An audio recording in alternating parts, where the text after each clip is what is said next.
Good afternoon, Skylines players. It is AntiTarheel. I'm back with another day building the region of New Wagers Bay. I'll take a nice little scenic car ride in while I warm up and get some stuff set up.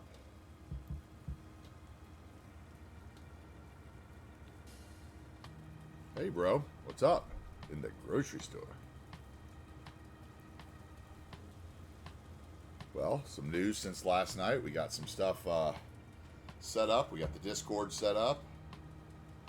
Croft came over and helped me work all that out, and we got a little started. I posted a bunch of screenshots on there last night. We got a little section for people to put things that might inspire me in the inspiration station, and a little spot for sharing your own screenshots in there as well. I made a YouTube page last night. I haven't uploaded a video yet. That's afterwards today. I started to this morning, but it was going to take far too long, so I didn't want to interfere with the stream quality. So we've got a new YouTube command and a YouTube over there. Hopefully the YouTube command works. That's the one that Croft and I didn't test last night, but we do have a mods list command, just mods. Anyway, type commands in the chat and it'll pull up the list, I believe. That's how it works, right?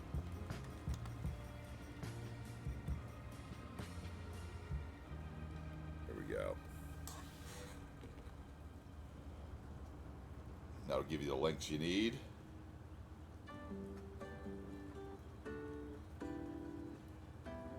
Busy night last night, learning lots of new platforms. Getting started. Anyway, let's enjoy the ride over the hillside.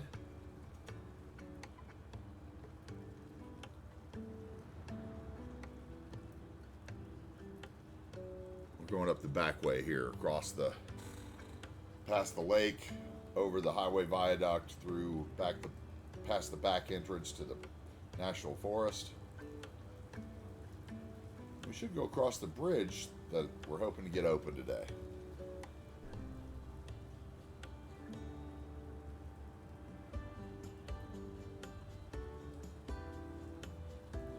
Perhaps we're going a little slow for a highway, so let's kick it on to 2-speed here. There we go. Hopefully that's not pixelating more now that it's 2-speed than 1-speed, but we'll see. Maybe I should put it back to 1 for the quality. There's a little piece of crooked road right there. Somehow I missed that. Jot that down for my map last look over.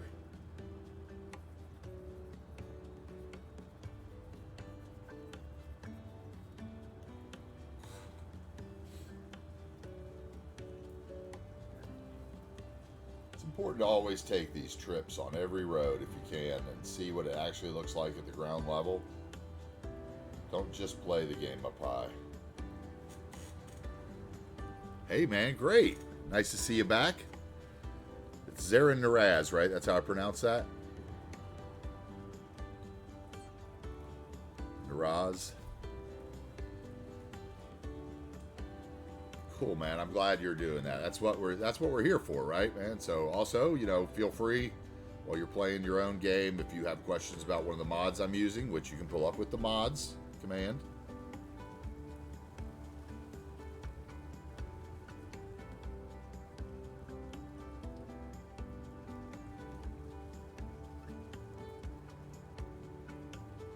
Oh yeah, man. It's raining here too. Here we go over the viaduct. I like this view. Kind of got a little repetitive with the detailing around the rocks here, I feel like, around the base of the thing. But that's one of those things that I just have never really tried until I started redoing this map. So, pretty happy with it for a first go. I'm sure someone on the workshop eventually will kind of laugh at me about that, but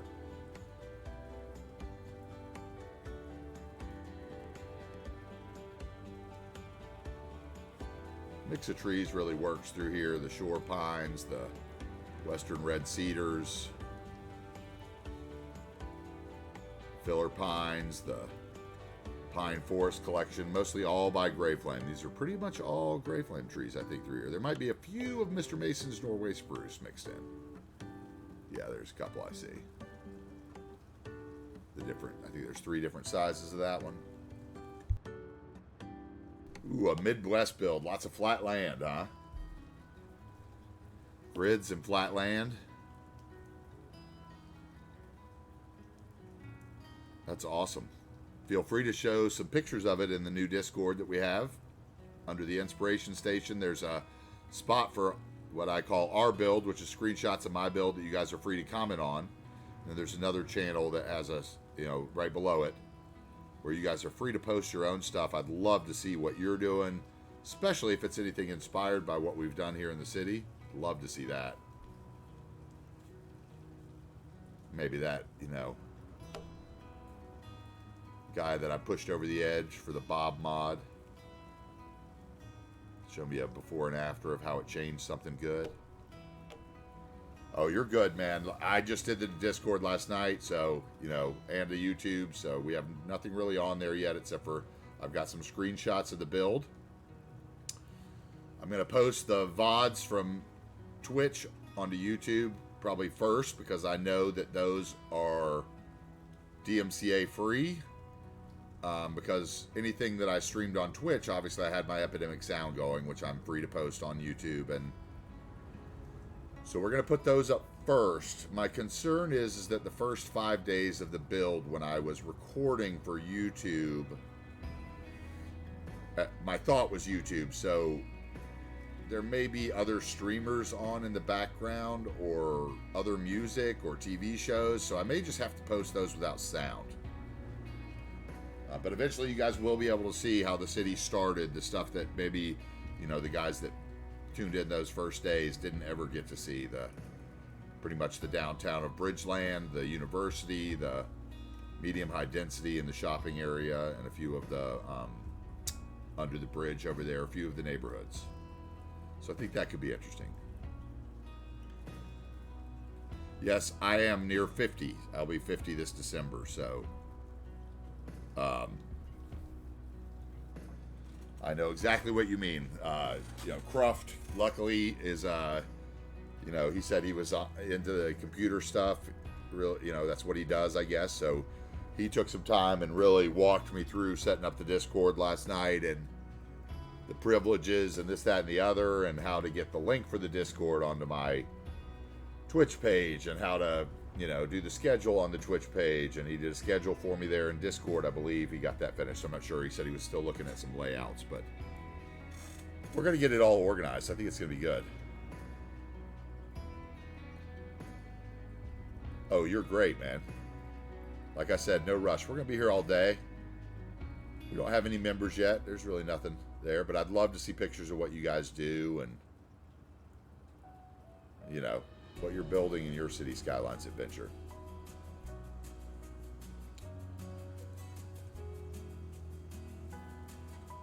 I think on my schedule on Twitch, what I've done is I put it down for Monday through Friday from 12 to 7. And then on the weekends, I think we're going to do late night streams, like DGen hours. Because I've heard that there's nobody really streaming in those slots. And I think it would be nice to kind of open up at least, once or twice a week to the other side of the world, to the build. And,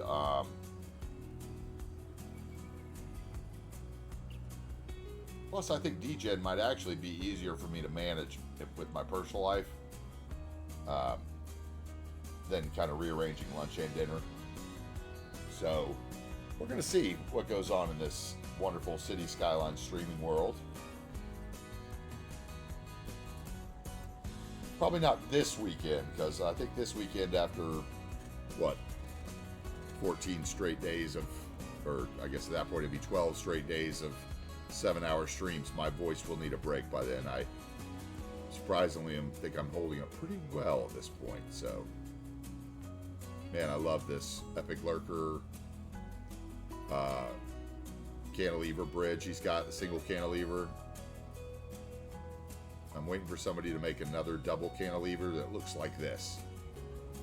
It has this rusty old look. And that and the Kearsarge, 2-level rail bridge, and I could. Now, why is that guy stopping there? So we still have a traffic light there somehow. I've got to change that. The traffic light should be further up. That's the first thing we're going to do today as soon as this ride's over. This is pretty much undiscovered country we're headed out now. The next thing we're going to see is the one barge harbor we put up here that doesn't seem to work, but yet still has people driving all the way from Bridgeland to work there.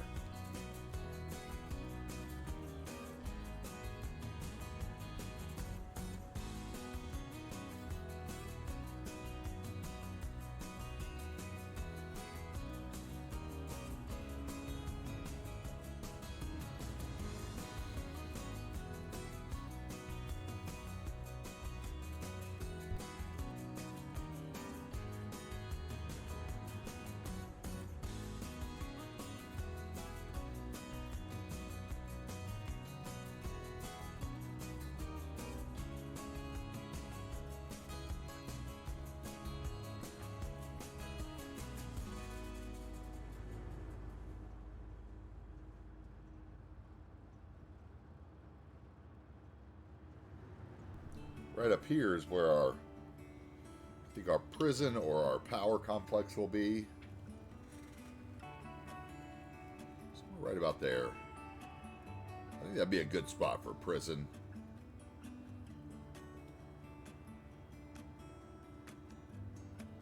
That's awesome, dude.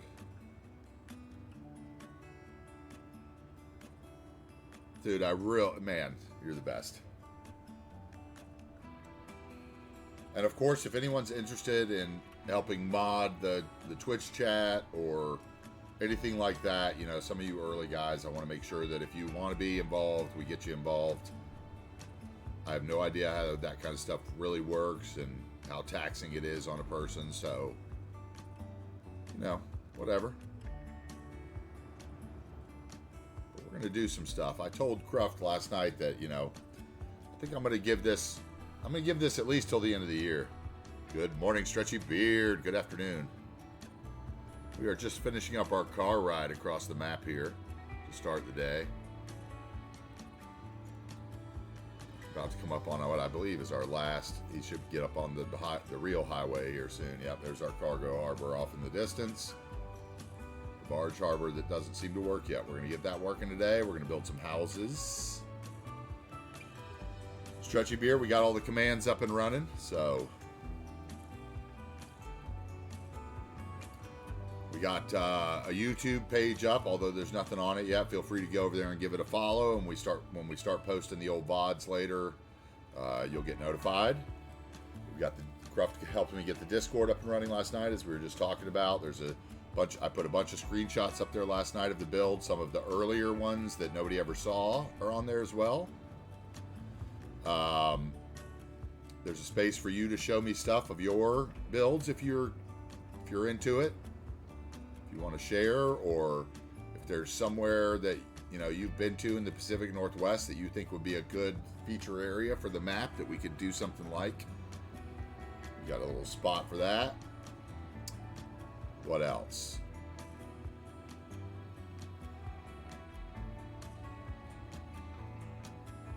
I think for you guys that are here, I really appreciate you being here. For those that are leaving me on all day, that's even better for the channel. For those of you who don't know, we need to get to just three concurrent viewers within the first 30 days or whatever for me to hit the affiliate, and for you guys to start earning some channel points, which we can use for some fun stuff. Buying houses in the region, whatever, naming stuff. Maybe we could auction off that cabin from yesterday's build with the great view over downtown. I want to eventually get into some channel polls of at the end of the stream, I give you kind of the three regions that I'm thinking about working on, and maybe we vote on what to do tomorrow. Get you guys more involved in the build, kind of the order that we go in. I think that would be really fun. All right, we're headed off the end of the map here, so let's get out of this view. Bye-bye, Mr. Trucker. And also, Croft was telling me that he was seeing a little bit of pixelation some of the time when I was giving tours. I had some frame rate issues, so we're going to look into that as well. See if I have any conflicting mods on my mod list, which if you hit mods in the chat, that'll bring you up the list of mods that is published properly in the workshop now. You can see what I have loaded into my save that actually works together without issue. Well, except for possibly a little dropped frames, which we'll sort out shortly. Okay, so still no ships at my barge harbor. I really want this to work. So I'm not sure if I'm going to work on it right now, because if I remember correctly, there was something on the workshop about these movable bridges where if they didn't work right away, you had to, was it place the, I don't remember if you were supposed to place the ferry path first or last, but my thought is that there's something wrong with the ferry path that I've drawn up the rest of this river, because it was from long before I ever put in a cargo harbor, barge harbor. So it's either that there's no reason for the people to take products up there, which I find hard to believe, because you would surely export fish from there before you would export from here. And we had no problem getting trucks here. I mean, getting barges here. It was just under here that seemed to be the problem. So maybe later today we're going to put in another barge harbor here in the lumber area, which will probably be our last upstream barge harbor, unless we choose to put one all the way up the lake, which I don't think I can get boats up there. So we might put one over here in the lumber area and see if we can get this bridge to work with it. But anyway, let's jump right back into the area we were building yesterday and just do some boring houses at first.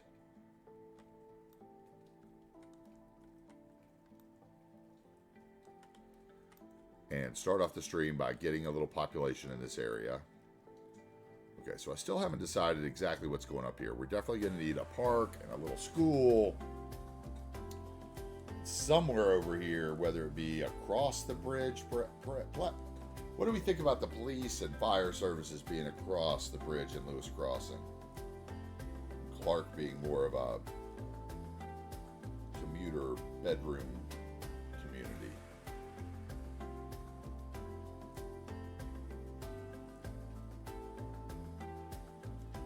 Or do we need to get a police station in here, maybe somewhere on the, maybe on the main road, like the sheriff's department? Maybe he would go good there.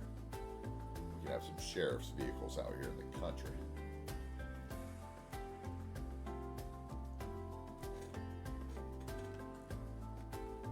All right, let's jump right in. Let's get out of our free camera mode, which of course is going to cause our toggle it bug. Hey Arch, how you doing? We appreciate that, man. Thank you so much. Thanks for joining again. They're moving in, people. All right. So maybe a sheriff's department here. Let's take a look. How big is that sheriff's department? Is it too modern?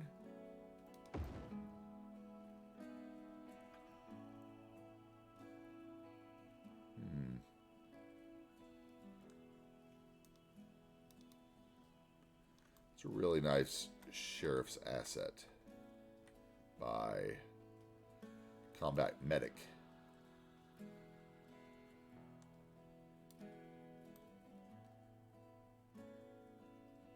I think that could work. Might be a little modern. Maybe it needs to be on the other side and we put like a little commercial town center in here. You know, just a teeny one, a little strip. Or maybe it would be just fine, but it needs to sit. If we did it this way. Okay, move it. Let's play. Let's play along today. All right, let's go. There we go. Let's go ahead and put it on a Sheriff Dodge Charger and these sheriff vehicles. Hey, hey, OG Texas E, welcome back. Glad you could join the stream.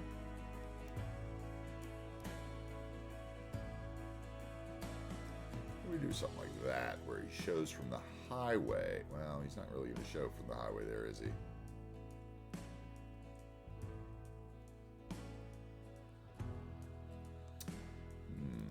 Okay, let's rethink that. Let's just get on with the houses. Welcome back, Texas T. How are we doing today?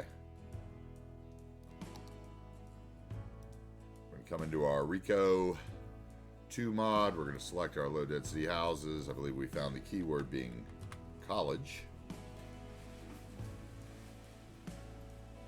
Ooh, I got some serious wind and the door outside blowing. Let me latch that door real quick. Hold on.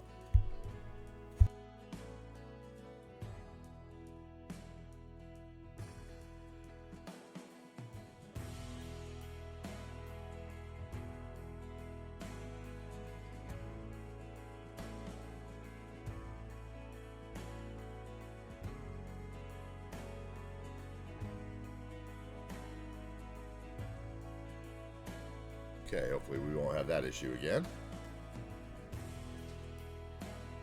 It is really windy here in North Carolina today where I'm at, and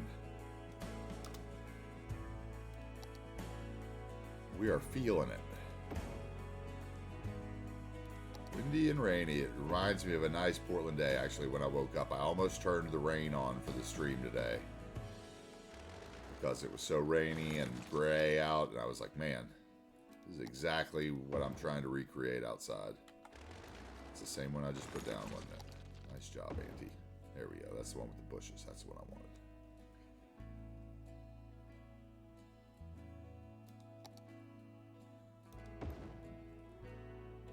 Give a little room for some trees on the corner there. How is everybody doing today? I know a lot of you are busy and just have the stream turned in to start off, but I hope. Oh, my road. No. I guess maybe I'll put in the picker mod one of these. No, that's one of keyboard's mods too, isn't it?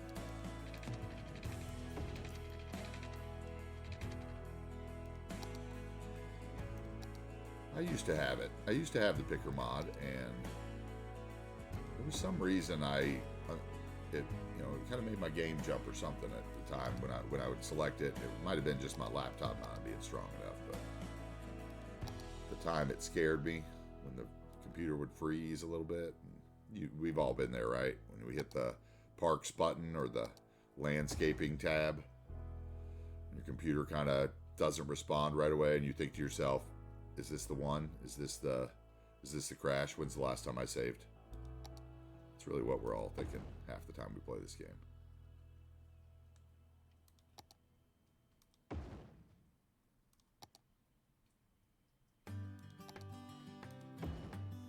Okay, good there. That's gonna work. I think I really want to just turn off and toggle it one of these days. I want to turn off the zoning grid. We're gonna do that. I'll use it as an excuse to show you how to use toggle it. Also, I had an interesting I'm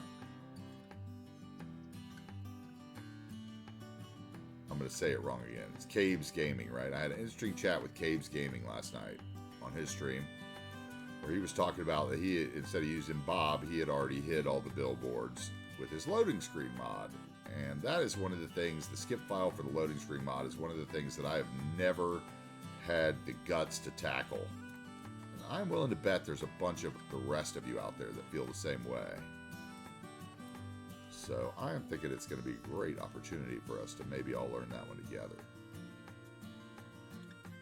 We'll see if I can work that out.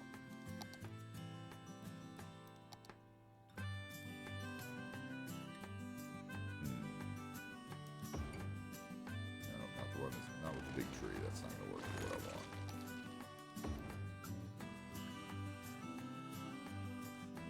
No, it's got to be that small house. Where's the small college house that fits on the little lots?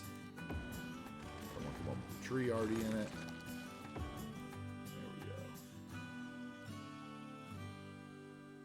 we go. let that vanilla tree live too. I think that's a vanilla tree. All hail vanilla tree.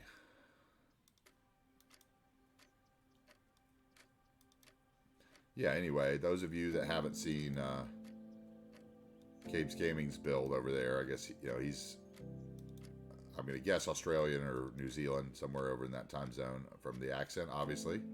Could be completely wrong, and please don't thrash me if I am. But he's doing a pretty interesting build. It's all modded, but no custom assets.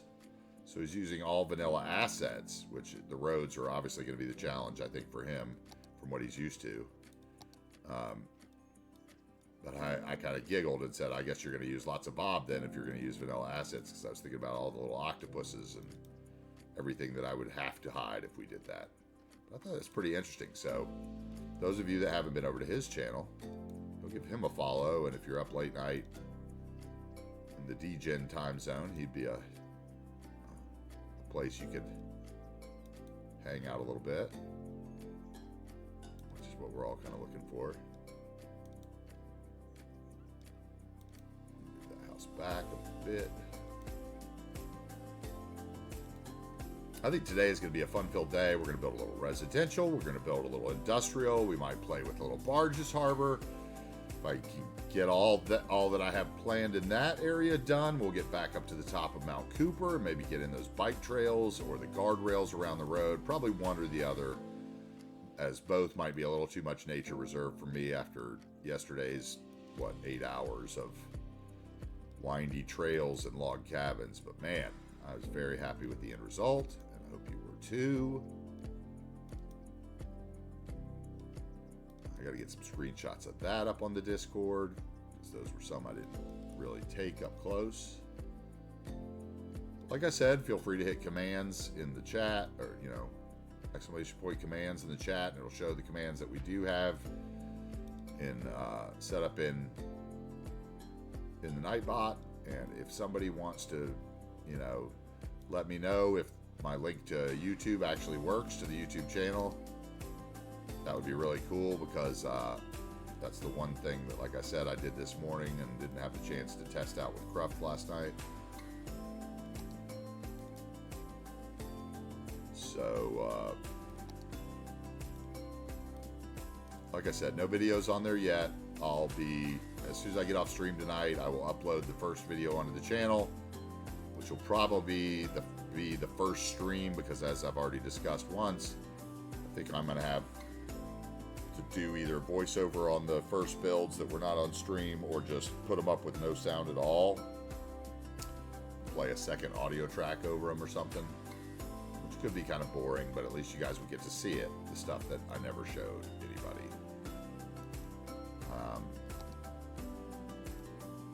Because all the stuff I learned even last night with just the Discord and the other, you know, bot that I needed for Discord, and the putting the links onto the Twitch page and doing the scheduling and everything else, and what it's going to take to do channel points. And I really want to do some nice emotes and all that stuff. And being that, like we've discussed already, some of us are a little older and not really computer savvy, this is going to be a challenge, a interesting adventure for the next, 9 months we got, right? We're still in the 3rd month, technically. So we got at least 9 more months of me giving this an everyday stream at some time slot or another. Once we finish this city, we're going to move on to the other project that I had in mind. We may do some quick days where we do the challenges, the vanilla challenges. That would be fun. I don't know, we can do a lot of stuff, so I figure if I'm going to stream 7-8 hours a day, Monday through Friday, we're going to have a lot of time to do whatever we want. I mean, I think it's going to take a lot of time to finish the city, but obviously there's going to be times when I'm just not going to want to look at a project, so those would be nice to have. And once again, once we get the polls up and running, that's how we can figure that stuff out, right? You guys can decide. Do you want to do the City Skylines version of the subathon and force me to work on an area that I'm totally apprehensive about and watch me have a mental breakdown live on stream? I mean, that could be fun. I don't know. I don't know what's fun. All right, let's see here. I think the main block here should have the park in it and the school.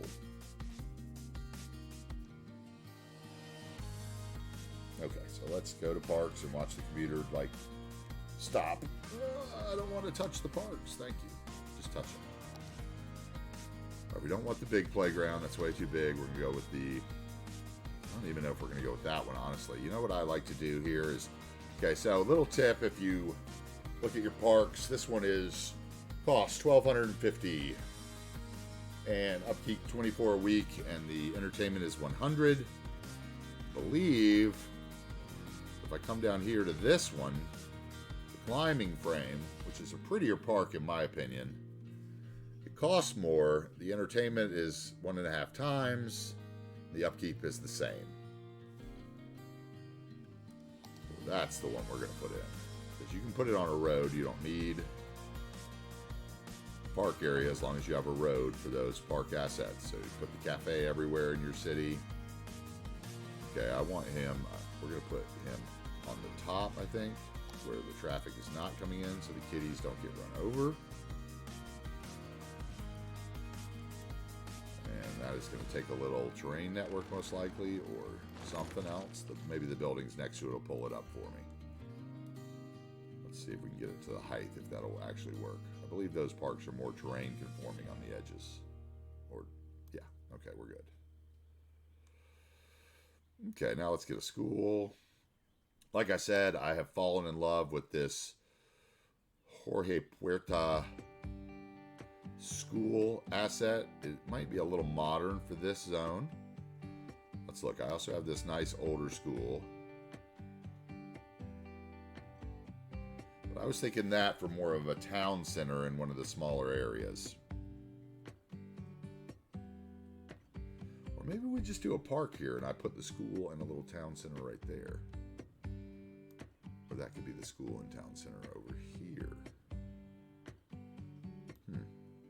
Okay, maybe we skip the school. And that's how decisions are made. I have this school, which was nice, but it's way too big for out here. I also have a really nice, I like this Brookmill Junior Public School asset because it's one of the smaller of these Toronto school assets, and the Toronto school assets are great. Good work. I could do some creative road work, and we could... No, hate it. Hated it.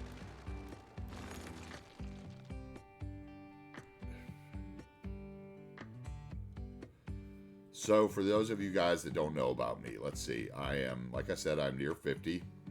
I grew up in, I was born in Portland, Oregon, grew up in Seattle, I think till I was about 10. It's hard to remember. And then my family moved out to North Carolina.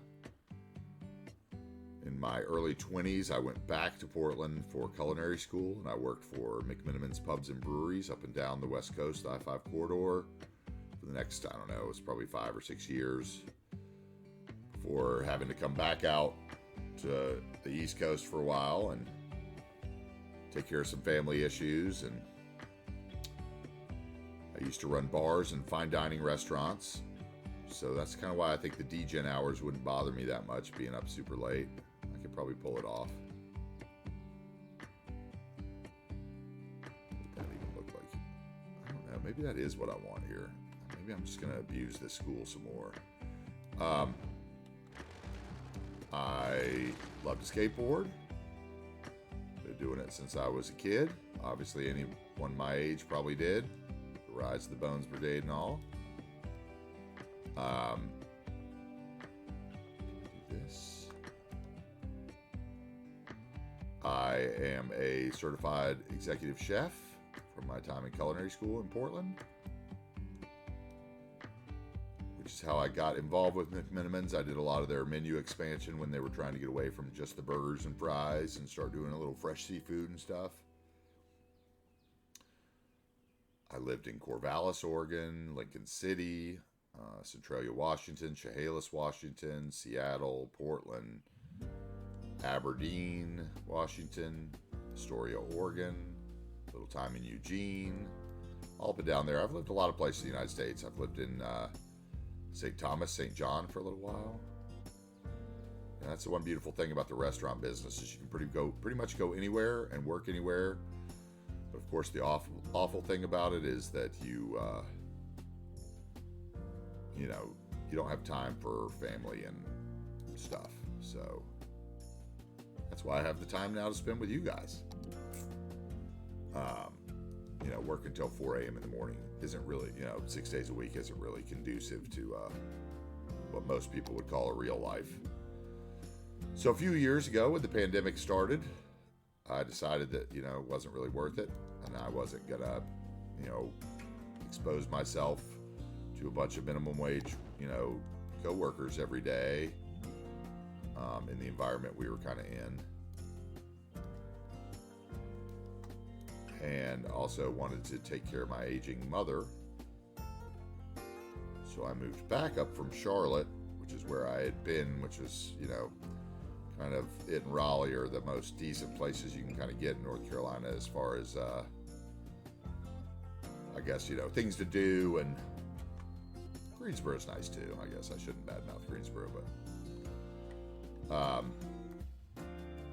moved back up to take care of my aging mom, who obviously I didn't want to be out and, catch COVID. And now I want to try to do this instead of get back into the restaurant business. I'm still trying to decide what I want to do with the rest, my post 50 section of my life. And I really don't want to work 10 to 10.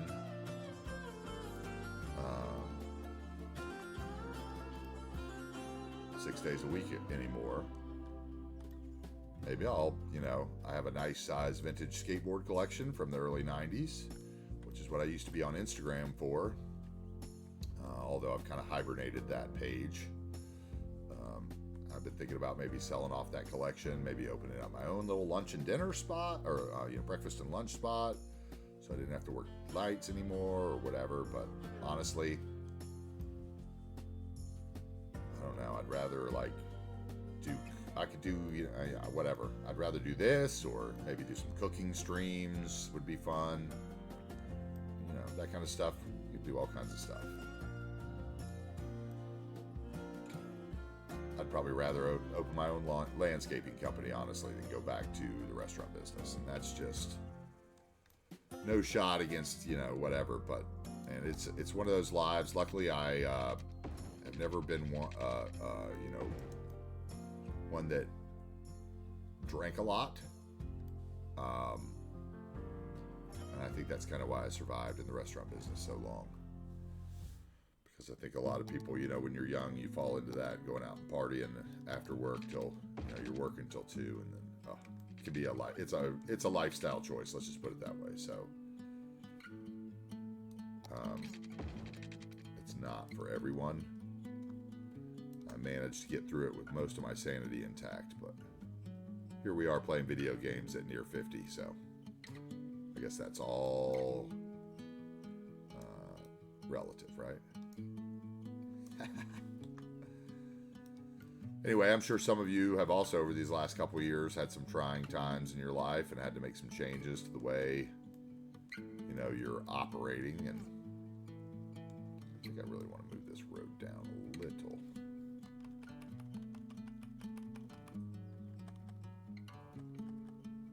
About there. It's been a weird couple years. And, like I said in kind of one of my first streams, like, when you can't go out of the house, city Skylines is a great escape, right? You want to go to the beach, build yourself a tropical city. If you want to visit the Pacific Northwest, build yourself. Yeah, man, that's what it is, right? I just don't have the energy for the attitudes anymore. Plus, I'm going to be honest with you guys, like, I was always kind of the old man, old man manager who, I'm going to tell you straight, my employees loved working with me, but you either loved or hated it, because I would tell you exactly how it was every day. And if you screwed up, you heard about it instantly, and I would make you feel, it was like the I used the disapproving father technique where, like, you know, they would go into battle with me, and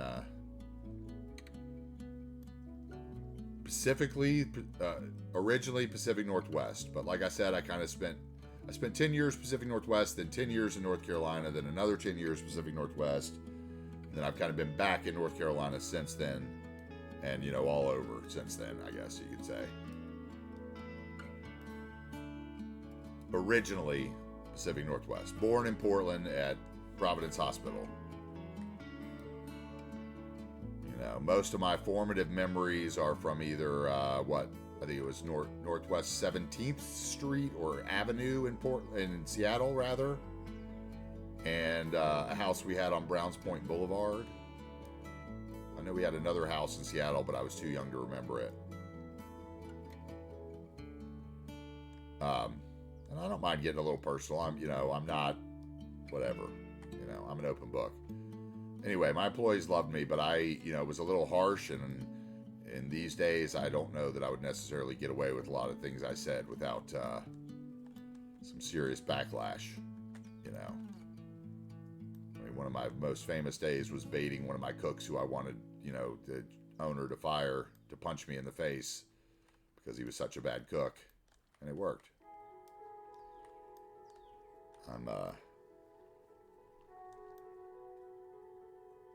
My father worked for Weyerhaeuser when I was young. They moved. My sister was born in Ohio. They're from like Kentucky and Virginia, which is why we ended up moving back east, obviously.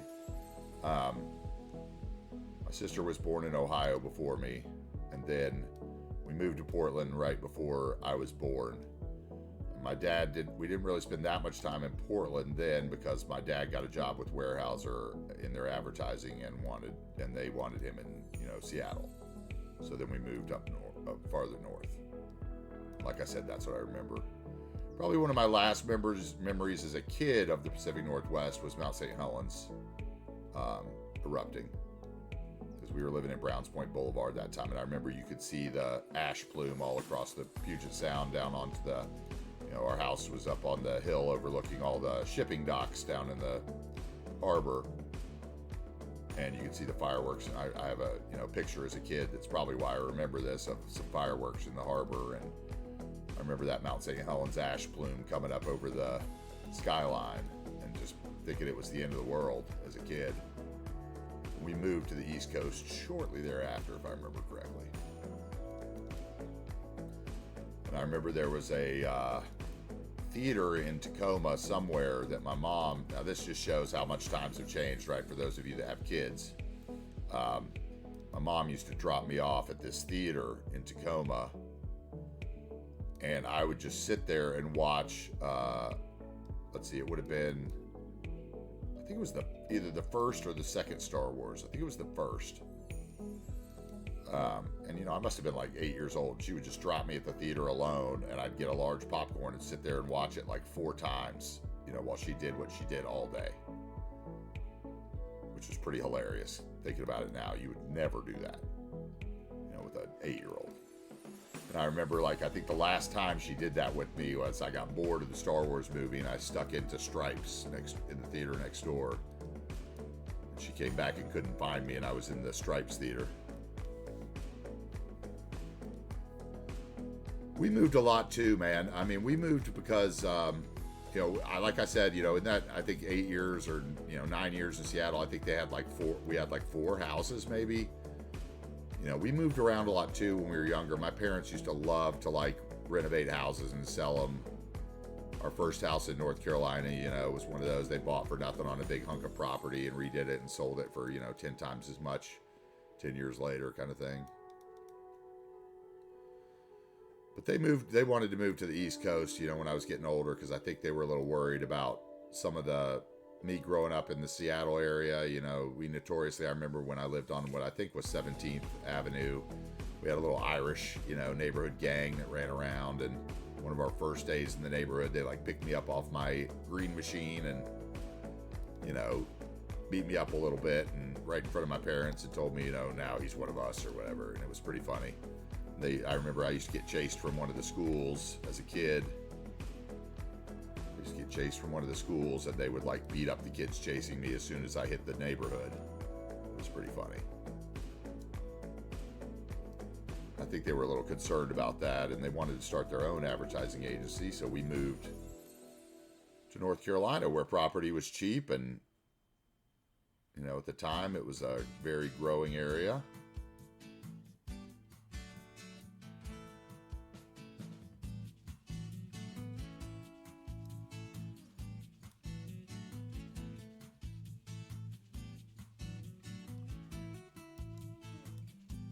Moving around, I think, is good, man. Exactly. Stripes is a wholesome movie now, right? But, man, for a 9-year-old, can you imagine? She lost it. She was like, what? Bill, you know, all she probably knew of Bill Murray really was, you know, because she wasn't really like a Saturday Night Live watcher, I don't think. I mean, who knows? You never know what your parents were into before you were around. Like, my dad was a theater guy and advertising, you know, art guy and everything. I'm sure he, you know, in the 60s and 70s burned a few. They always told me no, they didn't. But yeah, that was pretty funny. I remember that vividly as a kid. That's like one of my most vivid memories, was sneaking into Stripes and the big flag, and you know, the like fake patent entrance or whatever, when they're in Germany or whatever. And I remember her like walking in and yanking me out of there by the hair of my chin. Hilarious. Yeah, super funny. Love that movie. Makes me laugh every time.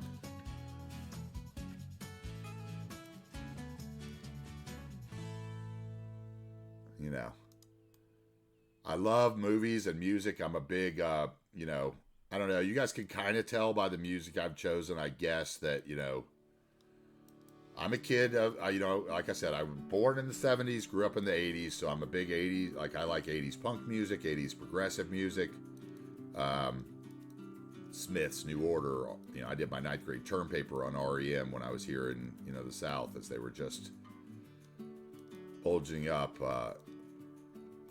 you know, the UK, like the Manchester, kind of the New Order dance style music that everybody's redoing now and mixing into rap and what calling drill, basically, or I think that's what they're doing. I could be totally out of base there, but you know, I had a big period in my high school years where I followed the Dead around, you know, Grateful Dead around the country. You know, obviously, Oregon, Washington, you can't avoid that. Or you can, but it's harder. You know, so my musical taste is a little bit like that. I love movies. I am a vault of movie quotes. So, you know, you can drop your favorite movie quote and I might get the reference, especially if it's an 80s movie. You know, that's one of the weird things my friends say about me, is they just don't get how I remember like quotes from all kinds of weird stuff that they're like, what are you talking about?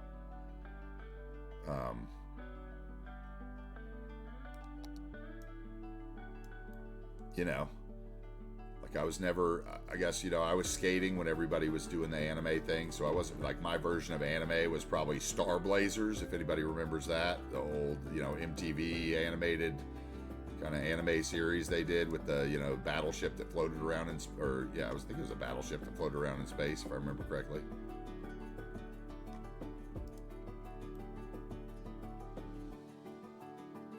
Unfortunately, you know, I date myself, but that's the kind of stuff I'm into.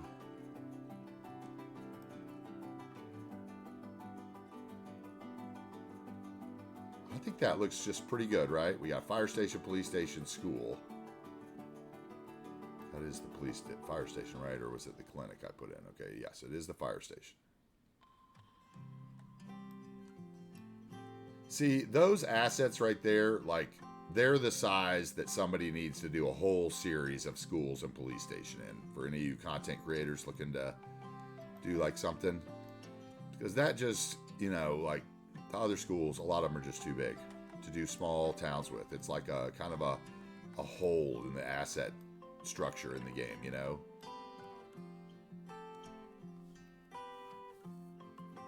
We're gonna play with some asset creation too on stream. I I did one for the series already, which kind of right now would create me from posting a save game unless I upload it properly, I guess. But basically, I just hate those fishing harbors that have the little rings out in the water and stuff, or the fish farm, I think it is actually, in the algae farm.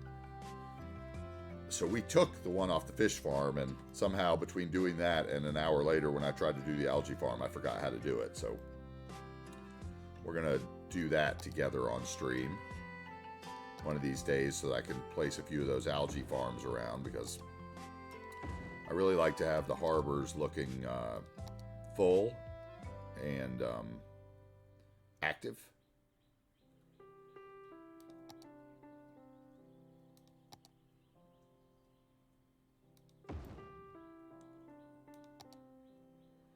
And I just hate those things sticking out. We might do the same with the, I know you guys know what I'm talking about, the fishing pier and the, what is it? There's like some like marina asset that like stick way out in the water, like 1,000 yards from the pier base.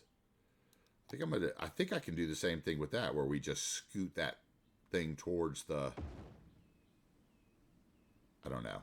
We're going to play with it together. And that might be another opportunity for anybody that's got any, asset creation knowledge. You know, we could do something together and you could teach me. That'd be fun.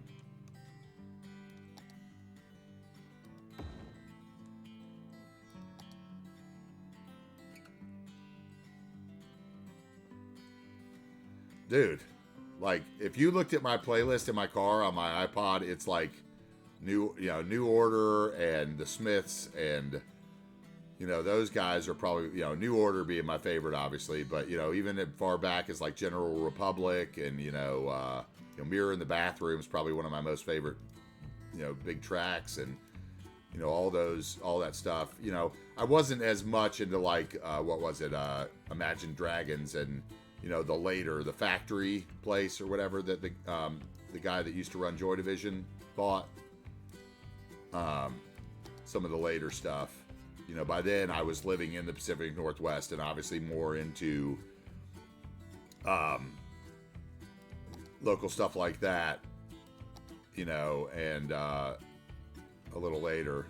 One of my favorite bands from the Pacific Northwest, if you've never heard of them, is, when I was living out there, was the Supersonic Soul Pimps. Supersonic Soul Pimps. It was like Red Hot Chili Peppers meets Devo meets Guar. Or something. It was really crazy. I used to see them play all the time at the McMinimans places up and down. I think we saw them in Eugene a couple times. And anyway, I love music. I did a little college radio DJing when I was younger, but I never really went to college, so that didn't get to last long. I did some, I've done a little bit of animation voice acting for a local studio here, and I think I did one commercial when I was like 18, voice thing.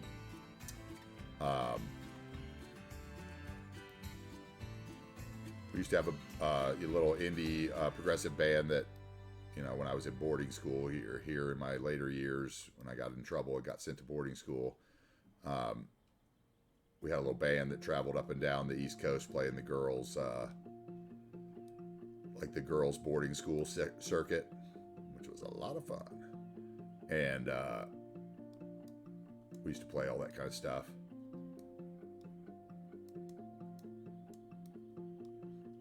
I also love, like, my time in the Pacific Northwest was when I learned about, like, the band Uncle Tupelo, which then split into Sunvolt and Wilco, which probably the one anybody's ever heard of is Wilco. But they were more like, kind of like what you're listening to now, kind of that Midwestern, almost country, progressive rock. I was a big fan of them. I like what I would consider like hippie rap, like De La Soul and Tribe Called Quest, and kind of that 90s happy, Diggable Planets, Arrested Development.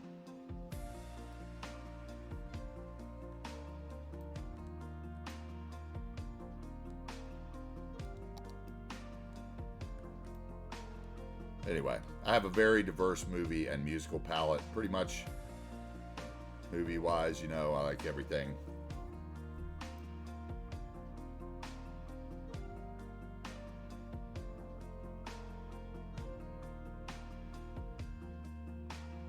Okay, I think we're coming along really good. Like this, you know, you can see we're taking it slow, guys. This is what we do. We take it slow here on the channel. We go house by house. A little repetition's fine. You know, those could have been built by the same builder. We've all seen that in the neighborhood. You just want to mix it up, mix up the angles, the kind of the, you know, a lot of places have like the, the guideline, if it was a more structured area, it would have like the guidelines, house must be so far back from the road, right? That's not what we did. That's not what this neighborhood's about. This is more of a, those old Pacific Northwest communities that are alongside the highways that the loggers used to live in, like, I don't know.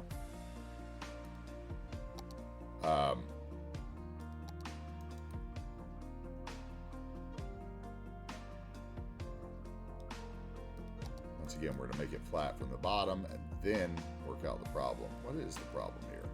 The problem, the differences between these roads, isn't it? Right there.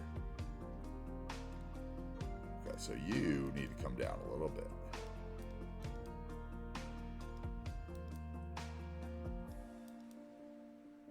Then we can make it work. We work the top angle with the terrain tool. Okay, so this is obviously like a 3x4 house or something that's cutting into the terrain, so we're going to go back and get a 2x2.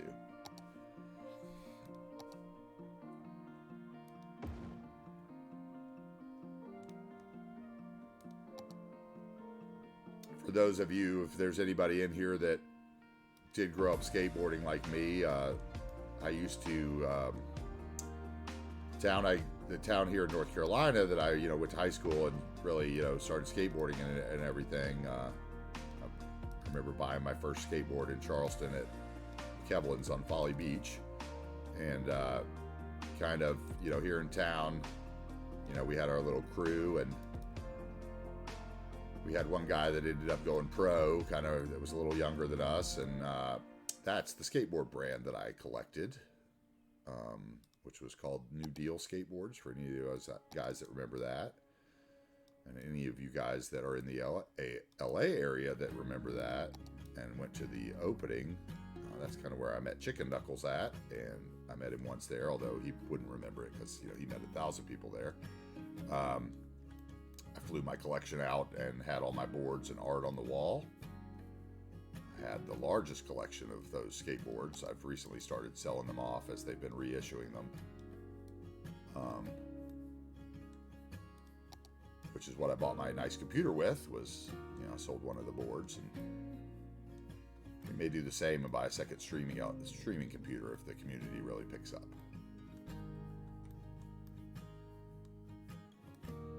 I was in Portland when Burnside was just a wall up the, just a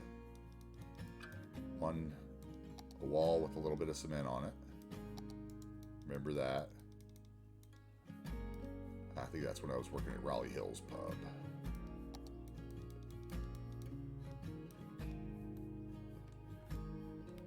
I lived in Northwest Portland. I really loved it. I was like 2 blocks from the Ram's Head Pub and the McMenamin's Blue Moon Pub, right on 23rd and Northwest Irving. Or Northwest 23rd, excuse me, and Irving. I used to love walking up the hill and going to the Rose Garden. So if anybody's from out there in Portland wants to put some nice pictures of the Rose Garden up on, I remember seeing Ziggy Marley in the Rose Garden. And love to see some pictures of the Rose Garden now and kind of what it looks like. I am interested in doing a 1-for-1 Portland build sometime. So even if I don't get to it in this series, I'm going to be building a Rose Garden. As soon as I get the movable bridges to do it, the one-on-one Portland series will go.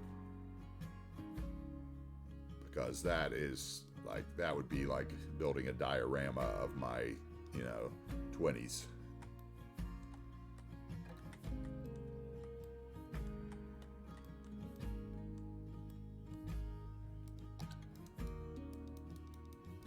And the other place I really loved was when I used to work at the, one of the ones I opened for McMenamin's was out near the Cornelius Pass Roadhouse. And it was the Rock Creek Brewery. I was one of the earlier managers there. Maybe I worked with somebody that's listening. Who knows? Haven't mentioned that in 20 years. But I used to drive, over Sunset, over the hills, and come down through the, oh man, now I'm going to forget it. The Arboretum, the Aviary, Audubon Society. I want to say it's the Audubon Society, like the aviary. They have all the little bird species and everything. Man, that was super cool. Like right up the hill from my house in the Forest Park. Forest Park is one of the greatest places. That's what makes, anybody that says Portland's a dismal city hasn't really been there. Because to me, Portland's one of the most beautiful places I live. Doesn't rain any more than Florida. It's just a constant drizzle instead of an afternoon thunder shower. But that constant drizzle keeps downtown clean. I remember walking around downtown Portland and being like, wow, this is super clean for as big as a place as it is. And that was all because the rain washed all that crap away every day. And the mess the bums left and, all the other stuff that come with cities. It's really beautiful. If you go to Portland in like probably maybe April, May, June, you will want to move there when you can see Mount Hood in the beautiful 80-degree sunshine with no humidity. You're an hour from, Lincoln City and an hour from, Mount Hood to go skiing or mountain biking or whatever. Man, for me, that's why I love that area. That area of the country is just like so perfect. It's got everything.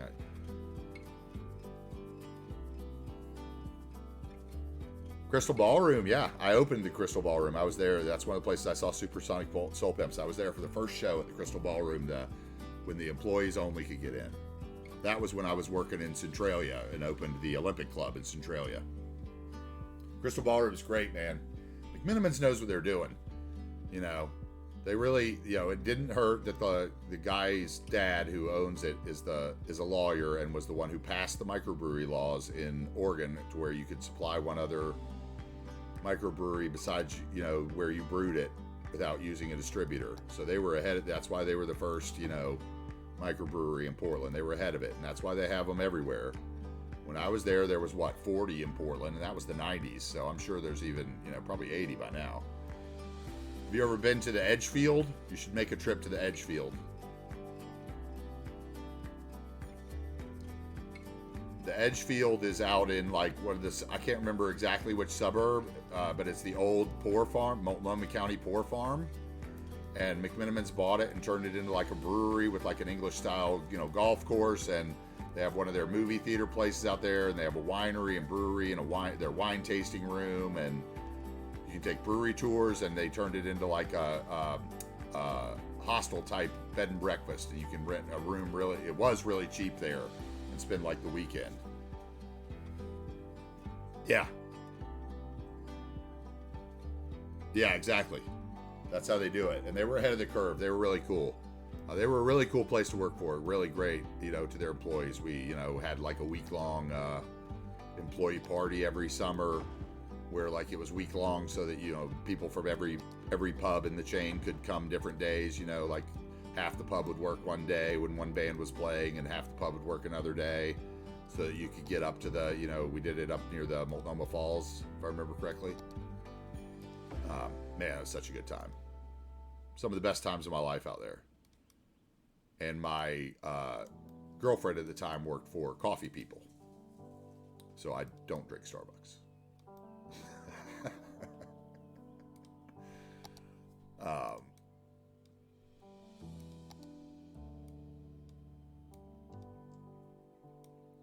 Yeah, you should definitely go to the Edgefield sometime. You will have a blast. The movie theater alone, they didn't have the golf course and stuff when I was there. They had just started the winery. Some of the reserve wines were actually a lot better than I thought if you're a wine person, which I love.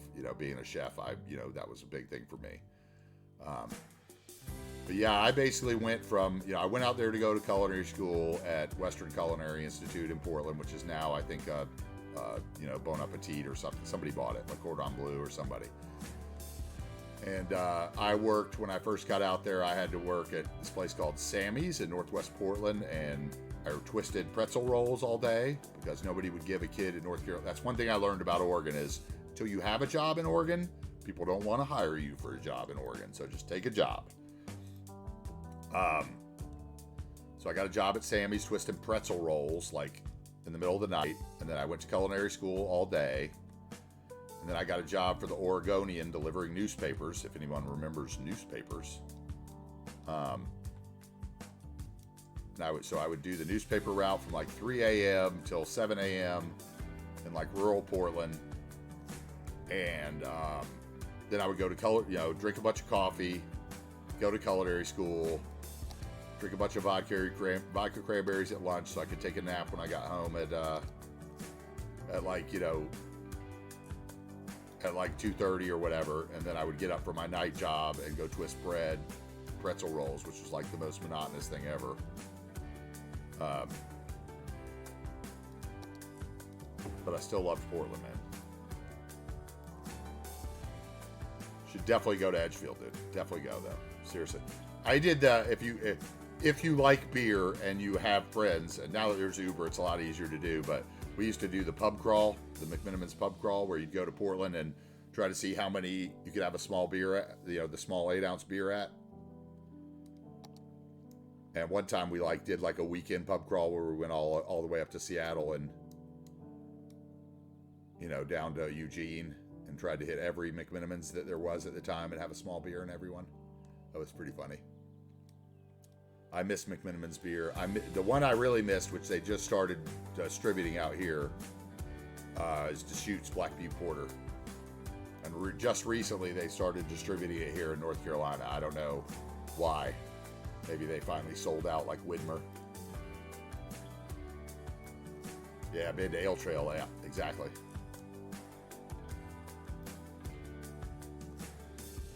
It's the way to do it, man. It's a fun time. And then when I was down in Corvallis, running the Corvallis McMenamins for a while, that was before I went up to Centralia, Washington, before we opened that one. When I was down in Corvallis, I'd go to the Beavers Ducks game, football games, and we'd go over to into the Willamette Valley, and which, hey, there's a streamer saying that right, I think. So, not Willamette, people, it's Willamette. At least that's the way I was told. It's not Oregon, it's Oregon. Unless you're from the west side, I guess. But anyway, we used to go down to the wine country and do all the winery tours and stuff, man. That's a good time too.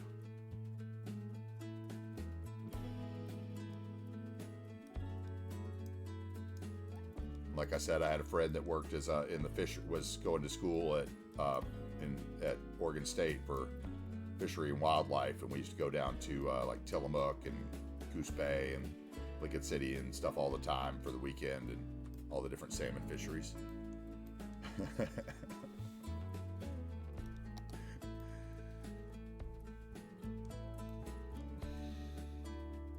I remember also being so shocked when I moved out there. What? I don't have to pay my car taxes every year here? Once every 5 years for my plate? Sometimes it's the simple things that make you fall in love with a place.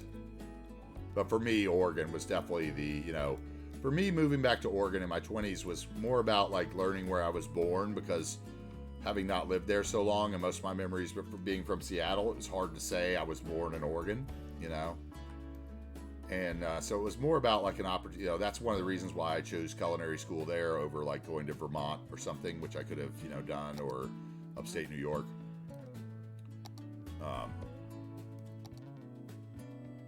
That's gonna be a big area here.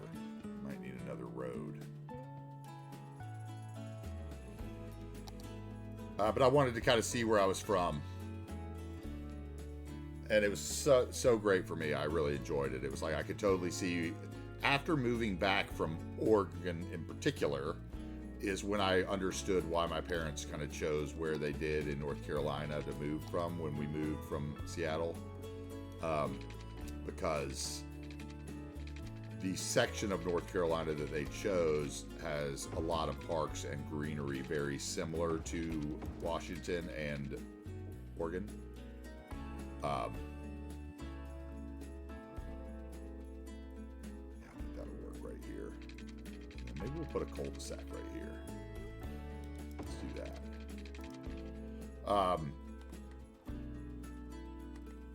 It was a great experience. I recommend anyone to travel. Like after culinary school, I almost did Alaska at one point. I really should have, but my girlfriend at the time had no interest in going to Alaska, which I totally understand. I think she kind of wanted to get back to the East Coast near her family.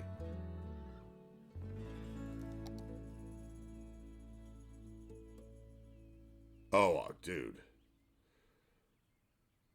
I bet it was from Texas, dude. I think the only place in Texas that I might be able to stand, although I probably wouldn't like it now because it's probably too expensive, but I think I would have liked Austin.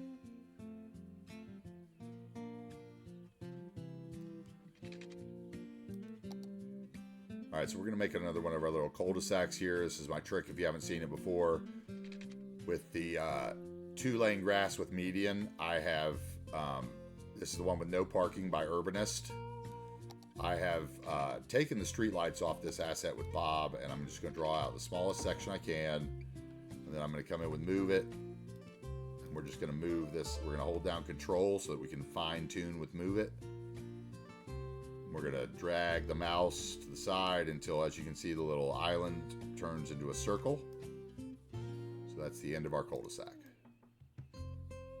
I think that's pretty much the best looking cul-de-sac you could get without using node controller. Yeah, I bet it is like a different country. I had a roommate when I was at Virginia Episcopal School that we called Tex, who was from Dallas, Fort Worth, and he came and stayed with me in North Carolina. I went and stayed with him for a while. And you know, I liked it as a kid, but man, Dallas was kind of a culture shock for me coming from North Carolina because it was like the big city version of North Carolina, right? Boots and shit everywhere and pickup trucks and but big cities and oil refineries and stuff instead of, you know, tobacco farms and sweet potato farms like North Carolina was.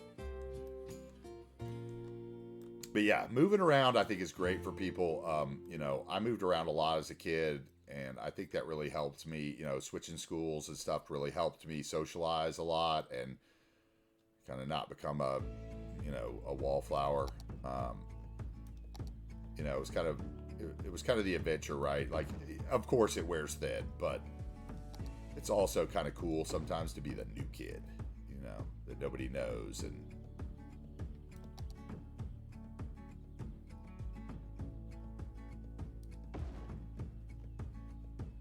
but yeah, I moved around a lot, and I really moved around a lot when I started in the restaurant business. Because like I said, pretty much after I came back from, I guess the last place I lived when we were out there with McMinimans was in Centralia.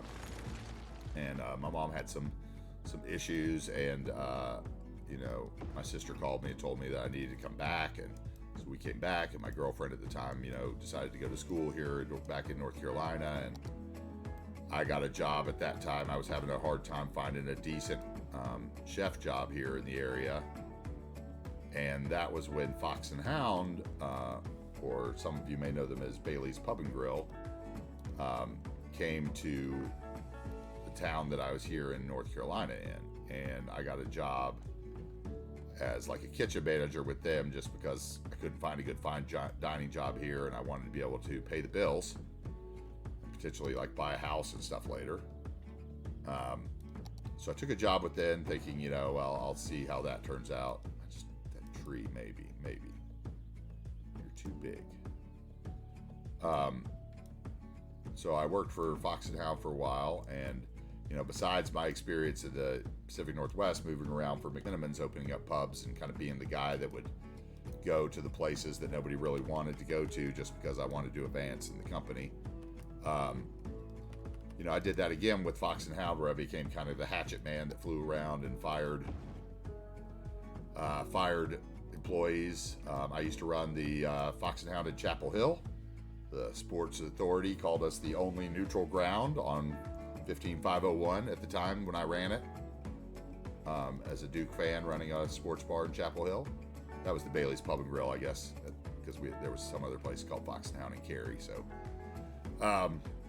I opened the Fox and Hound in downtown Charlotte, the big 3-story one that's no longer there. That I think got closed down after I left due to alcohol liquor violations.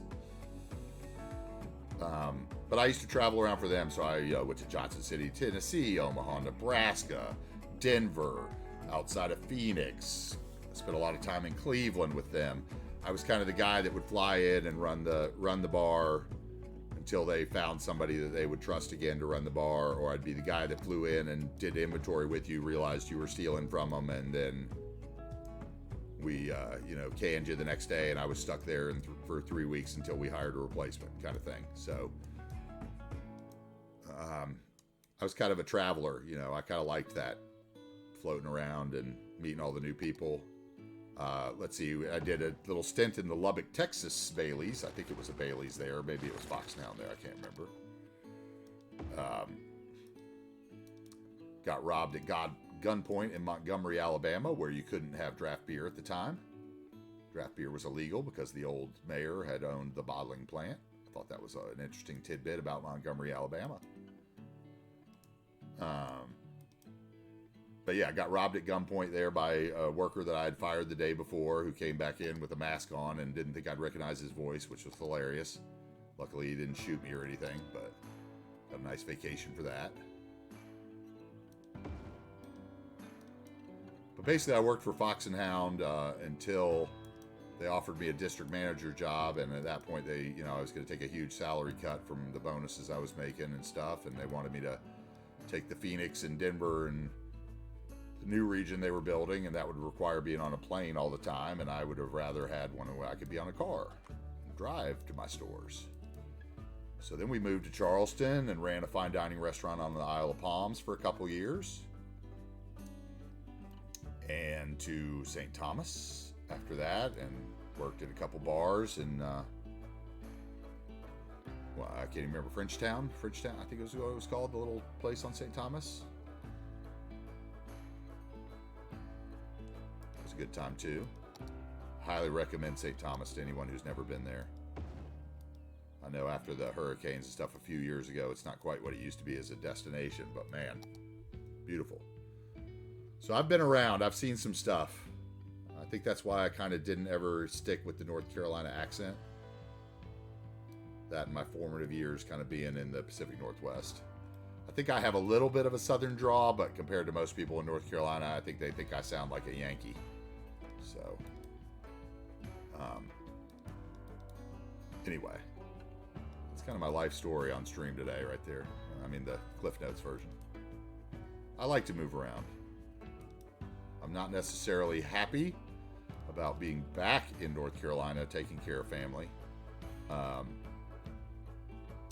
which is kind of where AntiTarheel comes from. I've always had that nickname, and it's always kind of been a joke. When at the restaurant, I would give out my email address to like potential people that wanted to rent the place out, and that you'd either get a giggle or a awkward silence immediately after reading off your personal email is AntiTarheel blah blah blah.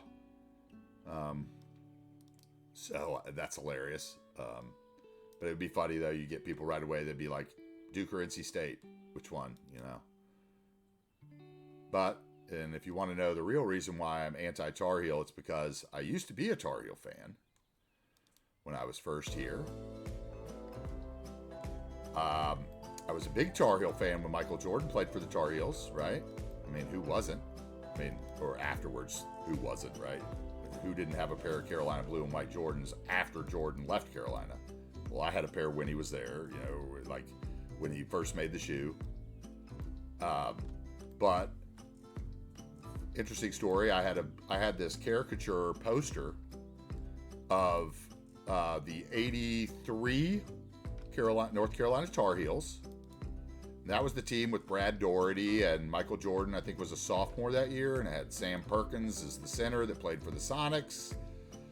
And, you know, like I said, Worthy that played for the Lakers, and I think Brad Daugherty was on that team that played for the Cleveland Cavaliers. You know, and that was, you know, when I was young, obviously you're in North Carolina, you're a huge basketball fan. You know, here I am growing up in the town where Wake Forest is, you know, Wake Forest University is, which is not Wake Forest, North Carolina, ironically.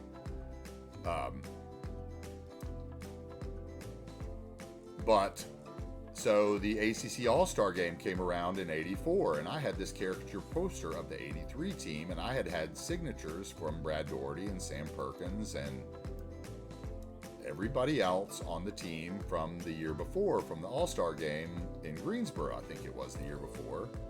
That was like one of the things that we would do at the time. And I went to the one here in Winston-Salem, and at the Lawrence Joel Memorial Coliseum, and afterwards, I stood in line the whole first half so that I could make sure I got Jordan to sign my poster, because he was the last signature I needed. Oop.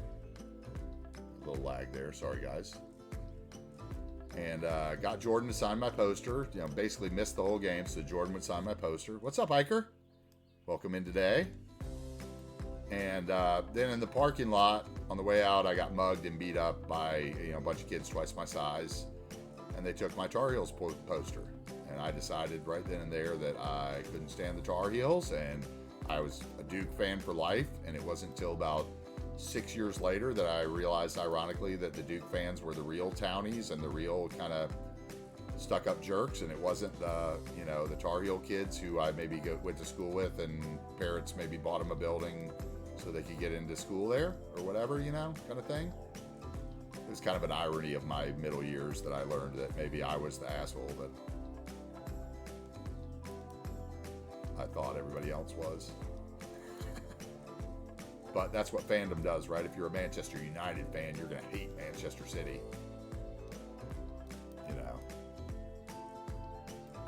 Nobody from Liverpool is ever going to like a Newcastle team.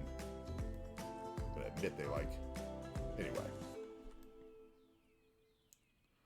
So anyway, I was a respecter of Jordan, a respecter of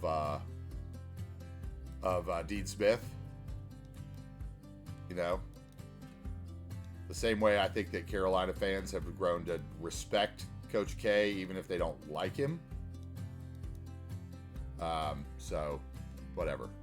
That's the history of the nickname AntiTarheel. So, my nickname AntiTarheel goes back to about when I was about 12, I think, when my friends started calling me the AntiTarheel.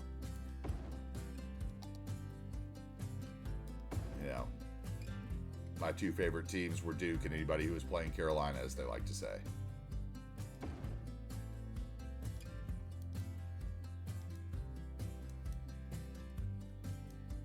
It was obviously a lot easier when I was back out in Portland in my mid-20s to admit that, I could be a Carolina fan too. Because when I was in Portland in the 90s, the only things people knew about North Carolina were the North Carolina Tar Heels and Jesse Helms. And so it was much better to be thought of as the Tar Heel guy than, somebody that would have voted for Jesse Helms. So that was just the politics of North Carolina at the time and the rest of the world, I guess. So,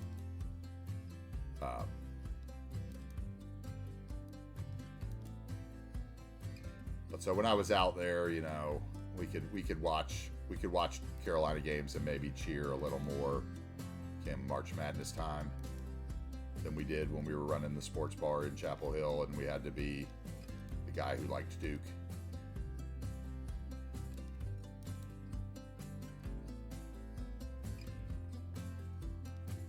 I don't know.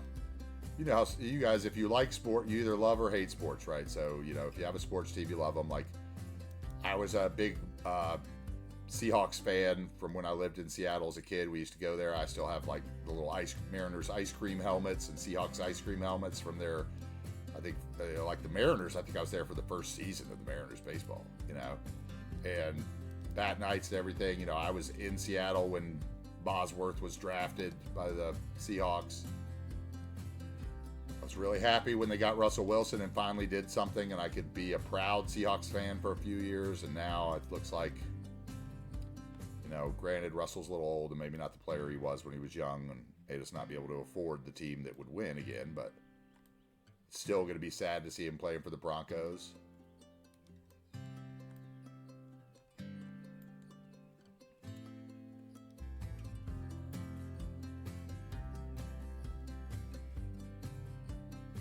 Hey, no worries, Iker. Just so you know, I put up if you check the commands, there's some new commands. One of them is I started a YouTube page and we did a Discord. There's some spots on Discord where you're free to post. There's a zone where you can post pictures of your roundabouts and stuff like you did the other day on Instagram. That would be awesome. We'd love to see stuff like that. There's a section with a lot of the screenshots from the builds that you guys didn't see before. And when I get off stream tonight, I'm going to start uploading some of the old VODs. It'll probably be the Twitch VODs first, because I got to check the DMCA on the stuff that I didn't record while streaming. But yeah, and there's a YouTube page that I'm going to post those on. So tonight I'm going to start posting those. So, you know, if you can't catch a VOD and you want to skim through it on YouTube or whatever, if you want to go over there and give it a follow. It's a work in progress now in the Discord, but it started. So you're welcome to join if you want. Croft took a lot of time out of his day last night and helped me set that up, and I really owe him. So, and we got the schedule up on the Twitch page, and I think on the Discord. I think he got that done. So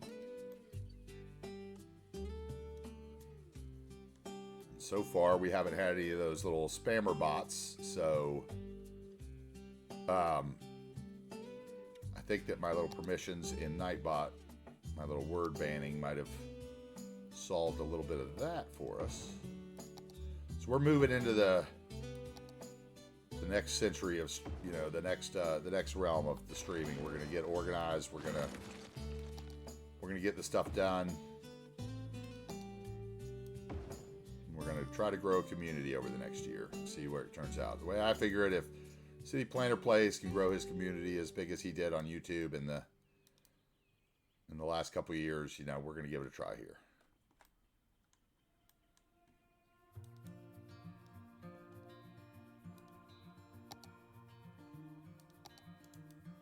I think that over here on Twitch, you know, like I was talking to Croft last night, I said that, you know, kind of like, I think that some new options to watch are always welcomed. I think that, you know, a lot of people, especially on here, you know, have been playing the game a long time. So, you know, it's nice to see a fresh person. And, you know, hopefully we can get a little bit of the, you know, the kind of that vibe going, and then some people will stick around if they like what we're doing. So we're going to try to get over there. We're going to try to make ourselves available on platforms. We're going to get into some other Discords and see what we like on other Discords. If you guys have ideas for the Discord, you're more than welcome for that. Like I said, if you're interested in modding for the community, you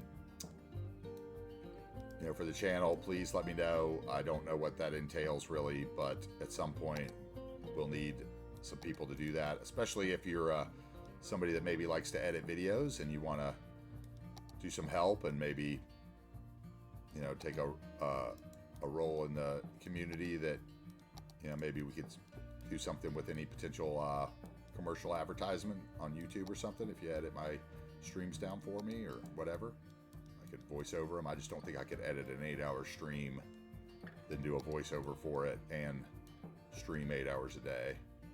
I think I could do the stream and do the voiceover, but I think the 2 extra hours of the editing and 4 times speed might be a little taxing. But anyway, that's all for later. But we're going to build the city. And we want to do some channel points and polls. That's kind of the next goal. We need to get that concurrent viewers. 7 years playing now. Yeah, there you go. I remember downloading when it first started. We're going to try to we got to keep those concurrent viewers over 3. I think the problem was when I really first started, you know, nobody was here and I streamed a lot of hours. so that's kind of keeping the average down. We're at like 2.8 average viewers concurrent per, however they do it. And I guess, once you hit the 3, you get the affiliate status. And once you get the affiliate status, of course, I think the commercials come, which we'll have to figure out what happens there. I don't know exactly. But also you get like the channel points, and hopefully we can get some polls and that kind of stuff going. But I'm kind of, I don't know what, technologically unsavvy when it comes to that kind of stuff. So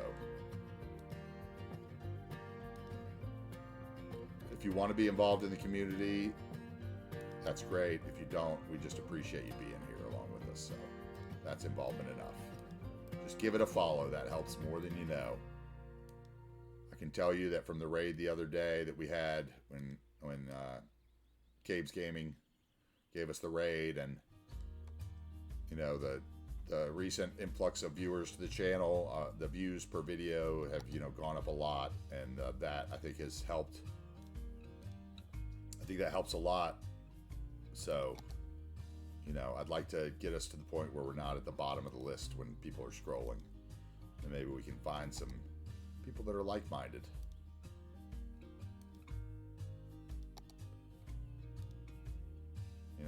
I think any Prez or $2.20 video watcher would enjoy what we do here.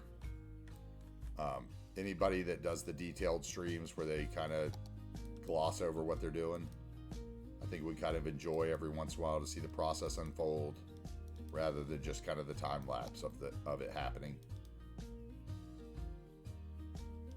So I think we have a lot of opportunities here.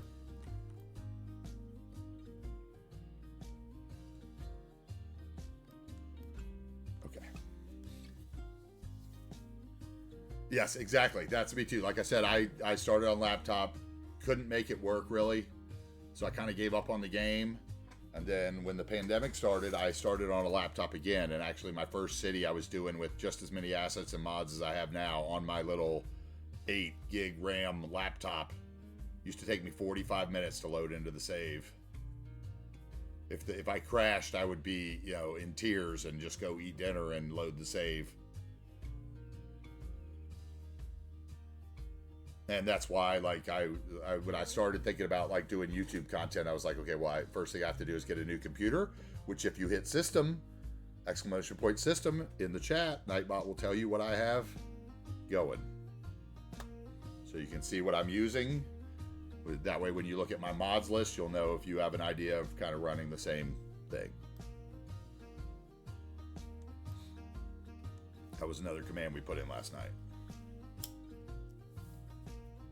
All right, I'm going to fill up my water before we finish this little neighborhood, and then we're going to move across the river.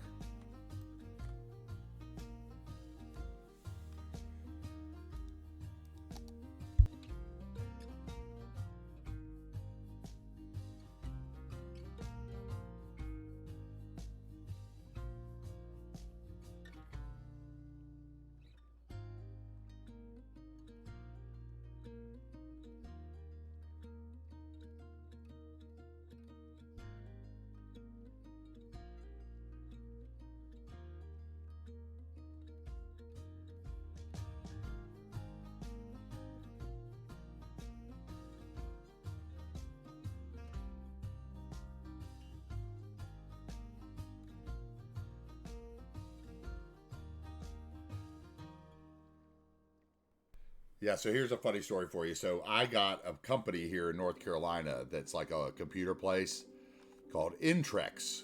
INTREX, not an advertisement, but they do me well. So I got them to build my PC for me. And like I said, it was in the kind of the beginning of the pandemic when I really decided that my laptop wasn't going to cut it. And I wanted to actually sell a couple skateboards and invest in a good PC. And if I was going to be sitting here all day playing this game, that I wanted to enjoy it to its fullest. So I went and I talked to them about getting a PC made. And, at the time you could not get, video cards? The GPU?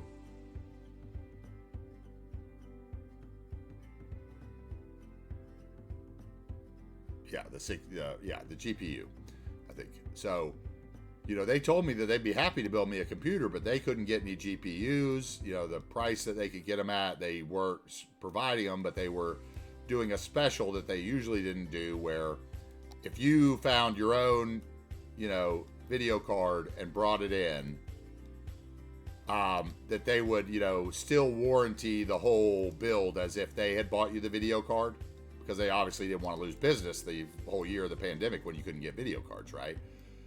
So I spent a while trying to find video cards, and that was at the time where I think this AMD one was being listed for like $2,500 and stuff.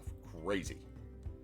And they had told me that, that should be, X amount of dollars at most at Best Buy. Like, they showed me like what the Best Buy prices used to be before the pandemic, so I could kind of keep an eye. And I was like, okay, I'm going to keep an eye out, on like Amazon and everywhere else, and I'm going to find myself a decent deal on a video card. And when I do, this is, we worked out everything else I wanted, and they told me how long it would take to build and everything. So I think I finally got a good deal on a video card on like some website that like sells Supreme t-shirts that I like signed up onto, and I would have to look back to see what it was, because I honestly haven't logged into it since. But it was like one of these that I was like, is this even legit? And I ordered the 6070 and actually got it for about the price that I would have got it for before the pandemic. I guess it was kind of right when everything was shipping back in, or the 6700 rather, not 6070. And then I got my computer put together. It still cost me, a couple grand, which was probably more than it should have, but I've got like the 5-year warranty on everything. So like, and even to the point where when I first started streaming, like I went in and I just basically took my computer in and said, hey, I downloaded a bunch of stuff last night that I don't really know about. I'm worried I might have picked up a virus. I got some like notice, that I think was just a phishing notice, but it looked sketchy. And the dude like spent like 2 days looking through my computer, for free. So basically I've got like a 5-year parts and labor warranty on it. So they treated me pretty well. I think it'll be worth it in the long end when I need to get something changed out, because all I'll have to do is pay for the new part and they'll do it all for free. And I basically kind of told him, they wanted me to do all the, they were like, oh, do you need, like VR and, be able to do that? And I was like, no, not really. The games I play are more like, RTS, Company of Heroes. I like to play Company of Heroes 2, or used to, when Company of Heroes first came out, was when I was kind of in the height of my gaming. I used to play Axis and Allies, and I believe one of the great creators of City Skylines used to be a player in my TeamSpeak chat, the Ambi Polizzi Funk. I believe he was KMA Ambi Polizzi Funk back in the Axis and Allies Iron Blitz days.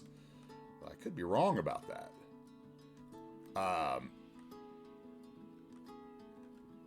Which would be really interesting to know. But so basically I just told the guy, look, from what I understand, I wrote down like what City Planner Place has, what $2.20 has, what Dirty H has. Like I went to everybody that had their specs listed, and I took them all to my computer guy, and I said, here's what everybody that's streaming the game is using. And, he looked at several of them and was like, well, that doesn't make any sense. You don't need that with that, or whatever. Because you know how it is with computers. Like, the newfangled toy is what everybody tells you to buy. So, and he kind of said, well, if since we got you this video card, it would go best with this. And he set it up for me. And so far, I've been very happy with it. But I wouldn't know if it's good or not, because I don't know shit. I could have gotten totally ripped off. I don't know anything about computers.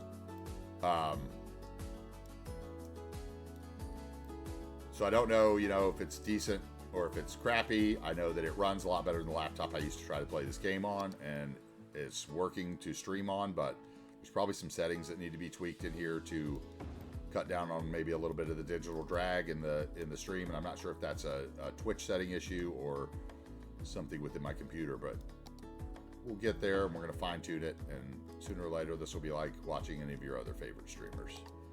We'll have some nice alert boxes and all the other stuff that comes with a good Twitch experience, which is why I kind of wanted to do Twitch over YouTube. I like all the emojis, and it just seems so much more interactive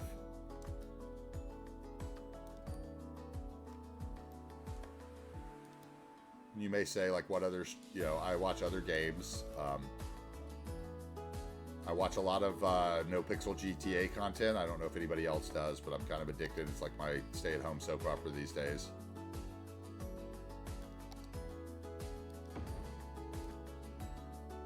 Especially Fuslie and Valkyrie. I think they're hilarious. The Chain Gang guys. Especially Coil. Coil makes me laugh like I don't think I've laughed in years.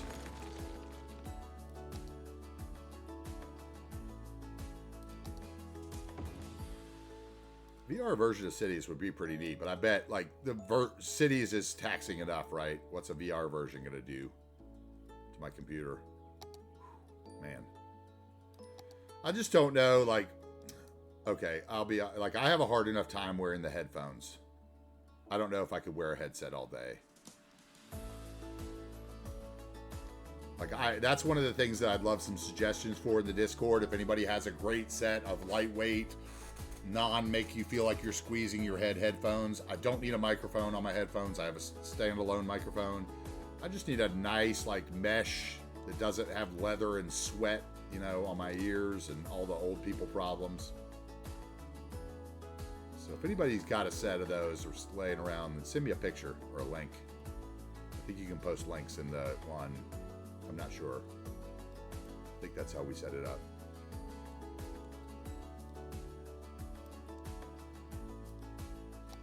Anyway, I hope you guys are enjoying the stream so far. We haven't really done that much exciting, but then again, there's a lot of days when we don't. That's kind of not what you're here for. You're not here for all the excitement. If you wanted that, you'd be watching some natural disaster stream. Or someone saying they're redoing their highway. That's like my least favorite thing to do, honestly, in the game. That's one of the reasons I put all the networking in before I started, was I didn't even want to struggle through the decisions of where I wanted my, you know, where I, like, that's one of the most mind-numbing things you can do in this game is, like, overthink. Oh, should it have gone there? Should it have gone there? Oh, I should have turned it here and I would have had space for this. Like, it's one of the reasons I did a little playthrough of the map first, kind of figured out where some traffic problems were, where the best areas to put different things within the region were going to be, on where I needed a separate highway exits for this, and tried to provide all that stuff in the beginning.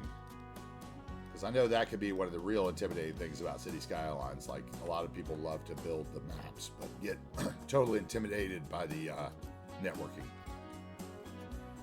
They like to, you know, build their city.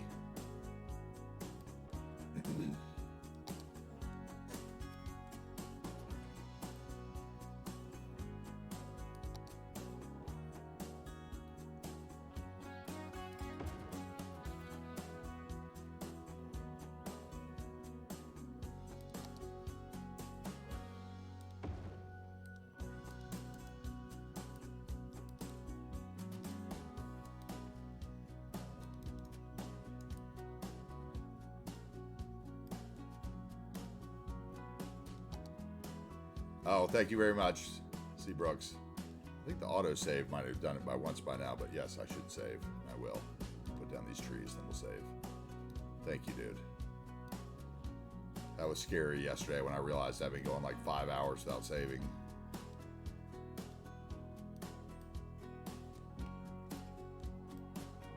Honestly, I gotta say, I haven't had many crashes this, you know, in the last 6 months of playing the game. I had a lot of crashes on my laptop, and I think that was just because I was really pushing it. In fact, I took that laptop in to get it redone so that, you know, I gave it, well, I took it back in to get it. I had a problem with it when I was trying to uninstall all the city's content and everything, and kind of clean that laptop up when I got my other computer. And so I took it up to the same place and had them look at it, and I had to get a new hard drive in it because it was a kind of an older laptop, and I guess I had fried the partition in the drive because I had been working it so hard. So I had to get a new hard drive put in it before I could give it to the person I wanted to give it to, so they could use it, you know, as like a tablet or whatever.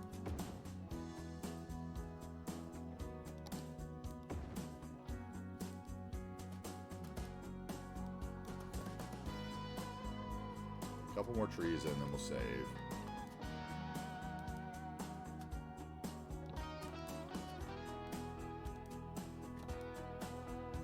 So you're working the, let's see, it was Stretchy Beard, right? That said he was working on the Midwest city.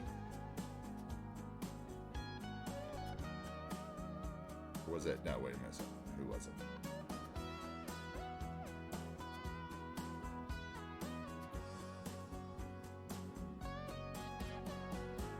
Oh no, it was Zarin.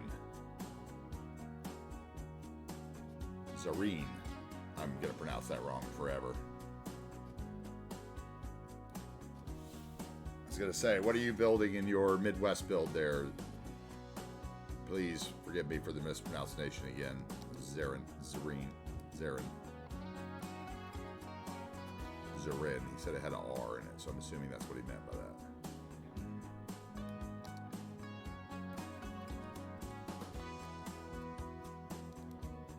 Or anybody. What are you building here in your city today? What are we building? Put some pictures up in the Discord if you're joined already. We'd love that. If you have joined the Discord, I have it, like, I'm not used to having everything open, so I'm not really active in it now, but I will be after the stream. I'll be chatting it after the stream. If you want to message me, you can send me private messages there or whatever as well. So...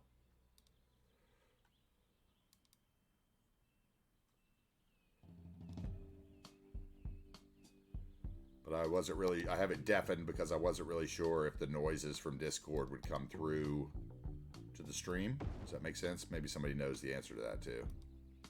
Since this is my first go round with Discord. I asked Cruft, but I thought, okay, he's awake yet. Don't think he's on yet.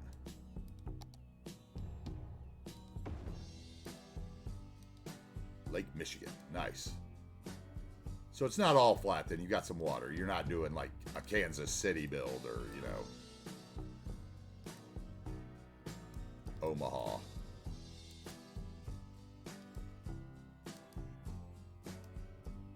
No offense to any Omaha people. I just really didn't have a good time in my time in Omaha.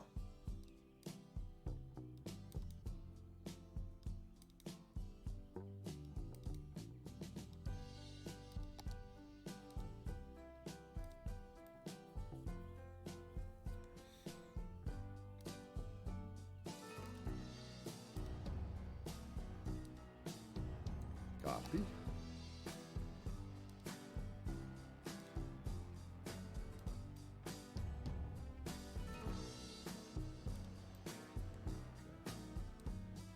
Let's save. Let's do our first save of the day. Oop. Took a screenshot too, huh? That was stupid.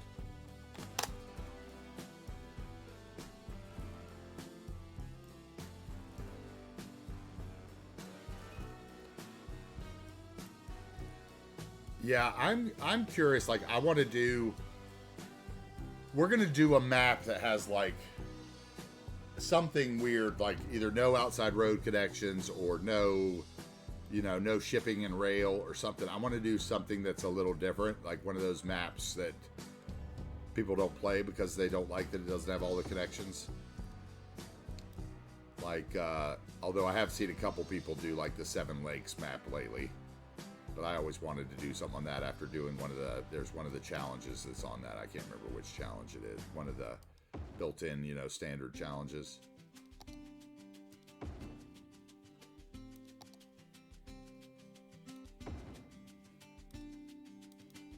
Have you guys done all those challenges before? I really learned a lot about how the kind of the game worked when I did those. That was one of the things I did when I came back. I watched there was a really good series on YouTube because I was having problems with the one on the archipelago. And there was a creator on there that had a series that he had done all of them kind of time-lapse. And I basically just copied his, where I like filled in the land like he had and everything. Because it was the one I couldn't do.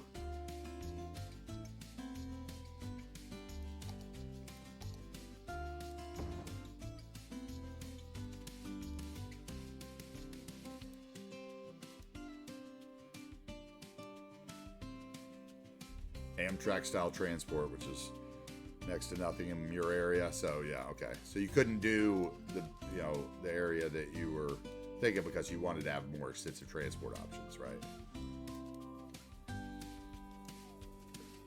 Good old Amtrak. When we finally get our trains really running, we've got some, we got some of those nice trains too. Can't wait. You got to have all the transport, right? I mean, that's, you always kind of regret it when you don't have most of the transport. I like to try to use it all.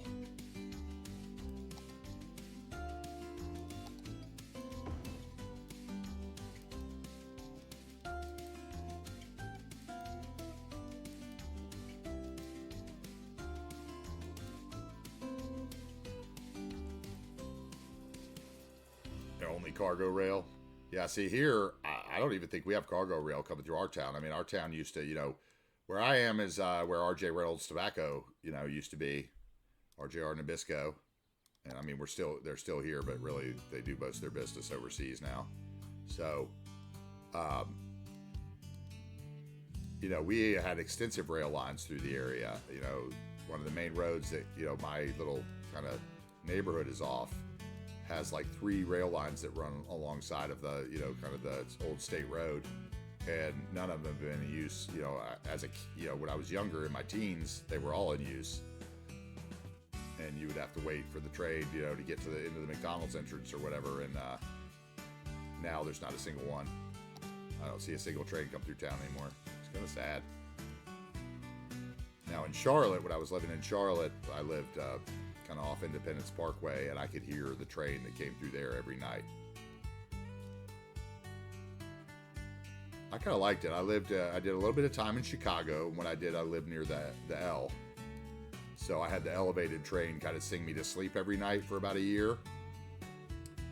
And I really enjoyed it. So I'm one of those people that when I put my head on the pillow, I don't watch TV in bed or anything like that. So when I go in and put my head on the pillow, like, comes from being in the restaurant business, I think too. Like, when I am in that state of it's time to go to bed, I put my head on the pillow and I am asleep 4 minutes later, and you could not wake me up unless you are the alarm clock.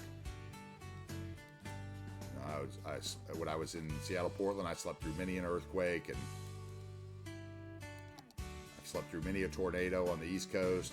Slept through a hurricane when I was in Charleston. Kind of dangerous, but it is also really nice. As long as I have a blacked out room, I can sleep anywhere. I remember when my sister first, she moved down to Florida, and I remember I used to take the Pasture Trail down to visit her in Florida, the Amtrak down. And I think that might have been like the first time I got drunk at a legal, drinking establishment, because there's no alcohol liquor enforcement agents on trains that go interstate. So if you went to the bar car at 18, the guy just didn't care as long as you tipped him. And I would take the train down to Orlando to visit them and just get schnockered on the way down. When I was young and silly. Like the person who's putting 3 of the same house down and move it because they're talking and not paying attention.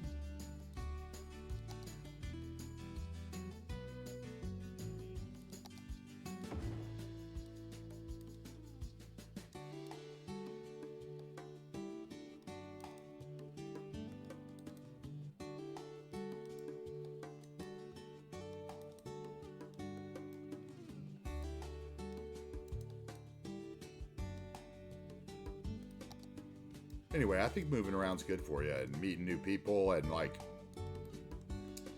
even something as simple as using Uber.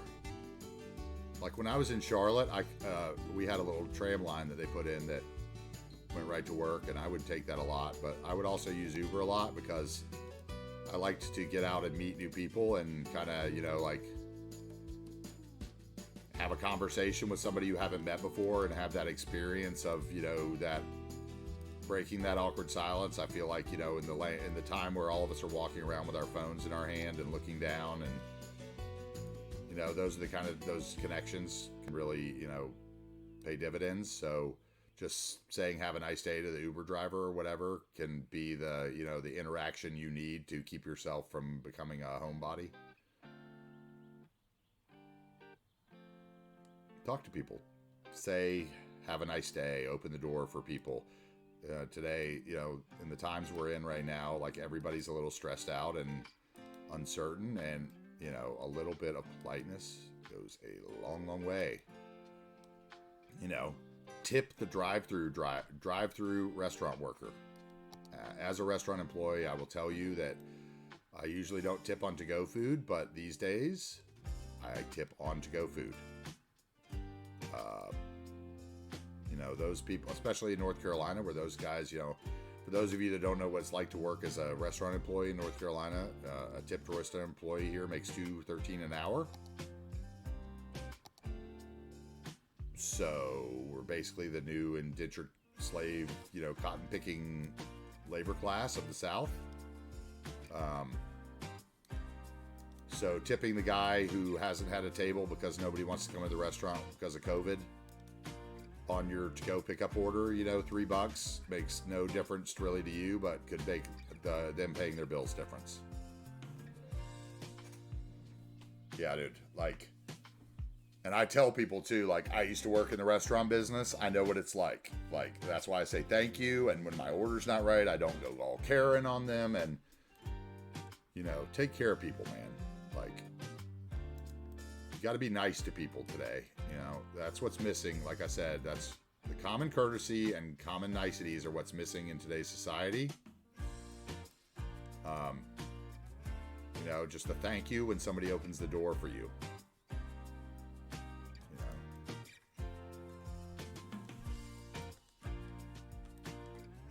Put your phone down, walk the street with your eyes up and say, how are you doing to somebody walking down the street? Meet somebody that you'll never meet again. Makes a big difference in your lives, in their lives. Depression is real.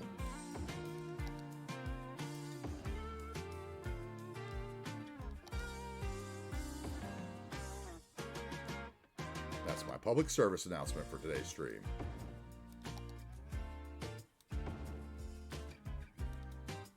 I remember when I lived in Portland, we were all making $8 minimum wage at the restaurants plus tips. And I chased some guy out of one of my restaurants and was like, dude, you sat there for hours. Is there something wrong with your service? How come you didn't tip my server? I noticed you didn't leave the girl a tip. What was the problem? And he just looked at me straight in the face and said, I don't believe in supplementing people's income through tips. There was really nothing I could say to that. But I could say, then eat at home. Or vote for somebody who would change the law so that those people aren't depending on those supplemented tips, right? Wouldn't that be the proper thing to do? Don't take advantage of a loophole. If that was your kid, you'd feel differently.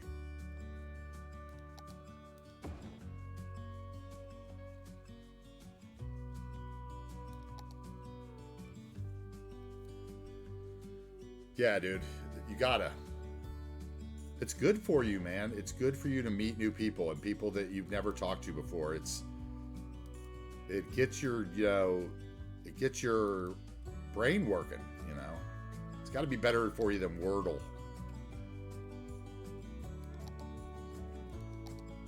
Once again, no shame in the Wordles. But it's just, it's like I say, everybody walks around now so self-absorbed in how many likes they've got or, what their friends are doing on Facebook or Instagram or, whatever. And nobody has their eyes up anymore and, makes eye contact with people. It's like one of the strangest things, people look at you so strange when you make eye contact these days. It's like they think you're about to rob them or something. And then you say, oh, hey, have a nice day. Or, it's a wonderful sweater you're wearing or, whatever. And it's like they've been taken aback 20 years to a time when people were nice to each other.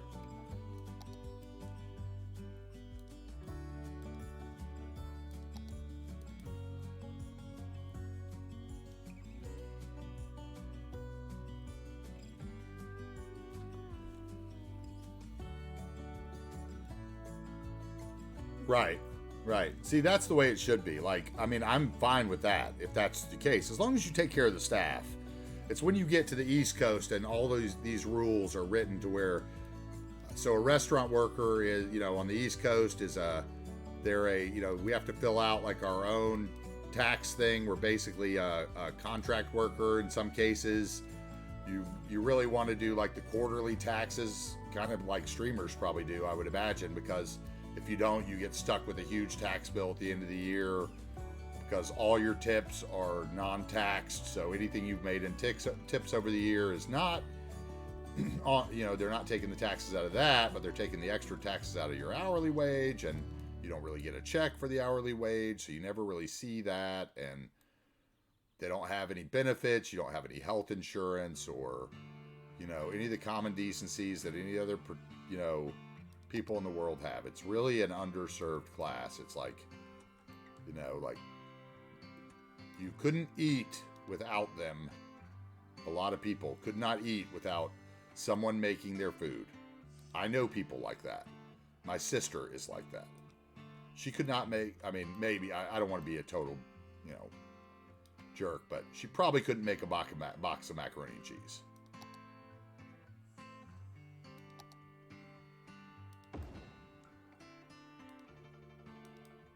And it's like, tip generously if you know that you're in a state that has low, protections for those workers. If you're in Seattle where they're making $15 an hour now, there's no reason to tip. $15 an hour is great, the cooks here in North Carolina don't even get $15 an hour, good. Like when I was coming out of culinary school, like you beg for $15 an hour here. They'd be like, prove it, prove to me that you're worth $15 an hour. We don't pay anybody more than $8, on the East Coast. Whereas when you're out in Seattle and Portland, you're making $25, $30.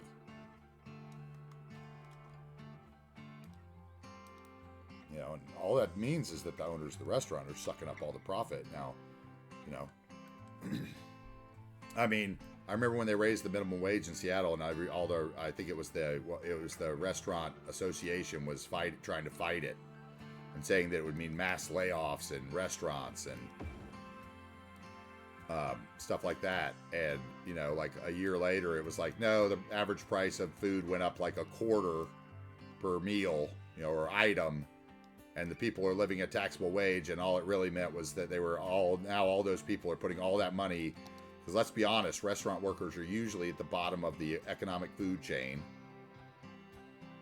But they always spend all their money. Restaurant workers spend everything they've earned. They're usually, got a lot of single moms, a lot of, people trying to raise children on that as a secondary income. And that is grocery money, expense money. That money gets back into the economy and trickles down. And, so it's like once you do the math on it, it shows that everything that the people say just to keep more of their money is kind of crap.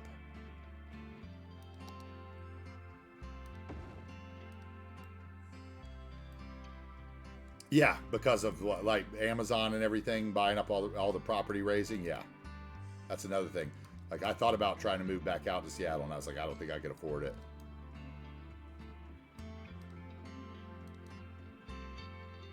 That's the beautiful thing about North Carolina, right? Like here I could get, a 2-bedroom house for rent for like, a decent, nice 2-bedroom house with a decent yard and a kind of a quiet area for maybe $800 to $1,000 a month, where you're paying like $2,000, $2,500 most places.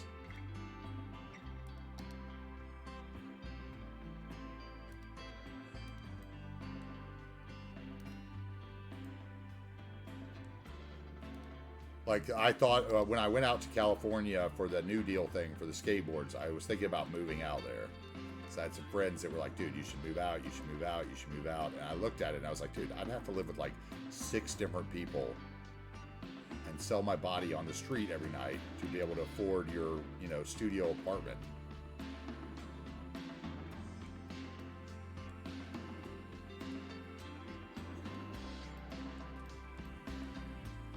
Yeah, but anywhere you live that's, cheaper is going to be a longer commute.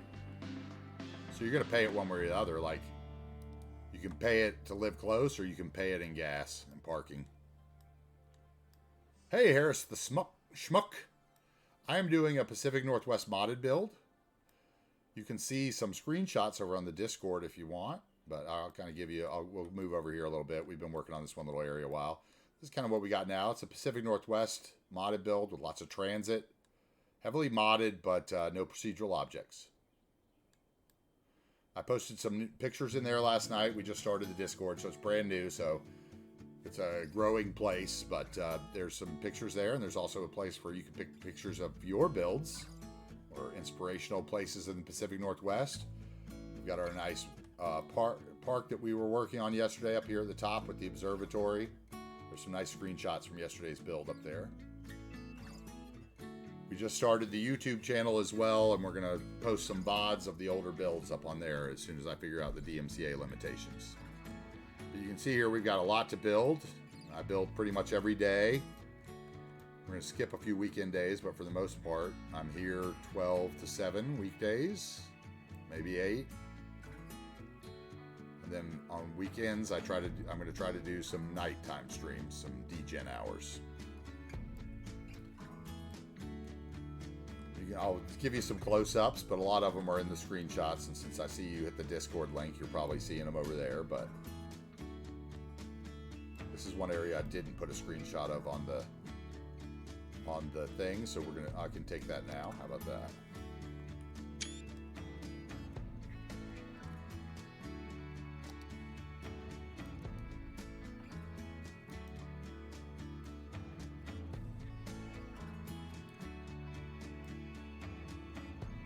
I didn't put any of this apartment complex on there either area, so maybe we should get a few of that. Starting to think that maybe when I'm using the keyboard buttons to move the camera, that's where we're getting the pixelation and kind of the drag, so I might stop doing that. You can see kind of the neighborhoods that surround our first city that we built here. Oh no, I don't mind you joining at all, dude. Please join. You know, like I said, I have it deafened right now because I'm not really sure how all that works with streaming since we just set it up last night. But I'll be in there a lot, and definitely a good place to post your photos of your builds and see photos of our build and comment on photos of our build here. Kind of keep up with the stuff and the goings on. We appreciate you dropping in. Thanks. I'm not sure if this is your first time in the stream, but we definitely appreciate the first time chat, and if you joined the Discord, that's great. Like I said, there's a YouTube. I have a few commands set up that you can see if you do exclamation point commands in the chat. It'll link you to the commands that are set up right now, and we're going to have more growing. We're on the road to affiliate and hopefully getting some channel points going. So let's go here, take a photo. And we never got a photo of our under the bridge monorail station. I noticed that when I was posting photos, or our high school. So let's get a nice overview of the high school here. I think that's a good one. This little semi-city tour will give me an opportunity to take a few more photos, so bear with me. I don't think I really got a good one of the shopping center over here, so let's do that too.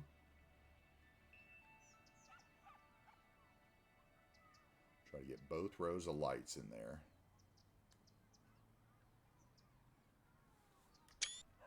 Okay.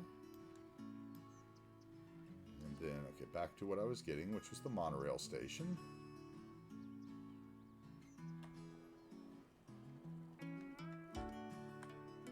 Let's get a view up under here.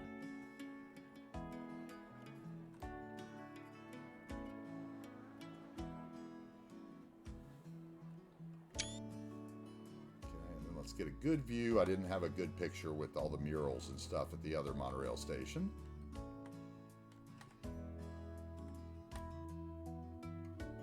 So we'll come over here and grab a couple pictures of this real quick.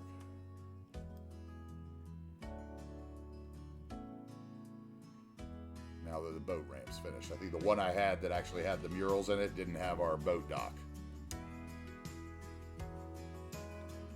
And let me know if any of the links don't work right, guys, please. Because like I said, they're all works in progress. So we're just trying to...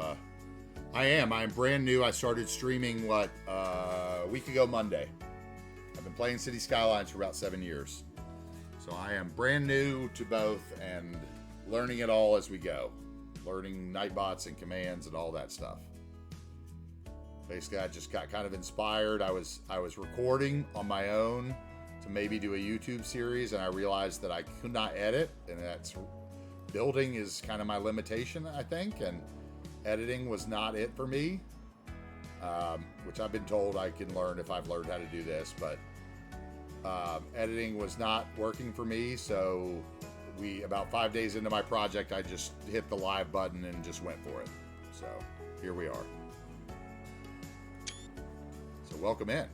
Thanks for joining us. I hope you enjoy kind of some of what you're seeing here. Obviously you probably play Cities, or you might not watch Cities content, but do you play modded or unmodded? How do you like to play? Oh yeah, and I didn't show you my the resort area we have over here. Please apologize for any pixelation as I'm moving at fast speed across the map. I gotta maybe slow down that scroll speed so we don't get that, but we've got a nice little resort complex we made up here that's got some of those tiered keys from the content creator packs and a monorail station. As you can see, just a little lakeside resort community. Monorail up to the top where our national park is. Or not monorail, cable car, excuse me. I've been saying that for 2 days now. Got monorail on the mind. Excuse me. And then like I said, if you come up here on the top of the mountain, this was where we were working yesterday. Was putting in all these cabins and nature reserve assets on the top of our observatory, which there's some great night pictures of on the Discord, I think. The one at sunset, I think, is really nice. And it kind of shows how we've used the Bob app to the Bob mod to take all the lights off and make this not a bright spot in the sky.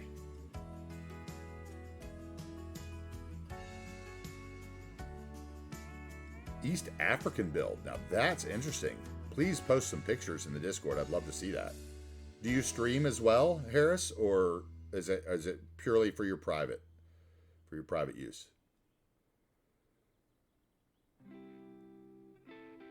Oh, that's hard to see. I'm sorry to hear that. Comments can be a debilitating thing. Was it because of the subject matter that you've chosen that people were giving you a hard time? That's tough. People should see that things are just a game and you're building basically a diorama of a spot. It's like, painting a picture. You wouldn't get mad at a photojournalist for taking a picture of a, impoverished war zone.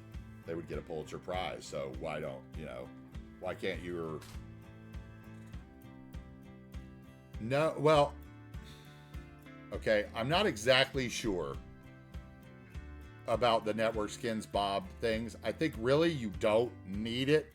I think there's probably something. I don't use network skins. That's another mod I don't use because I had always heard it was taxing on the performance of the computer, which I'm sure Bob is too, right?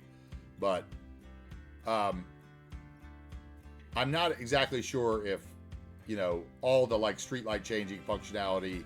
I know that when I change it in Bob, it changes it pretty much for, I can't just change that 2-block segment of road, which I'm not sure. Maybe you can do that in network skins and leave the rest of the network untouched.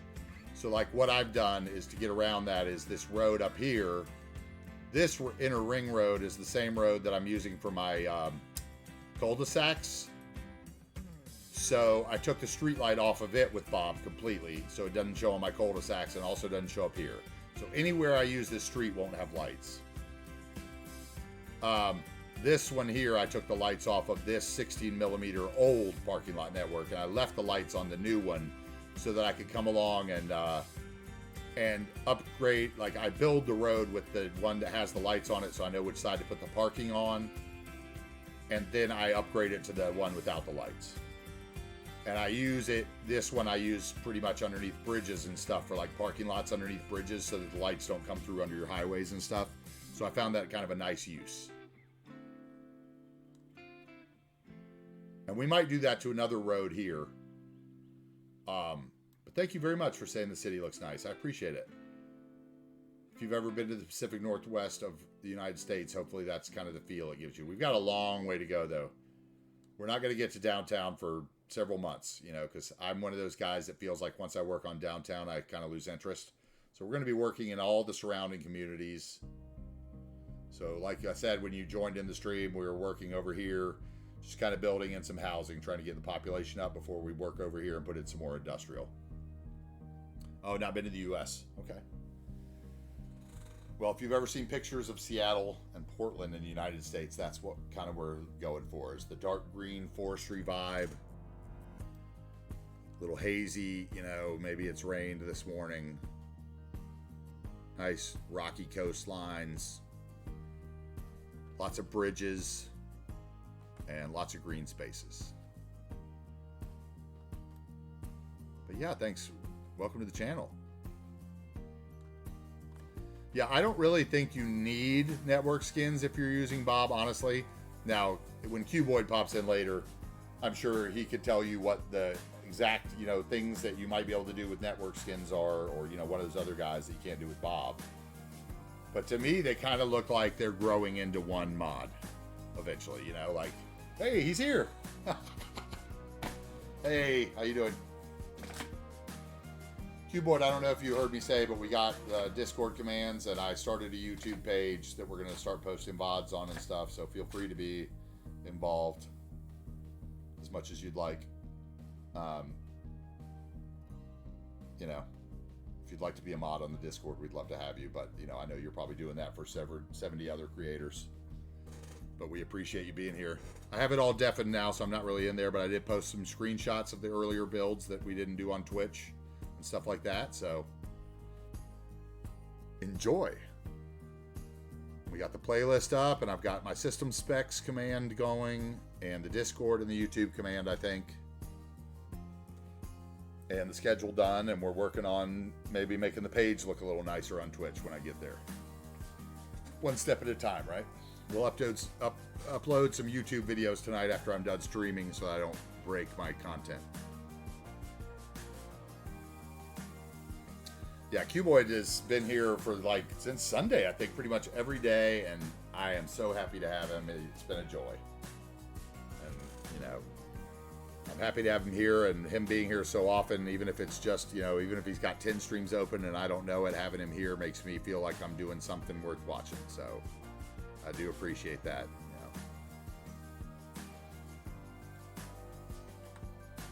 I mean, having all of you guys here makes me feel like I'm doing something worth watching. But all right, we've got to keep getting these workers up. These workers we got to fill these jobs. Otherwise, I'm going to have to uninstall the Realistic Population 2 mod, and I really wanted to play with it this time around because last time I tried with Realistic Population, I kind of had this same situation where no matter how much, because I like to build low density, I never really had enough jobs or enough workers.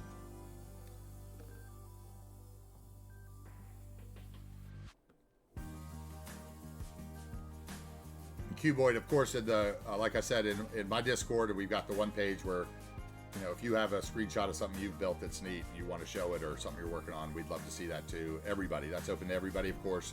There's the one channel that's just for what it's called, Our Build or The Build. And that's where I'm going to be posting screenshots every day of our build here, so as to not get, lost in the shuffle, kind of a time-lapse screenshots of the project. You guys can comment on them, and I'll try to answer those kind of things. So, oh, hey, dude, we can change that very quickly, that you can post links, buddy. I don't honestly know exactly how to, but let's see. I don't know. We're going to figure that out. After the stream, Cuboid, I'd love to chat with you for a second, because there's something I need to do with Move It that's holding me back from the map upload, and it would be a great help to have you let me know if I can actually do it, or if I need to find a different way. So I'll whisper to you later after the stream, and if you see it, maybe we can get together.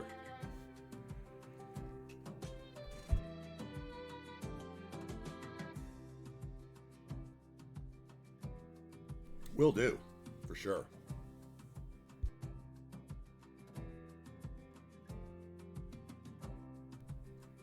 right, I am going to. Oh, sorry, Harris. That was I think that's the link thing because I had it set up. I was getting a bunch of spammers in here, but I think you can post that in the Discord without any problem. I believe Croft said he set it up to where you can post links in the Discord. And I will, I'll see what the permission setting that I have there that blocked you out. Because I was getting a bunch of people that were coming in saying bye. They were saying, I have like two, well, what it is I have two words. Viewers, yes. I have viewers and primes with an S blocked. Because I had somebody coming in posting that, you know, buy viewers and primes on here nonsense. So viewer is fine, I think, but viewers with an S gets you into trouble, I think. That's how I did it. So I'm not sure if that's the best way to do it. So Harris, please don't take offense to your message being blocked by the Nightbot.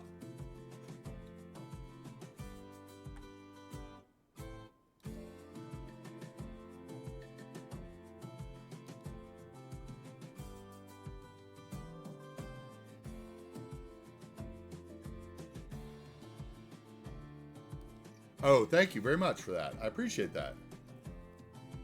I appreciate that. We've been picking up steam, I think. First couple days were kind of lonely around here. But we've met some people in the community and they've helped us out a bit. And had a couple raids come in and add some followers. Like I said, we're trying to reach affiliate status as quickly as possible so we can get those channel points going. Because I guess that's kind of the hang up there.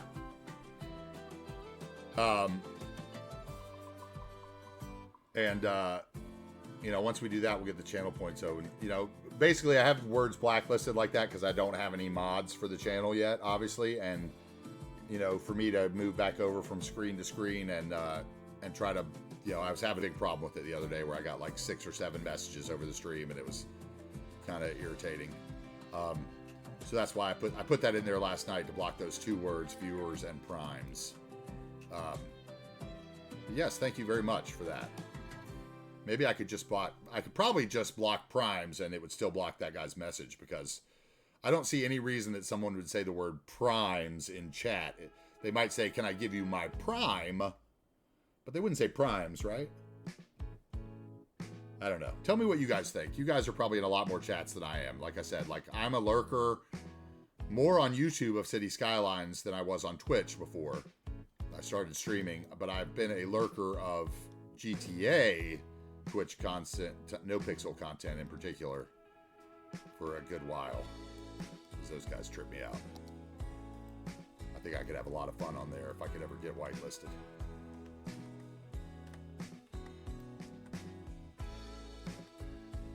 Okay, back over to our neighborhood. We're almost done here. We just need to finish the roads a little bit more. Got the outside of the neighborhood to do. Maybe just block mount viewers.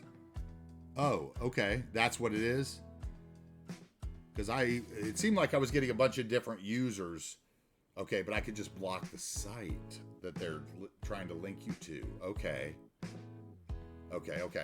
Yeah, but we could do that when we see them pop in and change their site, right? So that would be not hard to do. Okay.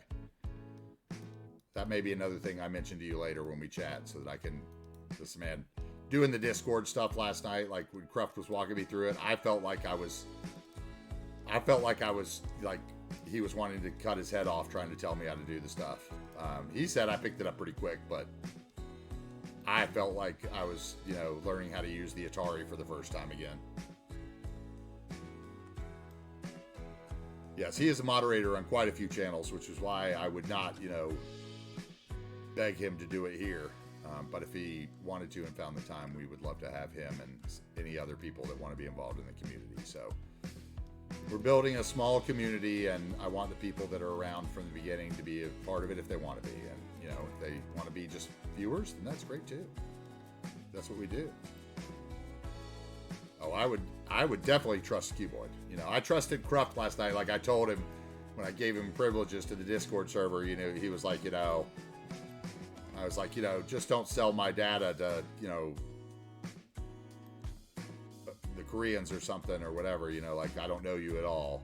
And yeah, it was kind of one of those things where, you know, you take trust in people, but I think you can kind of feel. I don't think Cube would mess me up. He's too big of a creator in the community to, you know, risk sullying his own name over some silly Discord channel, you know, like.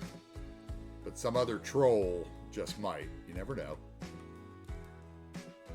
I'm sure XQC would never do that. He probably pays his people to do that stuff for him, right? So I don't know how any of that stuff works, honestly. I don't know. Like I said, you know, if I can find a mod for the YouTube channel who wants to do some video edit, who likes to do video editing, who wants to do that, maybe we split some commercial income if there is any. I don't even know if there would be any to split, honestly. I'm kind of just talking out my hypothesizing, I guess.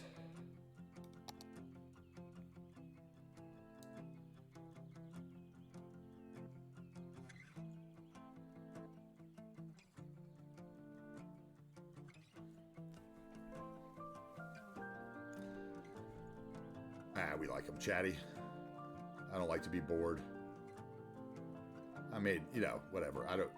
It's not going to bother me if people do stuff while they watch the stream, because that's what it is, right? It's 7 hours of background chill. But it's nice to have a little chattiness. Otherwise, sometimes I think you can kind of feel like you're talking to yourself, like, you know, what Croft was saying, just keep talking, dude. It's like, you're doing good. You got a good personality for it, so hopefully you guys feel the same. I think it's that restaurant worker in me, you know, like I'm just treating everybody like I'm walking up to your table trying to make that tip off dinner tonight.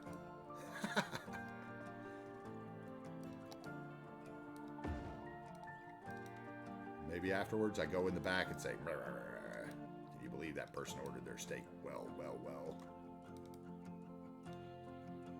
That's how it works. Anyway. We love all the other creators here. You know, I watch pretty much all the YouTube content I can. I've been watching less since I've been streaming, obviously. I guess that's kind of a side effect of streaming it, is you're not going to watch it as much because you're too busy being live, right?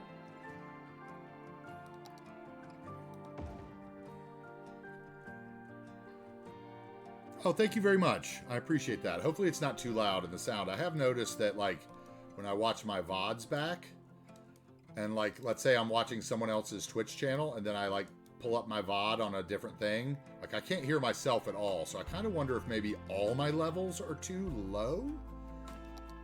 But everybody's told me the levels were fine so far, so I think we're good. But yeah, that was another thing that took me forever. Like I've never really, you know, last time I did any of this kind of stuff was like TeamSpeak, you know, 20 years ago.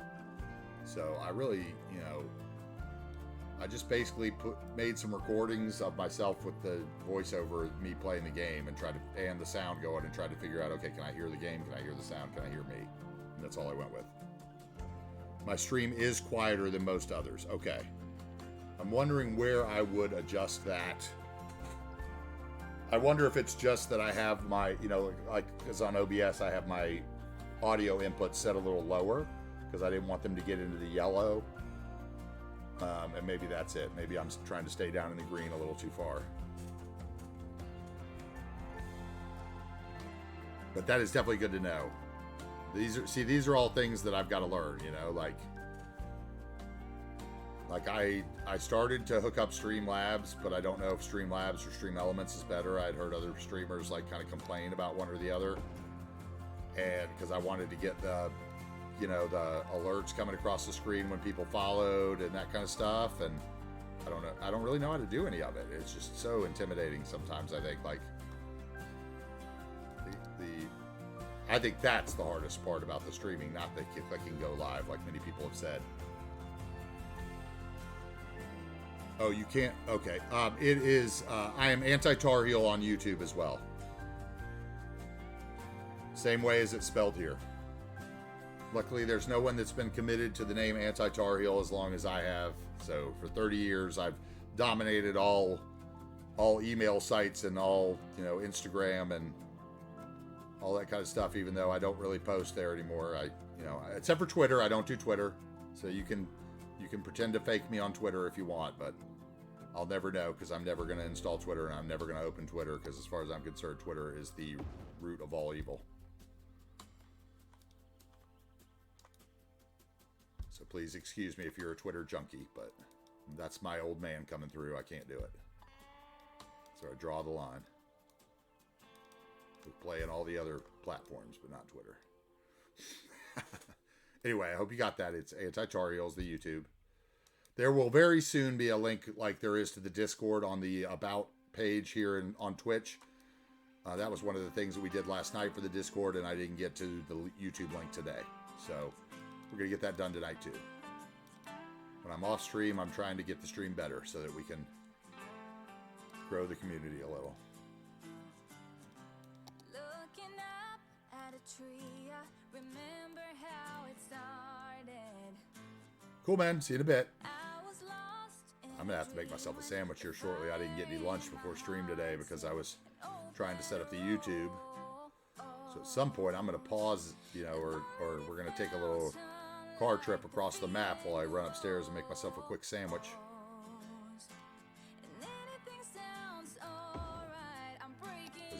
Cities are built on food, beverage, and possibly other things depending on where you live and how old you are.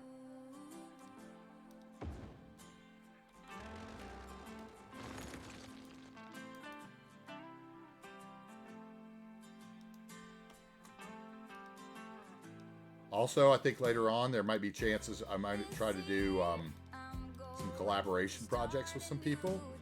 So please, if you're a builder that likes to build stuff, who's never really tried,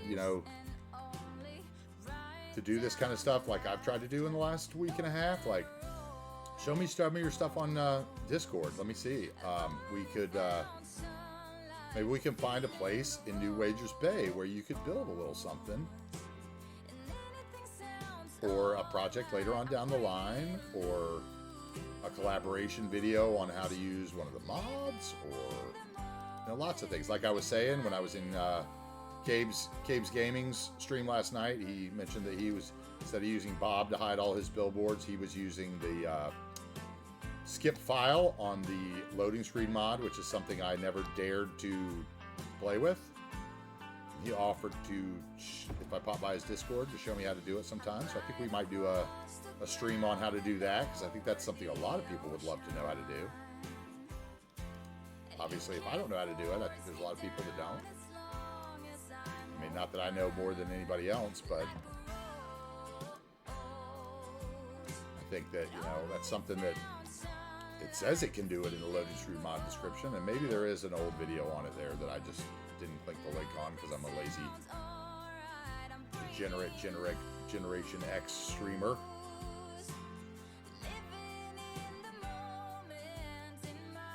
DLC on the road types. Do you mean the what do you mean by the road types? Do you mean the new tool that you can change the trees on the road types? Because I think that's everything, right?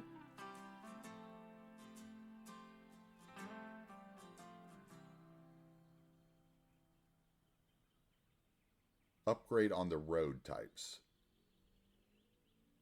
Oh, you mean the actual asset that has that 3-lane, like the two one way, one the other with the turning, asymmetrical?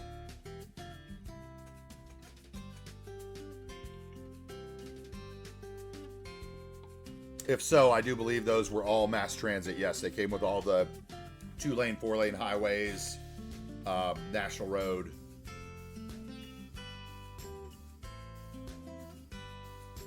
I think that's right. 99.9% sure that's the case, yeah.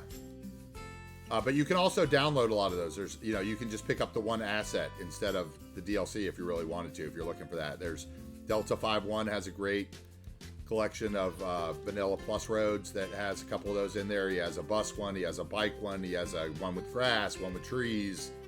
Whereas mass transit only has the regular. Hey, FaZe.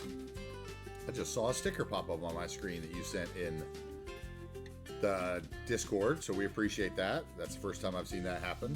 Not sure if the stream saw it. Yeah, it looks like they did. So I may need to move that over onto my other monitor as we learn. Welcome. I do have the Discord deafened right now, so don't think that I'm ignoring everybody. What asset was what? The center turn lane. Oh, wait. You mean the road assets that I'm talking about? Or are you talking about a different asset that I used? For the road types. On the workshop, click on roads and just scroll down until you see anything that's published by a guy that's Delta 51. And then go to his collection page and he'll have several different collections. Like he has like 1 unit roads collected, you know, he has like vanilla roads that are basically the exact same textures as the vanilla roads and bus stops and everything. So they really kind of fit in well if you're doing more of a vanilla build. But yeah, he has an asset that's a Delta 51, and he has an asset that's like I'll have all the roads I'm using in my collection too, but the only collection I got to so far was the mods list, because I was told that was definitely the most important because people would ask. But yeah, if you go through his roads, he has like an asymmetrical with 2+2 2+1 with grass, 2+1 with trees. 2+, he has all of them, and then he has like the 4-lane. He has like the bigger roads as well. The hey man, yeah, let's as soon as I finish stream tonight, I'll message you on Discord, FaZe, and we may be able to do that for sure, because I definitely do need some people like that. So yeah, thanks for that message again. Yeah, like I was saying, he has the bigger roads too, Stretchy Beard. The like the ones that Chris was trying to use in his stream the other night. Just please don't get the one that Chris was trying to use. That's like the 2+2 with a turning lane that specifically says in the direction that it's awful. Because there's one that says like, will cause accidents, because basically it's just kind of aesthetic. The trucks will drive through each other in the middle lane because they're both trying to turn both ways. So just don't go for that one. I think that's one that used to be a Networks Extensions road that somebody's put up there. But Delta 51's got you covered. His stuff is, like you can do as many of his roads or as little roads as you want. So he's got everything you need. Yeah, stay away from 2+2. Well, 2+2. Yeah, there's one in particular that's like the one that Chris Chicken Knuckles was putting in all his ports and stuff that I was screaming at him the other night, like, please, that's what's causing all your traffic problems, because the trucks just get really confused. But there are 3+2 symmetrical roads that you can use as turning lanes like he was trying to do. You just have to alternate it at the intersections, right? But it gets you what he was trying to do, it gets you. As long as it doesn't have a median, they'll turn across it, right? So, but yeah, Delta 51's got a great workshop road assets. That's pretty much, I've always been one that stayed away from network extensions too, because I kind of got into the modded part of the game after I was told that, that was one of those things that kind of break your saves, or could. And I actually had to break one of my saves, or I think it's what broke one of my saves. So I found Delta 51 a long time ago, and he has slowly but surely been adding basically every road to the game, and, doing all the roads that you could possibly need. I think his collection pretty much has any road you could need. Although, there's some roads you might like better because they have better markings and the crosswalks and stuff, styles that may be more functional to what you're trying to build. But his roads will do the job and get you what you're looking for without possibly downloading mass transit if that's what you're attempting. Although I love mass transit, right? Because mass transit comes with all the different Snowfall's trams, right? Mass Transit's trolley buses, and you can't even get monorails without mass transit, can you? So, and cable cars and stuff. So, mass transit for me is up there on the list. For me, I buy them all. I figure these guys have made a great game, and it's up to us as the community to support the content creator packs and the map packs and whatever little add-ons they want to do, because that's what keeps this game going, right? Like that's how they find the money. They get the money in their budget to work on Cities 2. And, you know, the game's been out for long. It's not like they're selling tons of copies for $50 a piece, you know, like those little add-ons are what, you know, get it going. Natural disasters is terrible to use, but if you click off natural disasters, the buildings, the helicopters, and everything else is great.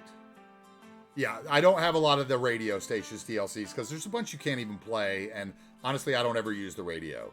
So unless it came with like the trains thing, then I don't have it. Radio station wise, that's where I'd stay away from. I like all the playable DLCs and content creator packs and like, you know, kind of expansion stuff. I use the natural disasters DLC because I love the helicopters that it gives. I like the weather tower. I like the assets that it gives in the buildings, and the functionality it brings to the city. I do not like the disasters itself. I like them after stream, like today, we could do that. I could click on natural disasters in my options panel. We could, you know, after I save it the last time for the day, we could have a tsunami in Bridgeland. And that's fun for streaming. It's just not fun to rebuild stuff for me. Like, the same reason I tend to play with everything unlocked at the beginning, you know, because I don't like to rebuild my lumber zones or whatever, is kind of the same reason why I don't like natural disasters, because it's kind of that same. I'd rather not spend all my time rebuilding the same area. I'd like to build different areas and have them work together. Yeah, so I totally know what you feel there.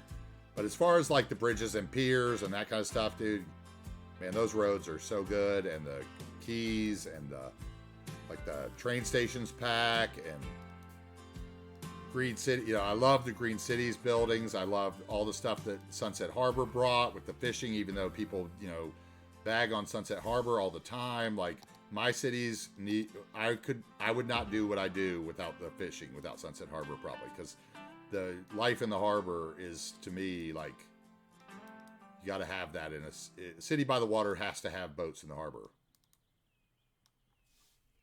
But yeah, it's definitely the worst one. It would be the last one I buy. Natural disasters, last one I buy, absolutely. Maybe Snowfall, if you don't like trams, the second last one you buy, even though Snowfall's got some great stuff. A problem with Snowfall is that most of the stuff that's in it you don't actually see unless you play winter theme. Like the interesting hockey buildings and some of the parks that they have in there, that some of them could be used. Like, why wouldn't a place that used to have the Winter Olympics, like, have the, you know, some of those things year round, right? But kind of a limitation, I guess, of that DLC. Yeah, I like Sunset Harbor. I like all the, you know, all the weird. I think that's the one that brought like all the weird, like inland water treatment stuff and variety. You know, all of them bring variety, and that's what it's about, right? Like the IT clusters, the eco housing, the tourism and leisure that came with After Dark. You know, to think that at one point the game came out without even the night mode, you know, it's pretty shocking. So, you know, some of them I don't even really consider. It's kind of like how you don't consider loading screen mod a mod. It's just like, it's almost like a prerequisite. Like, if someone asks you your top 10 mods, you're not going to say loading screen, are you? Park life and industries, to me, would be my biggest, because of the fences.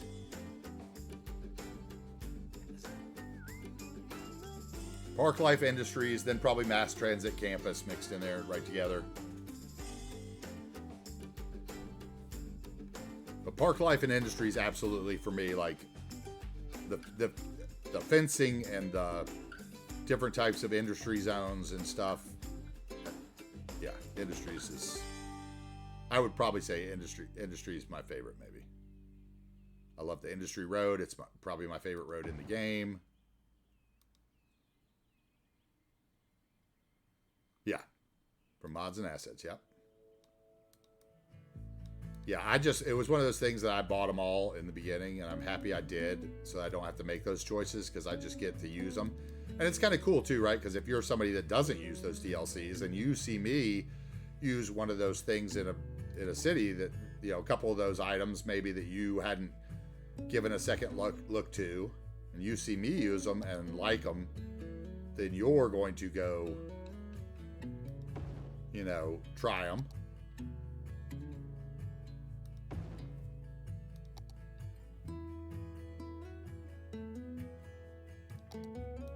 Okay, so that street's pretty much done. We just need some more trees. Let's see. Let's get do our copy drop tree.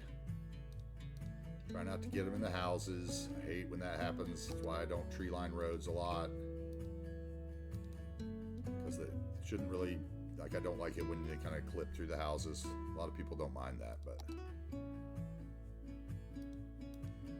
there's a few things, you know, like City Planner Plays is he gets on his box about the water pipes. Biffa gets on his box about the lane management. I get on my box about light posts and clipping trees. Street lights must stay on the same side of the road. That's my OCD. That can be the first meme on the channel. It's pictures of roads with weird street lights, telling me that I was wrong.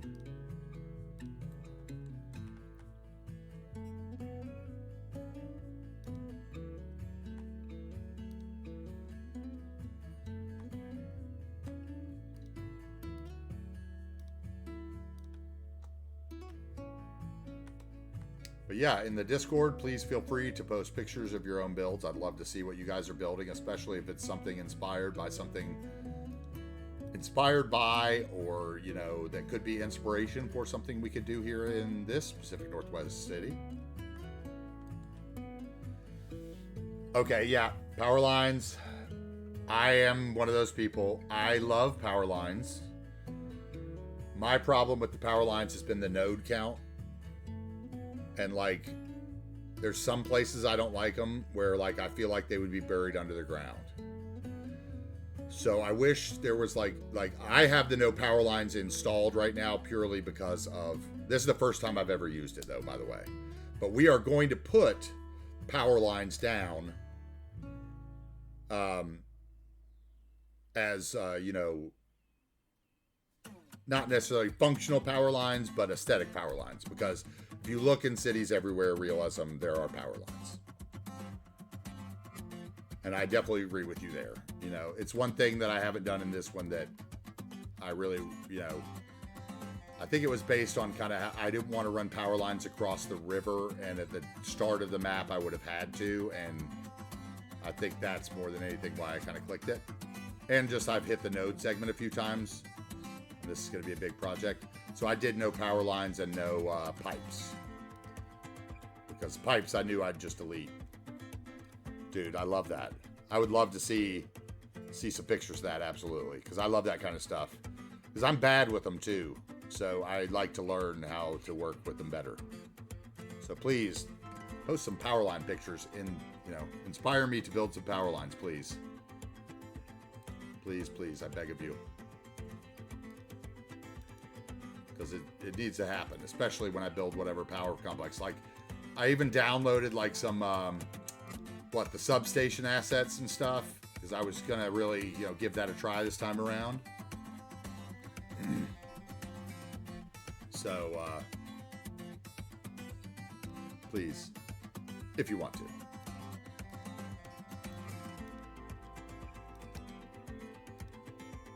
Or you can feel free to sit here and troll me about my lack of power lines every day. That would not bother me much at all either, so we like that too. I've got a good city where I can handle it. Okay, let's get some more people moving into that section.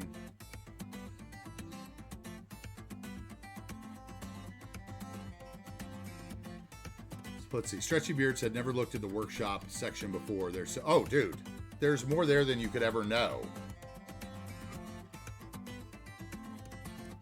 Oh, yeah. Can't get hate for just the power lines. That's awesome. Or even if you want to send it to me in a private message, dude, on Discord, I'd just love to see it. So I'm not asking you to share something you're not comfortable with sharing. That's not what I'm trying to do. So, you know, I totally understand the reason you would not want to do that. So, please, but if you want to show me, I'd love it. So, whatever. I'll let you, okay, let's use, let's use the network multi-tool and add a node here so that I can spin this 2-lane, 3-lane road asset. See, this is the 1+2 road asset I like the best. It's not one of Delta 1.5s because I've started using the big urban roads pack in this series, which I hadn't used before. And he has one that has a dashed line and one that has a solid line, but I believe that they do take another mod because there's a new adaptive roads network mod, and I think for some of them you need to have that enabled, but not maybe for all of them. So, but that's the one I like because I like the yellow line. When you were asking, okay, and then we see I straightened with node controller. I straightened that intersection. It actually straightened out all my turn lane writing and everything, because the reason that was all off center was because the crosswalk was off center, right? Snowing. Wow. I love a good snow in the sunshine.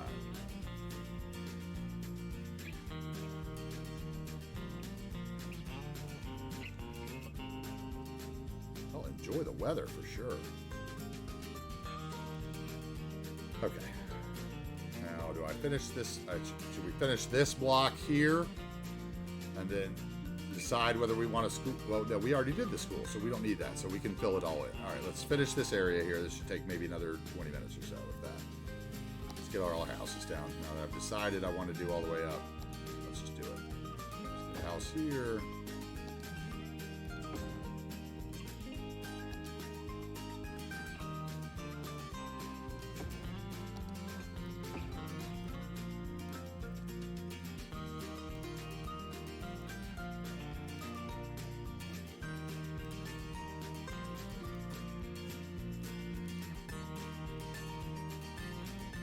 Okay.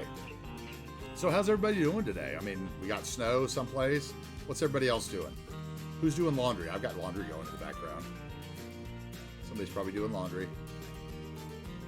Someone is probably working on some schoolwork somewhere. Some other people are probably playing City Skylines. I'm going to guess. Crazy guess, I know, right? Dude, the workshop is like an endless possibility of everything you could. I'm Stretchy Beard. The fact that you've never looked at the the workshop section before. I'm sure you're busy for the next hour, so enjoy yourself. If you have any questions, let me know. Some of the assets I suggest to everyone are I think it's 4x4 concrete brush. There's like a whole set of these super old brush assets that are like pavement that you can just plop down like they're a building, so you don't have to use surface painter everywhere. Oh, life-changing.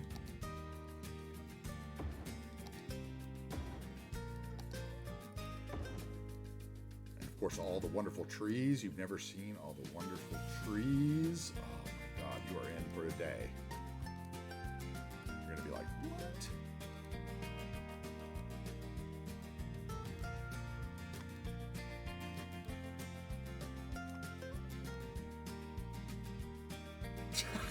Trying to do work. Okay, well then wait for later to check out the assets. Because there's like, I mean, I'll tell you this, I've heard this, and I think it's true, and I'm sure when Q-Boy gets back he can verify, but I've heard there are so many assets on the Steam Workshop that the thing stopped counting. And it says there's like 245,000 assets, but there's really way more than that.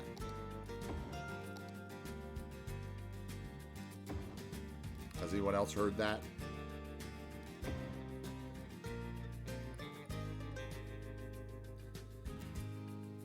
pestering you all day long. Pester, pester, pester. Well, we appreciate you joining us while you're trying to do your university work and work.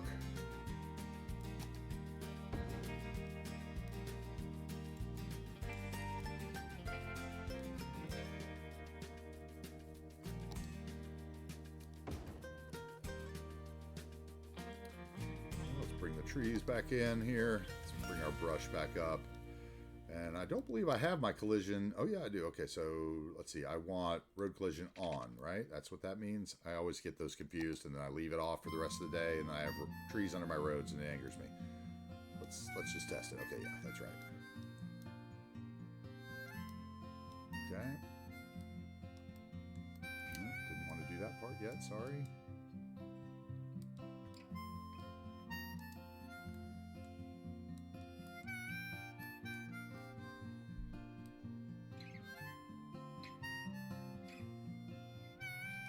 Okay. A little more there.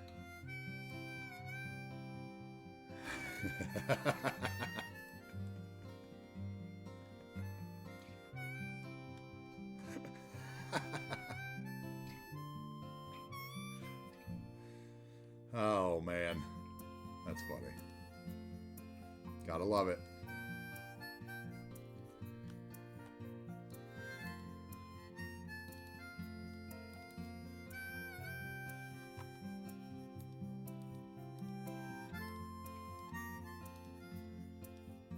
Anyway, guys, once again, for those of you who maybe didn't catch it, I am AntiTarheel. I build modded city skylines on Twitch.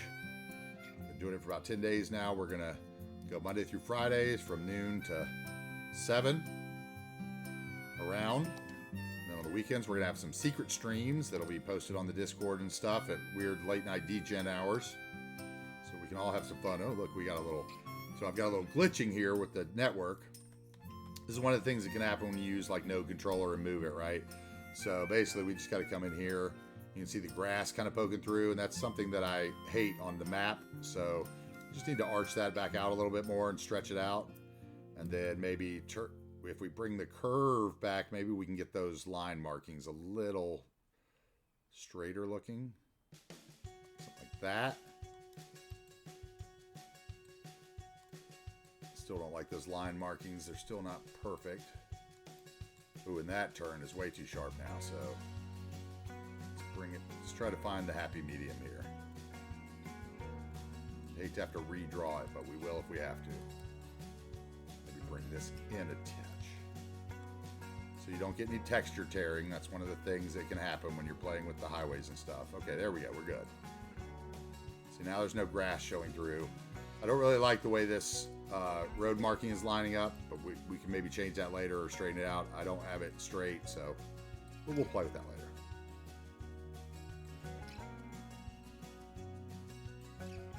Yeah, exactly. Just grab a couple and try them out. Don't get crazy.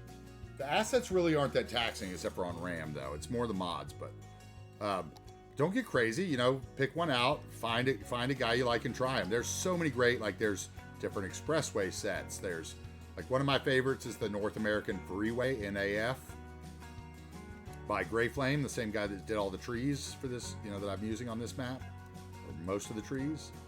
And I'm a big fan of it. The one thing I don't like is that the bridges narrow too much for me. So that's the only reason I did not use them on this build. It's because going over the big bridges, it looked a little weird when the lanes shrunk down like intensely. But those are a great set. Delta 5.1 has great road assets. And another guy redid all the Network Extensions 2-pack. Network Extensions 2 is another thing you want to stay away from. But I think that's listed under mods and not roads, right? So, because it'll break, it has problems with Harmony, with the Harmony mod. That's what I was told. Once again, I could be completely wrong because I am a computer idiot.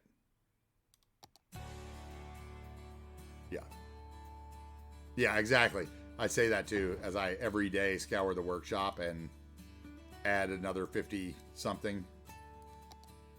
I mean, I'm the guy that like comes on 3 times a day and looks at the most recent.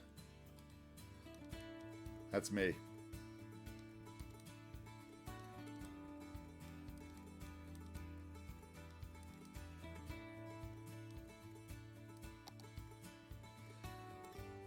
Okay, Vanilla Plus. I think they just, it talks about them in the description for the collection. Like one of them, they have like, I think different bus stop and bus stops maybe, and something else like tram stop, bus stop is a different model, and I think that's why he calls them Vanilla Plus. Vanilla Plus Plus. And then there's like the 1U ones. I think he suggests you use that zoning adjuster mod, which I can never get to work right, so I just don't use it. To align, and since I plop all the buildings, I also don't need it. If you zone buildings, then you need a little more because the zoning grid can get off when you use the little 1U roads. So maybe if you're building more of a vanilla thing, you want to kind of stay away from the most 1U roads unless you want like one little alley to kind of stretch around, but it can really play with your fracture. It can fracture your zoning really bad, so be careful. Yeah, I think one of them says, like, one of those collections suggests that you use the zoning adjuster mod with it. I think that's the Vanilla Plus Plus. But you don't have to, I think. Beard Monkey is also really good. He has lots of assets. I have a lot of Beard Monkey assets in here. Obviously, Smiles does so many great commercial and residential assets. Oh, my Lord. Lube and Lou for the big buildings. Thomas 13TO. There's so many people. And if you see a building in one of my screenshots that you really like and you want to know who made it, let me know what it is and I'll try to hook you up. There are so many great asset creators. Even if you just go as simple as like a Ninja Noob Slayer who does all the vehicles. Like, dude, like how much realism does that add? Thank you so much for that. Like, you know, I mean, there's so much. You could literally probably find any year of Toyota or, you know, Toyota Corolla you wanted on the workshop.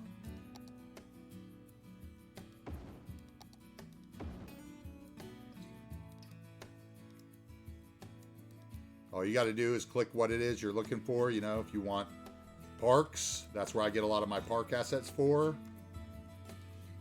The parking lot roads are in there under roads. I think that might be a mod too, actually, now that I'm thinking about it. That's a good mod to pick up if you don't have it already, those parking lot roads. It can be a little intimidating to work with at first, but once you get used to them, they're really easy and add so much realism, right?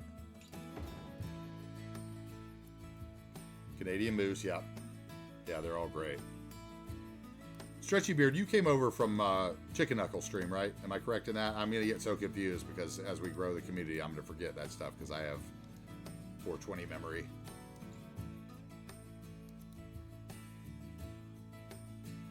There's some cool guys that also stream. The one guy builds his...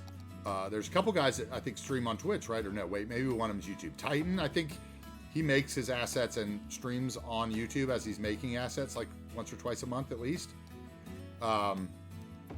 There's a guy here on Twitch that I follow, Comrade Intense, who makes a lot of buildings for the game.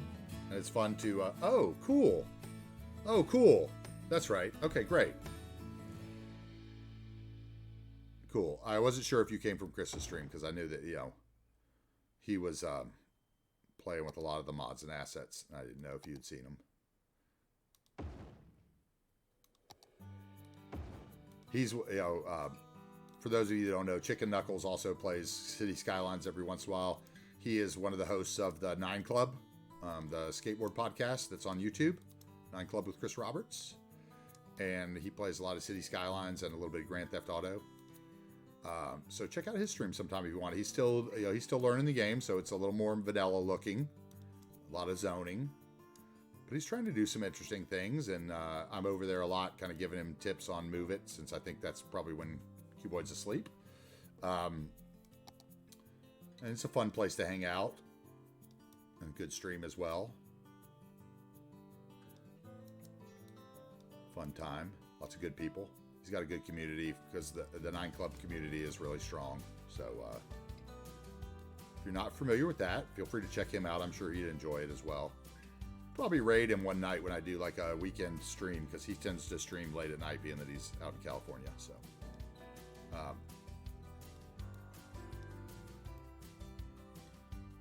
but yeah, what Comrade Intense, those guys, they make great ad sets as well. There's so many. Spence. I mean, geez. When I post my collections, you guys will be able to find anything you want that you've seen me use in the city. Right now, like I said, I've got like 8,900 mods and assets enabled on the save. I doubt we'll actually use all the assets. It's like there's stuff in there that I've wanted to use. There's stuff in there that I wanted to look at to see if I could use. So, I mean, eventually we may be able to get as organized as like, as we do the episode, maybe I can figure out what I've added to the save, and, you know, we can do a, you know, everyday addition to the mods list, kind of, you know, to the assets list, like what's actually in the save file. But the mods list is up on Steam. It shows you all the mods I'm using, so you can check that out now. And like I said, I also have the systems requirements command done in my Nightbot, so you can see what system I'm using, so you can know that those mods, you know, you can use that many mods with the system if you have a system like mine. I don't know much about systems. I don't know if mine's great or average or whatever. I know it works. So feel free to check that out too.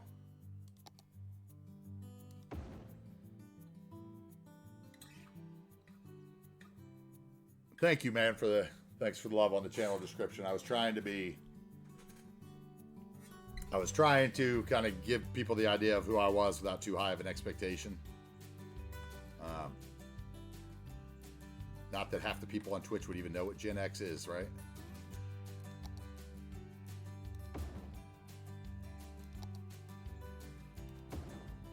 For those of you that don't, that's us, the generation that watched the first video ever on MTV, back when they used to show music videos. Or owned the original Atari or Commodore 64. We are Generation X, and you would not have any of this lovely technology probably without us. So deal with it.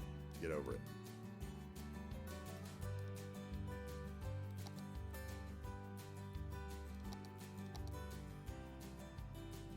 Yeah, I guess there are some serious, like, who else is it? Oh shoot, I'm forgetting his name. Slim. I watch Slim a lot. He's fun. He's an older guy like me. I think in City Skylines there's older creators, but when you look at Twitch as a whole, you'd have to say it's a much younger community.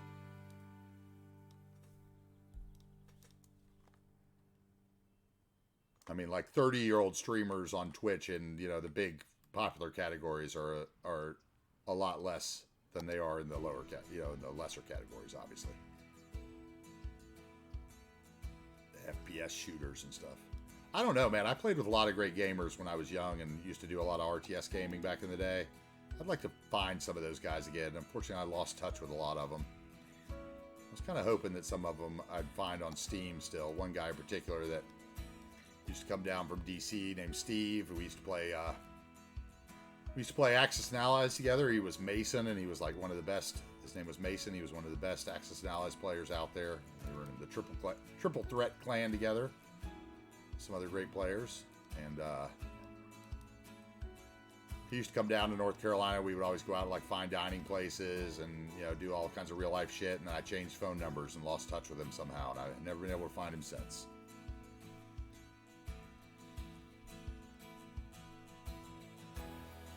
Yeah, older music is better, dude. You're not going to get any argument with me off that. Like, for me, my 80s, 90s music is always the ones that I'm going to go back to.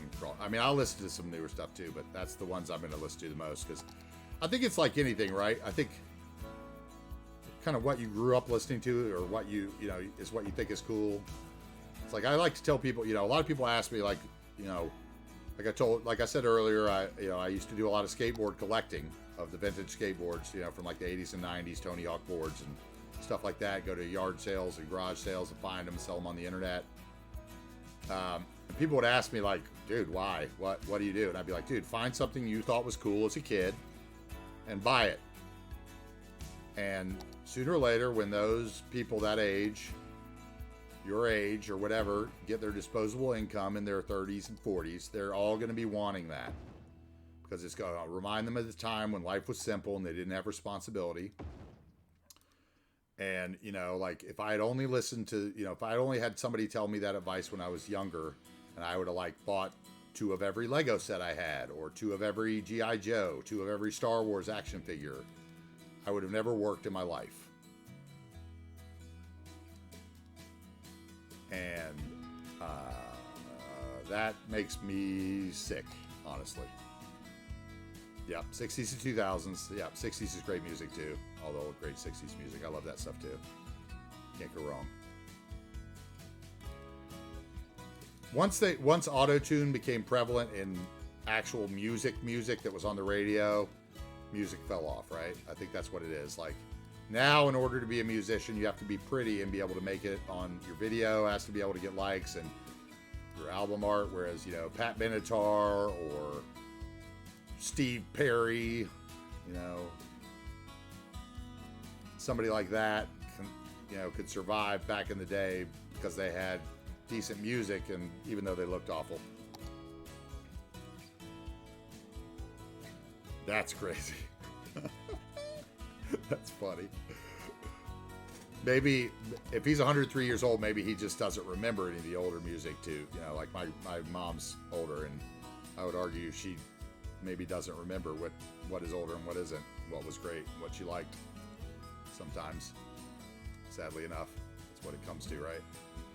We all go out in diapers in the end, buddy. Come in and go out in diapers. Just remember that.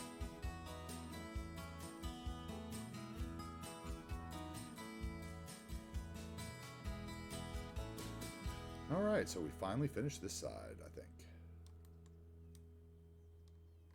Would really like to get a couple trees in between this last set of houses where the collision's not letting me.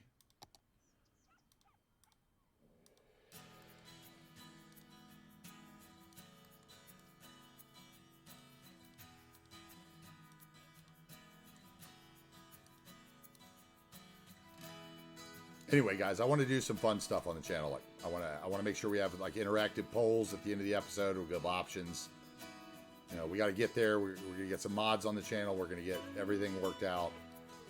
We're going to get some interactive polls. So, like at the end of the episode, I can say, hey, these are the 3 areas I kind of have plans for that I've thought about what I want to work in. Which one do you guys want to do tomorrow? You know, or whatever. I think that would be fun. Yeah. That could be it, dude. You never know, bro. I mean, whatever. You know, I love my mom. She grew up on a small farm in Kentucky she's the youngest of 18 children by a Baptist preacher. And, they had a farm. They farmed for their, government butter and milk, and farmed for their food. And, I have a great appreciation for the greatest generation, and our generations will probably never know what it's like to, have a draft and the Vietnam and World War II and all the things that, build a great country that some of us live in, and, some of us think is greater than it really is, but it is still a great place to live. There's a lot of great places to live. I've lived in a lot of them. Around the world. There's tons of great places. So just, appreciate it. Appreciate what you got. Every day. Tell your family you love them.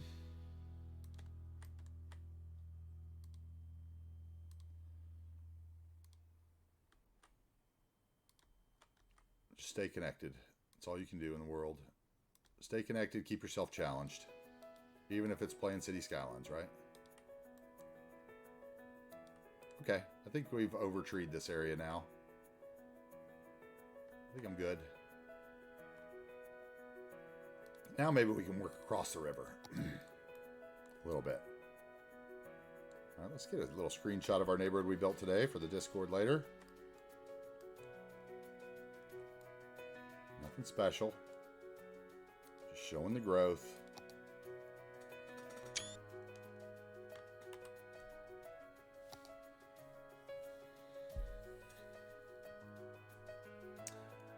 Yeah, I think there's good music in all eras. You just got to find it, right? I mean, I love some of the.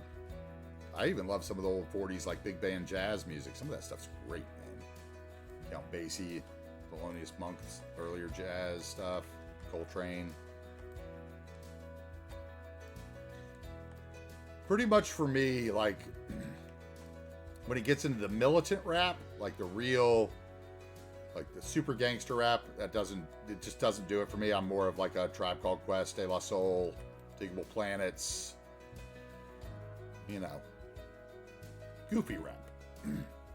And when it comes to country, I'm not a big country person, although some people would argue that what I have playing in the playlist is more country than it is rock. I like a little. It's growing on me more as I get older, but and I think also country's changing a lot as I get older. It's becoming more like pop, so that might be more of what I'm thinking about it. But for the most part, my first job was like I said, I played in a band for a while. You know, my first job was actually well, not my first job, but my first real job was I was an assistant manager for a used CD chain called Record Exchange that was all over the East. So I have music choices that are well beyond my age group because of the people I worked with, I think, and people from the labels that would push stuff. Yeah, Taylor Swift for Johnny Cash. Johnny Cash. I think the last, you know, I'm not going to say anything bad about Taylor Swift because I don't want the stands to come hate on me. So don't tell them I said anything. But Johnny Cash. Especially old. I love early Johnny Cash, but man, that album he did with Trent Reznor. I mean, not with Trent Reznor, but with the producer that did Def Jam producer. Rick Rubin. Right, Rick Rubin, yeah, that's who it was. That's a great album. See, I think I would like drill if I actually know what drill is. I watch a lot of GTA no pixel content, like I said.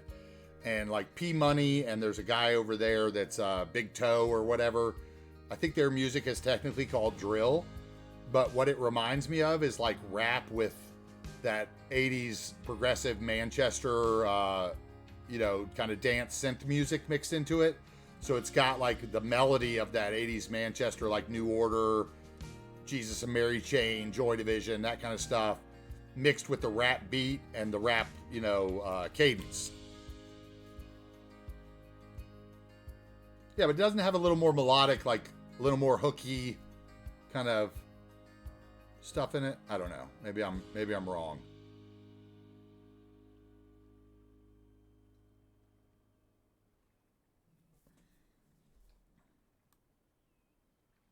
Okay.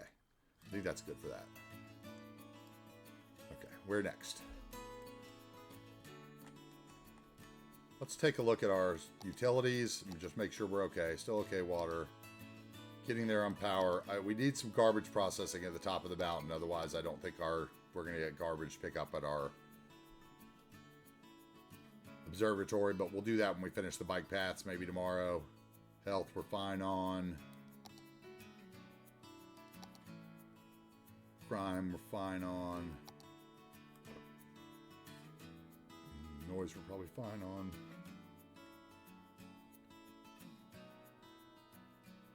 I don't even know what else I want to check, honestly. I'll look at my fishing. Okay, so I still need to get all my salmon fishery in. Okay. All right. All right, let me find a nice vehicle for us to take a ride across the map. And I'm going to real quickly throw a little lunch meat between some bread. Or should we go cable cars again? I don't know. I feel like we kind of overdid the cable cars last couple of days. Anybody didn't get to take a cable car ride that wants to take one?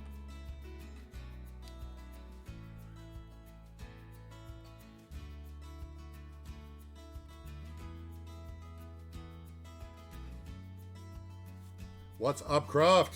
Welcome in. Thank you again for the help. Hey, Cruft, I went ahead and did the YouTube thing. If you want to get me a picture like we did for the Discord for the Twitch page, I could probably hook that up after stream tonight. I'm gonna try to upload a video later tonight, but check it out and see if I did that link right. If you would for me, Cruft. I know you're my double checker. Thanks again for spending so much time with me last night and walking the idiot through technology.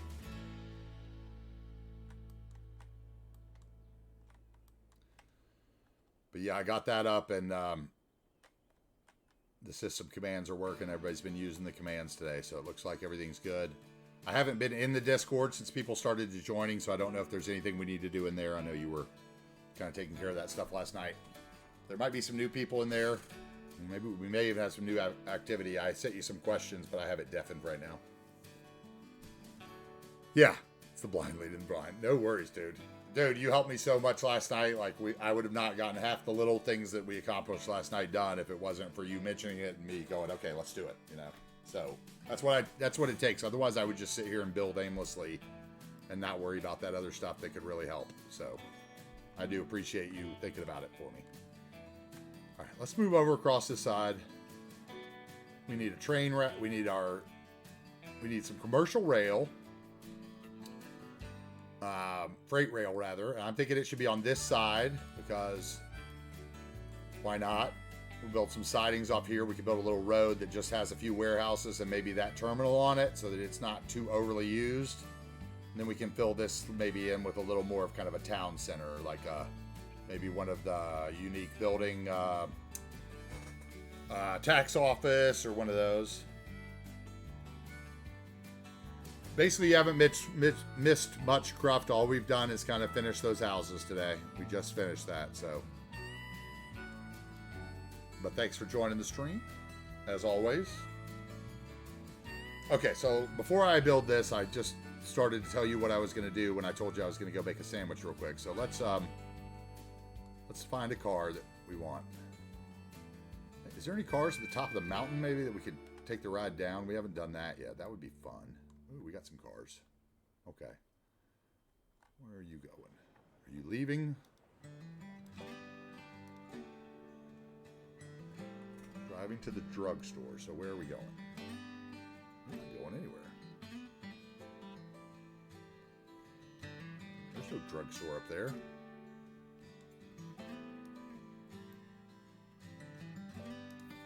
Okay. That doesn't quite work. Wanted to take a ride down, so let's see if we can find somebody coming up.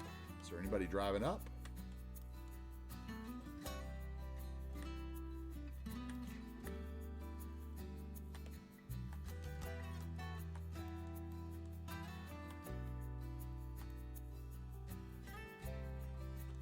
Probably not going to be many people taking this road, in all honesty, because it's so long. That's what we wanted, right? We want them using those cable cars. Still don't see any. I know I saw a guy up there parked, so somebody's driving it. Okay, well that's going to be a fail. So let's find another route that we haven't taken. How about, I don't think we've done the Coast Highway yet. Let's do the Coast Highway. Give you an idea of kind of just, this is all basic detailing that's on the map. Pretty much everything you're going to see till we get to right down proper New Wagers Bay will probably be stuff that's just map. Which way are you going? Okay, you're going the way I want to go.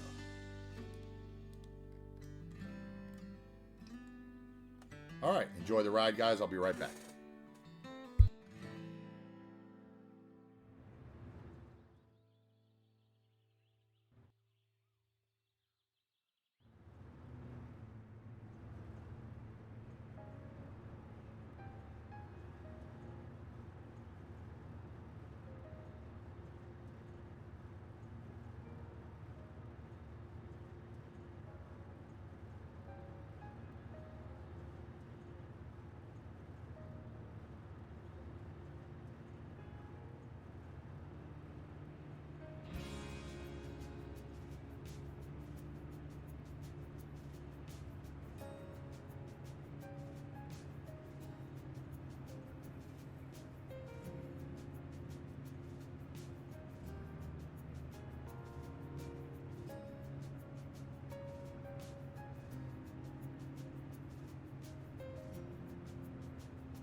Okay, good. I made it back. I was afraid that I was going to be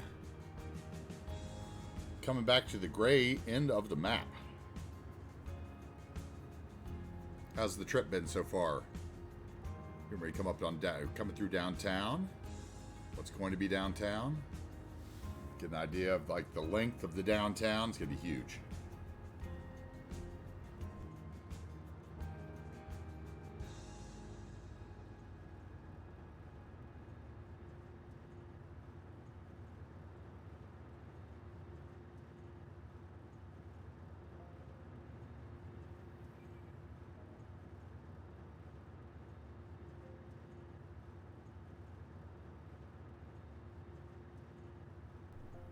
I was really happy with how level I was able to get everything on the map and the slopes of the highway exits and everything.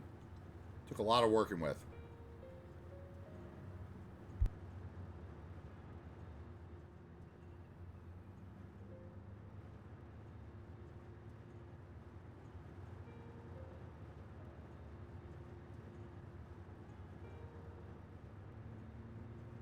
Please ignore the ferry depot. It was merely plopped there so that the barges would work, because I think that's something you have to have.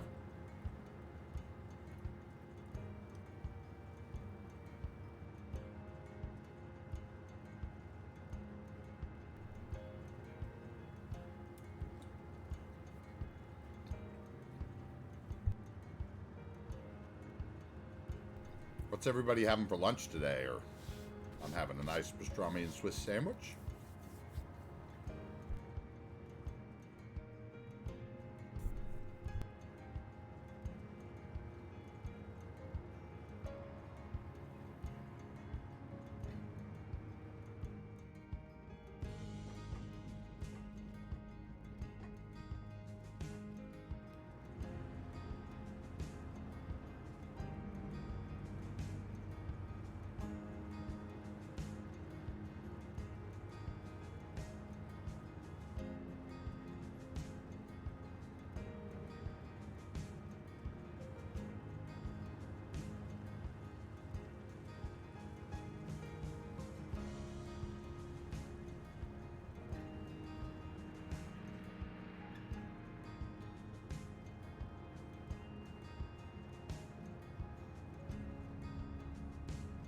No lampposts under the low bridges.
Please excuse the silence while I finish up my lunch, and when we finish the car ride, I'll be right back to it. Consider this the intermission screen.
Yeah, I mean, as far as the top of the mountain goes, I think, we're good on what's up there. I think because there's just a couple little houses, the observatory, the ranger station. We have all those cabins and stuff around the side. I mean, it was getting some use, but what I was looking for was a car driving up it, which was like looking for an Easter egg. Because really, they shouldn't be wanting to drive up it, right? The way I built it was that they would take the cable cars from the 3 spots.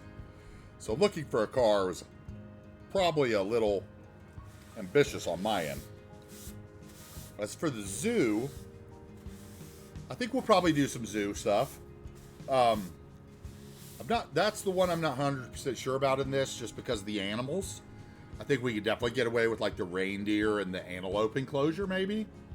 But obviously we wouldn't have the water probably thing, because those are like tropical fish, and we're not going to have like flamingos in the Pacific Northwest. But I think we could definitely, put some of those, including the bird, the reptile, those kind of things, probably somewhere. Not exactly sure which place. We definitely want to do the amusement park pier off of downtown. Maybe the zoo assets we could probably work in with like the technical university assets and make it kind of like like City Planner plays in his Verde Beach series. What am I trying to say? No, I totally lost my train of thought.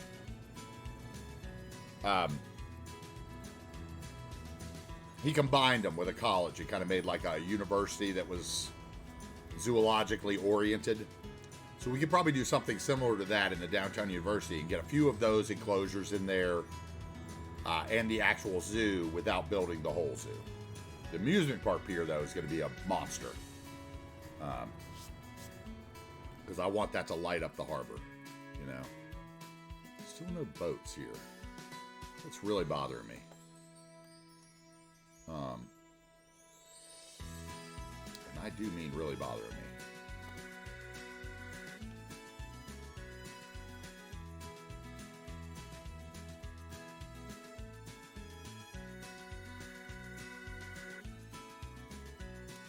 Okay, you're 100% full. Let's put you on empty and see if you spawn a ship for me.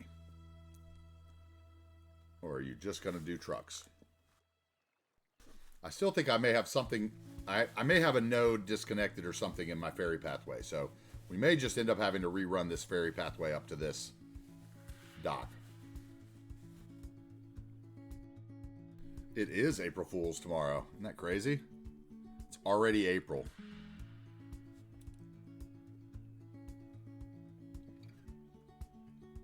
Okay, so why are they escorting it?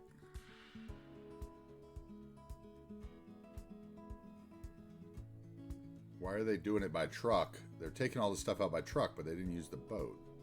Maybe because they're exported out of the country? I thought this simple barge harbor came out really nice. I mean, it's nothing special, but for being kind of built into the wall here, I think we did just enough detailing to make it look functional. What do you think about that? We just threw that together in like 10 minutes. I'm pretty happy with it. That one building over the road kind of sells it with its disturbed old look.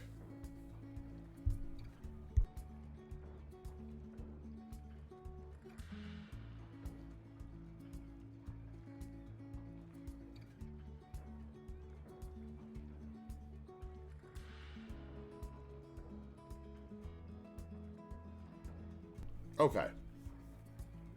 So what I've learned from this is the barge harbor's working. So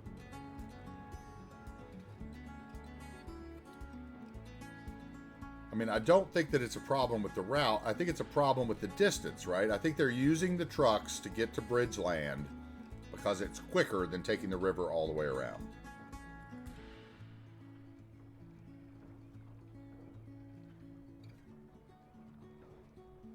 So, I got an idea. Let's go ahead and put in this other barge harbor, and we're going to see if we can get the two of them to function together so that I know that the boats are working. Because there's no way that the road would be quicker than the barge harbor between these two. Because We're going to put one over here in the lumberland. Question is, what side of the river do we want it on? I think we want it over here by our factory where our rail is going to go. So let's do it. What's the worst thing that happened to me on April Fool's? You know, honestly, I don't have that many April Fool's memories. I remember one time, my father really scared my sister and I while we were watching some scary movie on April Fool's, and he like went out on the balcony and was dragging a rake down the screen and making all these weird noises. And that was definitely April Fool's, but that might be the worst. I've never really had anybody like really get me good on April Fool's. Generally because I work in the restaurant business and you're like ready for it, right? You're like, it's April Fool's today. People are going to say stupid stuff to me all day long. Okay, let's do this here. Let's go with we wanted to use this one that has nothing. I think this is just nothing, right? Yeah.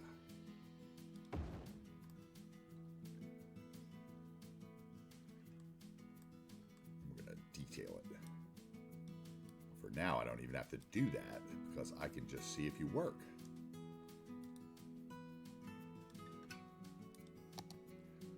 We're just going to find out if you work, and I can detail you another day. This was a really interesting asset, though, for the bar chart mod, because it's basically just completely blank, so you can put it wherever you want and do whatever you want. Which is the versatility that a lot of assets don't have, right? I mean, that's the versatility I was looking for yesterday. I just want the I want the music festival, like the extra one that you get with the concerts pack, or even both of them would be a good thing, but I want one without any of the crap on it. I tried to bob it up, and it's still, the building itself is just hideous. So I want something that I could use for the concert in the park. Not a concert. I don't want a music festival. I want a concert. I want just a nice blank music asset that I can put there by the resort, right on the lake. That brings me all the people that the Concerts DLC has and functions like it. It just doesn't look like trash. I ask, is that too much to ask, people? Somebody's going to make it for me eventually. Or not for me. Somebody's going to make it for themselves eventually because they're going to want it as much as I do. They just either don't know it yet or I haven't found them yet. But there's that person out there.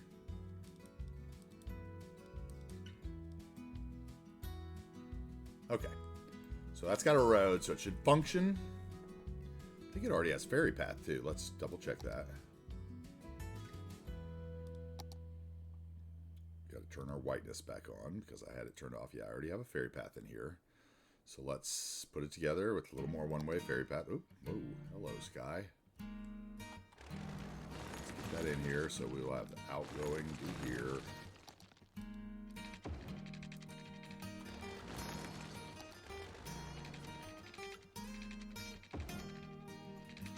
Go there.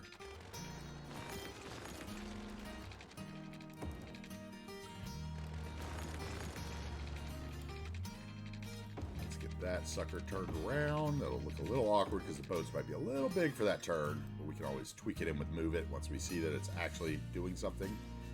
So does this one, do I select units on it like the other stuff? Or, whoa, what's going on here?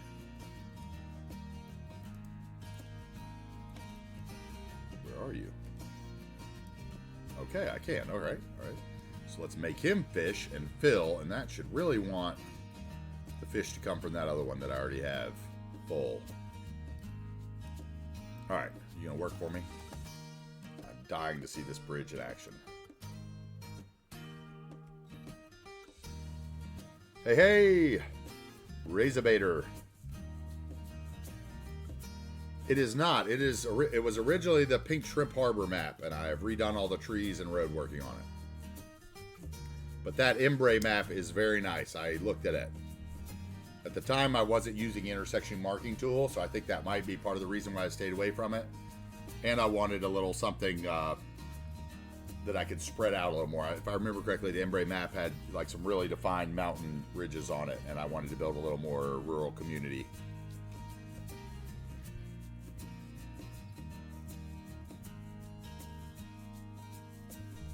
Cool, man. Thanks. It will be available on the workshop. I just have a couple things to work out before I post it. Basically, I just took the guy's other map and I added a couple water, lakes up in here, and I redid all the roads and all the rail and, everything else, and basically put in like a kind of a secondary road network as well. Like an old highway, new highway type layout. Because I just didn't want to, redo it all live. You know how it is when you're redoing highways and you got an idea. Like I did it all in the map editor so that I could kind of play with the budgets. So we're going to use the budgets eventually.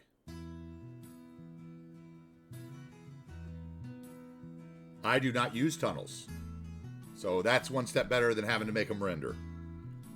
You can see everything move in my city. The only thing that there will be tunnels is possibly if we do some metro, there might be like a short span of tunnel where it comes from the underground metro station to right above the ground. But I like to see all the vehicles move, so I hope that means you'll still subscribe though. Subscribing is, or not necessarily subscribe to the Twitch channel at this point, but we've got a YouTube channel that we're going to have the VODs up on. You can subscribe there for free. Following here is free, so please do that. We appreciate it. Trying to build the channel. I've only been streaming about, I think this is day 10, so we are going to be here forever, so. Oh, man. 1 week to get your PC back. Well, you're going to have to live vicariously through then, right? So we have a boat yet? Come on. Come on, boat. You can do it. See, now this is where I'd probably need to get into like, oh. No, I thought I saw a boat, but I didn't. I was going to say I probably need to get into like the speeds that the boat can move and maybe speed up the boat with advanced vehicle options to make them want to take that trip rather than the highway. I mean, maybe that is quicker still on the highway. What do you think? It might be, actually. That might be. That might be a problem I run into the whole time, huh? Unless I change that back highway to a 2-lane road and slow down the speed on it, which we could do.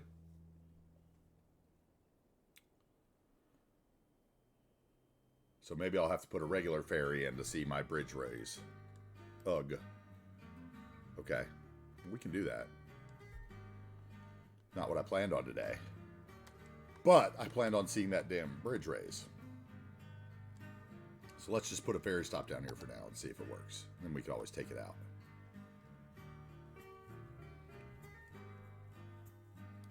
Just put one of the cheap ones here for now.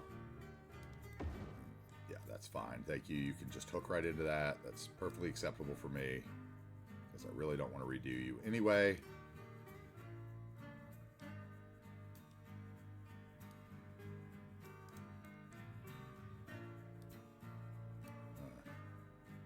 Looks like I've got 2 nodes in there, so that might be a little weird, but we can fix that if we need to.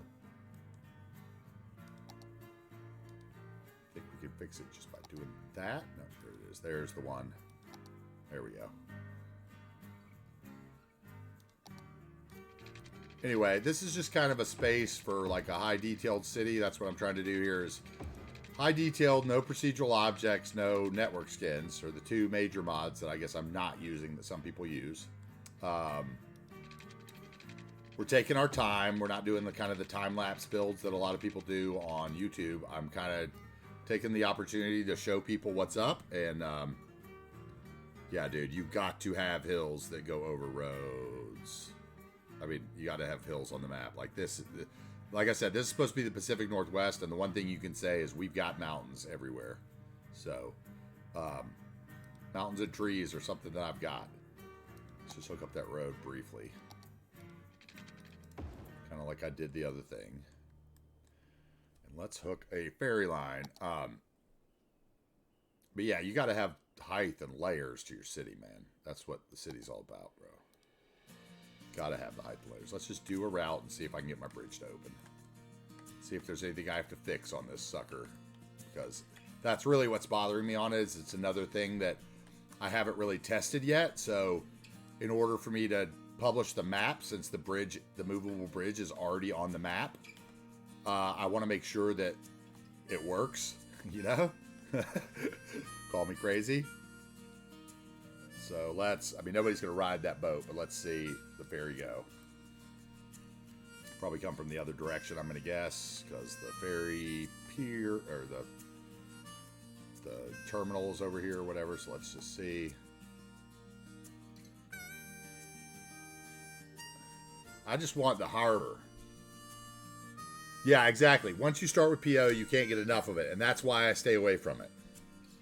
Because I feel like PO is like heroin or something. Like, you know, you get it and you're like, oh man, now I can do this and now I can do that. And now you just end up like copying and shrinking every building on your system. And I just have to think that has to be tough on the system, right?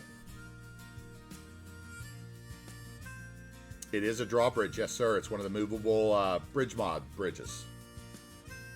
This bridge here is not. This bridge here is, okay, here comes our ferries. This bridge here is the McCullough Memorial Bridge by Vecchio Cristo. It's my favorite bridge on the workshop. Definitely the hardest of the bridge assets to work with, but my lord, it is beautiful. But the other bridge is one of the movable bridge mod bridges by Epic Lurker, who I had actually contacted about, I think it was about 8 months ago, to possibly build a couple bridge assets for me, but unfortunately he did not have enough time.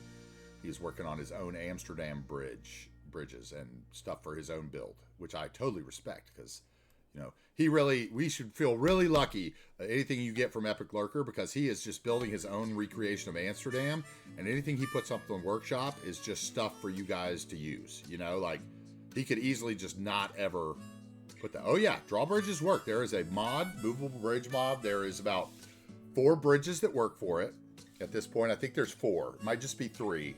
I think there's a 4th. There's not any double layer bridges, which is one that I really want, which is what I need to recreate Portland, Oregon. But there's a nice, like, European 6-lane one, and then there's a 2-lane one and a 4-lane one. The 2-lane and the 4-lane one both look exactly the same like this, just different style roads. They were both made by Epic. Well, actually, 3 of the 4 bridges that work for this mod were made by Epic Lurker. So hopefully we'll see this work, unless I need to reset it since it was on the map to begin with. But when that ferry comes up here, the ferry should pause. The little barriers will come down on the road, and the traffic will stop, and the bridge will lift.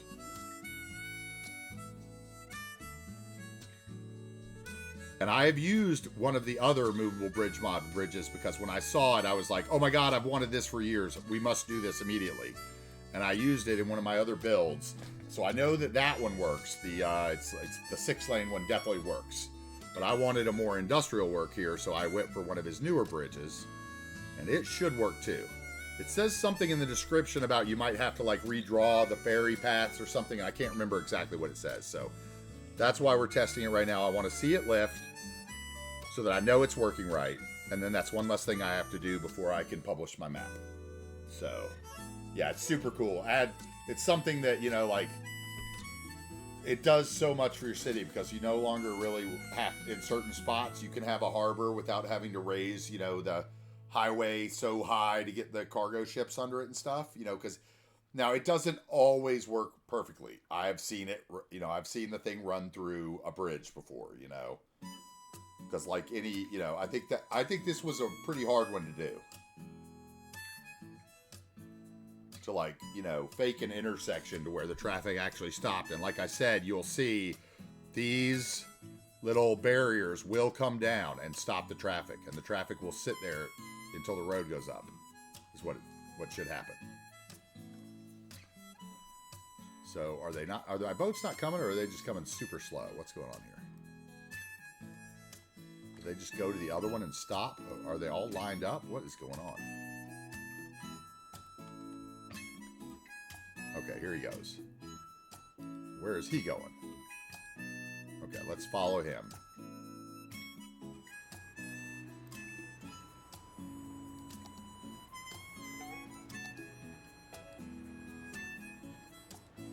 He should come out here into the ferry intersection.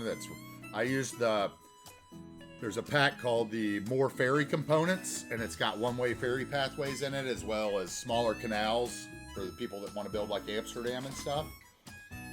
So I use the one-way ferry pathways because the idea is to have 2 separate networks, one for passenger ferries, one for cargo barges. because they both use the ferry pathways.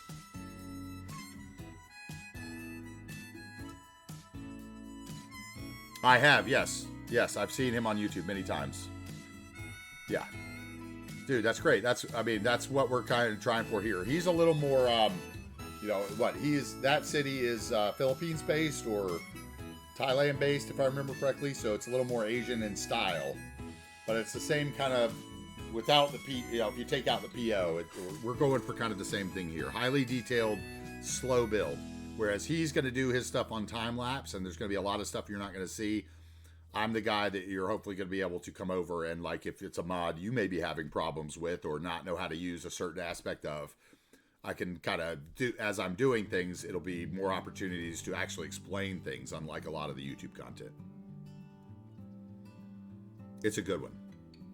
That's by Palms Time. It's a Palms Time city. Yeah, Palms Time did that one. It's really nice. He's got some really nice, he has one intersection that's tucked in the mountains. It's gorgeous. Palms Time is, you know, an older creator who's been at it for a long time. Q-Boy probably knows, but I think he won one of the global build-offs once or something. Maybe the Cargo Harbor one or something.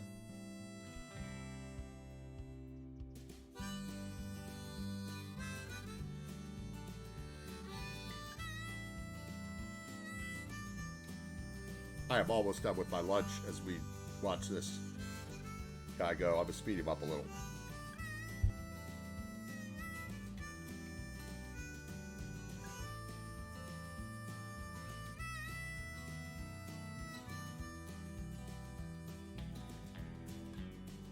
Point this out if you haven't noticed it before, but this is one of those content creator bridges and piers pack bridges, the 2-lane American Truss Bridge, which is also gorgeous. But what I've done here is I've taken the exact same pillar and just copied like 6 of them and placed them in a different way so that the pillars are bigger and it isn't like the small pillar all the way down. And I thought that really added a lot to that bridge. Just that little simple killer. Oh man. Oh man. I've got about 9,000 assets on this one. I don't know if your system is near what I've got. You know, like I said, I don't really know much about computers, so I don't even know if mine's that good. But I also, if you hit the exclamation point mods, it will take you to my Steam mods list. So you can see all the mods I've currently got installed on this save and working together properly. And it can kind of give you an idea of what you can do depending on the storage size and I guess the, you know, the capabilities of your system. But it'll give you an idea of the mods. Now, I haven't exactly checked the frames on this, and we're going to do that probably tonight off stream. I'm not sure if I'm maybe dropping a few frames during the city tours because I'm moving too fast with the camera scroll options, or possibly a Twitch issue or something in the bandwidth that I could adjust since I'm so new to it. I don't really know. Okay, here we come. Moments of truth coming up.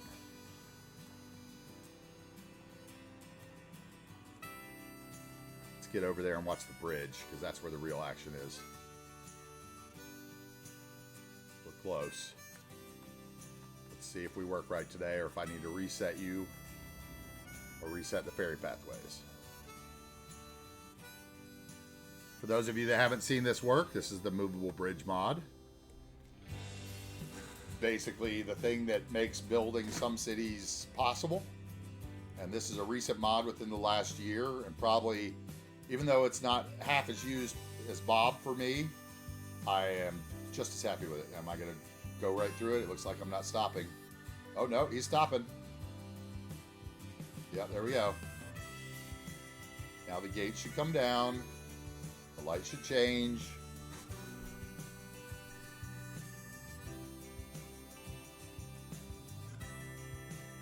Cool, Minecraft. I see your other message pop up in my corner. I need to figure out, should I have my Discord on my other monitor so that doesn't happen on stream? Let me know what you think. Okay, there goes the bars, see? These are incredible, right? Look at that. One guy who drove through it. See, every once in a while people will drive through the bars. I have noticed that.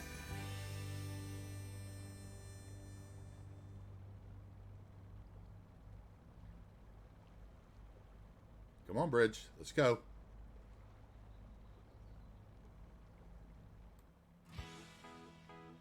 Should be going up. Anytime now. I'm not sure how long the whole process takes on this bridge. This will actually be the first time I've seen this bridge go up and down. The other bridge was the one I had tested out. Here we go.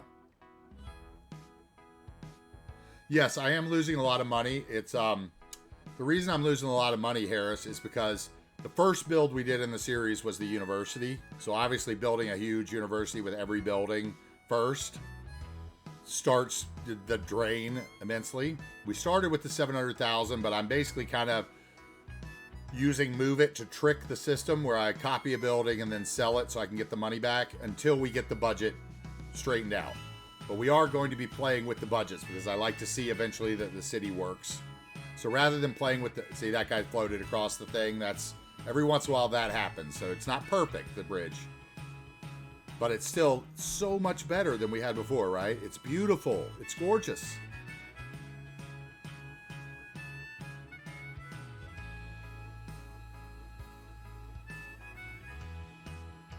This is a great mod, right? Give this guy a like and a follow and award on the workshop. So basically I'll copy paste one of the university buildings and sell it to get us back up to like 3 million sometime by the end of the day. We're kind of just cheating it because we're going so slow and we're using the realistic population 2 mod. And also I built a lot of mass transit that we don't need. Obviously I just put in a ferry line that I have no need for. I just want to see this bridge run. I've got 4 cargo harbors that I don't really need yet. We've got like a monorail, 3 monorail stations we don't really need yet. 4 cable car stations we don't really need yet. Lots of stuff we don't need with the population we have. But we're going to grow into it, right? So eventually we will see this all bottom out and become a positive number, and I will not have to do creative mayoring. But this is kind of my workaround to playing with a budget and being able to sandbox the game, right? Because this way you can see that yes, his city is not just an infinite money hole. It does make money by the end of it all. The region will make money. It's just right now, it's completely imbalanced.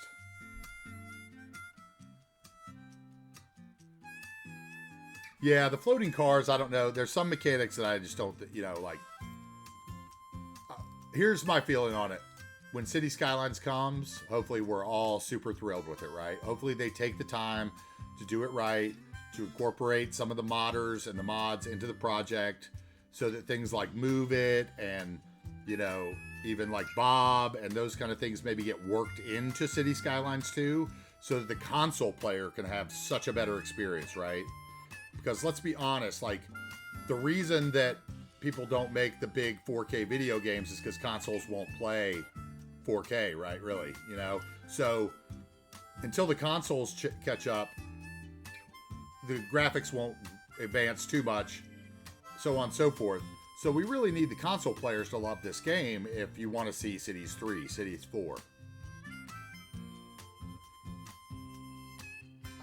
It sucks, yeah.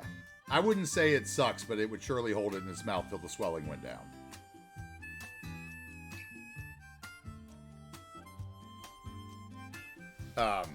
Anyway.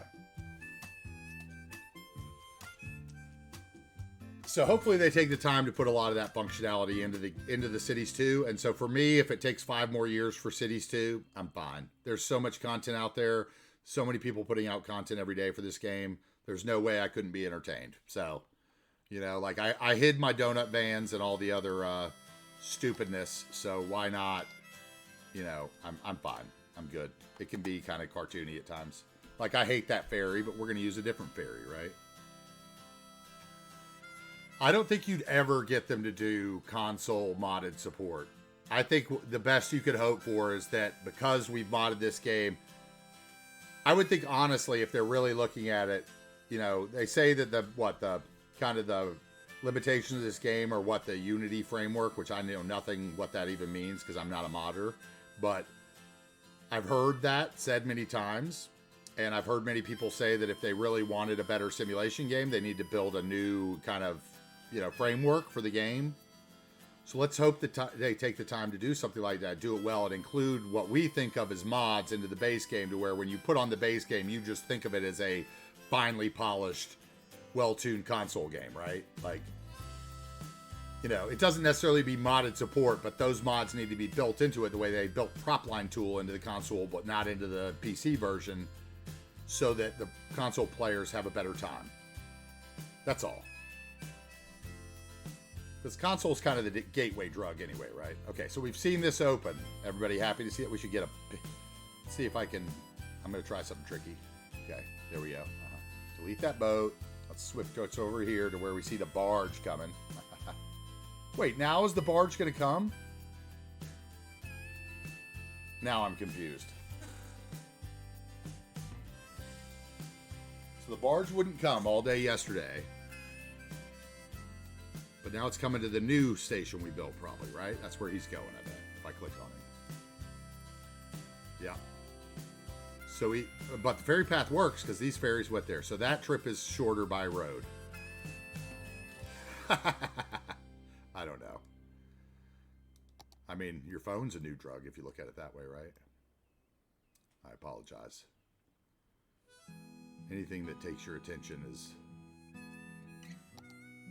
anything you can lose your reality in, I guess, is a drug to me. I apologize. It's probably bad terminology.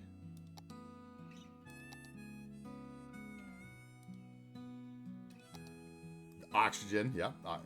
Especially during that phase in the mid-90s when they tried to open all those oxygen bars. Does anybody remember that? Anybody still have one of those around them? Because I sure don't.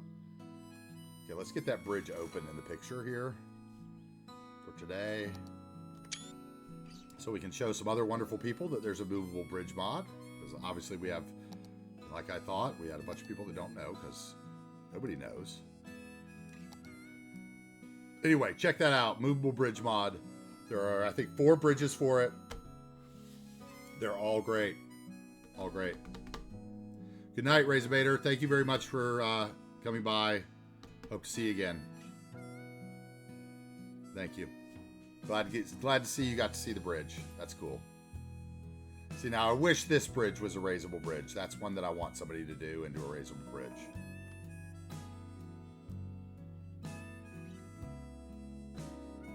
Yeah. Yeah, that's definitely going on the Discord. When I get off tonight, I'll put up all the screenshots of the Discord. I'm going to upload a YouTube video. So what else do we want to work on today? I wanted to get that working. We've got several more hours left, so we could work on this area like I thought. Or if you guys are feeling more, residential, we could continue working this area. Or if you guys want to get back up to the park, we could do the guardrails and the bike trails and a few more, campgrounds and this, that, and the other.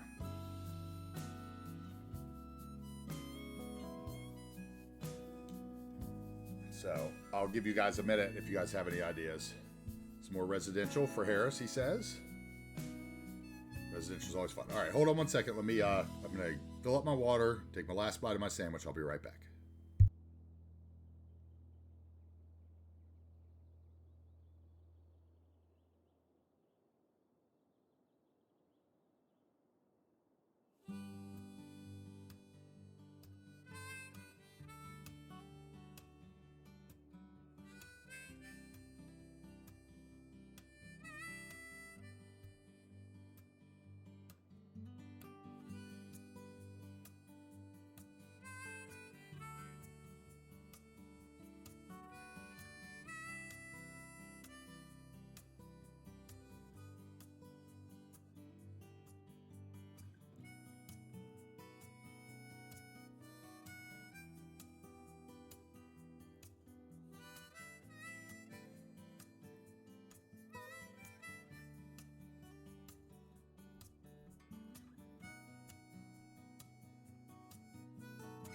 I have an off-topic subject.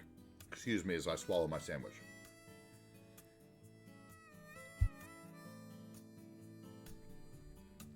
Does anyone know how like when you're searching for a creator on Twitch and you go to search City Skylines and it shows you everyone's pages? Does anyone know the logic behind what they show the picture as? Because I have seen other creators in other games like pause or so they were saying to make sure that becomes the what shows. And I don't know if it like updates it every hour or whatever, like, because I'd really like that to kind of like show something nice instead of maybe, you know, showing the white screen that has the traffic on it or whatever because it just happened to be the time.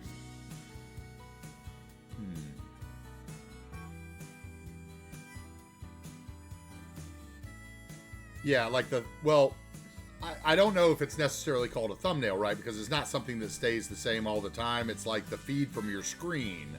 Like if I go right now over to Twitch and I put in, you know, my game City Skylines, and it just brings up every creator that's, you know, showing. Like what determines what it shows them doing at that moment? Because I know it's not all live. See, that's what I thought too. I think it's generated after a certain time increment. And if I could figure out what that, if someone knows anything about that, I'd love to know. Because if it means that like 15 minutes in the episode, I need to be somewhere picturesque to get that, to show that for the next hour or 2 hours or whatever, I think that'd be well worth the time. So, because I think that a lot of times when, I don't know about you, but when I am browsing, a lot of times, you know, the pictures are awful. And I a lot of times choose what I click on. Similar system as it did on 2010 YouTube. Okay. I'm sure there's going to be someone that knows the answer to that question. There's going to be someone that I run into along the way who's got a mod that, you know, is the guy that is in the creator's ear going, time for your thumbnail picture to update, you know. Time to be in the right spot. And then I could just set a timer or something, you know. I just got to figure out what the algorithm says. Anyway, okay. So as you can see, here we go. We got Clarke. So I think we're going to finish Clarke. We're just going to do residential over here. How about, should there be a trailer park in here? Or should the trailer park be somewhere else up along this back road? I need that bit more input before we move on.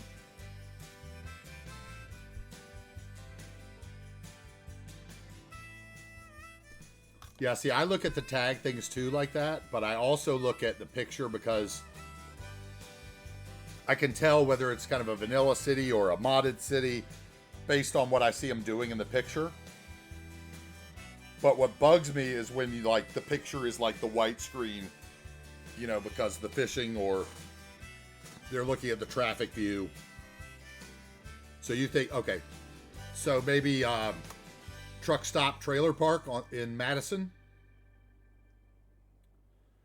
or further over in Spruce Pass. I couldn't decide. This was, you know, to kind of give you the overhead. Let's, as the crow flies. I almost think Spruce Pass would be just like a country general store on the corner and, you know, a gas station and a couple houses. I was kind of thinking maybe Madison for, maybe we do trailer park and a truck stop and post office.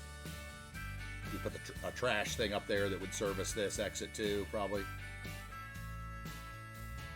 Trash would probably service between them. You think Spruce Pass? Okay. You vote Spruce Pass. What about you, Cruft? So you're thinking Madison would be a little more the small town you pass through that's got the picturesque little town hall and maybe the statue that somebody in town wants torn down these days?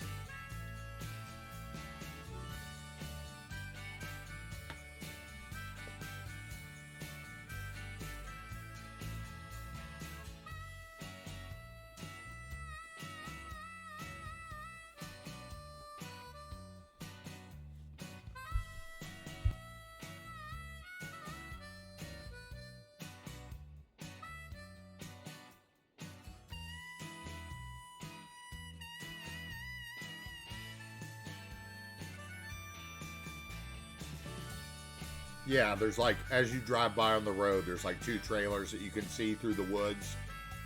And then, you know, if you actually drove up the driveway, it's like a Oregon nudist colony or whatever trailer home.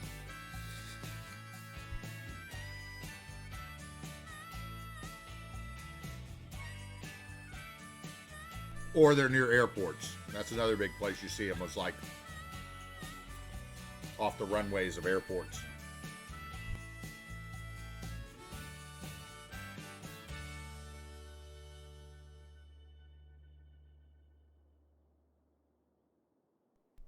Eight Mile, good reference. Mom Spaghetti.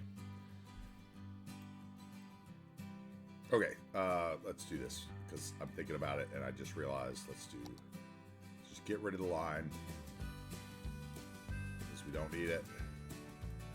Let's get rid of the ferry stop because we don't need it. It was merely a test. Don't need to bleed any more money than we already are, right?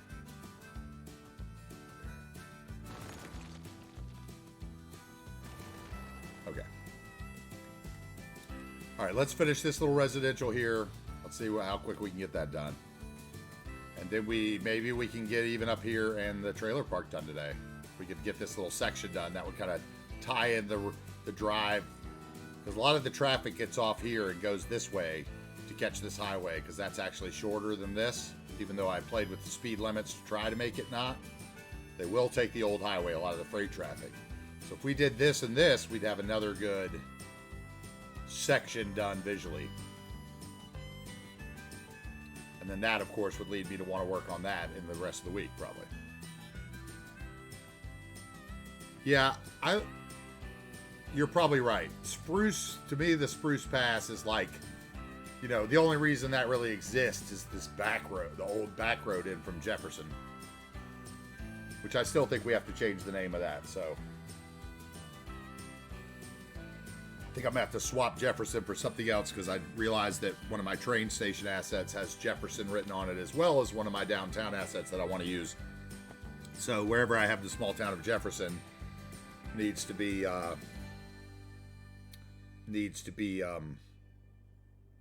somewhere with a train.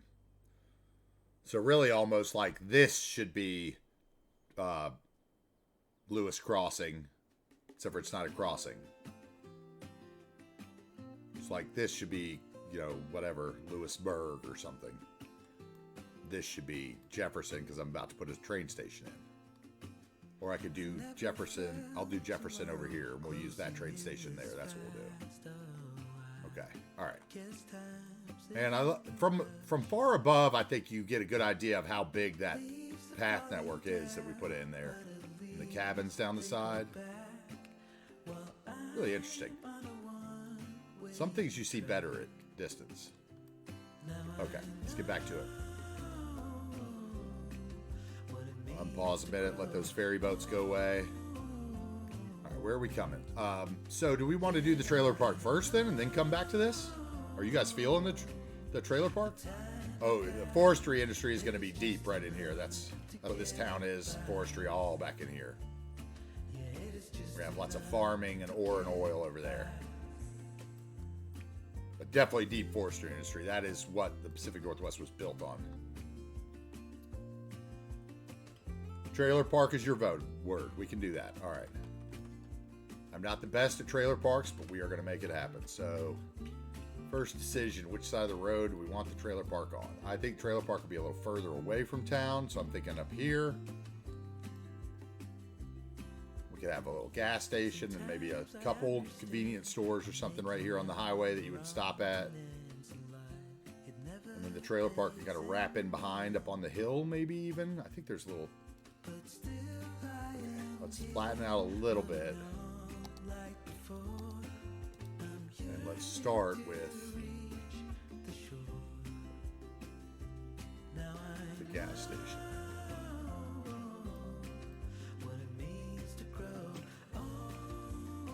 Yeah, just, I mean, that's the whole thing about my builds. I'm not trying to build like a huge... That's why I'm saying if it comes to the point where I have to take realistic population 2 out so that the low-density housing, I'll get the 4 houses back, you know, just to make the city make money in the end, then that'll just be something that I learn, is if you're going to build a low-density, like, county-style build, that maybe that's not the mod for you, whereas if you're going to build a, you know, a dense, you know, metropolis, maybe that is the mod for you, right? But we're still learning that. Like I said, I had mixed results with it once before when I used it, where eventually I ended up turning it off and just kind of going with adjusting some of the Rico's settings in the bigger buildings to kind of get the medium ground that I was looking for. Okay, so let's see. Get rid of college. Let's go to the commercial. Let's find us a gas station first. I think the gas stations are mostly 4x4.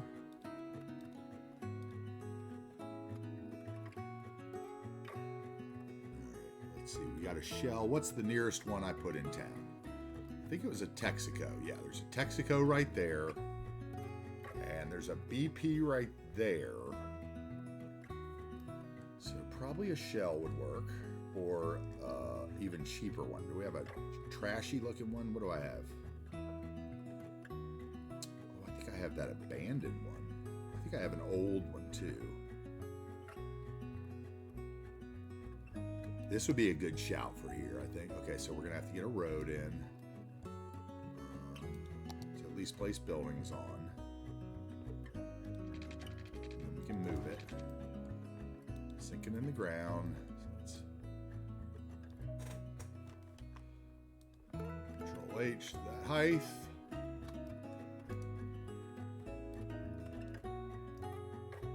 Let's get it somewhat straight along the road. All right. So let's see what our options are. We've got this lovely, super old, die-hard hunter asset, the Top Notch Burger. That would be a good shout for a place like this, I think. Although that might even be better for up there in the little top of the hill with the truck stop area. But we'll look and see what our options are.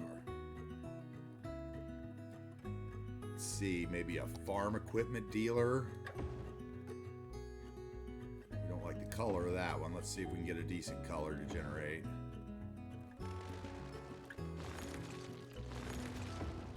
Oh, awful. That'll work. Maybe that goes up there. What is this one? Okay, that's not the one I'm thinking of. That's too big. Okay, the 4x4s, that might be it for 4x4s. We maybe have a, no, if we already have one burger place, we don't need the other one.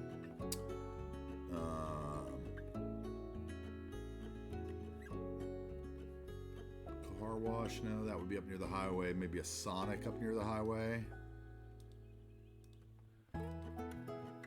What's this one?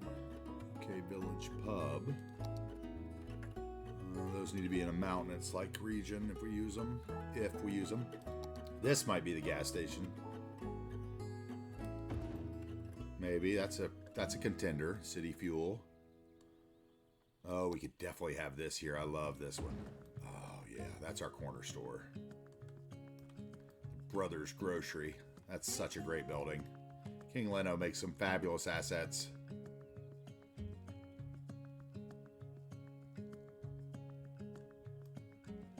All right, let's see what else. I'm going to use that Brothers Grocery somewhere else too, probably. Unfortunately, I'll probably overuse that.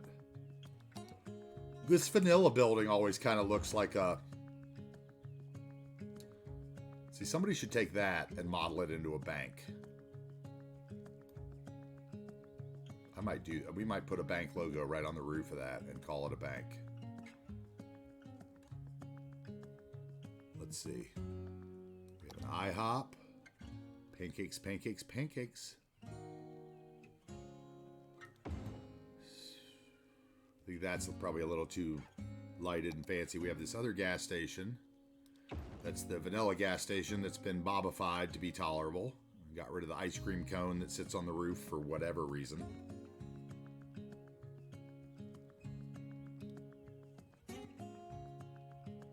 Little clinic or fire department. Oh yeah, I've got a good country one, I think. Let's see here. Yeah.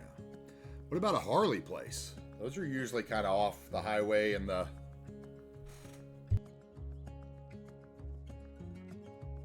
Maybe the Harley place is up by the truck stop. Yeah, how about that? We think that Harley place up by the truck stop, near that highway, like kind of a one fancy Harley place.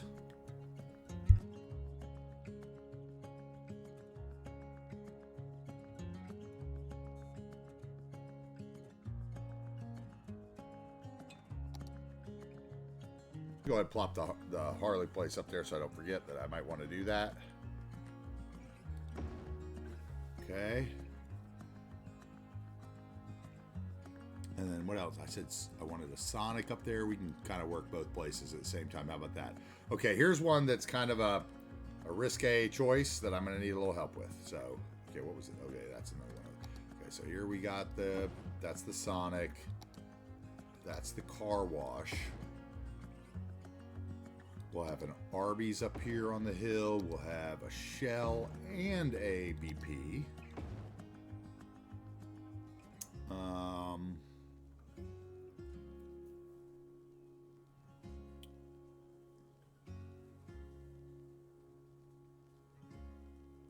We could have one of these like rural looking Dollar Trees up here. That would be good for up there. I kind of wanted to use that Love's truck stop, but I don't see it now, so it must be somewhere else. I'll have to look that up. Okay, let's go to the 3x4s now and see what's in there. Just kind of taking my time and looking. A lot of these really work in rural areas. These, like, they just kind of look like normal. Not that one, though. These kind of look like normal stuff. Ooh, this might be a good gas station here. Let's see what this one looks like over here. Well, we've got to choose our gas station for the small town. That's going to be the first choice we make. Let's see what else. Shake Shack. Let's check 3x2s. Like that. One can probably go up here too. Can put a Big Bite in here for some Big Bite love. We'll have this auto repair shop up here. Ooh, this diner would be good in our little town. That's just kind of how, you know, I get started, is I kind of pick out a few assets I want to build around. I think that's how a lot of people do it. Kind of have an idea. Somewhere we need a nice like U-Haul storage place. I've got that asset set that I really like, and I've never used it before, so we're building that. Okay, this would be a good little country garage place. Might be almost enough commercial.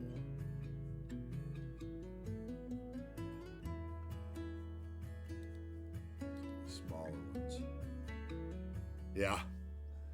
Yeah, I'm not really using many European buildings, so I mean, I've got them loaded, but I might use them. But you also got to remember that a lot of these like sub-highways would be dying, right? Because, you know, that's what happened with the highways in America. We built the interstates, and then the little side highways all died, and all the little small, probably use a couple of those maybe, all the little small communities along the way kind of bit the dust. Let's check our high density just to check it. I don't think we're going to have anything high density out here. Home Depot's tempting. Too big for out here, though. What's that? Ooh, dirty car wash. Let's check out the difference between the two car washes in a bit.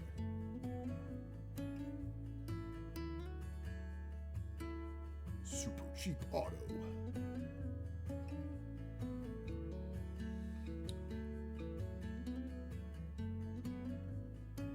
I like to look at some of these assets. Some of them people spend a lot of time on, guys. I mean, I'd appreciate them. I don't think we're going to have any high density in here. I think we need, let's see.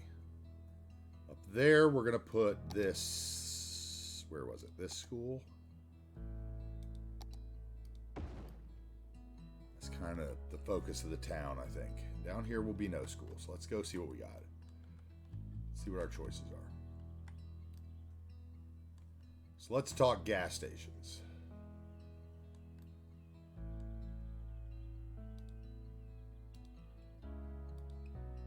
Oop. Get off the road, thank you. Oh, I don't have building selected. All right, let's talk gas stations.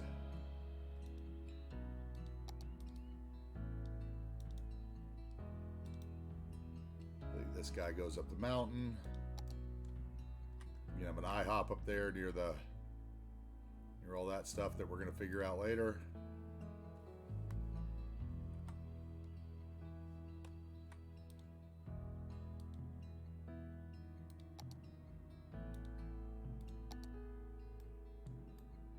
Okay. So which gas station do we like? What are you thinking there, Gruft? We have the Mapco, the City Fuel Supplier, which we've used once downtown, which both those only have 2 pumps. We got the 4-pump foul oil. It's definitely a smaller building, but might look a little more modern.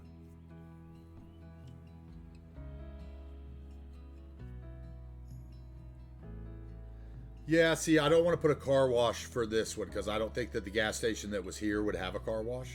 But that one of those ones up there, I think that I put down at the other end, either the BP or the Shell has a car wash, yeah. You think this one? Is that what you're meaning by the first one?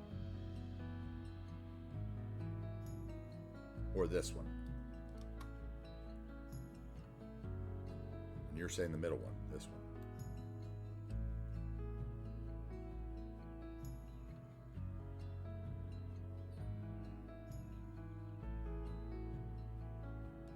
And okay, so you were saying this one, Harris, the vanilla one.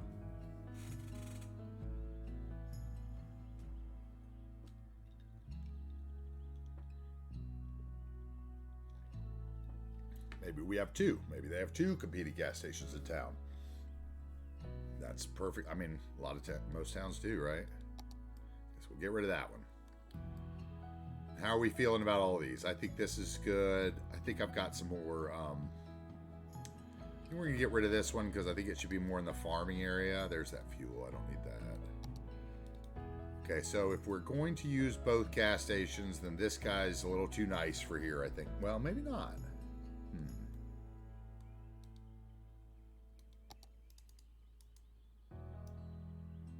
If we put him here.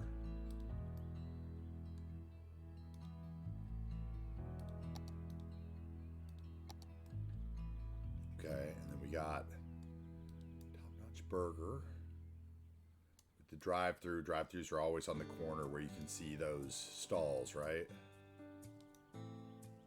Those kind of old-school drive-in buildings.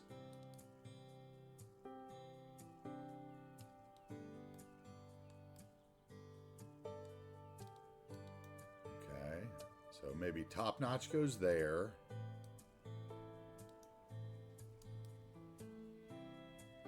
And how about the auto shop between it?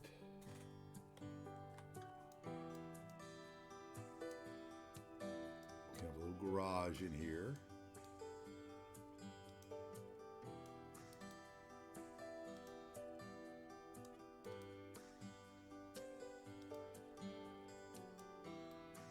I think those are just more things you're sending me, Cruff, right? More templates to look at later. Just let me know if there's anything I should look at now, okay? A motel and a hotel.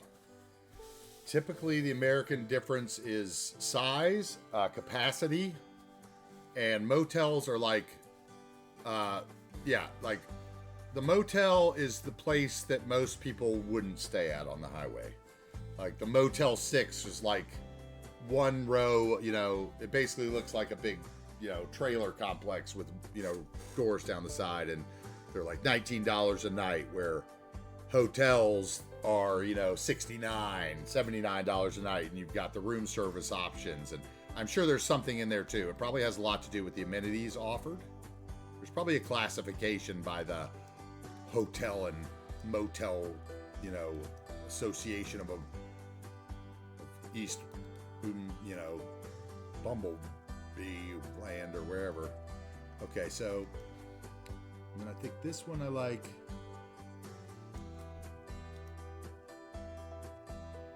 Yeah, motels were generally older. Like, I haven't really seen any new, like, no brands come out calling themselves motels anymore here. At least none that I've seen. Maybe I'm wrong. Okay, so if you've got gas that way, let's put this one this way.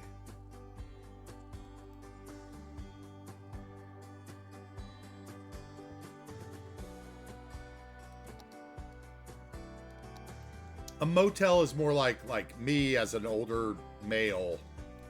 If I was traveling alone, I wouldn't feel bad about staying in a motel. But if I probably had girlfriend or wife with me or whatever, I probably wouldn't. I would splurge the extra money to stay somewhere where she wouldn't feel like someone in the parking lot might be a serial killer or something.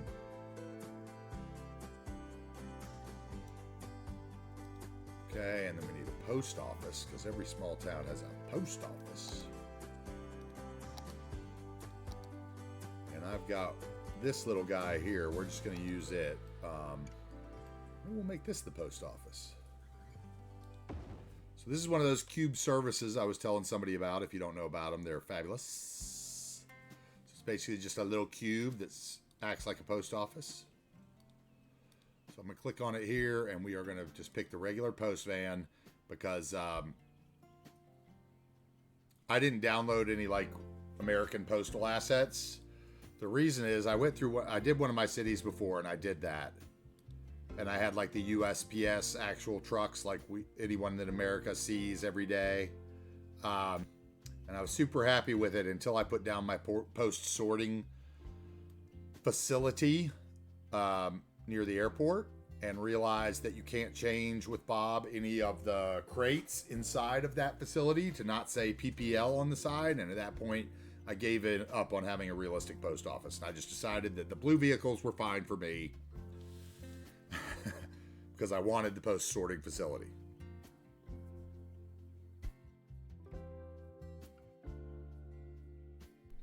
Does anybody else ever sacrifice their standards for something they really want in their city?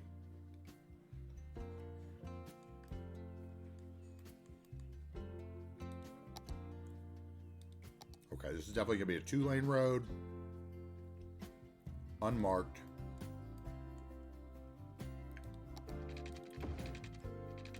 Oh, that's the wrong road. Okay. Yeah, I would think there would be competition.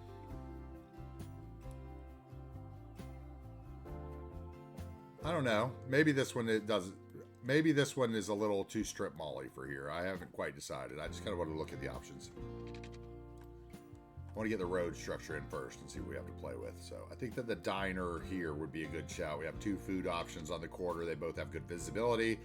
We're going to have the old, like, trashy Brothers Grocery where you get your real trash. It is a small place, yeah. But I've got 3 gas stations at the corner of my neighborhood. Usually is, in America at least, the way the zoning works is once the zoning has been set, usually if it's zoned where a gas station get in there, if it's got good highway access, there's going to be 2 or 3 of them here, and usually a McDonald's and an Arby's and everything else, unfortunately. A lot of America has kind of lost its small town charm, which I think that what we're going for this little drive-by, right? And this little drive-by should be like a little bit of old school charm and a little bit of,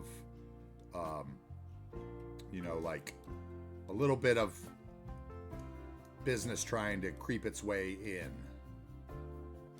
Like, oh, maybe, Texaco thinks it's a good idea to open a store there, but it's really not. This is going to bother me. Let's see, which way did I draw the road in before? It was the other way, right? That way. So we need to go that way, yes. No, that's backwards. Okay, that makes it easier. So we will just get the straight line tool. I want a road that comes along the top notch. Turn off the snapping. Stop snapping. There we go. And we'll just move it. I'll grab that node and I'll hit Alt and move it, and the little green line appears and tells me when it's straight. Okay, you can be the same height as you.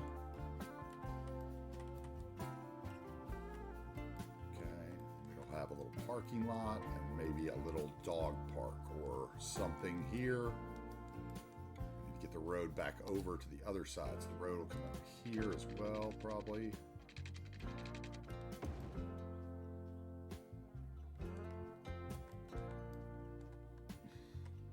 Yeah, maybe one sells diesel fuel and the other one doesn't.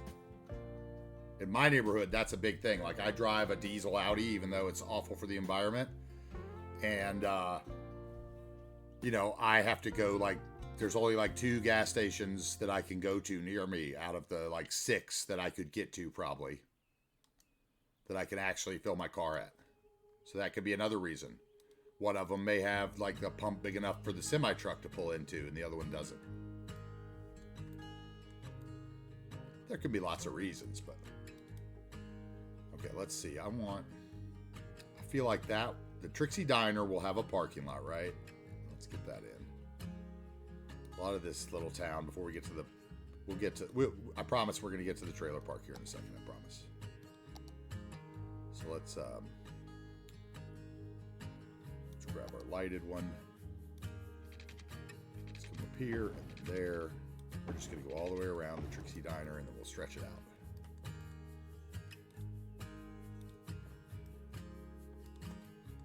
Grab those two nodes and move it. Slide them over. Let's get the diner in the middle. Grab those two back nodes and move it. Hit Control H. Select the node we want them the height of, and boom, there they are.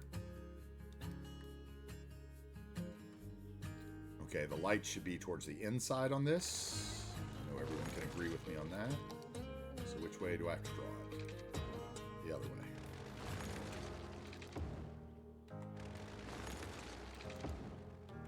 It's one of the things, like I said, I'm kind of a stickler about. Like, streetlights kind of have to make sense to me.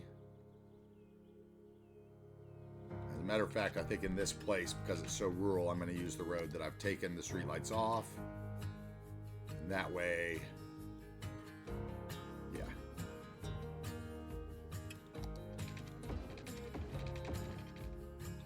Okay, let's get our parking down for the Trixie Diner.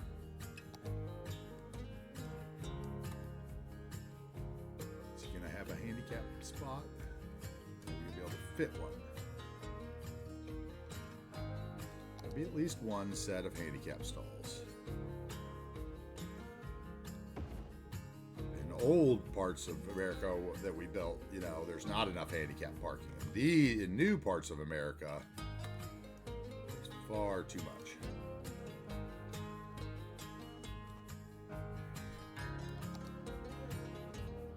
Yeah, definitely going to use some decals on the road. Definitely.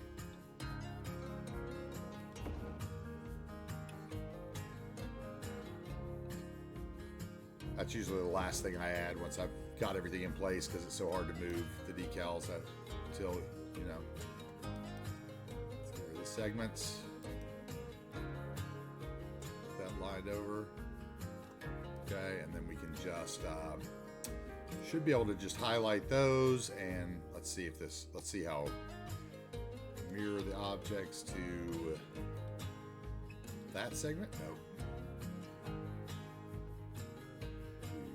No, that segment will put them that way to this maybe, but that's not a segment. I don't know if you can mirror to a building.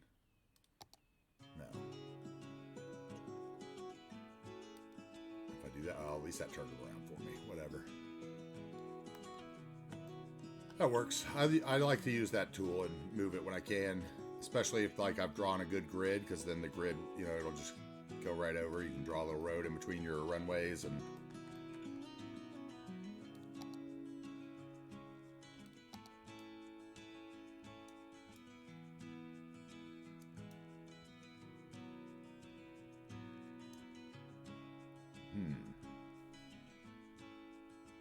too big. Looking at that going, can I find a way to make that work? And I just don't think it was worth it. Turn off my segments again. I can move this one back a little because it's not quite right. Hold the control down so the box goes away on move it, so you can actually see. All right, that's in there straight. So there's our Trixie Diner. I really don't like those. Why is that there? That's weird. That's super weird, huh?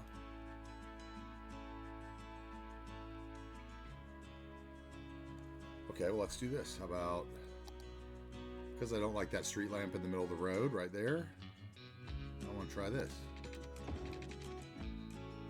Maybe they got a little grass median put in. Just a touch.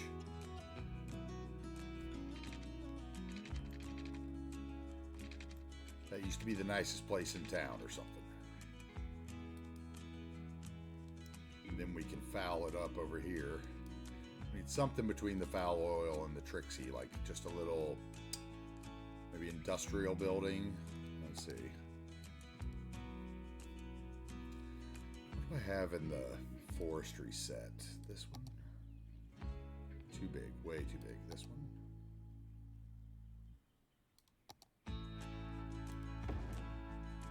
There we go. Now we're talking. Little lumber store. How about that?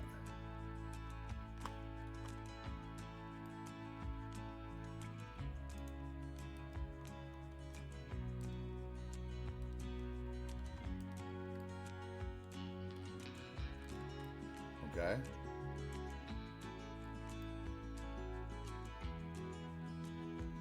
Definitely would be some fencing.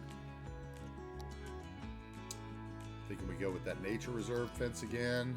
I don't use it as often as I should because of that one kind of strange texture on it.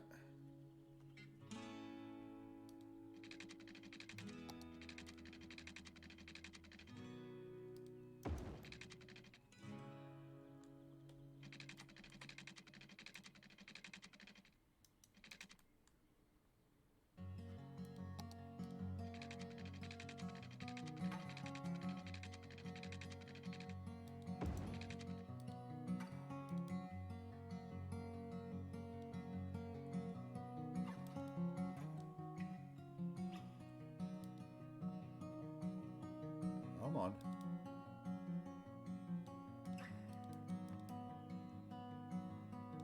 Just a little bow. I've said before, fences don't really bow, but this is one that's kind of rickety and stuck together.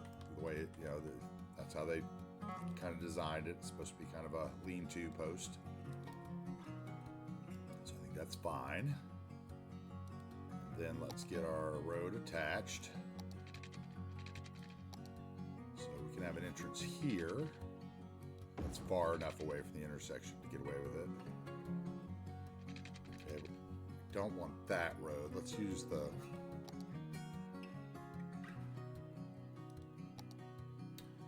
Let's just use the regular highway so we don't get the sidewalk on that side.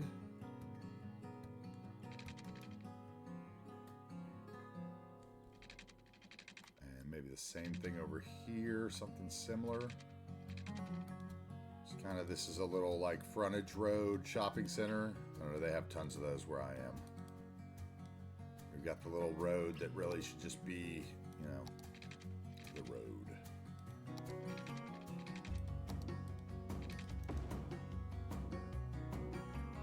Okay, let's get the land so I don't look at that anymore. We need to run back into our trailer park up behind it.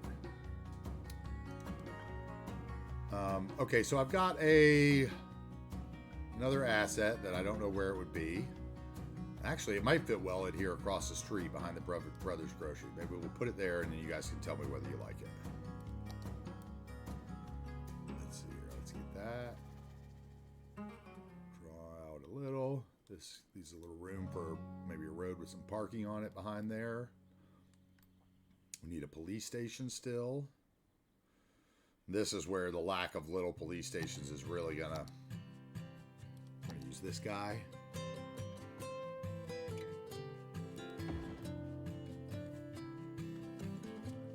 Unfortunately, this is one of the only little police stations that I've found that kind of looks rural. It's a great little asset, but it's a shame to reuse stuff over and over, you know. We're gonna put the sheriff's cars. We're out in nowhere. And those of you that don't have the ability to do that, that's the service vehicle selector mod that allows you to change for your service buildings and trains and all that kind of stuff, right? Okay, Trixie Diner needs just a little more work. I think Trixie Diner comes forward, and I think we get some, let's see. Go into the tourism. No, where is it? Nightlife. One by one. Yeah, there we some outdoor dining. Just a little. Easy way to add outdoor dining to your restaurants. Okay. Then let's put... We need something else right there, so let's see what else we can put there. Let's find something one by one that just looks small, maybe.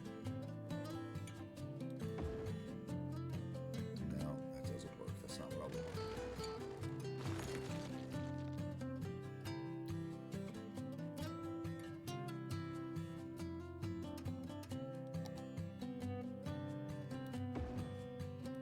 Jack's Snacks maybe behind it. Bought up a little bit of the parking lot. Get a little ice cream there.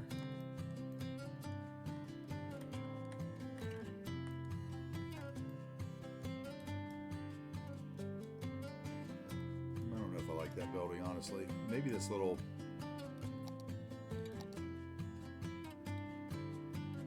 I hate when I do that. I don't know how I do that. Double click something.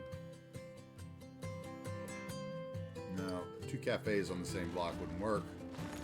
They'd be mad like that in this little town. It's too tall. If it was super small, I'd think about it.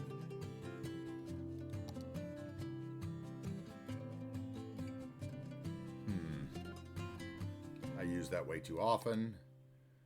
It just doesn't fit there. It's too modern. Maybe I just need some prop. Oh, wait. Close your eyes. That's what I wanted. Something like that. Get some rest. So if I want to turn it the other way so it looks like it's just kind of the trash of the building. Lay your head on my chest. Stick it right there. I'm going to I know you've had a really concrete this bad in. day.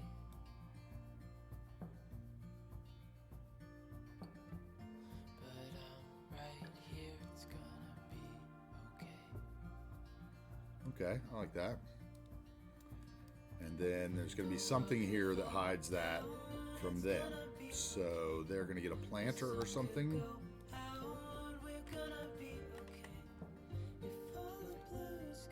Put in a little playground? Yes, we should definitely do that. Absolutely. Thank you. Sorry for the late look. Got a little sidetracked. Hold my hand. Do I have a rectangular one? That one's too big, probably. Don't let go. It's too small, actually. I understand. Just want, oh, a little autosave. My autosaves are still going pretty fast. It hurts. It wasn't Okay, just a little something there that I can put like 2 trees in. That's all I wanted. It's over now, so don't despair.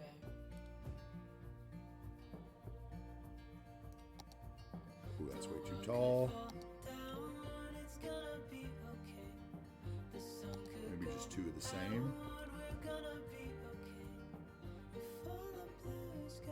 I don't think that looks horrible. I'm not a big fan. We definitely need some decals. It's not like one of my favorite areas or anything, but it'll work. Some weird bits of pavement in here. Let's see, patchy pavement. Probably by the lumber store. That in. Let's get down here to our other good ones. Oh no, dude, you're good, bro. We're gonna have a little playground for sure. Just not right there. I'm gonna put a little playground right here, I think, on the corner. Or maybe maybe between that, since that's supposed to be our post office. I would think the playground would be right near the post office, maybe.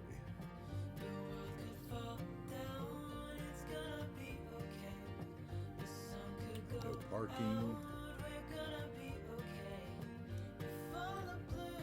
So pick up the trash. Get some tire marks in here. Make it look old.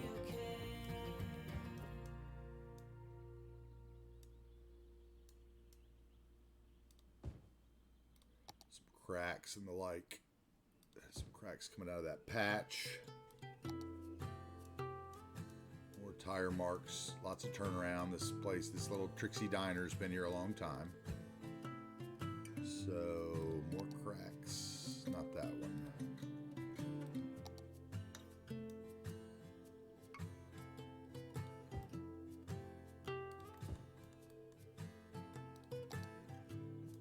And a little bit of patched asphalt there. Some more back here, cracks.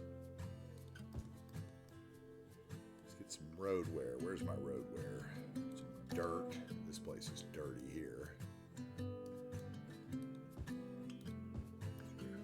dirt coming out of there. Some oil on our old gas station. Have to move that so it doesn't collide with the building.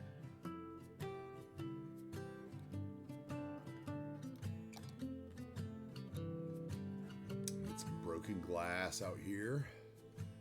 Ground of our shed, just a little. Okay, the sign's in the wrong place the way I've got that faced, so it's definitely got to switch. Okay, then we can put a little parking behind it, that'll work.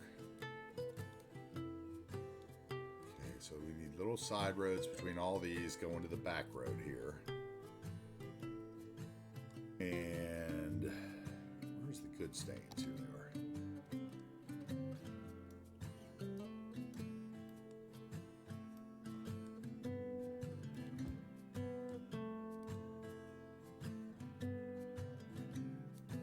It's a shame there's not more variations on a lot of these stains, because they really are some of the best things. And it can get a little repetitive sometimes, feeling like you're placing the same 3 stains over and over, but you can lower them and raise them a bit so they show, like here we can go down a bit and it'll show a little less. We should be able to at least.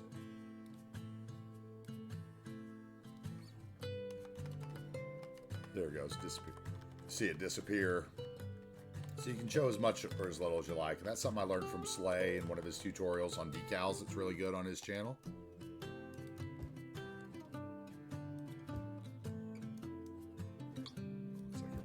Through here. We have some skunk there where the trash guy maybe spilled the dumpster as he came out. Yeah, exactly. You gotta kind of spin them and go up and down and wave 2 into each other, kind of like that, where you get a little bit of both so they don't look quite the same. We did some decent decal work down near our monorail, middle monorail station. The boat launch and that kind of stuff, but it's also important kind of not to put them where you really don't need them. Like if you're not going to look at an area too much, don't sweat it that much, you know. Okay, I think that would be closer to there, so we're going to put that closer to the gas station, but back. Move my cube again.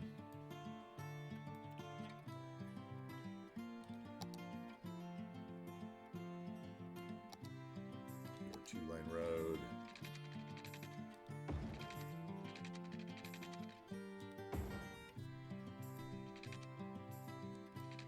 Okay, and then this will be our back entrance. Oh, I know what else we should put up here. I know what else we can put up here.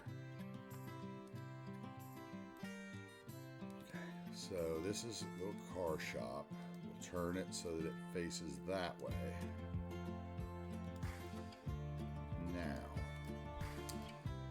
Lots of stuff here. Let's get where's my brush? Hey, what's up, C. Brooks? Nice. What do we have for dinner?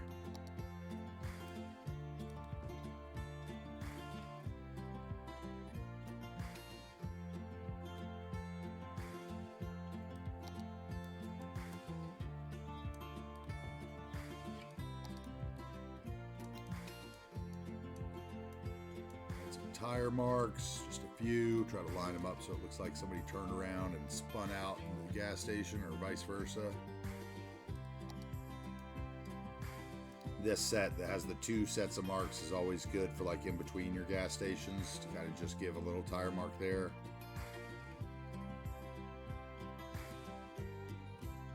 as well as these road wear ones. They're always good too. Road wear ones are what Ronix used on some of his road networks. I think they're great, but I like to put them like between two buildings so it looks like maybe it was an alley.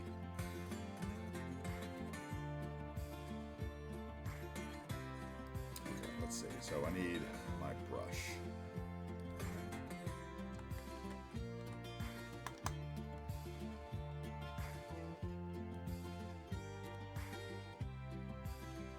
And we're going to use the 4x4, I think. Is that going to be big enough? I think 12x12 is way too big. So 4x4 it is. We're going to make ourselves a little lot here. Okay. We'll scoot it over towards here. That's fine. We'll have a little fence back there. And we can use our 1x4 one here. We don't need 1x4. Let's go 1x1. Now these all do count as buildings, so you don't want to use too many of them. Taco salad. Dude, I do kind of the same thing with, you know, I do a taco shell though, but I do the same thing. Taco fixings inside of it. Alright, so let's get that guy there. Let's get our industrial warehouse fence, I think would be the best for this. With the security thing on top. This is going to be where you'd leave your car when it was getting fixed in the middle of nowhere by the highway, and I think they would have the fence for it.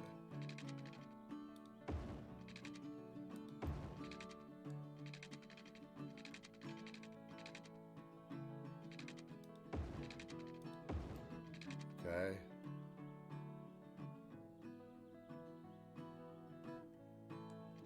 Let's bring the fence in out here because I think we're going to put some post vehicles here since this has become our post office, right?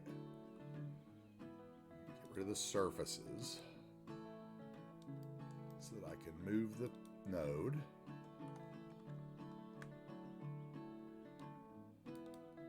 Stretch that out to like here. Then we'll bring it inside the building so it's hidden.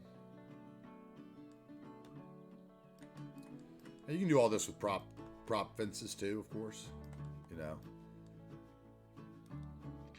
We'll have to use more prop fences as we go along, obviously, as we get closer to the node count. But some of these fences, I like the models too much to not use them.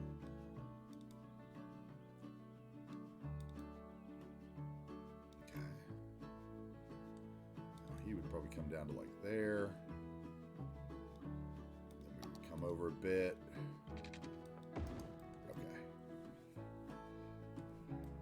So that's the auto place. Now we need a little parking probably at our post office. So maybe we'll just put parking up the side.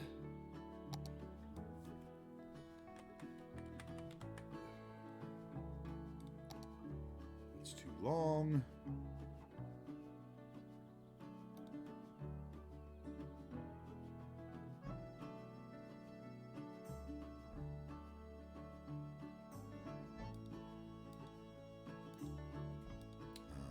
One by 3. Okay, we'll use this one and we'll move it up and give them a little, that way they have a little hedge. And that means we need to move it over because it's a little too close to the fence. Move it over so the cars look like they can get in. They're going to drive right through that fence anyway because that's just the mechanics of the game. We're going to move this guy over. Let's move that decal over that was supposed to go between them. That decal back over, so it looks like we had a little runoff from the gas station. Okay, and then back here we need to, let's see, we probably use surface painter back here it looks like, so let's just go ahead and do that. Since we use those brushes, we'll have a straight line to butt up against and it won't be a problem. Okay. Now, we definitely need some graffiti on the back of these buildings, right? This is supposed to be an old town. So let's get some graffiti. I promise we're gonna get to the trailer park. Promise.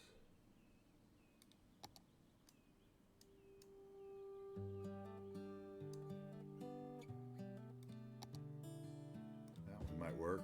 Might be too big. Let's see. Trees in my view.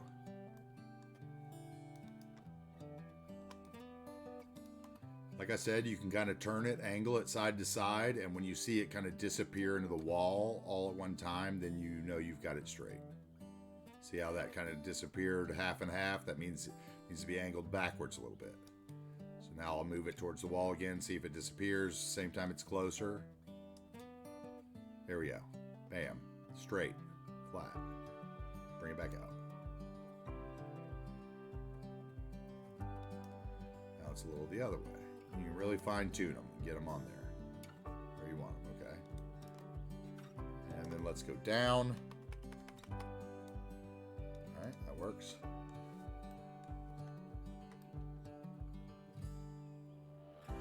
Okay, we need a dumpster back here.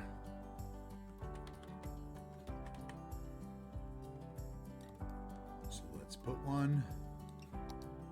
Maybe we even need a couple. One nice open one. And maybe a closed one beside it. And the post office needs a dumpster. Oh, has a dumpster already? Okay, post office needs parking spots. You claim that dumpster. That's funny. You're funny. All right, we need post vans. Let's see. Post, I think, is what they're under. Post, or right? Van, a couple vans here. You can have the truck, maybe like that, where it came through. Did it even fit through that alley? That'd be a good driver to serve this post office. Okay, so maybe he's back here then on the road. Put him behind the fence so you can actually see him. Otherwise, it's a wasted prop. And then we have one. I thought we had a crate too. There was a crate.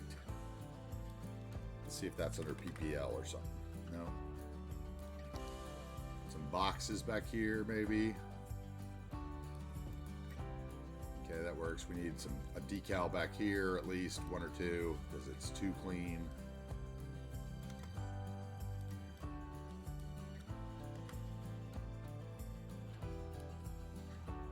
The alley full of broken side mirrors.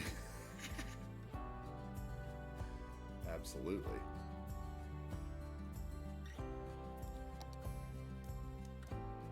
Need some dirt back here.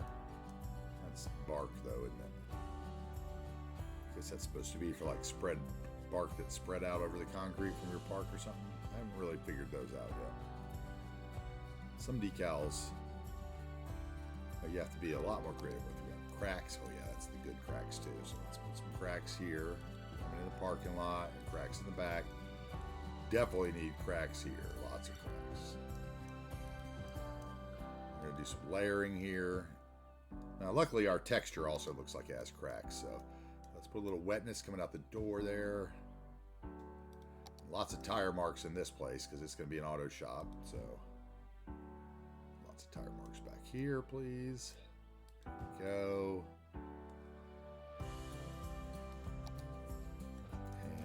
This entrance is bad. That's the back entrance. There we go. Still need something right there. Some parking for the top notch, right? So what do we need there? Let's go with our parking lot road. Let's grab that one.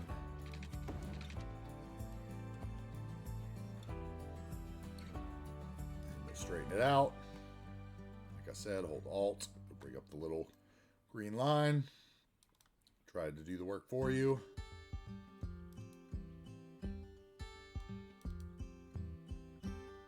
Okay, and then let's get the parking field in it. Thanks for joining the stream, guys. I see we got a few new viewers in. Appreciate it. Welcome to the stream. I'm AntiTarheel. We are building a modded Pacific Northwest of United States build, lumber country. Lots of, we put in some movable bridge mod today. We got national parks and cable cars, lots of different transit options. going to be a really fun build, and we're building it here over on Twitch Monday through Friday from 12 Eastern to about 7. I'm going to be streaming, at least for now. We might update that schedule eventually. And then we'll be doing some secret weekend streams as well, so keep an eye out for those. Let's see, let's get a little parking here.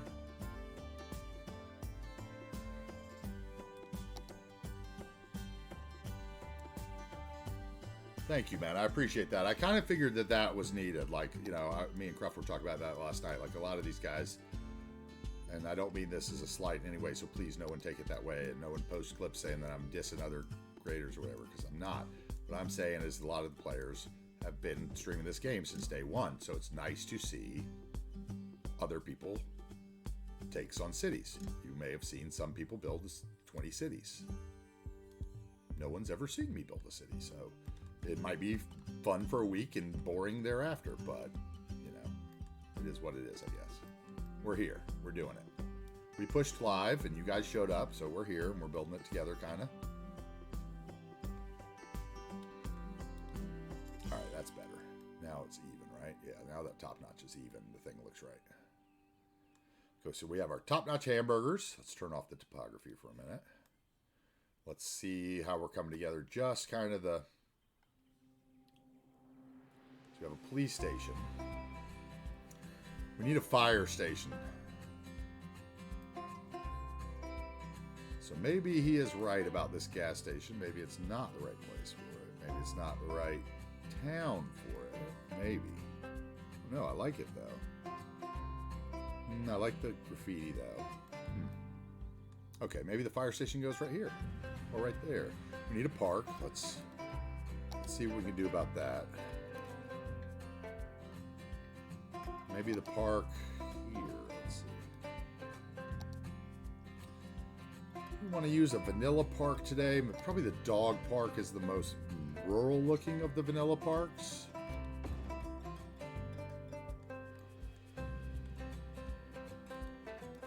Oh, just put down a second one. And a third.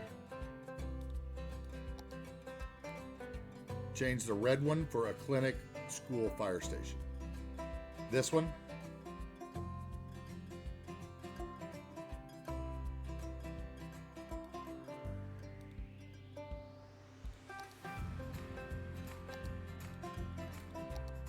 Oh no, the red one. This one?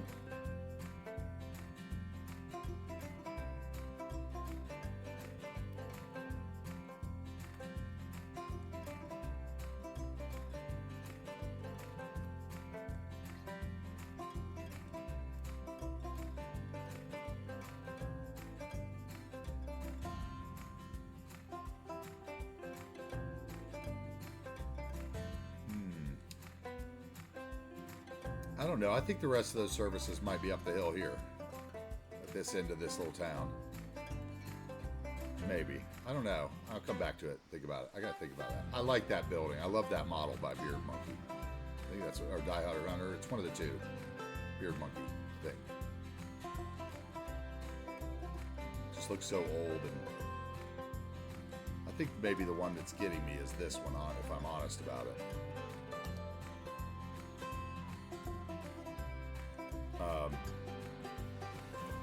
Which I can always redo. Let me look at something else in there first. Before I do it. Let's see. What other... That's the one I want to get rid of that I forgot.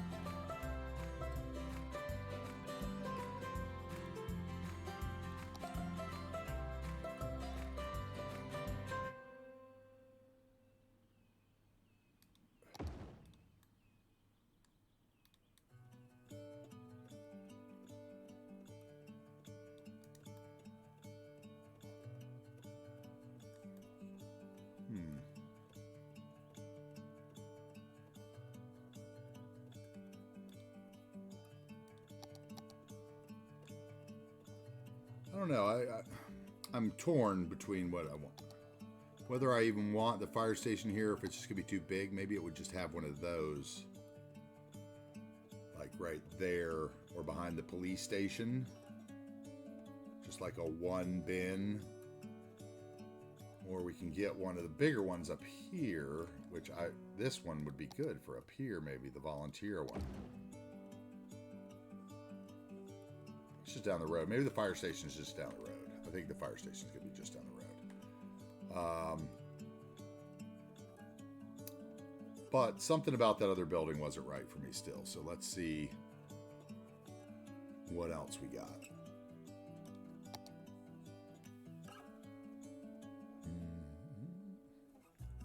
We got the ambulance, one ambulance bin station. That's a good one. It can go near the fire station. That one, no, that's too big.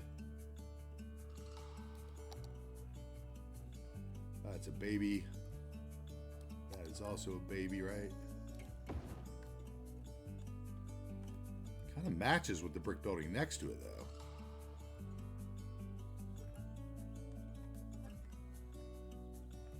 What do you feel about that little clinic right there?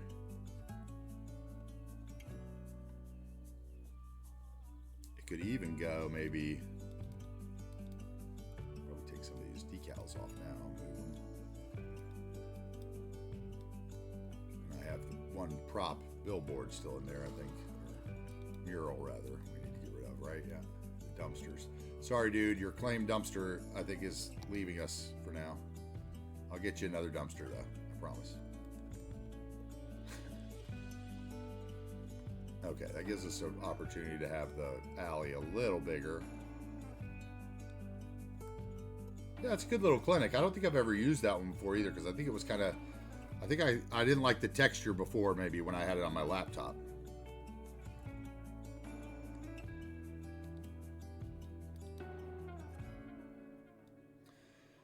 Then maybe that allows the alley to be a little bigger, do we think? Yeah. And I concrete that in too. Like so. Move over the decals that we had there for tire marks.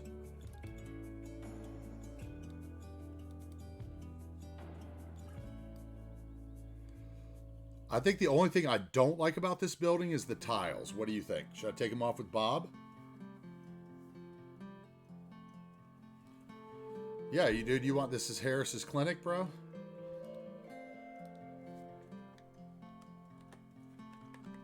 Or the Schmuck clinic, which would you prefer?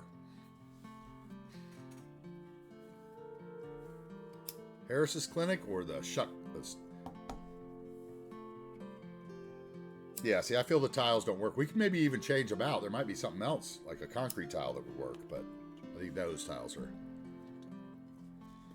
I'm just not a big fan of those tiles anyway, because I think that, like, okay, let me clarify this. I'm a fan of those tiles, but I think they're very California.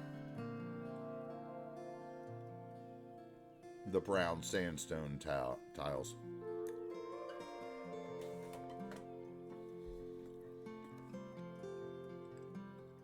He claims the town. Harris Town Clinic.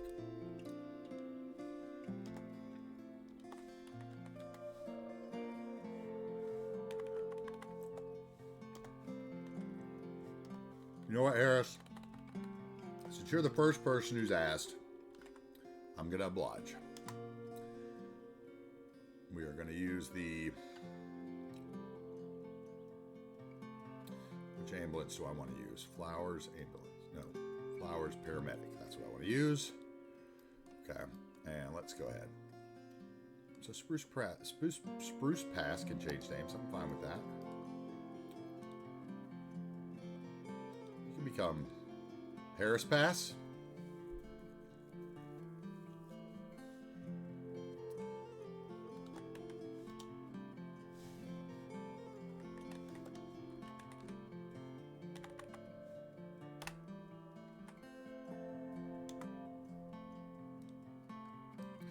Maybe the Harrises were the first people. Harris Town.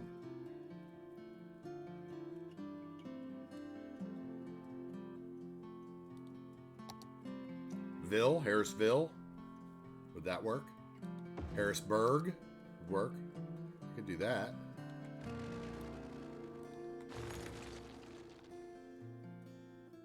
I think in the United States this would be called like village or something, so they wouldn't have named it town. It's kind of how they do the silly naming here, unfortunately.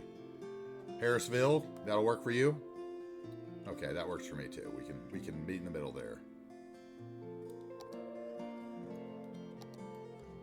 Which way did I draw the highway the first time? Not that way. Right, highway asset. And that's backwards. Okay, now let's back to this. Let's go. We're gonna get that there. Piece of parking in the middle. A tree up. Okay, we're gonna have this here. A little park. You could have a little. Let's see. What would be here? Maybe a little commercial building, but I'll figure something out for that later. Okay, I need a parking lot for here, so we'd have a road probably that came like that, like a dirt road maybe in from this way, because we want it off the road that has the least traffic. I don't want to have a bunch of intersections on the road that actually gets traffic, if that makes sense.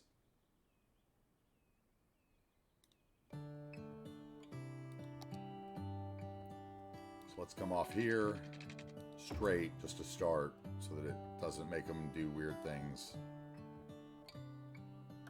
Then we'll bend the road back to the Brothers Grocery.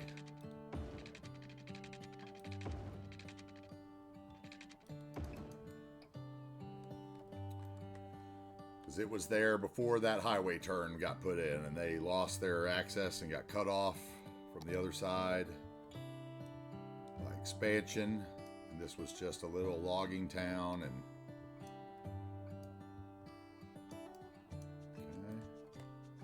they're going to get a gravel parking lot. Eventually there may be, I think we may put one little construction site or something there to kind of symbolize that somebody else is coming to town. The Harrisville's newest business owner. And that has to be closer to there to count. Just do something like that, just easy for that one. I'm going to put in a little rural parking lot. Let's see here. Ploppable, gravel.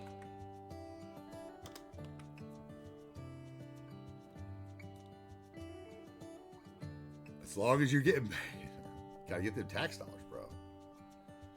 I think that'd be really neat too. Has anybody watched, oh shoot, now I can't remember the name of the series. It's a Skibbeth series where he's got the Wikipedia or the wiki page for the series, and like there's like construction companies that like compete for the jobs. Has anybody else seen that? It's so cool. I don't think he's done an episode in a while of it, but maybe is that no. I can't remember what that's called. But it's so good. Like he's got, his Discord community. Basically they create businesses and then they make signs for the businesses, and then that construction company bids on every construction project in town. So if another guy wants to have a business, he gets the 2 quotes from the construction businesses and then picks which one he wants to do the work, and then they build the build. I thought it was really neat. I had never seen anybody do that before. Like here, yeah, that'd be good. There could even maybe be a 1 or 2 trailers right off this road. Like maybe the trailer park comes off this road right here instead.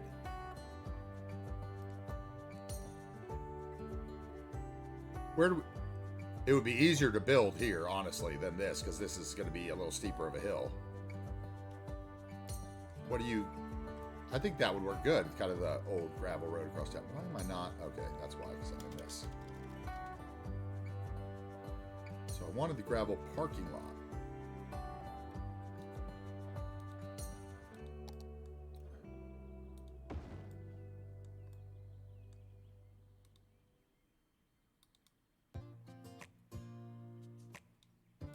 Okay, so now Brothers has 1 tree they got left there that they don't like.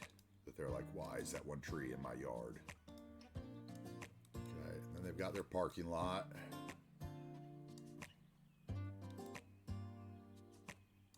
Okay, people will probably be able to access that from the highway, because we all know how people access parking lots in this game.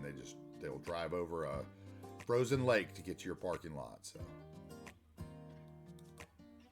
let's move that a little farther forward and turn it because I want the sign to kind of, as you come down the highway, you see the Brothers Grocery there on the corner. Okay. And maybe he gets a little fence too.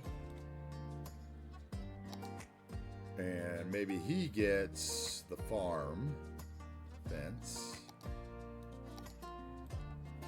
along there. And maybe here.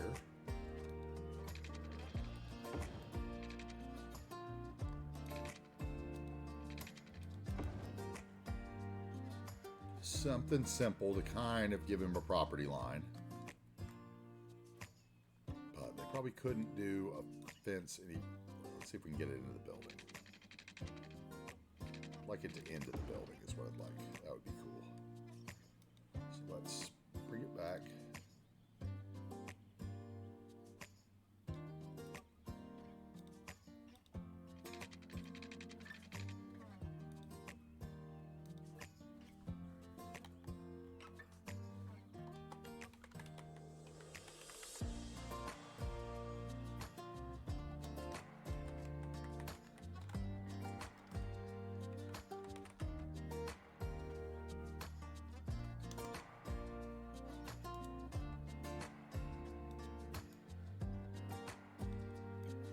Okay, we can deal with that for now. This will probably be one of those little towns that we put in the basis for today, and then I'll think about like 7 things overnight that I want to adjust in it, and we'll probably finish this little section tomorrow. But this is basically just to give me kind of a basis of where the trailer park goes. Once again, this is not helping because I am, as we speak now, we're putting in more commercial, and really we need residential.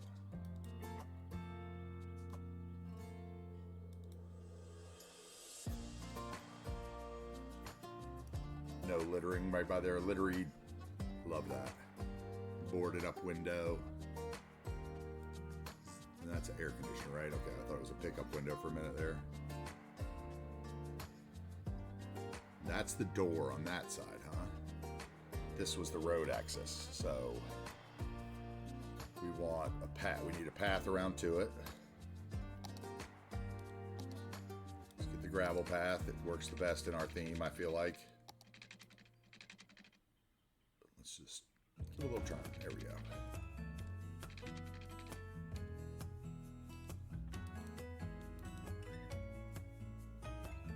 Okay.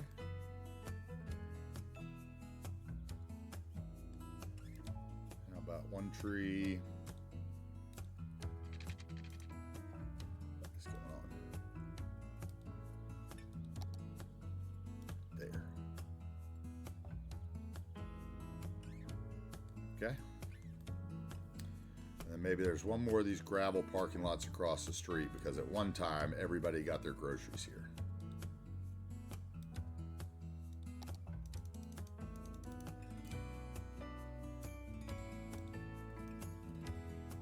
Like that.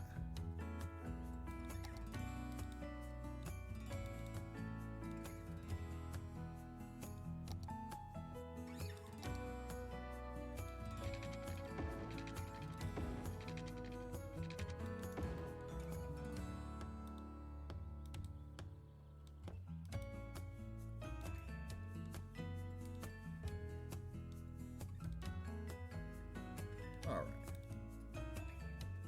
That's good for that. They have a business now. Let's see. And how about, let's see, do I have any, what are they? What would they be under? They would be under like for sale. And props maybe? Oh yeah, look at this.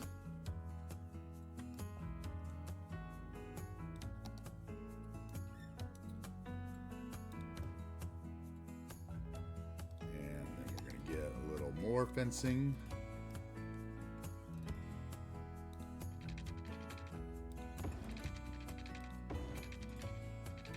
Make a little property in there.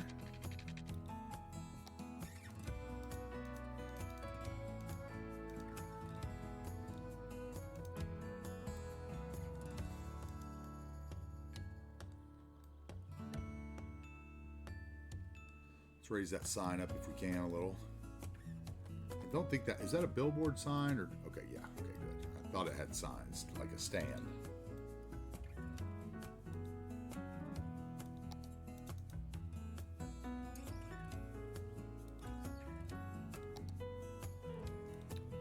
Some future tax income for you there, Harris. And for right now, what I want to do is... This is a trick I like to use, guys, and... You know, this is a residential building, but you can really use it for about anything. So what we're going to do is we're going to come in here first with the surface painter. I'm going to use the ruined texture, right? Yeah, ruined. Ruined texture, and we're going to get rid of a little of this grass.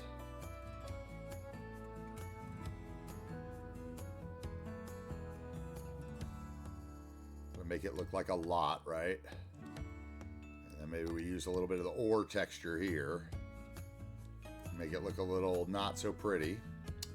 And then we're going to come in and we're going to grab the residential Rico. And we are going to look for, I think it's under, what's under eclectic? Eclectic? Yeah, eclectic. And there's all different sizes of these. But in the American Eclectic Housing Pack, which is these lovely houses we've used several places on the map, there are also these level 1 and 2 are construction sites. And a lot of people don't like these, and they redo their own set of the, you know, they redo their own set of, you know, that theme and get rid of these construction houses. But I find that you can use them everywhere. You can build, you know, like you could simulate that you're building a strip mall. You can simulate that you're building houses. You know, you can put them with some of the other like higher density constructions, you know, things with the cranes on them, so it looks like it's a part of that complex that's being started later. They're very helpful. Pray for ice cream. Thank you for the follow. And Fortnite over 40. Fortnite over 40. Sorry about that. Thank you for the follow. An hour ago. Sorry for the late response. We appreciate that. Gotta get those alerts done. That's on this weekend's list. But we thank you for joining us in the stream. So let's bring this little rural road out, because we're gonna have to have a road since this is a highway, and I really don't want a bunch of stuff stopping on the highway. So we're just gonna have a rural. Sorry, dude, you're not, bro. We haven't even gotten into the depressing trailer park stuff. You're fine. I kind of like the depressing parts of town. Like these are some of my favorite stuff to build. Like the little behind the trailer park, or you know, whatever. Like it's the hardest stuff to build, but it can be the most rewarding when you get something you really like. We're gonna move the for sale sign, and then we're gonna bring the road in just a little. Oh no, not that way. Although I guess you could go that way. Give the Brothers Grocery an entrance from that side. Maybe we'll do that. Maybe we'll move this fence back so it looks like a lot on this road. Yeah, that's what we're going to do. Okay. Let's get it to the right height. So, boom. And boom. Okay. Then let's just curve the road back in. How about that?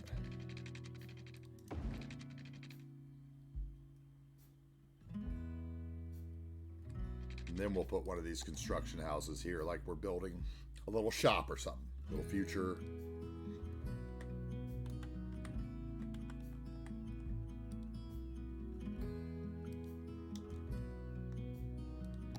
Maybe like that one.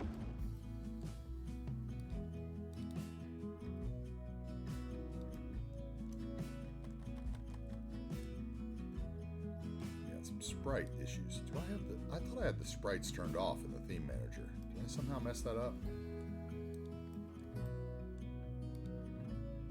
It's weird that that's showing through. We can fix that a different way though. Let's do it this way.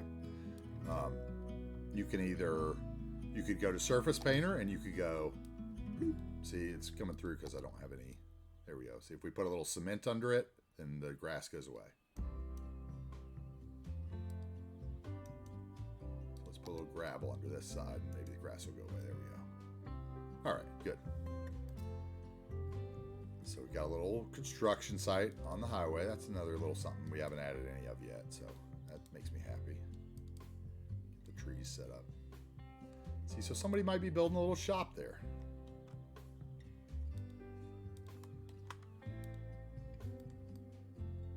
Right? I did it again.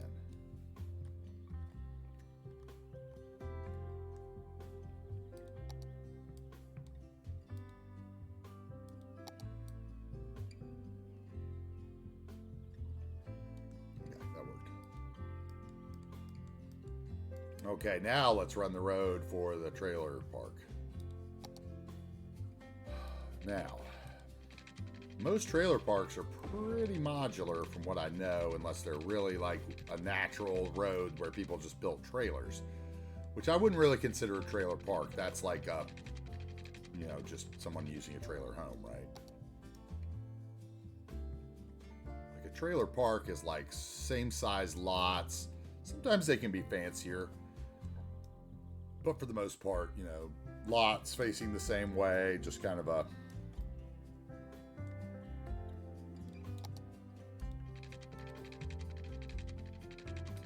road up there. I like curvy roads sometimes because we use a lot of grids in our city centers. So the more organic curves we can add. I need to get a new gravel road asset. I'm not liking this one the more we use it. There's one of them, the other one I don't really like either, though. That's the problem. It has weird textures when you have intersections.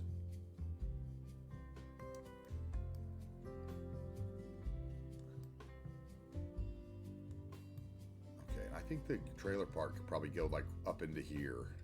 Maybe it's a little bigger than you'd think, unless you come the back road into town. And then we'll go.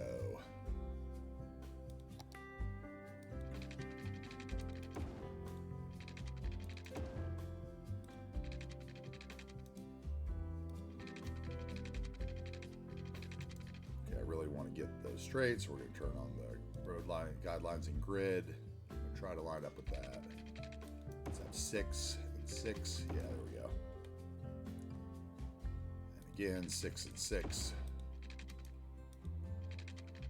And then maybe this road comes all the way down.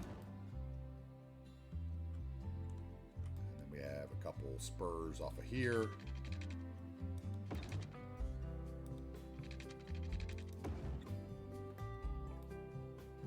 And then we'll probably have like maybe a couple lumber buildings or something here. Maybe even a factory at the edge of the trailer park.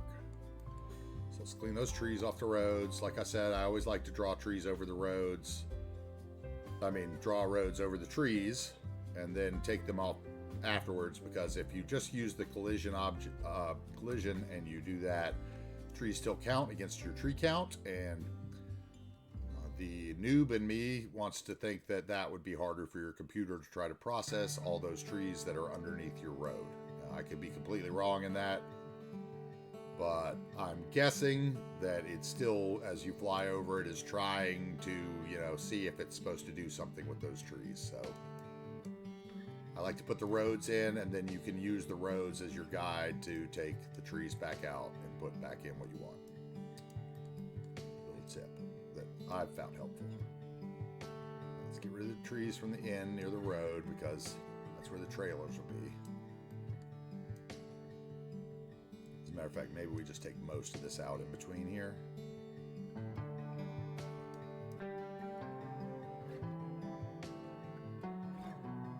Cool, I thought so, man. I always just, it's like one of those things that I know nothing about computers and how processing works. But I would just imagine that if it's there, it's like trying to say 4 times 4 is 5, 4 times 4 is 5. Whether you whatever, however that works. It's wanting to, sending out a request for the process for that, item or something. There's got to be something in there. It makes sense to me in my new mind, but I appreciate you agreeing for sure. Okay, now this side's going to have the trees, because we wouldn't want the new people who are buying property to know they're about to buy property right by a trailer park, would we? Yeah, bad game mechanics, yeah. And like all those props and stuff, I remember there was one, the vanilla Desert Oasis map, and it has all those like weird rocks and stuff outside the 25 tiles that you could never even get to unless you played with mods, and they're like taking up all the count. Oh man, that one killed me when I saw it on some map review show or something. I was like, what? I was like, who would do that?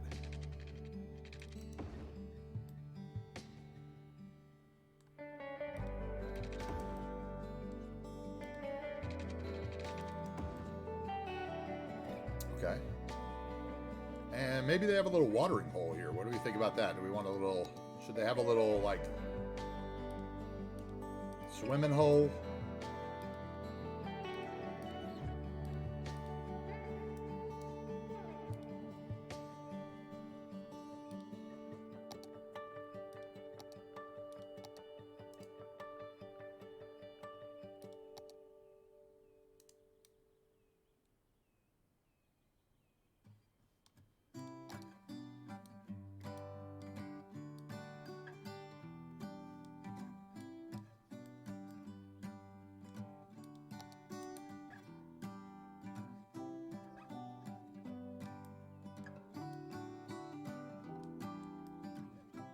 Small baseball field or football field, yeah.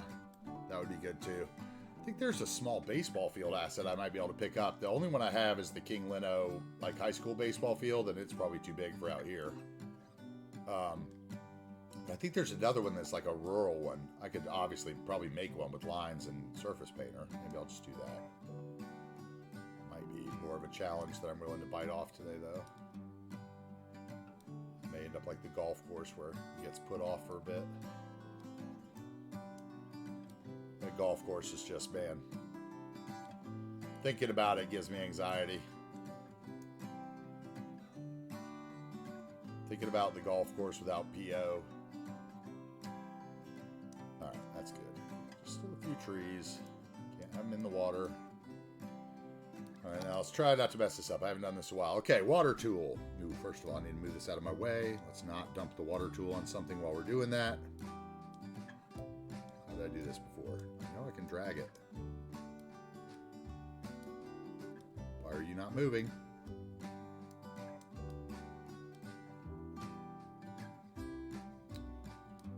There we go. Let's move it. See there, it'll be in the way of my move it. Right there, it's in the way of my road bar and my zoning, but I don't ever really use that or that, so that'll probably work. Okay. Water tool. So on the water tool, for those of you that are familiar with it, you choose this one, and you can see how big it is, right? It's awful. It's huge. So one thing you want to do is you always want to come in here and put 0.01. And then you get a little one. Then you place the water tool, and you hover your mouse over the top of it and right click, no, left click.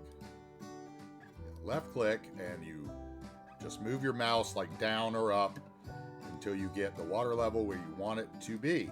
And you can see it shows you what is going to flood, and it's very tricky, and playing with water can always kill your city, so be careful. Then we unpause, and we should have water to that level when it comes up. Just a little bit. Yeah, sandlot style. I like that. I don't know if there's ducks, honestly. I do have the no seagulls mod on to keep the, because those count as citizens. So I have that on so you don't get all those awful seagulls over every single building. If it was like 1 seagull per building, I wouldn't use that mod. But I just can't do the 20 seagulls per building. Okay, another thing we can do is we can come in here and maybe change the way this looks by painting the ground. If we want it to look like a little lighter on the bottom or a little darker on the bottom, you can paint the ground a little bit. Or we can leave it green.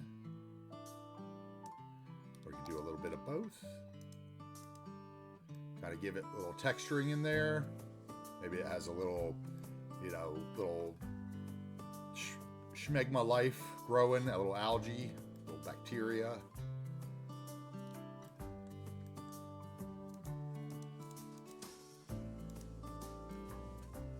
Just something to give a little something different in there when you're looking at it. You can always come in and we can put like I think this one's too small, but you can put a rock in it. slate rock floor. Might be able to put some of the other. I think all the rocks I have that are supposed to go in water are too big for that. Without PO, I think we're stuck without a rock. But I mean, I'm thinking this more of, this is like a rain gathering, you know? Like, so maybe that's some algae. We could even put some of, where are they? The overgrowth, or no, vegetation is what it's called. Veg. And vanilla prop. Like you could put these in it, make it look like it has, because these are all submergible, all the props, so you could put like these in them, or you can put some of those.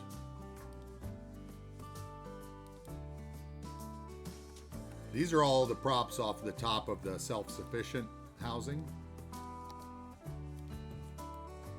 So you can see you can kind of make a little marshland, and as long as you have Find It, you can access all these in the kind of vanilla game. All the props and stuff. So that's kind of one of the reasons why that would be in my top 10 list, is because it gives you the ability to do a lot of things that you can't do without it. And mix a few of these other ones in here, just to give it a little greenery in the middle.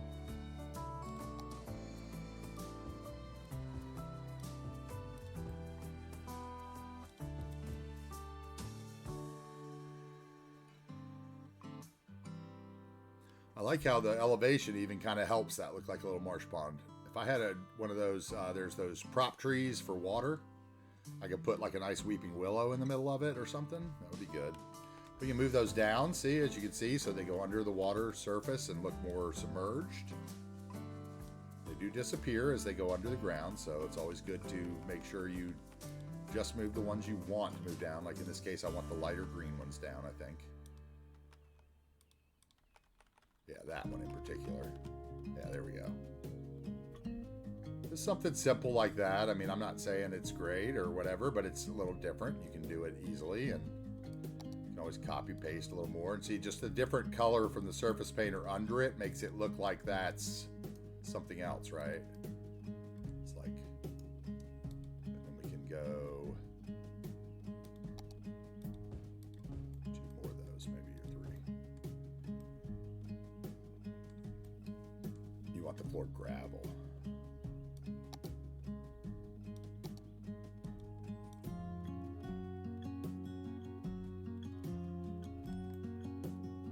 I don't know. I think the ruin might look the best, honestly. Let's see.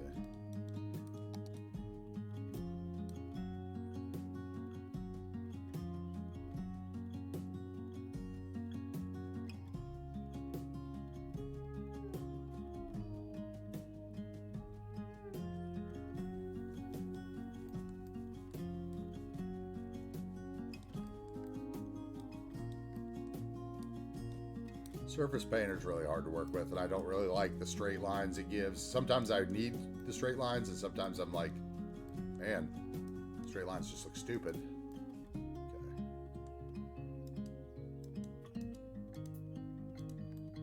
It's kind of splotchy, muddy. I want some rocks. We're going to find some rocks. I know there's got to be some rocks in here I can use. I could use these awful ones, but God,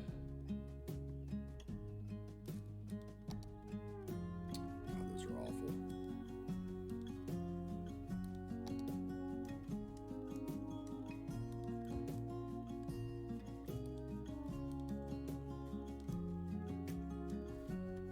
Go down in there, move a little of the vegetation over.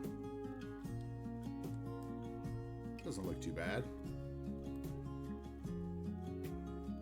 Yeah, I mean, for some rooftop vegetation and stuff, it looks, you know, it's just about creating different visual stuff, right? I mean, that's really all it is something to kind of be like, oh, what's that over there? It doesn't even have to be great. That's what I've learned about this game. Like, a lot of things just have to be there. So let's put some little rocks.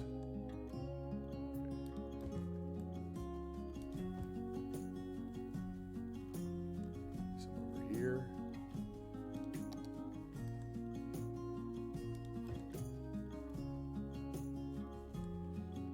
Want something there. How about these Zardis water-friendly rocks? I can't remember how big they are. Whew.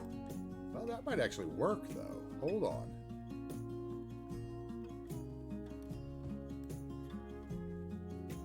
Ooh. What do we think about that?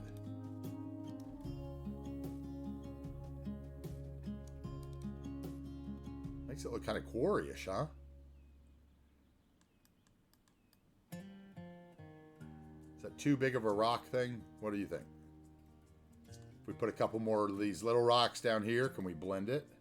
Not feeling it from Harris?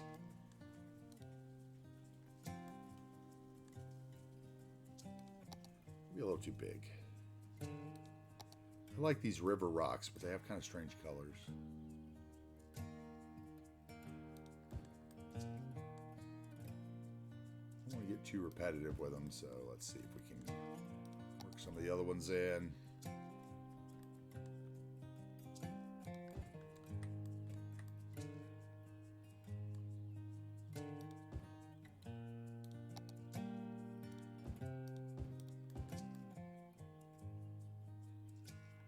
Sometimes it can be hard to see,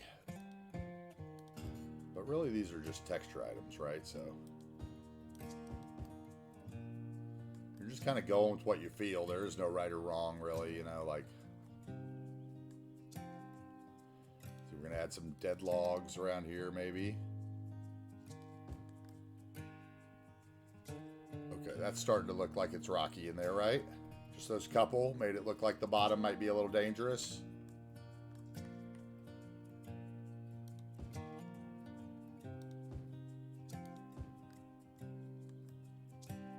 Is that better? It's kind of the same effect, but with a little less.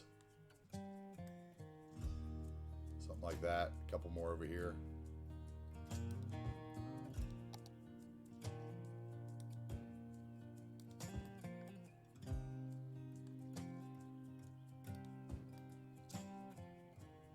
Now I want, what did I want? I wanted the other veg.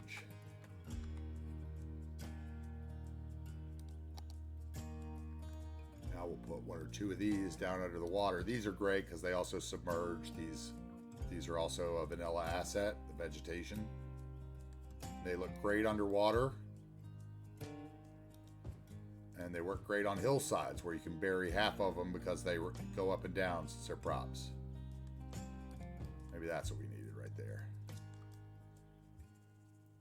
Oh yeah, I could even get some moving boats maybe in there. A little one. It wouldn't be an efficient, but I could put one of those. Let's see. I could definitely put a fake one.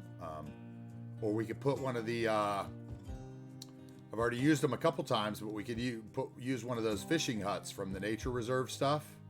The fishing pier asset. And people would be out over it fishing. That would be cool too. We probably put that house like right here and the dock might come out over that. That would be really neat maybe. Let's look. Let's see how long that dock is.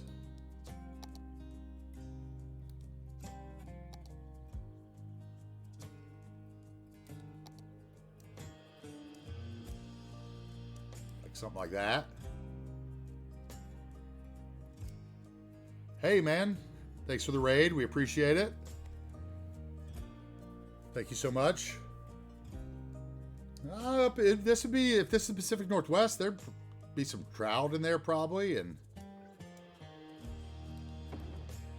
let's see if I can make this work. Welcome. How was your stream today, man? Hope it was good. Thanks for bringing the group over. We appreciate it.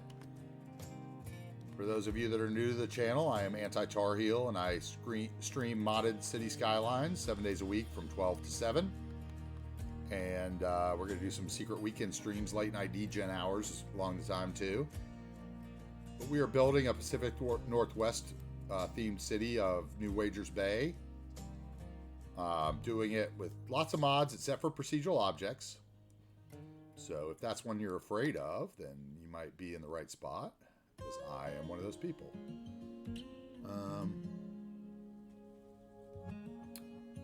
What do we think about that? Is that too much right there, or what? Let's take the grid off so you can actually see it a little better.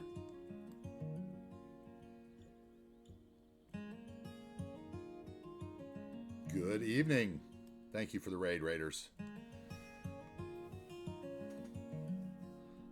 That's a bit too long. Okay. The only reason I was thinking this one was because it's it works, and you know we'd actually see the people fishing on it. Once again, if you have PO, you can probably, this might be another one that I could go in the asset editor and make much shorter though. All right, so we have several people saying too long. Yeah, you're probably right. Okay, let's look at the other options we have. I think I've got some that are just props. I've also got some that work as fishing harbors. Which the fishing harbor one might be neat. Might be able to have a little boat, but I'm not sure which smaller boats I subscribe to. So let's look what we got here.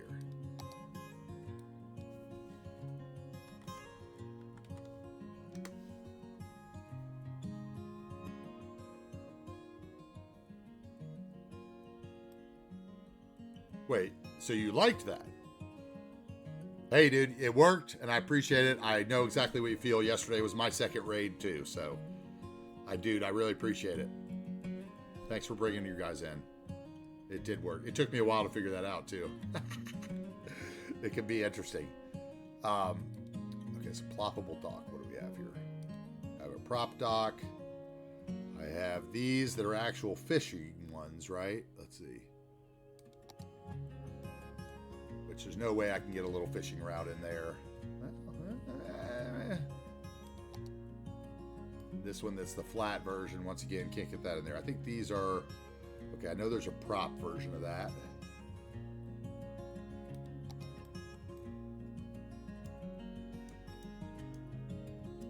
So let's see, we can just build our own version of what we just had. How about that? Let's come up here and let's put the prop a little higher.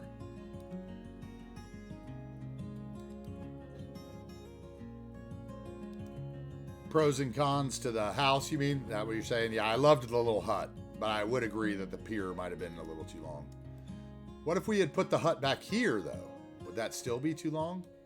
Let me look at this. Let's put this here. Let's put the other one back there just for a second. Look what it looks like over there. Because I do like the fact that the other one is functional. You know, every time we can get something functional in this game, kind of want to. Let's see. We're just going to put it there and then we'll move it. What about if it's like back here? Does that make it look like it's not too much for the pond?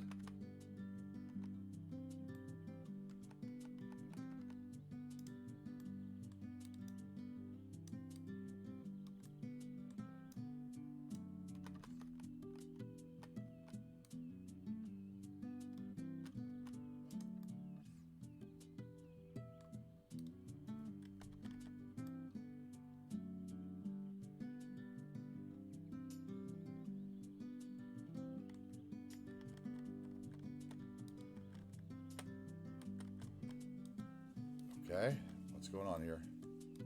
Let's go. Oh, I'm bringing the wrong thing up. No wonder, I'm bringing the vegetation up. That's what happens when you have things layered. So let's turn off the props, and then we should, oh no, that's a prop too, isn't it? Oh, great. Okay, so we just got to find it.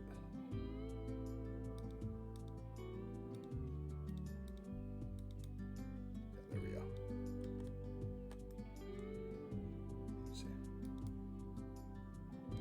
Yeah, you think that looks good enough? Maybe we put this like this one over on the other side or something if we wanted to, a little lower one. Or does that make it too much?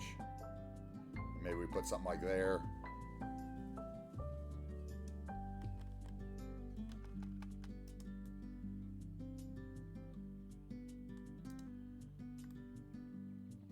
I think this could be a little lower.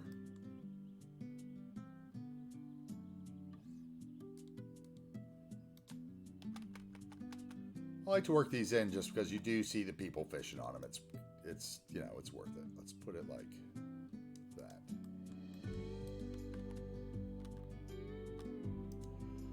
So, what kind of buildings or what kind of cities? I'm assuming you play cities. How do you pronounce your name, sir? Nachwacht? Is that right? Nachwacht? Nachwacht? The horrible American slang of crushing a beautiful Germanic word, most likely.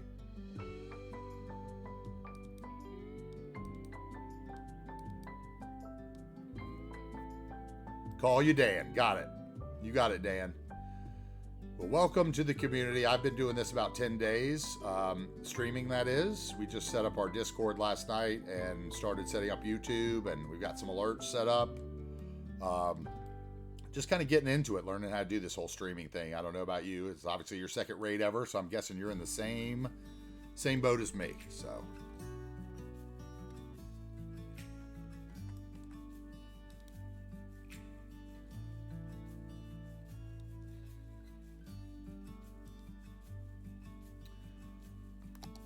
did you have a good stream today? What were you building? Were you building something interesting? Or just another day where we all fight traffic and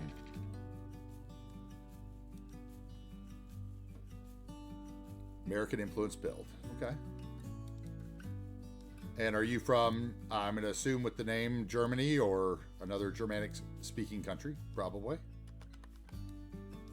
I shouldn't assume things, but I am a Generation X, so that's what we do, right? We assume. We aren't woke.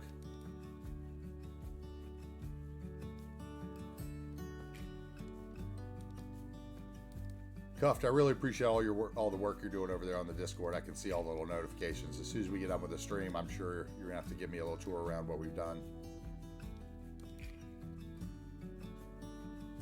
Netherlands, great. Okay, Netherlands is lovely. That's awesome. Is there anywhere particular in America you're taking inspiration from, or just kind of the suburban sprawl and all the bad things about American planning?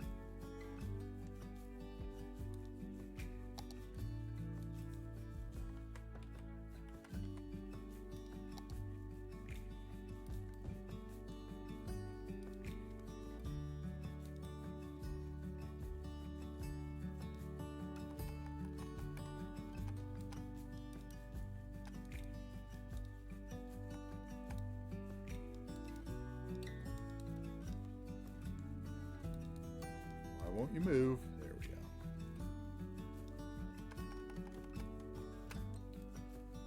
I think that might be too much. Click buildings. These rocks are hard to grab. How about like there, maybe, where we have some on the side? Bit of European flair to it. East meets West theme city at the moment. Okay, well, we are building a Pacific Northwest theme American city. I'll give you kind of the tour, a little tour real quick as we get away. Oh, cool, new to detailing. Well, I'm a detailer. I heavily abuse Bob. I don't know if you know the Bob mod, if you're a modded player, but I am a Bob abuser. No intention of reforming.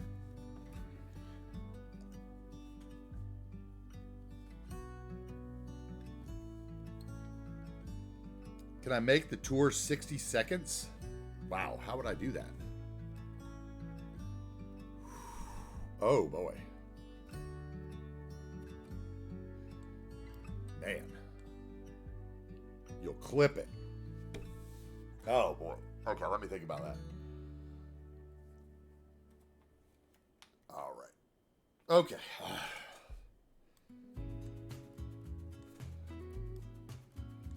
Getting spots. Hopefully I can do this quickly. So this is the tour of New Wagers Bay. This was our first civilization we built. A lot of this was not on stream, so it'll be available on our VODs channel on YouTube as soon as I get those uploaded. This is the city of Bridgeland. We are building a Pacific Northwest regional community. On the original map, it's called Pink Shrimp Harbor, and I've redone the roads and the trees and most of the networking and added some lakes, mountain lakes, and so forth. And we, like I said, we're building a Pacific Northwest community. We've just built our second largest city. We still have a long way to go. We're on Twitch every day, Monday through Friday, from 12 to 7. We have our lovely resort area that we've built. We have our Mount Cooper National Park with our trails and camping, all looking down with some nice cable car views over the city. We've got a long way to go here in New Wagers Bay. We're just getting started. We've got movable bridges, active waterways, lots of custom assets to play with. So we hope you come join us. Close enough for now? I don't know. It wasn't a very good tour. It's hard to do a tour in 60 seconds, bro. That might be one that we have to do something on the Discord for. Anyway, we have some little suburban neighborhoods we've worked on. We worked on this today, finished it up.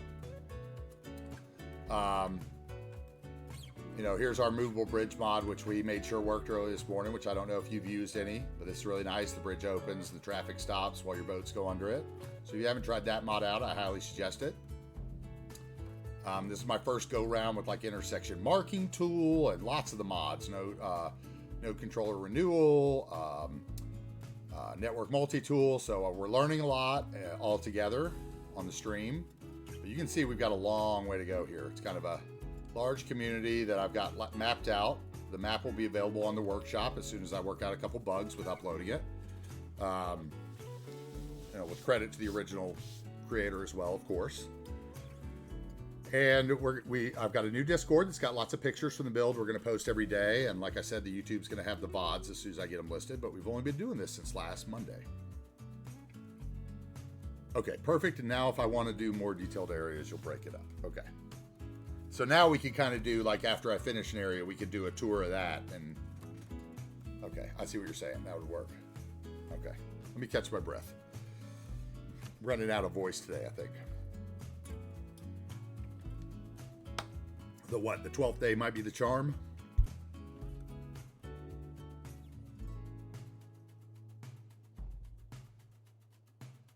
No, word. Basically, you can see, like, I've heavily used custom theme. I'll show you some of my favorite areas since you're here. And, if you want to, you can clip some of these if you want and see if they're usable, Cruft, if you choose to. It's up to you.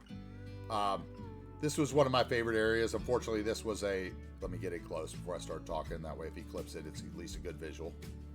So basically, we built the main part of Bridgeland off stream.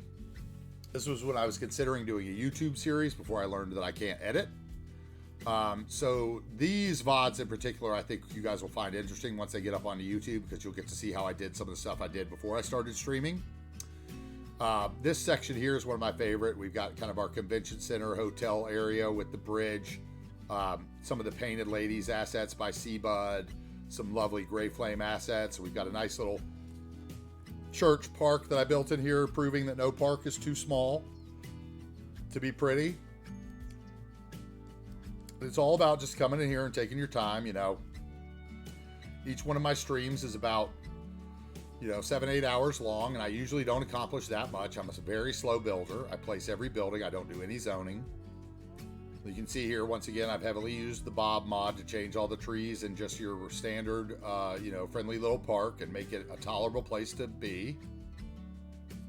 The Bob mod really will change the look of your city. So this is one of my favorite areas. This was one of my favorite areas in the first few days of the build that we built, because I really thought it showed the kind of the definition between what's downtown Bridgeland over this side of the bridge, what's the new section of Bridgeland, and then we've got this, the low density area of Bridgeland, which is a college town, which is why we lose so much money, is because of this college, university, campus. This was the first thing I built, so naturally we're going to lose money until we get back on track. Then we've got another area that I love. Here we've got a little more affluent, kind of hillside, more Aberdeen, Washington, or, somewhere along the Willamette. A nice, slow Pacific Northwest Riverside. All the rocks and grass detailing was kind of my first shot at just kind of a broad nature detailing, and I think it came out pretty well. Just used a few different prop grass assets. There's a little poking through that rock, so we'll not pay attention to that because that'll bother me. I'll have to go back and fix that later. But anyway, you can see we've kind of used the height of the hillside to tuck us a nice little community up under the mountain. Barely see our McDonald's sign by the highway. Some more of those little fishing pier assets to give some life. Really like that. Back here we have the lovely River Park Shopping Assets by Cristallo, which are one of my favorites in every city I build. Takes a little work to map out what you want to do with them. But once you do, you can see that you really can't match the lights and the kind of the feel that gives. That is a true American strip mall. Except for nowadays, probably about half those stores would be empty. So we can always say that. And we have some suburban, sprawl out here that we've done. Another little area we can, I need to get a screenshot of, so let's go ahead and come over here and do that, is I haven't, for some reason, none of my screenshots of this lovely skate park under the bridge, a la Burnside in Portland, have come out the way I wanted them to. So let's see if we can get one there. Maybe that's the one I want.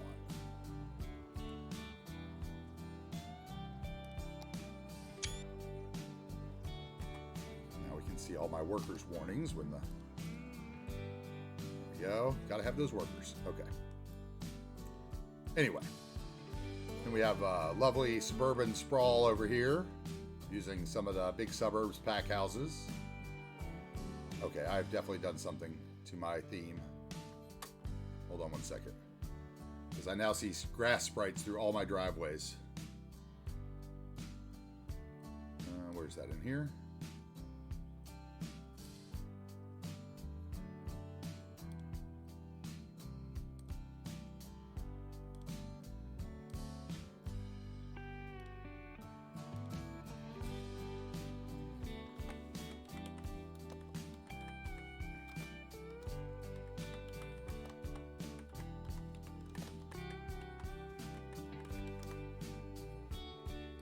Alright, save that. And let's see. Oh, no, I did that right. Let's see. I did Shrimp Harbor Revisited. Okay. So we'll just click that as our default. That's fine. Nope, that's the wrong LUT.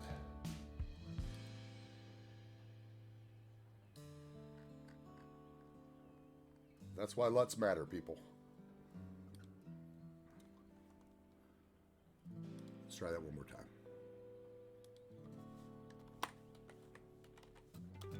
And I learned to spell today.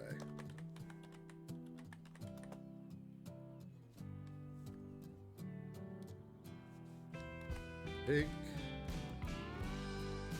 Shrimp Revisited. Now we'll try it. Sorry for the delay. I will be streaming for another probably hour today, maybe an hour and a half. We kind of took a break, so I want to get back to a little bit. I want to get the trailer park in, so we'll do that. So this is Shrimp Harbor Revisited. Uses default. There we go. We're good now. Okay, now I can close that. Sorry, I must have clicked the sprites on yesterday when I was showing my theme mix to somebody. Anyway, we have our suburban sprawl with our typical, some more of those big suburbs houses looking out of the bay. This is going to be the future downtown, which is going to be huge. We're going to have coastal communities and little inland communities and nice beach communities. We're going to have communities out here that's going to be farming and oil related. We'll have another state park, communities back by the lakes. Another community back here we have to still build, lumber zones, lots of stuff, right? We've got a long way to go. Now downtown here in Bridgeland, let's see. This was one of my kind of last minute additions. This was one of my last minute additions to Bridgeland. We added in the elevated monorail station, which we used the white tile monorail station, stuck it in some office buildings. I think that came out really nice, right? Looks like it almost supposed to be there. And then we wound the monorail up underneath the bridge, then across to the revitalized industrial waterfront, where we built our middle station. And this is my favorite build that we've done so far on the channel. I really enjoyed how this happened. It was just like I wanted a monorail station, and the rest just happened out of this over the next 2 days. And I think that this section really shows like what you can do with just minimum detailing, just a few murals and artwork and stuff. Hey, thank you so much for the Cyber Scythe. Murals and some graffiti. And once again, using that same elevated metro and abusing the new Avania planters down underneath so we could get some wildlife under there. And, you know, some of your standard stuff, right? And then we built this area here, these two apartment complexes, and then we came in here at the middle of the stream, and we built this just, you know, minimally detailed. I mean, I say minimally detailed, but if I highlight move it over this section here, there's going to be like 70 things. So, you know, I layered some prop grasses and grasses in there, and then there was some yellow flower decals, and I picked just a few little bushes. And that's, you know, you were saying that the nature detailing was something you wanted to get better at. Dan is the name, if I remember correctly. Now I got to scroll up and look. I thought it was Dan, right? And that's kind of, I was really happy with how this turned out. I spent hours on this little park, honestly. It was way too much time. But I was really happy with that. I thought it really turned out well. And then we moved down here and I built this apartment complex and we kind of called it a day at that. And then the next day I came back and we started working on the waterfront, and we started working over here. And I built in a nice little boat launch. Once again, no procedural objects in the build. So these are like 4x4 concrete brushes that we've put in, and we've added just a few props and a few selective assets to make it really look like it's, you know, the old boat launch. All right. Added some rocks in there to give it that Oregon coastal feel of nature. We got our helicopter depot in here by the water so that we could, you know, fight fires with the water right there, and added a fire station that had what looked like, you know, some sort of air control turret, which I thought was a really good shout for that. Then I came in here and put some leisure assets, which once again, I've abused Bob and changed the ugly umbrellas that come with the vanilla ones just to King Leno's black umbrella. And just a change like that, to me, makes the difference in that asset. It's now an extension to every restaurant you use instead of the thing you dread putting down, right? Oh, cool. I can definitely show you about LUTs. LUTs are easy. LUTs are easy. Themes are hard. Finding the right LUT and theme can be a challenge, but generally the LUT, like, you can do whatever you want with, right? But I can definitely help you out with those. I can show you kind of what it does to your city. Real, you know, it's not hard. Anyway, we added some of the Brooklyn. These are some of the Brooklyn corner commercial assets that are super old. I think these are like 2016 assets on the workshop. And a few more just random modular commercial assets that I put in here. We added this is a lovely view here.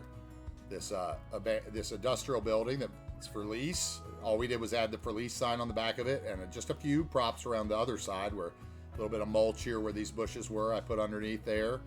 And we put, you know, a little bit of cracked pavement decals and the like in front of it to kind of give it the one spot that hadn't been rented yet on the waterfront. And then I came back in, I had to find a couple more murals that would fit on the back of these Brooklyn assets. So I went out to the workshop and downloaded another mural pack and came up with these, and I think they look great. I think those murals really sold the build. The murals and the props in the harbor took this build from what I was somewhat happy with to just amazing. So we spent a lot of time on this and the monorail station. Worked that in. Okay. That was a couple days ago on the stream. It's a lovely ride. It's all nice and smooth thanks to the network multi-tool. A few days before that, I had built this resort village area. With some modular self-sufficiency houses and some assets by Thomas 1320. But once again, I can show you just kind of my idea of basic nature detailing. I did this lake for the map. It was not here, and I just kind of copied and pasted some of the vanilla overgrowth props and rocks and some fallen tree props and kind of worked it into the lakeside here, and I thought that came out pretty well. Little quarry lake. And then if you turn around, you can see what we've done with the resort, where we drug the path through the resort so the people will walk through the resort, and added some more prop grasses on the beach where you can't get the trees and stuff to grow, just along the edge of the path to kind of just accentuate that lovely nature reserve elevated path. I was really happy with that. Simple but lovely. And the same thing, abused the Avania planters. everywhere. I built put one of the Park Life gazebos there and put some flowers around it.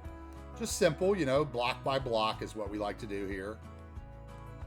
Then here was our, oh, it's popping now. Look at that. That parking lot is popping. This is our bottom of the, you know, at the bottom of the resort. This is our cable car station to get to the top. Got trees in my way.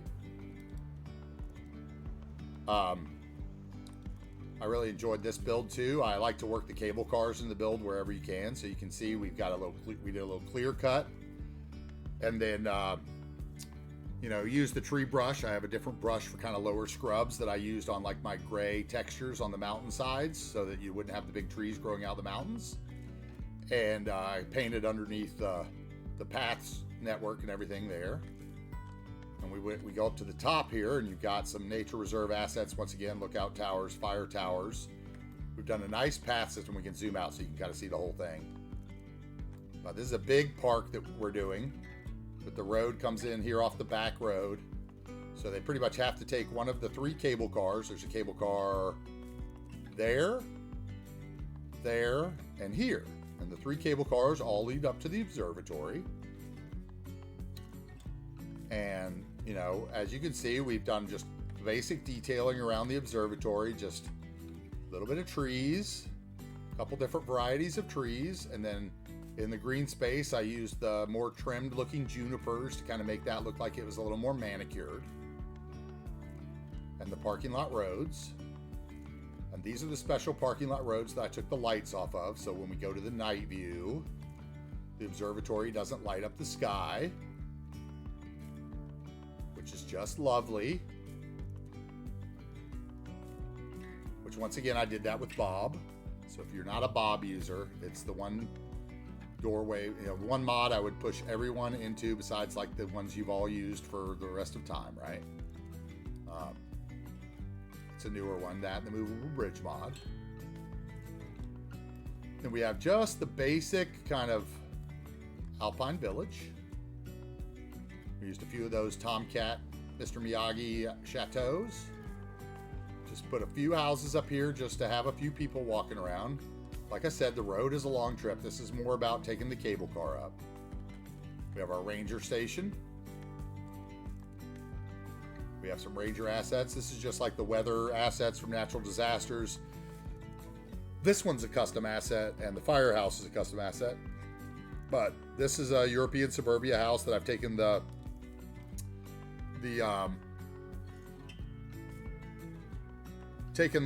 hedges and stuff off, so we could use it as kind of like the fireman's living quarters.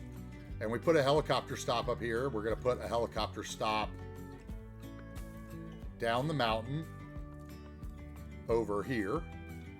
And I'm just going to put one helicopter on it so that it doesn't, you know, so it's more like a Ranger helicopter and not like the helicopter transit. We have this lovely path network we built down the side of the mountain. You can really see kind of just the trees are all the detailing here. Trees in the terrain. And we built in all the little cabins and lodges. And if you go on the Discord, there's some really great views of this build. This was one I took a lot of screenshots of yesterday. Oh, there we got a little shrubbery I need to get out of there. Okay, I think we're good now. So when we look at these things, you always find something, right? And the cabins come around the side. Yeah, see, Ron I don't use that much because Ron I feel like is more like a map editor thing. But Bob I use. Like every building's probably been touched by Bob. You might see. This is we were talking about where once we get the channel points going on the channel, I want to auction this guy off. I'm going to auction little, you know, stays in the cabin that's going to overlook downtown, because I think that's going to be really special once it's done. And up here we got just a few more little tents and observation views and campfires. So, you know, it's just kind of a spread out nature reserve. We're not going for anything big, just kind of natural. There's another trail that winds down, like we have the trail that winds down at the side. You can see I kind of use the trails underneath the cable car to look like they're service paths for the cable car towers. And I was really hoping to inspire people to use cable cars in their builds. Because I feel like the cable cars are not used enough, and they're gorgeous, and you get some really nice visuals. Like, I mean, this ride down the mountain for me quickly became one of my favorites. Let's see here. Take a quick ride down the mountain while I have a little drink. You can see the view of the city. You'll see the lake as we come up above it, and the bridges. It's really great. Definitely use cable cars, guys. Yeah, I've been streaming since last Monday. So you have to have, the way Twitch works is you have to have 3 concurrent viewers for, like, I think the first 30 days or something, like average, to get made an affiliate. And at that point you get like channel points and memberships and all that kind of stuff. So we are sitting at 2.8 members. So you guys all being here today, I think we've averaged over 10 viewers all day today.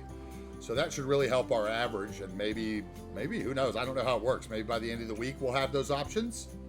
But yeah, I only started streaming a week ago, Monday. And we've been going every day since. And we just started the Discord last night, and I'm just starting a YouTube page to post the old VODs on for the people that have missed the beginning of the build, or maybe want to go back and look at something closer. We've got, you know, some commands in the chat for the system requirement, and the Discord and the YouTube and all that kind of stuff. If you guys want to check out what commands we have, just put in the !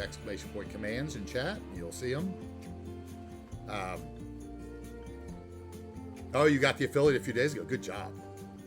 You know, I was curious how that worked, but we're still learning it all. Like, I just installed Nightbot a few days ago, and then, like I said, last night was Discord, and you know, we're conquering it one step at a time. This was really something I was going to do on YouTube, but I can't edit, and then I just pushed live play.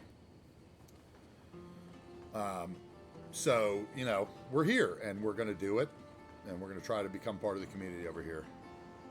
Yes, the game footage will all be on YouTube, yes. Basically, like I said, I set up the YouTube this morning, set up my channel, like reauthorized my channel from before. I had it for something else a long time ago. So I made sure my name was still good, and I started to upload the first video onto the channel because I thought it would be nice to have one video on before stream today, but it was going to take way too long. It was going to take way too long, so, you know, we just, dude, I would really appreciate that, man. Any help getting there, you know how it is. You've been there. It's a big sea out here of Skylines creators, but, you know, we're just here being a part of it. And if it takes off, then that'll be great, and we'll be happy about it. And if it doesn't, at least I have my build documented for a change, as opposed to, like, going away from it and being like, wow, nobody will ever look at that. But yeah, I was going to post one of the videos on YouTube before today's stream, and it just wasn't going to go fast enough, so yeah. Why do I still have the grass sprites on? Something's still wrong here. I'm gonna have to go in my theme manager after stream and make sure I got that right. Anyway, that was the ride down from the top. Use those cable cars. I think they're fun, man. We're gonna use the cable cars. We're gonna use probably, I think we're gonna try to use everything but balloons and hot air balloons. Hot air balloons and whatever the other one is. I can't remember. Blimps. Yeah, that's the one. Oop. Let's see. Okay, I've got it on there. We're good there.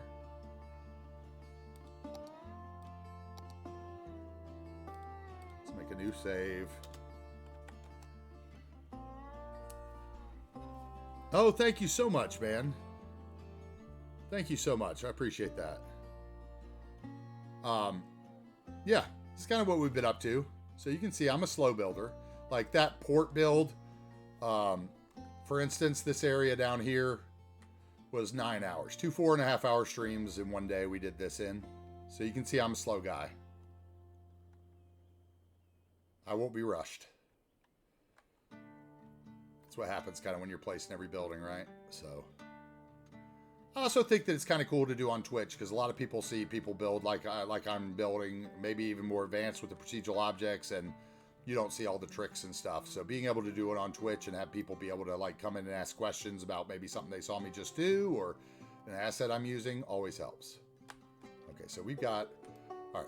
One thing we've got to do before I forget is let's come over here and let's do our creative mayoring. Like I said, I am playing with budgets. But because we built the college first here in Bridgeland, I have some serious, money issues, right? Because we don't have enough people to support the huge college, blah, blah, blah. So creative mayoring until we get our population sorted out. We're going to come with Move It, and we're going to copy that building because I know it's an expensive one. And I'm just going to come over here and plop a bunch of them. And then if you don't have it unpaused, those of you who don't know, I don't think you get the full amount back if you have it paused. But, if you have it unpaused, but if you have it paused, you just sit here for a second. I'm a millionaire.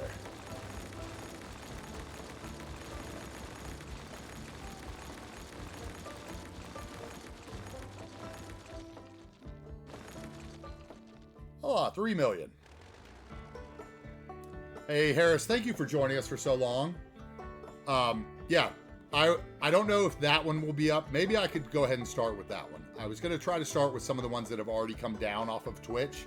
So if you don't see that one tomorrow, just remember, look into the stream at about 6.5 hours. And we might even be starting with that tomorrow if I don't get it finished. So thank you so much for joining. Thanks for joining the Discord. We appreciate it. Follows are free, of course. Thanks so much for joining the community. We appreciate it. Did the YouTube link, did we figure that out? Did it actually link right? Because I put that one in without the help of Cuff, so I was a little concerned. Okay, anyway, let's see. Where were we? We were up here building our little town of Harrisville, but Harris is leaving. I might leave. Maybe I'll leave Harrisville. Okay, cool. It worked for you. Great. We might leave Harrisville till tomorrow then. That way Harris could watch it maybe at the beginning of the stream tomorrow or the beginning of the VOD tomorrow. Maybe, I don't know. I do already have the trailer park laid out. So let's go ahead and put it there. I can stretch this out another hour before I go to dinner. Okay. So let's find some trailers. Anyway, please, Dan, feel free to stop by anytime if you need any tips on keeping detailing simple and still getting you effect or whatever, feel free to ask. More than happy to help with mods and the like. And we definitely appreciate your host. And anytime you want to bring folks over, we're more than happy. So let's try trailer here. Okay, so this is what we got to work with. We got, 12 different trailer varieties. So let's see what they look like.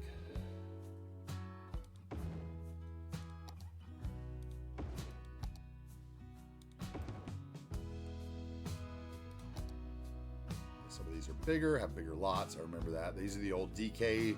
These are super old. It was an old building theme and the building themes manager for trailer homes. But I don't think the theme actually works anymore. I think you pretty much just have to download the trailer homes and then you, use them in your own building theme and make your own, theme for trailer parks by selecting just the trailers, which if you don't know how to do is a pretty easy thing to do actually. As long as you use the building's theme mod, you can do what you want.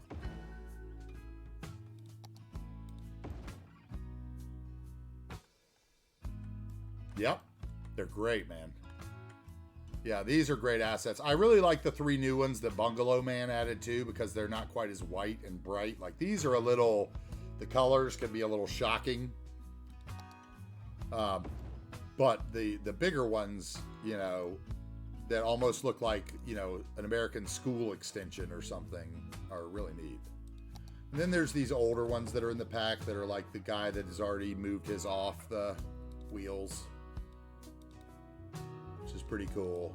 So we're just gonna throw some trailers in here. Let's alternate them so they don't look so repetitive. Bring that guy up. We're gonna come in behind him, put some trees in. I think we want a little playground in the middle of this, right? They've got their little swimming hole, but maybe we put a playground on down towards the swimming hole. Yes, Bungalow Man. Those 3 are Bungalow Man, and then I use a lot of his Craftsman Home assets, Bungalow Man's. I really like them. maybe this row here is more, they're, you know, a community type thing. Like that's a rental place or something. And a couple of those guys in there in the front.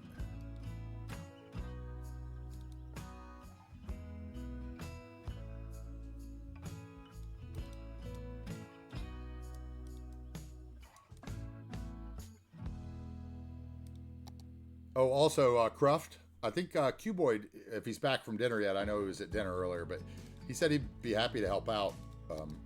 So I don't know if you want to add him. I don't know if he's joined the Discord yet, but if he has, you're welcome to give him one of those roles we talked about.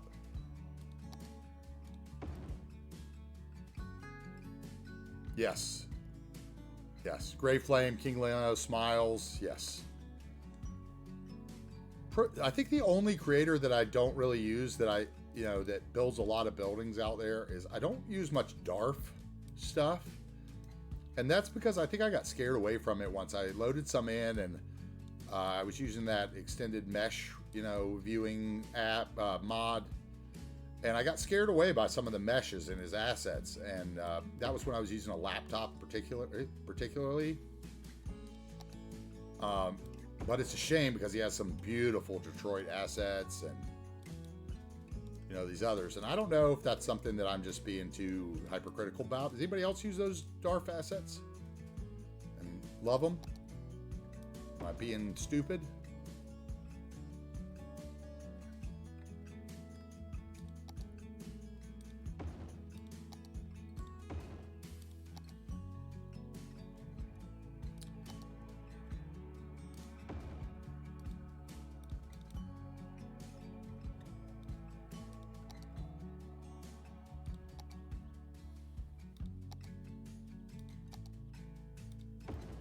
Give some of them bigger lots, I think. Struggle with RAM issues. Yeah, if you look at my system settings, you can see I've got, when I upgraded my computer, I went to 64 gigs. I was playing on a laptop for the longest while, so I definitely understand the struggles.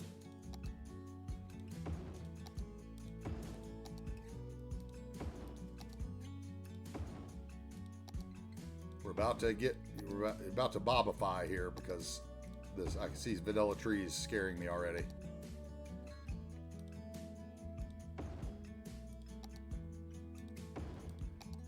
Now, sometimes these have fences and stuff between them, but this is a more rural one, so I'm thinking that they're not going to be that secluded.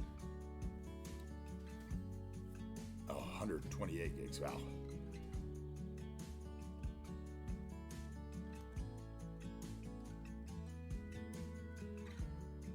Oh, you don't know DARF? Is that what you're saying, Cruft? If you look, there's like some really cool, like old buildings that he's got with like really intense, like brick textures and stuff. And I think that's kind of what scared me. And, like some of them have the weird, like on the workshop, everything's got like, I don't know how it works because I'm not a asset creator, but like most of the assets have like, there's like, what, 3 something LOD, and then there's like a 524 by 524 or whatever.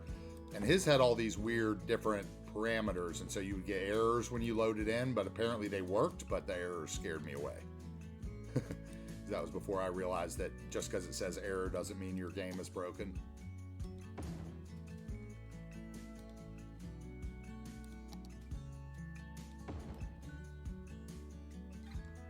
All right, now let's come in and it's looking a little too barren, so we're going to fill in some trees around it and just see kind of how we're doing so far. It's really kind of trailer parks aren't supposed to be anything special, but we're going to give it some gravel and some different textures as we go.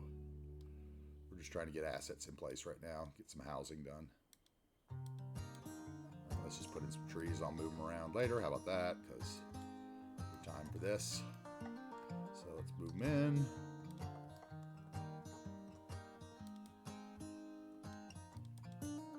Get them off that house.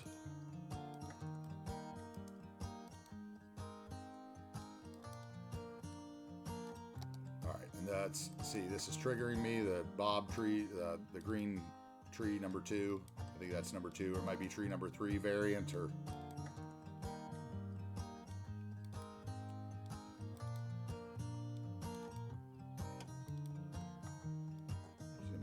trees around a little bit, make them look like they belonged there. They don't belong in that house.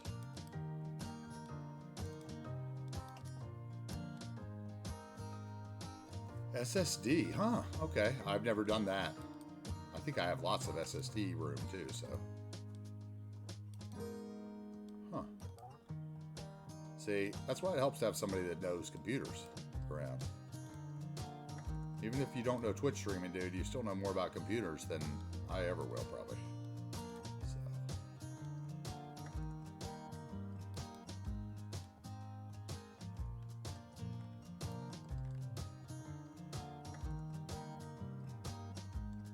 Oh, yeah.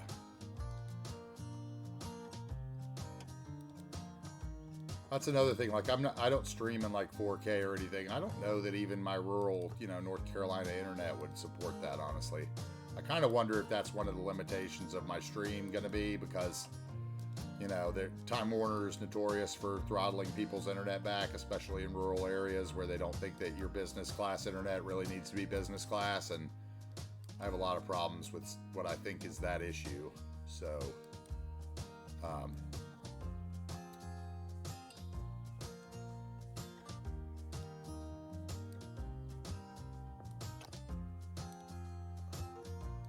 broadband everywhere. AntiTarheel for president. Let's see here. Let's use the Bob, because Bob is great. Bob is good. Bye bye greenhouse. Bye bye green tree. Number 2. Bye bye. Let's go generic.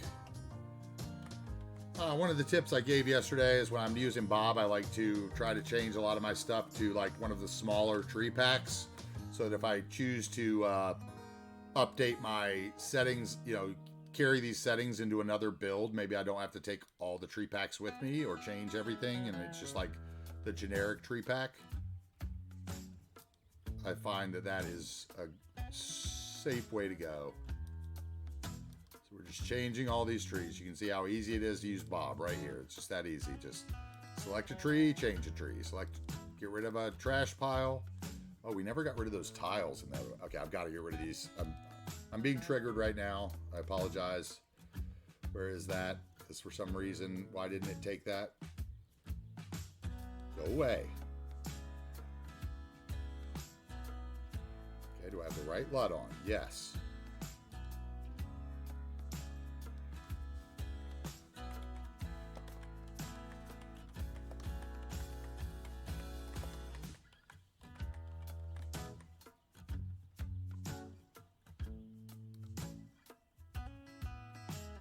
Now let's try to load it in.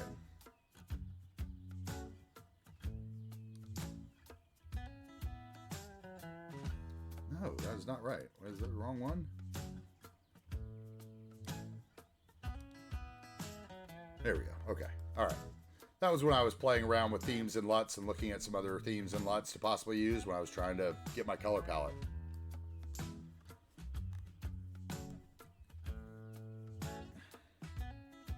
Oh, you moving to Nagadoches? Wow. From the Netherlands. That'll be a big... Dude, that's going to be a little culture shock. I'm just going to warn you. Don't bring your bike. Unless it's a mountain bike. Won't be any bike roads in Nagadoches.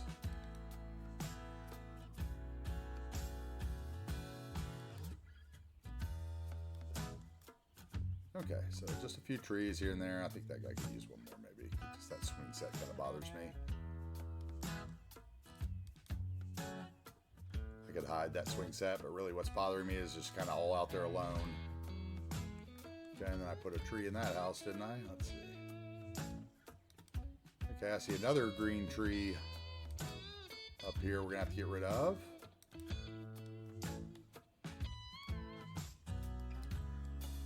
Yeah, I mean, you'll be okay. It'll just, what I'm talking about is like from the mass transit of the Netherlands to Texas, the land of, we want you to drive a pickup and spend money on gas. That's what's going to be interesting, I think, for you. It'll be interesting how cheap gas is compared to the Netherlands, but it'll be also interesting how far you have to go and the lack of sidewalks and bike lanes and stuff. That'll be, I think, what what kind of blows your mind? You would think we'd be a little more ahead of the times than that. I mean, some parts of the country are, but I'm pretty sure Texas, besides Austin, is pretty barren on the kind of pedestrian and other sorts of transit. Okay, that one's got the trees on it. Okay, that one's got a green tree on it, so we're going to go to it, and we're going to touch the house again, and we're going to find green tree 2 variant, and once again, generic. And we'll go with the full small. That'll work. Bam. Bob just changes your cities so much, man. Bob is so good. I buy ugly trees that don't look like the right theme. I got some glare coming in my window. I might have to close my shutter. Guess we decided to get some afternoon sun today.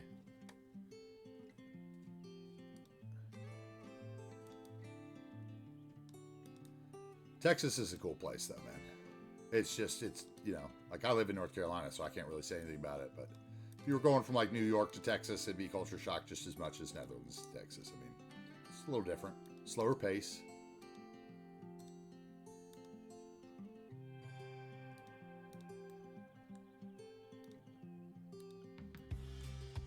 Let's get some trees in between these guys.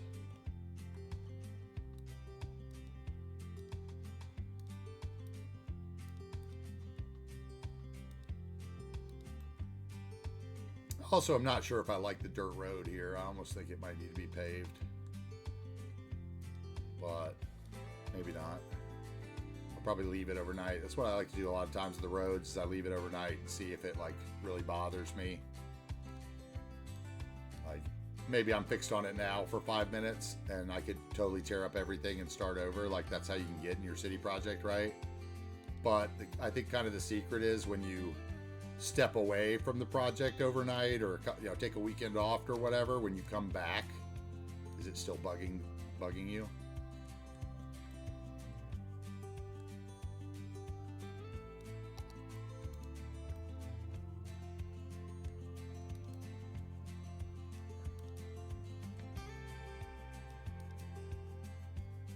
So, you know, don't always destroy everything you build right away. You can let it see if it grows on you. There's no problem there.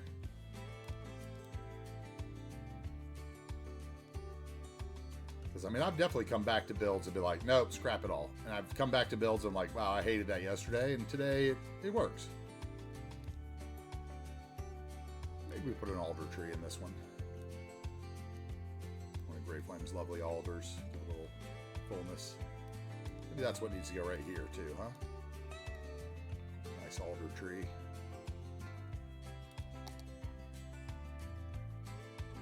Oh, for Netherlands standards, you're very rural now. I just, you know, like I always see all the Not Just Bikes videos about, you know, Netherlands and Dutch cities and, you know, other places and all the bike lanes and the transit options, and it just makes me jealous, I'll be honest. I think we're going to wait to put that tree in because I want to keep using the trailers. I really don't feel like typing because I'm a horrible typer. So let's see. We can get a park. Let's get our kitty park here.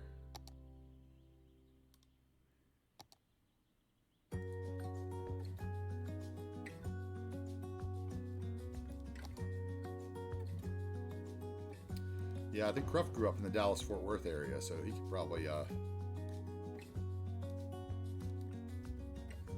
think that's what you're right. See, this is one of those things when you meet 100 people in like 2 weeks. Like, I'm going to jumble stories together, and I'll, you know, just like earlier, I thought it was one person who was building the rural build, and it was another. So, you know, let's get a little trees in here.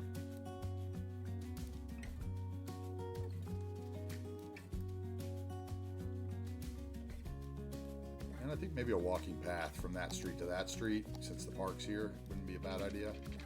Let's do that.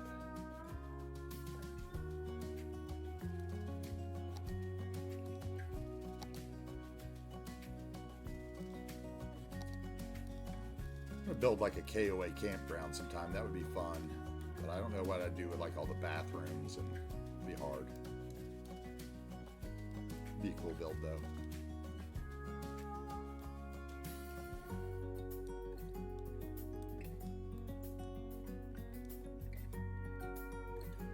let's bring this path all the way over too while we're here.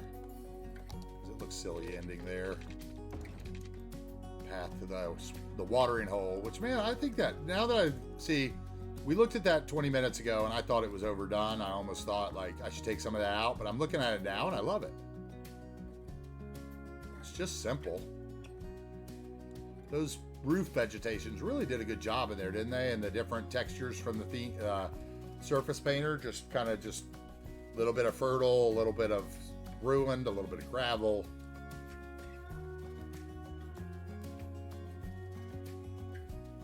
Oh yeah, okay. It was you, Stretchy Beard. It was in Dallas Forward, 15 years. Okay, yeah. Sorry, man. I knew I had. Maybe it was both of you. Let's bring our green stuff here. Let's get one more piece of it and bring it over underneath the pier a little bit. There we go. Now I'm feeling it a little more. Maybe stick it out the other side. But yeah, these are all just the different Green Cities roof vegetations, and I've just used them since they're props and you can sink them into water. I was happy with this. I don't think I've ever really done anything like this, you know, with different surface painters and stuff. This was kind of my first.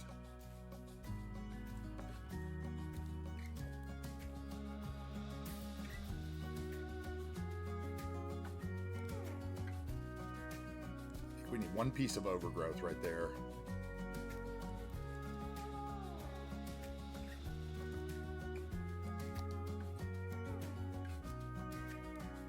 Give it a little murkiness, a little Loch Ness Monster action, maybe two pieces. Let's lower them down just a bit. Since they're props, you can lower them down and kind of change the exposure on them. Make it look like a little bit of reeds in the water or something. There we go, right about there. I think it's beautiful. Oh, I think I got a little poke sticking. No, we're good. We're good. That's good. So do we like that? I think that turned out nice, that little spot. Let's get a little screenshot of that.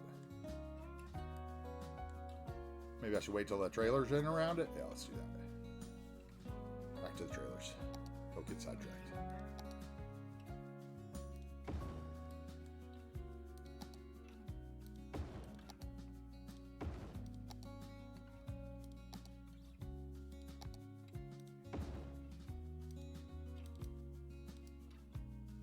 Couple of them at an angle, because you know in trailer parks they're always at a damn angle because it's easier to back the trucks in at an angle to drop them off. I think that's why they do that, right? Okay, that one doesn't work.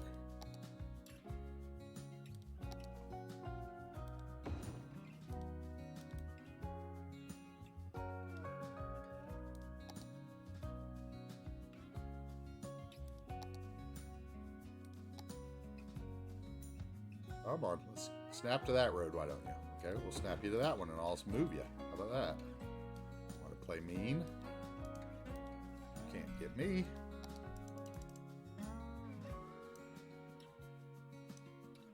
Let's go like that, maybe? Okay.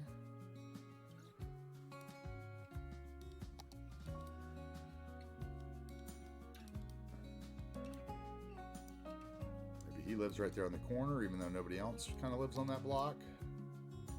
Maybe put one more behind him. Oh, there's another green tree. Bob, Bob, Bob, Bob. We can have a Bob meme for sure. We definitely need a Bob meme in the Discord. We're going to probably need a Where's Your Power Lines meme, because I have a feeling a lot of people are going to have a problem with my lack of power lines at this point, so something like that.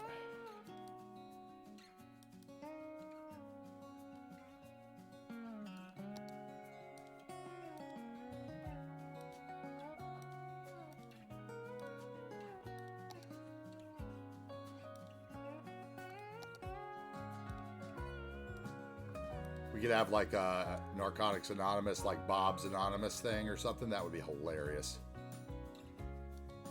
Bob Addicts. Start like, maybe that could be our, we could, you know, like what Toadie's got the Rectangle Gang, and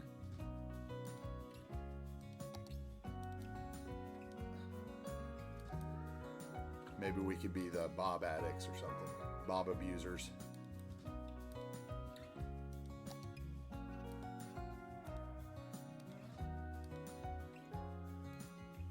I'm not liking that prop now that I've got it in there because the cliff is too tall and there's obviously no way that anybody could ever get to that. So it's got to go.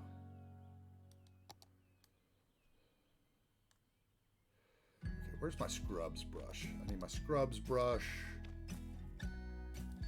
Oh, that's trees. That's scrubs. Let's bring the size down. Why is my theme mix still up? There we go.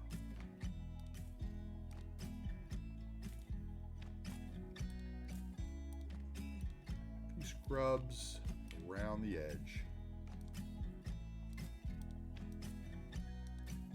Layers, different height layers of trees. That's what makes it look real. Trees didn't all get planted at the same time. The leaves don't all fall at the same time. And we come up with the short stuff over the top and put in a few more.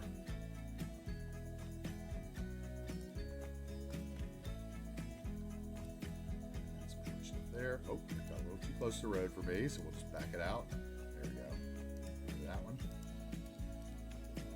Now, what I need is like a, one in the workshop. Maybe I have it downloaded, but like a trailer park sign, like with an arrow that I can put like on this highway. You know, Sunny Shores Trailer Park Homes or Harrisville Trailer Parks. Or maybe I can find like a lots for 10,000 sign or something. That might work.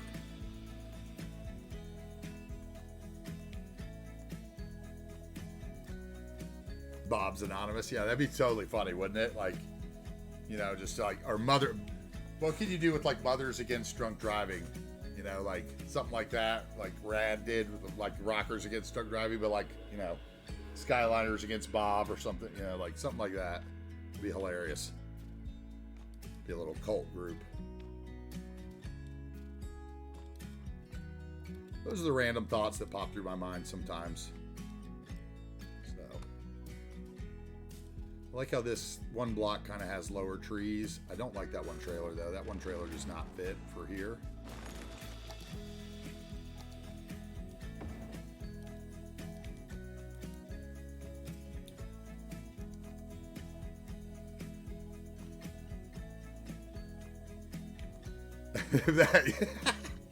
I don't know. People down in Texas might think you were, you know,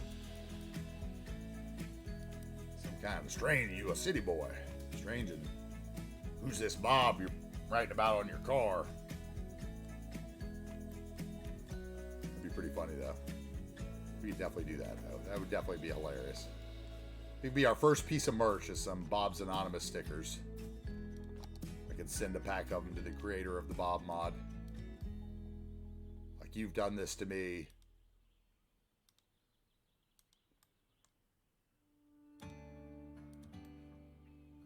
Okay, so something else I want to do here that I think is going to make this look a little better is actually, now I was just putting in those trees and then I thought about it. We're going to put a path right through here connecting all the ends of these roads. Just a little walkability because it is, you know, rural. That must be a cluster that's in my way. Yep. You know, just because these dead ends kind of bug me. You know, they're not cul-de-sacs, and I don't want to draw cul-de-sacs in because it's not that kind of neighborhood. But I feel that like doing that just kind of closes them in a little bit and gives them a little more.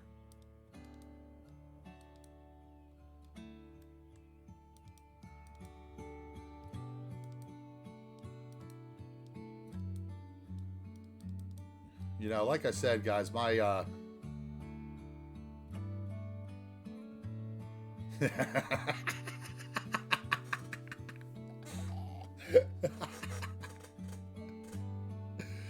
oh, dude, that's funny.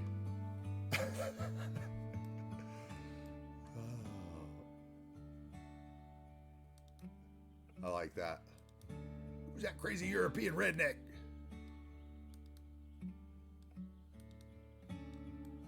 They'd give you some nonsense about how they saved you from the Germans and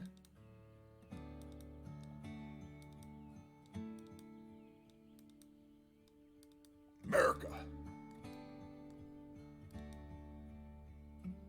Okay, I like that. And we're going to kind of give it a little weird curve because the weird curve makes it look like it wasn't planned as much. So this brush is just a little too small. Let's just take that right there. Let's do the same thing. That one maybe can be straighter. Uh-oh. What just happened? Below ground. Huh. Okay. Delete. Thank you. Little ghost node action there, it looked like.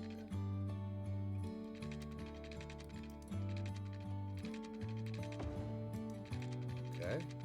You are not wanting to play my way for some reason on this train, so what? What? Whoa, whoa, whoa, whoa. Anybody else see that?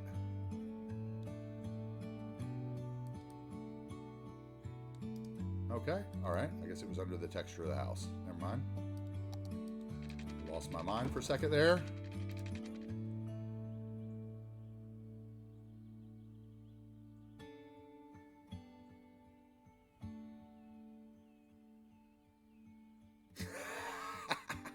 Yeah, they might, because they wouldn't probably, they might not know that anyone else besides the 101st Airborne fought in the war, You never know, dude. It's another opportunity to make fun of some, some maybe the school system or... You never know what they're going to teach people in American schools. Sometimes it's a sad thing, but...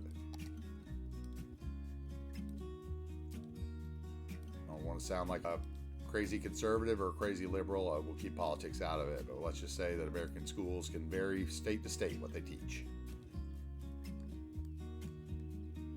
Sometimes it's a big difference. Oh, we have another house with an ugly green tree I can change. Let's hit that bob again, people. No, that's the wrong thing. That's the wrong thing. Hit the house.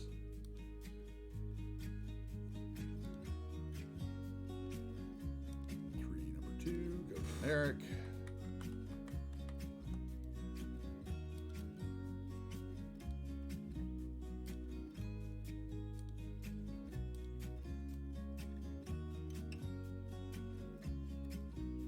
There's another one right there. Oh, they're all over the place. I'm seeing them everywhere all of a sudden.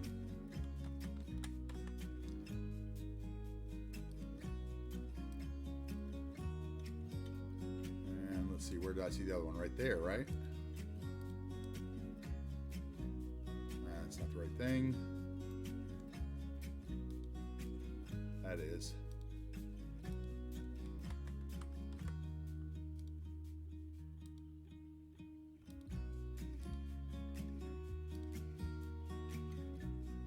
We love Bob on the channel. I don't think that'll be definitely my most used mod, I think, and probably something that gets touched every day. So I definitely feel that I'm a Bob addict. Oh, there's another green tree hiding right there. I see you're ugly. So there's another one over here, but hopefully maybe that's the same kind of thing and we'll only have to change it once. Once you change it on one model of that house, it does change on all the others. Or you can reduce the probability to say 25% and it would like spawn on one of every 4. So you can do that too. I do that sometimes with like props and flower beds.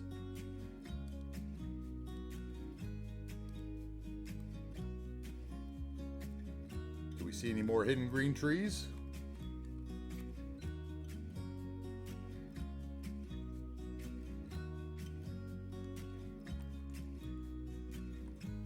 Let's see here. What does it say? I missed a couple chats. Yeah.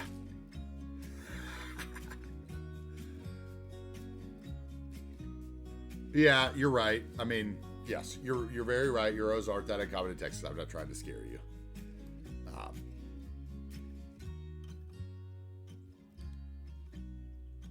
There are Euros everywhere. There's just not Texans everywhere, so.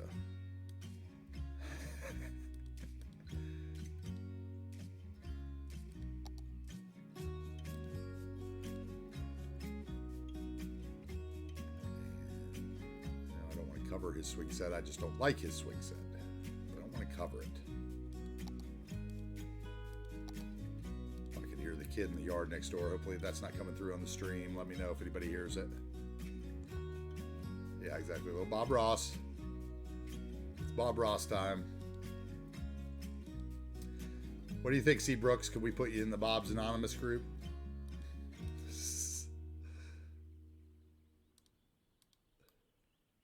All right, I like that.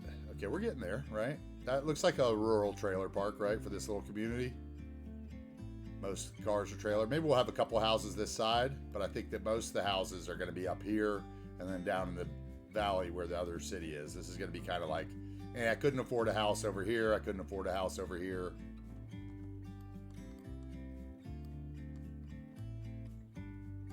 So let's see what we can do.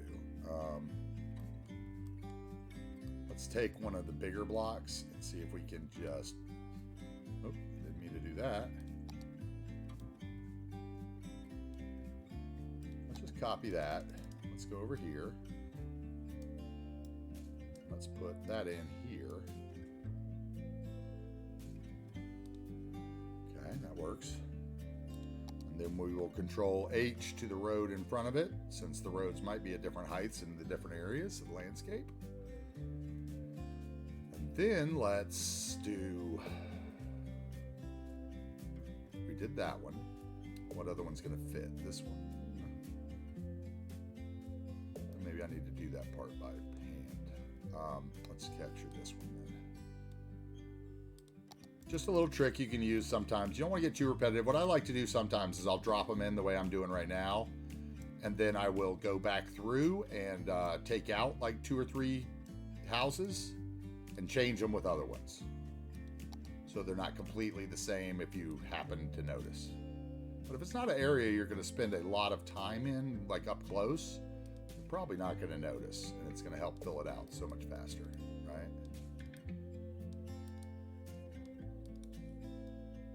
Okay, let's get the trees out of the trailers. We don't want any fire hazards. I swear this music sounds so much to me like the backbeat for the Gorillas. I can hear them singing it. This is definitely a one-note change.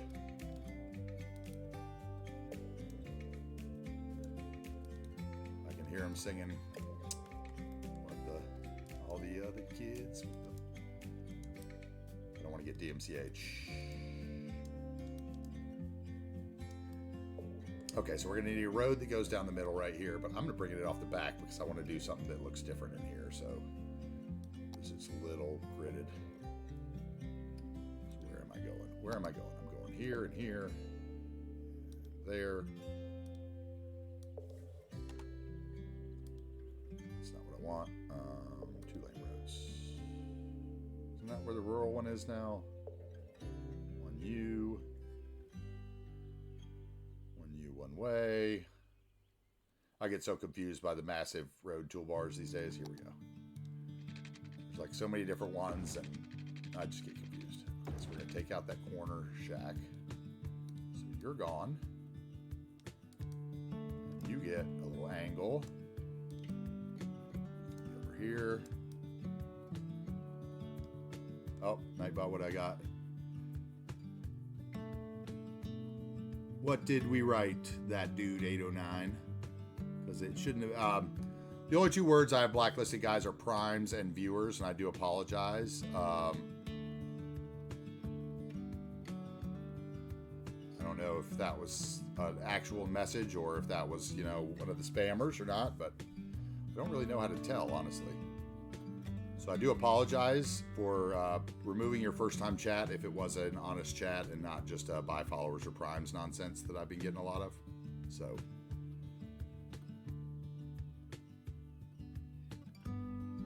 were they both the same thing, Cruft? I can't tell what it was they deleted. I didn't see it in time. I guess maybe you have to look at that, or I don't know how to do that. So was it the same thing as yesterday?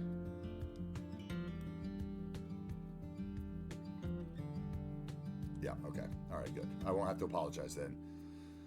Bots can eat it.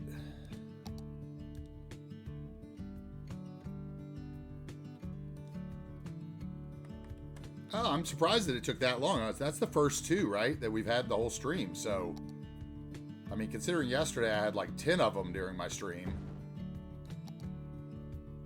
Gotta be happy. First 2.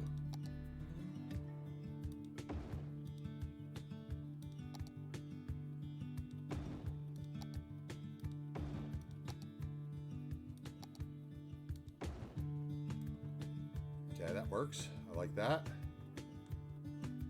And we need, so I don't need the road across the back anymore because I went ahead and connected it. So we need our path. If the path goes the whole way. Which maybe it doesn't. And no trees in those houses. Let's see, that guy, that's in the house. There's another one in that house somewhere I see. There he is.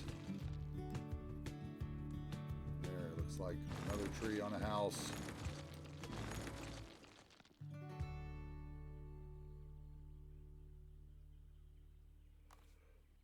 We have thrown our trailers in amongst the trees. Pretty happy with that. But it's only our, first bot or whatever of the day. Makes me happy. Means maybe that stuff works. Oh, I see a bob tree. I spy Bob. Go to alder again. Variation.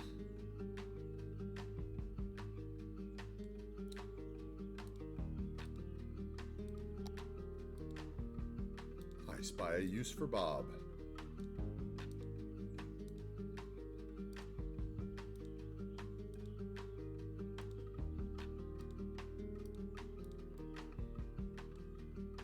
We're just planting some trees today, nothing to see over here in AntiTarheel stream. Just planting some trees, guys. Just the normal, that's what we do.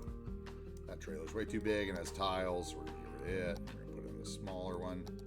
And maybe one more in between there. Move that one back.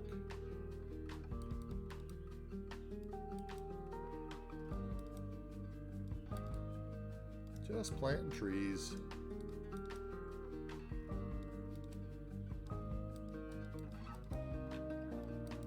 Planting trees, replacing trees, moving trees.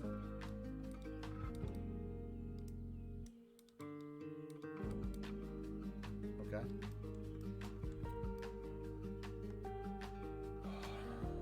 Now remember, with the realistic population mod, these are all one house apiece.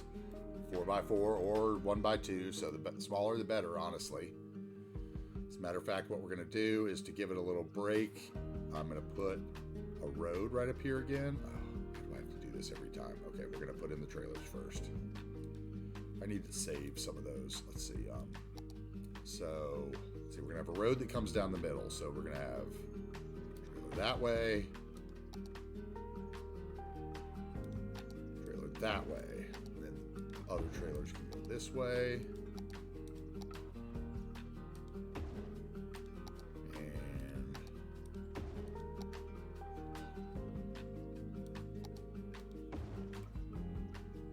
facing the water with the bigger ones. Like right here. Or over here, maybe this row can be, maybe this row will be a house, actual house, the guy who owns the trailer park or something. And give him a view.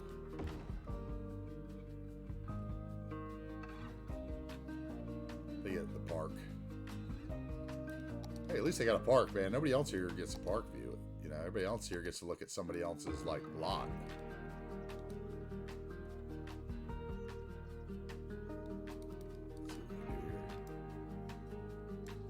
Some of them you can turn angles. I think that's important, right? Like, when you go into trailer homes, trailer parks, there's a couple different kinds, but a lot of them are really off center and. Maybe I don't put the row of houses down the middle that I was thinking about. So let's copy that. And just drop it in. We'll get the path 2 with it.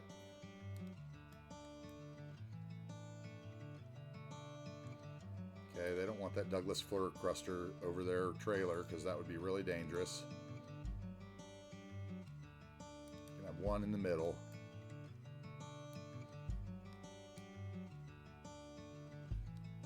Copy a couple of these trees and just drop them in. Copy. Thank you.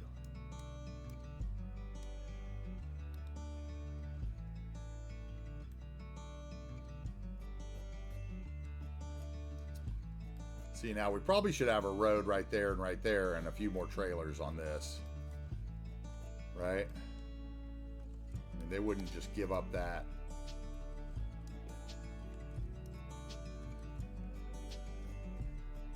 Right there. Okay, we'll finish that road in a minute, and then we'll put in more trailers. We can copy paste. What do we have left? We need the paths up here. I want to bend this road because that straight road looks weird.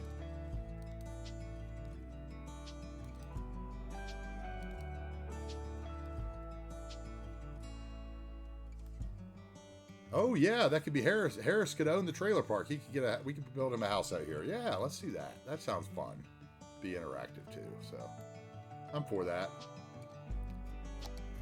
We're gonna let people build some houses and have some property here. You know, like I said, I don't know if anybody caught what I said earlier, or if you were not paying attention, but there's that really great project out there by Skibbeth where his Discord community is like owning the buildings, and it's like got a Wikipedia page, and you know, the construction company bids on your property, and you know, whichever one's cheapest gets the job, and they like have a kind of a working economy in it. Has anybody else seen that? I think it's super cool. I'm so intrigued by it. Man, it must have taken him forever to build the community big enough to get away with that, but I still think it's super neat and would be really interactive and fun for the for your community.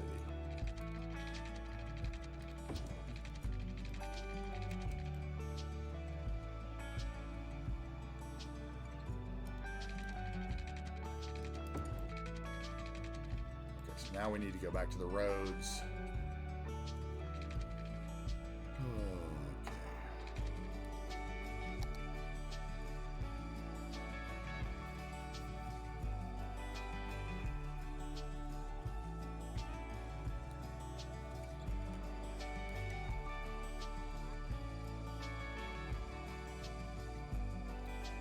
Can't wait to use that road asset we found yesterday during the stream that I hadn't used before, that I think is going to be really special somewhere. And I'm actually kind of working on a special build just for that road, which is insane if you think about it, like doing a build for a road because you found a road that you like. I don't know. I think that's a little insane, but maybe that's just who I am.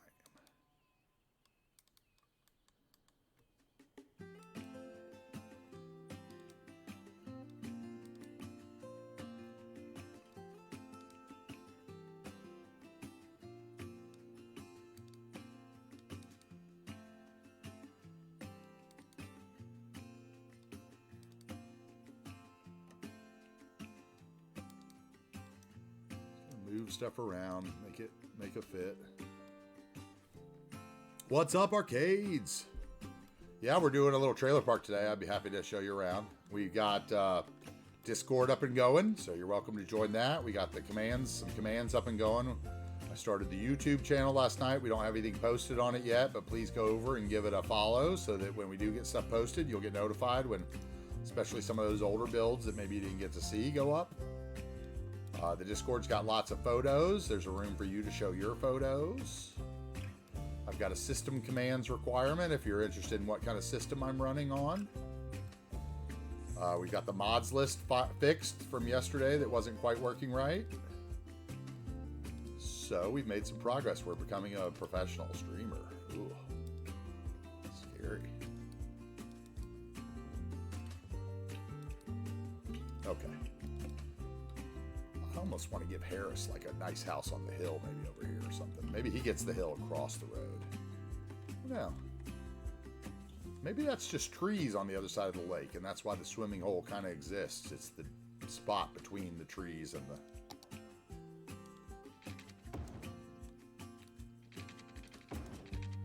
Yeah, bro, hop on in the the Discord if you want, if you're a Discord user. I remember some people were saying that's how they get their notifications, so... You got the schedule up there. We put the schedule on the YouTube channel, on the Twitch channel. know, we tried, you know, Cruft helped me out a lot last night. Thank you again. Couldn't have done it without you.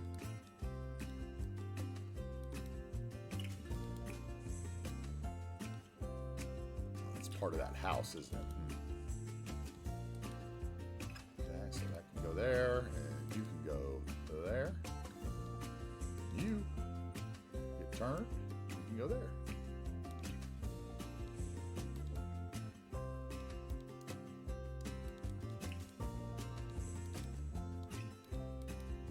I don't know, Dan, if you're still here, you know, like I said, I play the game real slow. We're going to be here probably, you know, the 9 months building this city, you know. I figure we're all here with nothing to do. We might as well do it, right? And take the time to do it. And so we just kind of go block by block.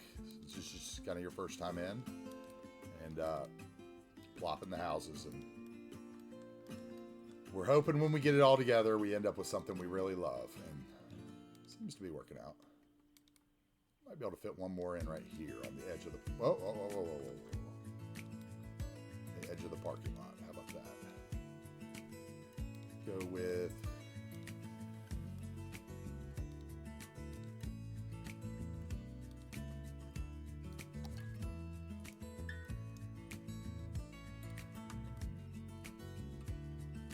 what do you think of our trailer park so far?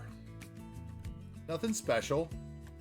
I mean, this would probably take me 10 times as long as it would for, you know, somebody else to build it, right? Because, I mean, really, I could have done this with the zoning tools. But like I said, I often find that when I play with zoning in the vanilla fashion that you know, like you often zone a big area and then you never look at it again. So take the time to be the Bob Ross of your world, right? Put those trees in where you want them, and maybe that yard's going to have, you know, like maybe we're going to come through here in a minute and put in some rough grasses around a couple trailers to kind of make them look a little dingy. We're going to put, you know, maybe a little trash outside of one of them, or a mattress. All the little props that you can use to kind of set off one building from the other.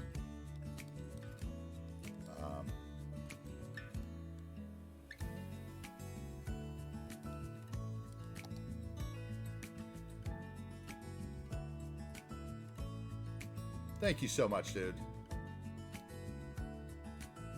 My theme and you know, my LUT is obviously already available. You know, that's the Chiarosco LUT by Vecchio Cristo is the one I'm using that kind of gives it this, kind of darkens everything. You know, you might have to turn your brightness up depending on what theme you're using. But I really like the way it kind of gives like a bright sky, but kind of a gray haze over the city, and kind of, you know, just adds another layer of depth, right? Then my theme, I actually made the mix myself. It's a mix between Prez's autumn theme, a couple Rafa themes, 2 or 3 Rafa themes, which that'll be up in the workshop probably sooner than the collections will. I'm assuming the theme and the theme and stuff might go up first, and then the map shortly thereafter, and then I'll probably start working on like vehicle collections and, you know, that kind of stuff. Maybe we even get as intense as to I can load some of the old saves and you know, see what's actually used in that save, and then we can make collections via episode or whatever. Oh, why did I do that? Why did I type Pacific?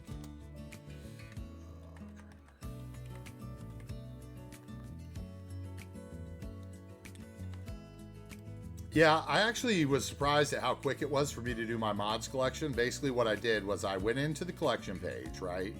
You know, if you don't know how to do that, we could do a show on it one day, but those that know how to do it, you know, you go into the collections page, you go on the workshop like you were going to get an item, and then at the top there's a thing that says like browse collections. So you click the browse collections, and that'll show you like other people's collections, right, that they've published. But you can also over on the side hit a thing that says create collection. Then you have to go through and you have to decide like, okay, is this a collection for me? Is this a collection of assets that should be used together? There's like a couple of questions that ask you that you fill out, right? And then what I did was I just added one mod that I knew I was using to that list that way. Okay. This is where I think I kind of exploited a little. So I put the one mod out there, and that created the collection list. Then I came back out of the workshop. I went back into the workshop, and I clicked, for those of you that know how to do it, you can, at the top of the right-hand side, you can show your subscribed items or favorites or whatever. So I went into my subscribed items and I just rolled down the list. You know, I went into my subscribed items. I checked mods, and that brought up all the mods I'm subscribed to, which is all the ones I'm using.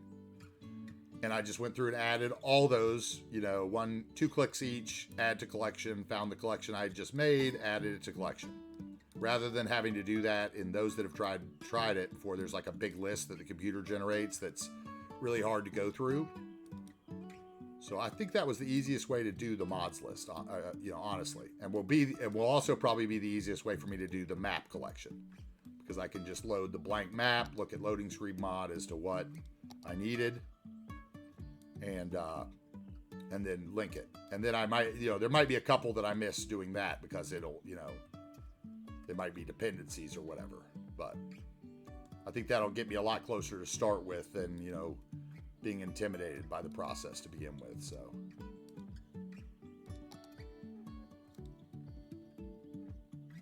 and I know, you know, like last night Cruff told me, like, somebody's going to ask for your mods, you know, people are going to ask for your mods 20 times a day, you know, mods list 20 times a day or whatever, you know, if you get a big group in there. And I've seen it happen in other people's streams, so it's definitely better to be prepared for that. But like I said, if there's anything on the list when you go check out my mods list on the Steam Workshop and the collection that I put up for that, if there's anything on the list that you are interested in using and don't know how to use, if I actually know how to use it, I'd be more than happy of showing you. There's a lot of mods that I install and click enable, and I have no real idea how I'm using and what I'm not using, dynamic resolution being one. I have no idea what I'm really supposed to have those things set at, so but a lot of the mods I can really help with, so because I use them, especially Bob, Move It. There's only a couple commands in Move It that I haven't figured out. Kind of a learning space. Okay, I like that. That's good. If we wanted, we could even put another little... Oh, okay, I got it. All right, here we go. Let's see if this will work out. Let's see if we can get ambitious and do something that was mentioned earlier. Let's put a little clearing here. Okay, and let's make...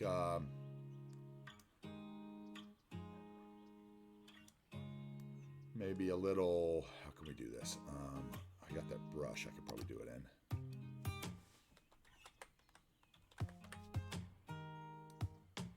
Yeah, I can do it with this probably. So these are some of the oldest assets on the workshop, these brushes. There's a set of concrete ones, there's agriculture ones, there's gravel ones. The only ones I really use are the concrete to give me the smooth edges where I want to intersect with the surface painter tool. Or this, the gravel, the one gravel one, same kind of thing. Like, it helps to have one of these to throw down sometimes when you can't quite get the surface lines straight. Oh, dude, you made something stupid for me? Kill it. I'll love it, I'm sure. Cool. Well, we're getting ready. We've got about 20 minutes left, and then I'm going to be able to eat some dinner and get into the continuing growing the background of the stream and working on some other stuff. So I believe we had a gentleman that popped into the Discord and asked about, you know, helping mod a little bit, maybe with the Twitch channel. I don't know. I think he's still there. I don't know if you saw that. He looked like a respectable person, since I really don't know many people. Never quite know, right? But we definitely need some of that. It's always good to have people around, right? To tell you when you're doing something stupid. Is that a tree or is that part of the house? That's part of the house, isn't it? Yeah, okay. Let's move him a little forward. All right, now, what will we do? Will decals work on the gravel? They will, right? Because they're like surfaces. So decal should go right over the top of it. So let's see if I have any decals that we can do.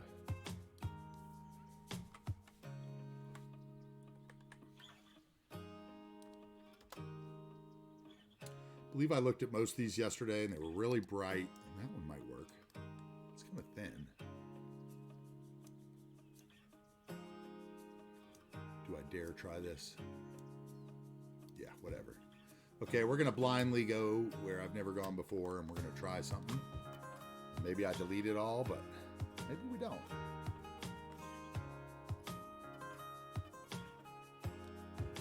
Okay, let's see here. Let's put 4 down, because it's going to be 4 long. Let's move those 2 over.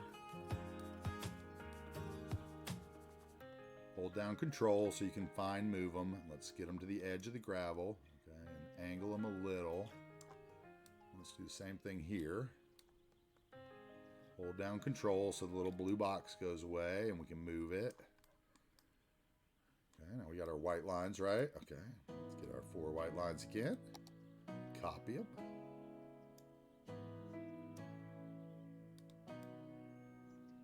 I think this might work. I might surprise myself here. Oh, wait. No. How far do I have? What would I need? I would need 10, right? So this is too big. Too small, rather. I was thinking I could do yard lines with that.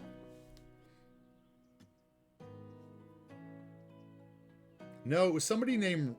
I thought it was somebody named Ray's was their first name. Like, or FaZe, like FaZe Clan type thing, you know? Was the reason I remember it, because I remember seeing like FaZe pop up on my screen. But I'm not sure. It might be the same person, just his Discord name, you know?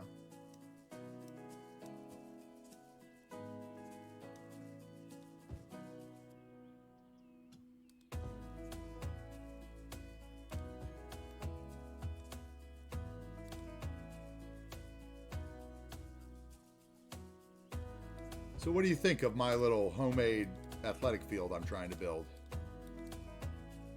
Are you looking at me going, wow, that seems like a lot of for nothing?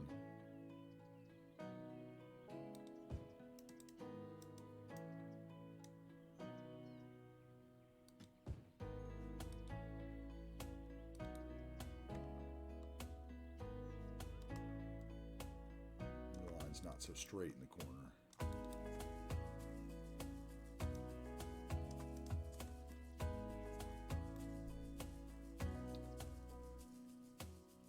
I don't think we're going to do much. I think all I'm going to do really is maybe put a... I was actually thinking I think I've got a couple soccer posts or soccer goals that I could maybe put in there, and it would look like it was just what it was, you know, kind of a neighborhood. Then we can maybe go across it and put a little bit of tufts of grass here and there. Just kind of a, you know, old beat up field that maybe used to... Like I said, maybe it all comes out. Always need to try things and see if you like it. Like I said, when I have something that I'm not quite sure about, a lot of times I like to go away from it and just let it sit, marinate on it for the night, maybe even the weekend, depending on how big of a decision it is. So yeah, we hold down Control and get it in place here a little better. There we go, maybe right there. Okay, all right, it's still a little off. See the double print, and it's going to bother me. So we hold Control and we twist it and get it straight. Okay. Now let's see. Goal. Nope, no goal. Let's see. What's it called? Soccer. Maybe it's soccer. Maybe it's football. I'm not sure what I think he's English, so it's probably football. Oh, I'm under decals. No wonder it didn't come up. Let's see. Props. There we go. Might be a little too small, though.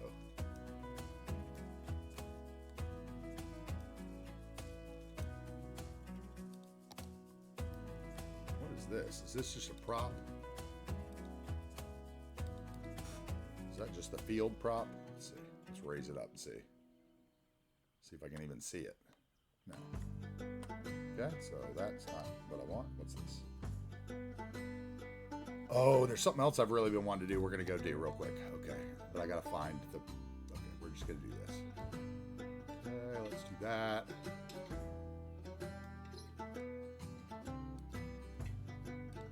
Try to get it somewhere in the middle so it looks right.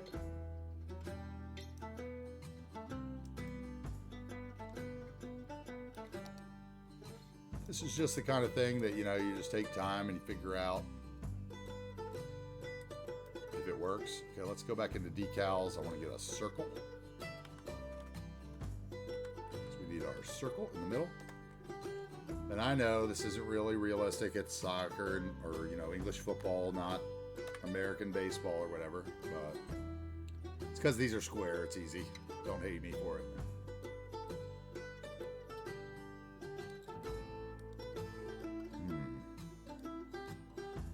Maybe it's just going to be a round line that I'm going to look for. Come on, please have one. Yes. Yes. Oh, it's not square though. Why would you make us?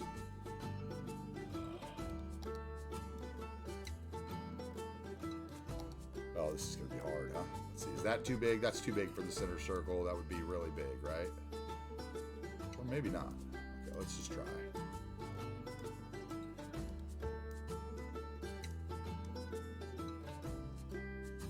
Let's see if once I get them in there, I can use Move It and make it work. I am right-clicking on Move It to make the item rotate that I've copied. I don't know who knows that. Yeah.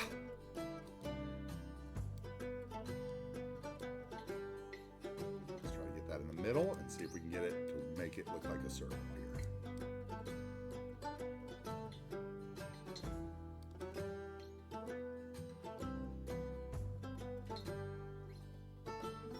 Let's hold down Control so we can fine-tune a little. Let's angle it a little. We're gonna get it. We're gonna get it. We got it. It's gonna happen. Then I can use maybe the little circle inside.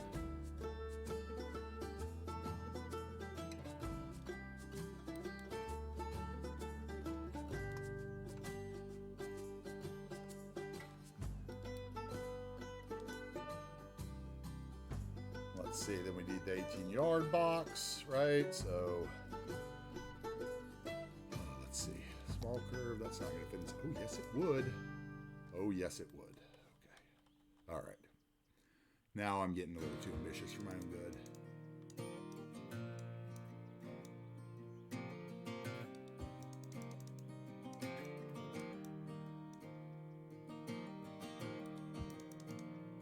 And you would say, oh, kids would never play soccer on gravel, which is true.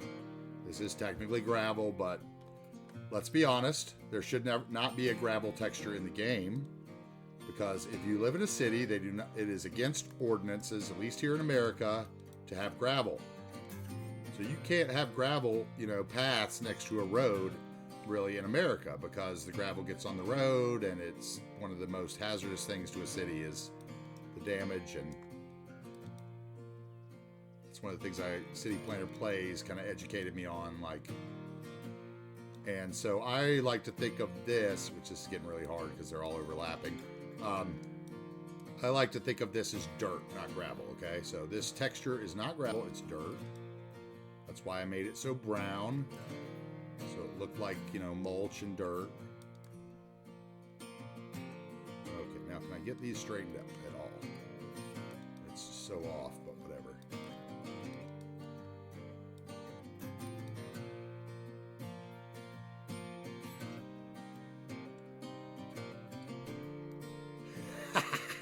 Dude, totally. Bro, totally.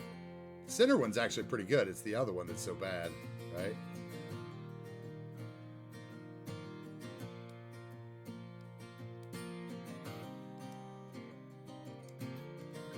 Is that in the center? No, not even close.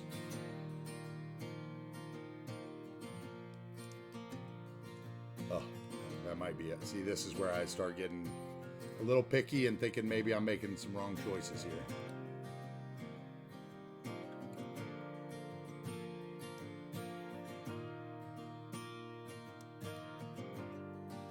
I could have easily just put it in the basketball field and been done, basketball court, and been done with it. Still not in the middle. Not moving it again.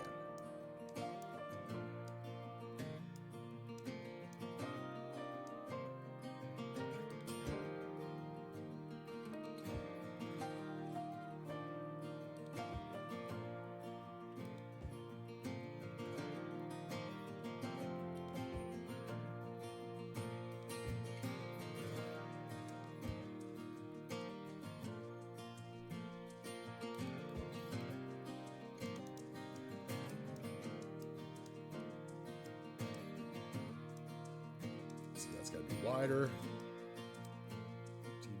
18-yard box is about to say there.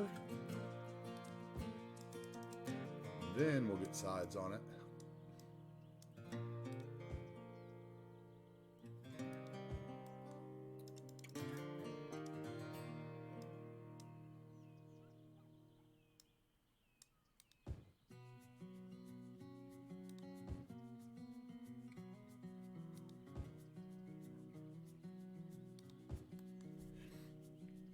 Good morning, Kira.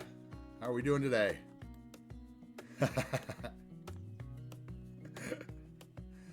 For me, you can say goodnight because it is almost 8 o'clock. So you are allowed to say goodnight. How are you doing today? Thank you for your follow yesterday. We appreciate you coming in and joining the channel. I don't know if you knew, but yesterday we set up our Discord and everything. So we do have all that set up now. So if you're a Discord person and you like sharing pictures, seeing pictures of the build, that kind of stuff, you're welcome to come on over and join the community. Don't have that much in there yet, but it's growing little place. You can type commands in the chat and see the commands if there's anything you're interested in knowing about what we got going on. Well, we think that's not half bad for a little 18-yard box, right? And maybe we can. Oh yeah, you got it. You got it. Look at that. Look at that. Look at that. Oh my Lord, I'm happy with that. That's much better than the center circle.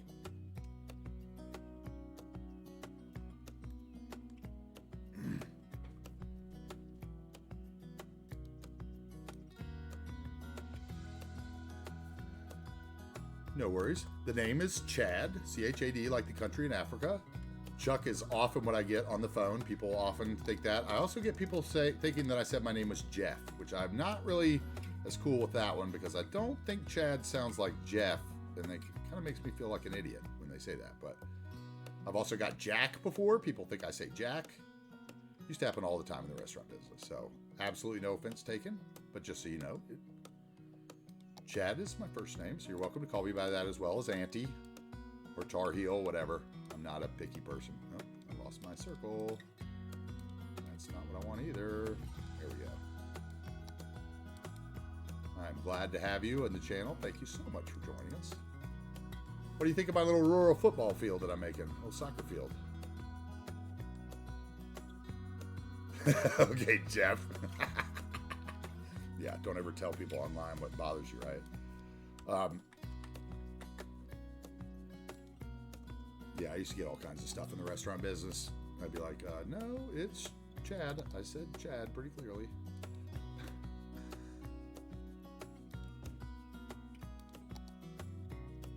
All right, some tufts in the corner.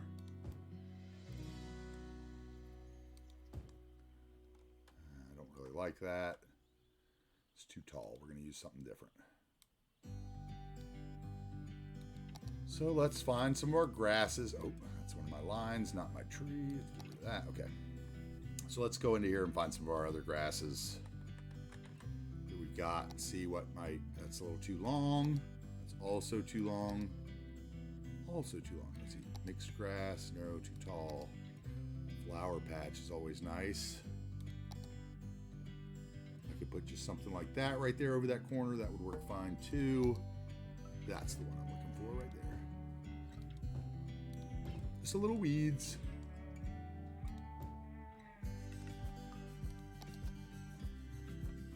Maybe another kind to give it a little height. Maybe that tree. I'm going to try to do too much over here. That guy doesn't like to mow his lawn. Maybe he's got a few flowers in there. Once again, we're probably not going to see much of that. Good night, good night, Dan. Thank you so much. Hope to see you again.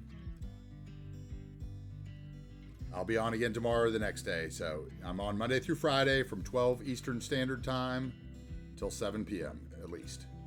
So we'll see you when we see you. And thanks so much for stopping by and coming in. And the raid, of course, Thank you so much.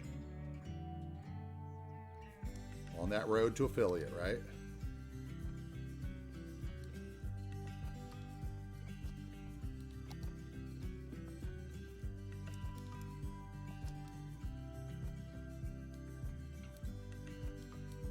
Sometimes it's hard to grab the ones you want, huh?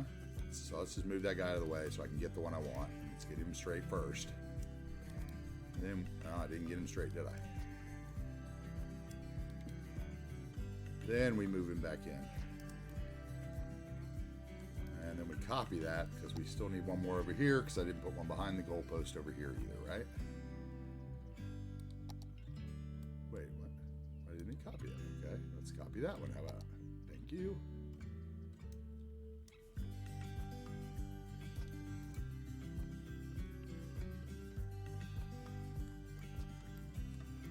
Now, when we get far away, I think it's going to... Oh, yeah, it's actually pretty good. I have my prop visibility turned on ultra high. So it actually doesn't fade out till, you know... That's pretty good.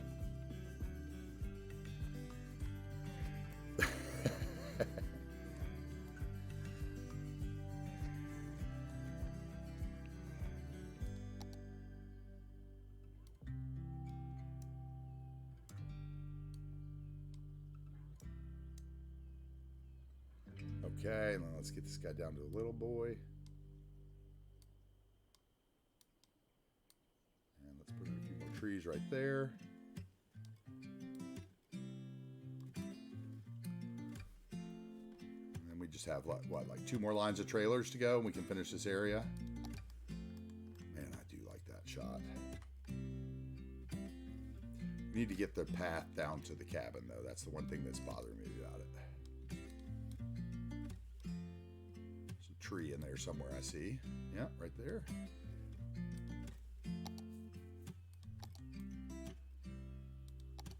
Okay, let's go this way, and then we can go down to the cabin. Yep, that worked.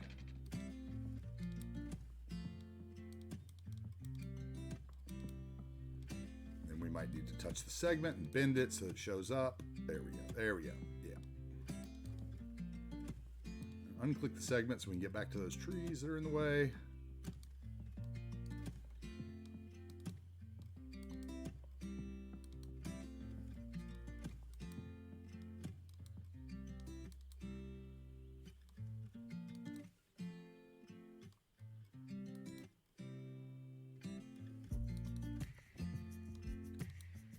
Maybe our raid message should be something about Bob abusers. The Bob abusers are here. Or... That would be pretty funny too. Use Bob now, we demand it.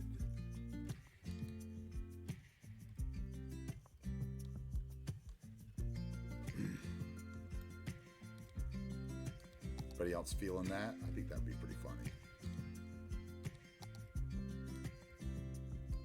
Giggle out of somebody when you're raiding them, maybe that way.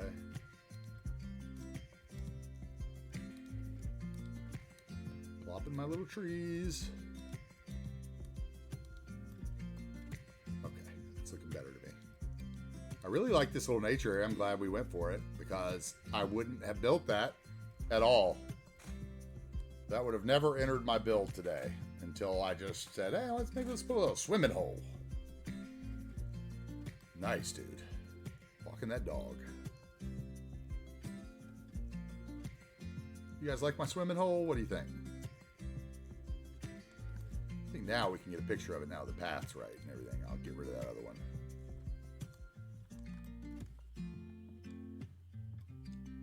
I wonder if we need a... Isn't there a kayak prop? See, this is how it happens. You add one more prop, and then one more prop, and then one more prop, and then one more prop. Do they float? They don't float, do they? I mean, I guess I could make it float, right?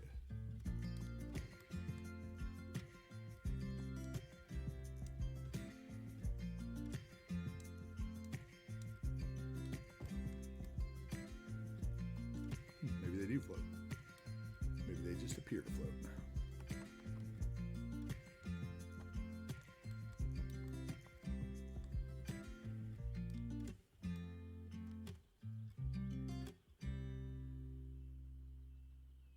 I know what else we need down here. Let's see if I can find it. I think you can access it through find it outside of the map editor. Wild. Yep, wildlife.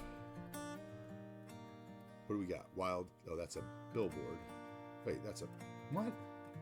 Okay, there should be a wildlife spawn point. Aha! Oh, so we could make dolphins out in the water. Huh. I didn't know that. I guess that must be because of the zoo. So we can have some ducks, right? If I just put this in the water? I've never used the duck spawn point before. Let's try it.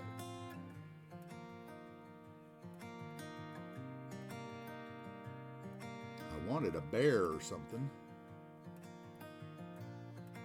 Or, I know there's a bear. Huh, these are different.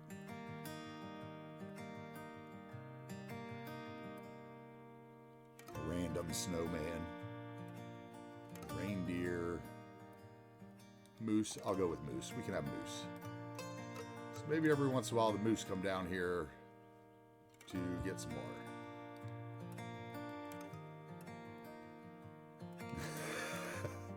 Yeah, I went with the swan with the swan because I figured it was closest to a duck.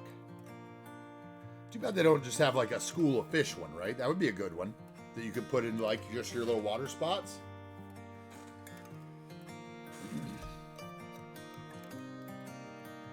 So every once in a while we'll get a moose and maybe I'll put another one of those duck ones wherever they were. Where is it? Swan. Put a couple of those. Since I don't have any seagulls, we can have some swans. Now let's unpause and see if those start showing up. I'd really like to get a swan in my picture. That'd be cool.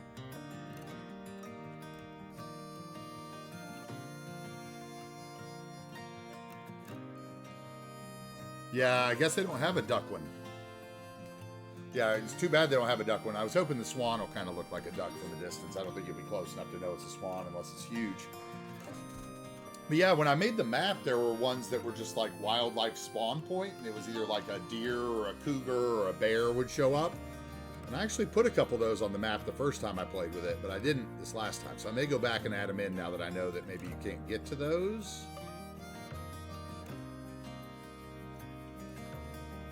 But for those of you that didn't know that those spawners are there, you can make animals appear in like blank fields and stuff. So if you wanted to draw your own farm pig fields, you're more than welcome to do that in the game.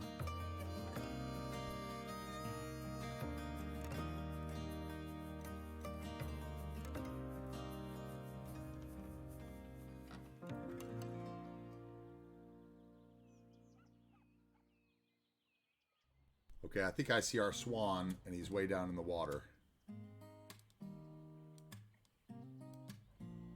Is that him?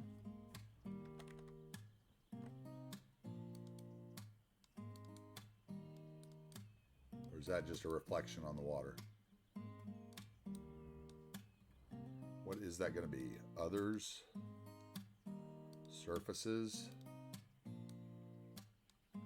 You just have to use the arrow key, get it out of there. Okay, that's a rock. That's not him. Okay. I thought that was my swan for a minute. Who knows? It may just be one of those things that spawns every once in a while randomly. So we may see one time when we're down here and not see another. Let's see if we get a moose.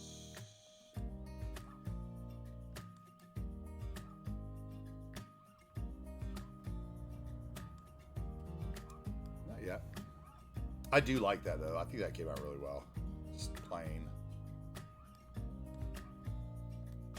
Look at all those people moving into their trailers. Busy, busy. All right, let's finish this street. Because any picture won't be complete without the two streets around the watering hole. Massive farm stuff and then a road going with a rancher's fence. Yeah, exactly. Instead of the buildings. I use a lot of bob on those buildings and take a lot of the fences and stuff off so they don't look so repetitive. But yes, that's exactly what you do with them. That's great.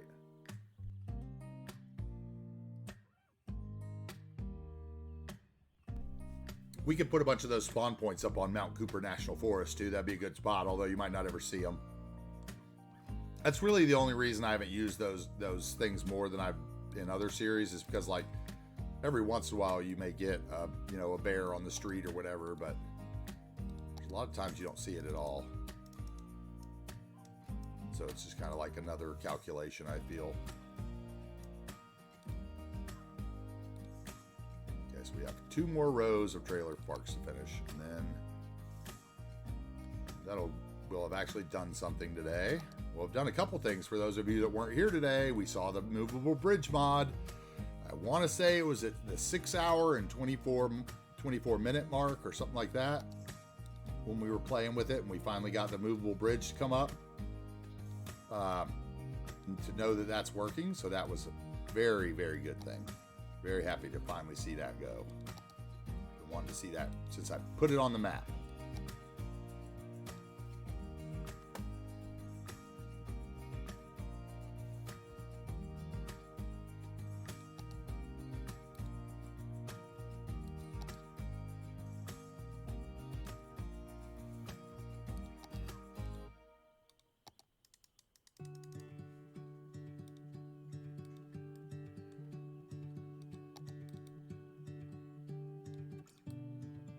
Well, I think I have an owl outside my window already. It's a little early for an owl.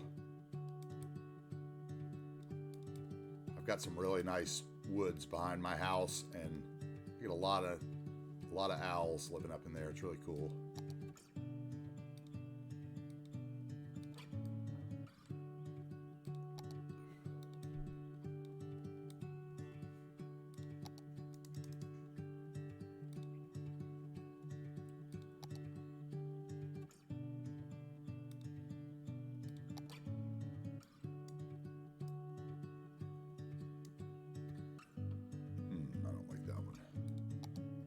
Picked it up and now I don't like it.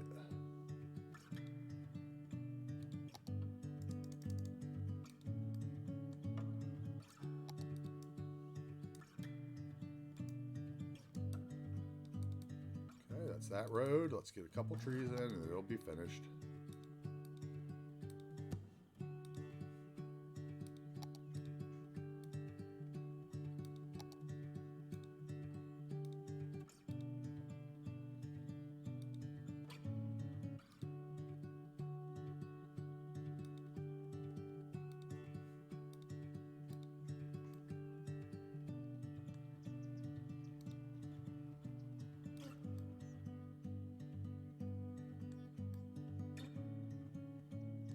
Let's do this. Let's see here. We're going to have a little... Oh, wrong thing.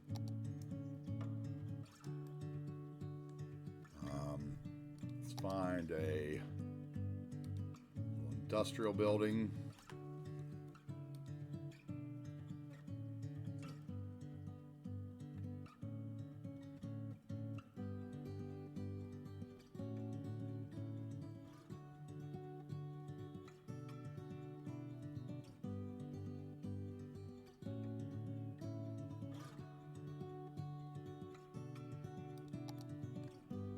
Too big.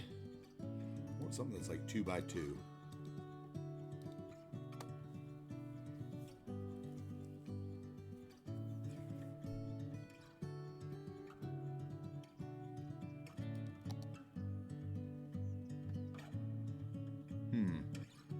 What I want is something that looks like an office, so maybe I'm in the wrong place.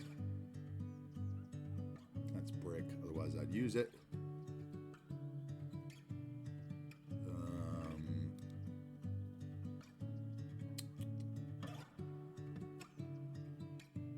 That.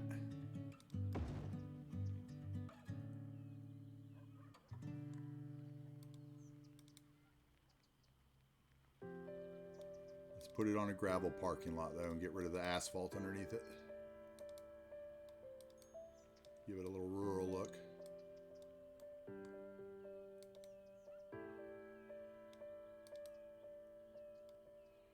Where's my brush again? Ploppable 4x4.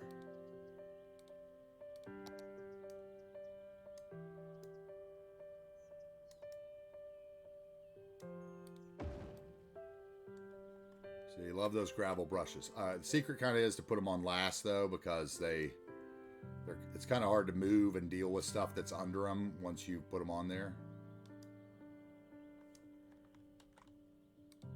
All right, that's that. Now let's get our parking lot in.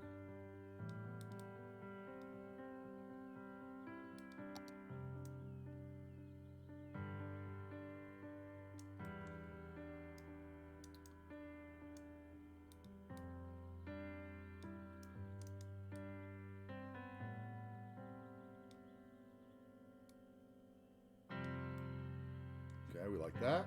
Now let's find our gravel parking lot asset that we have. Gravel. And it is what, 3x4 or 2x3, 3x3, 3x2.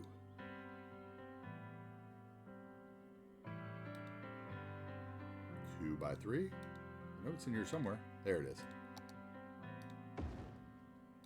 Just put that little simple gravel parking lot over the top.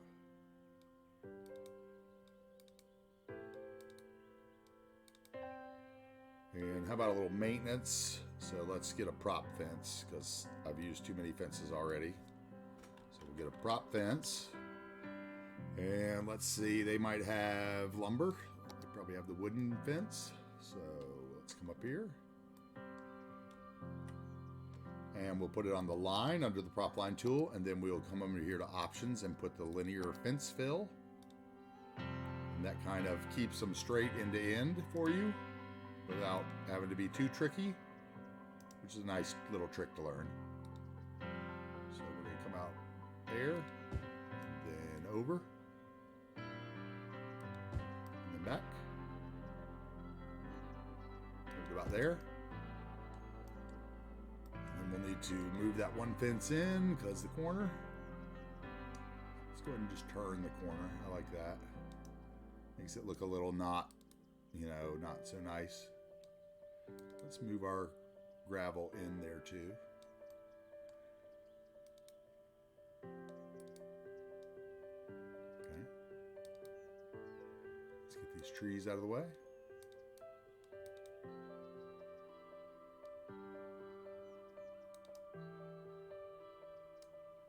And let's grab the props instead of the trees. No surfaces, no decals, no nodes, no segments. Just the props.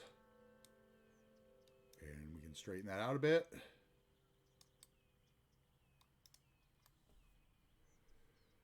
Okay, what else would be back here?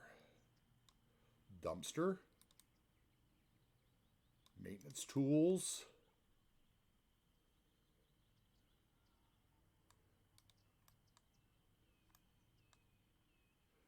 I know that's not my sound again going off. I know I haven't listened to 13 hours of music today.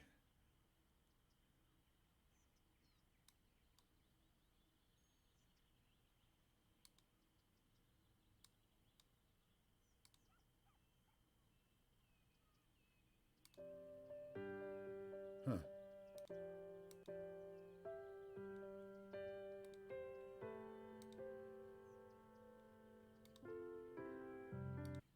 Let's start here. We'll just move it into the middle of the playlist somewhere and I'll deal with that later.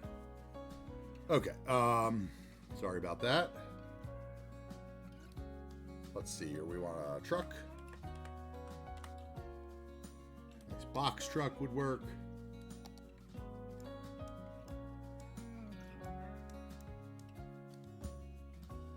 And let's see what else we want.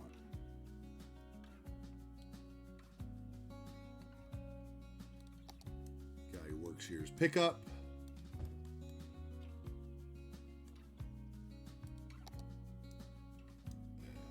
Oh, we still got to do that. That's what I wanted to do today. I forgot about that. Shoot.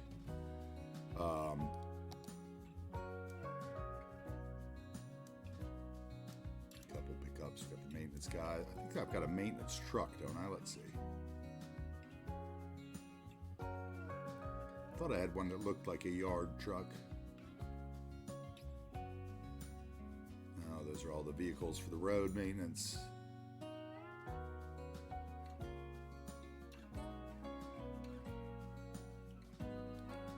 Huh.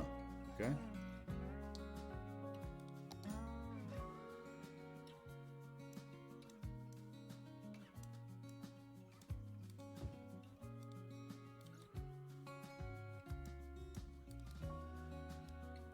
Okay, let's bring all those down a little so they're not floating when we look at them.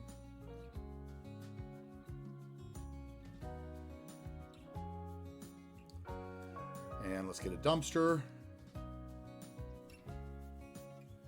You think so? Are you happy with it, Seabrooks? Is that what you're trying to tell me? You're happy with the way this trailer park is turning out?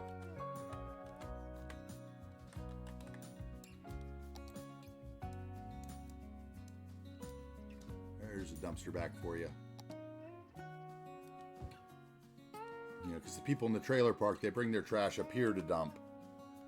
Because maybe they don't get road service back in the trailer park, right? Let's see if I can find some other crap. Mattress. I know I have one of those. MATT. There we go. 30 mattress.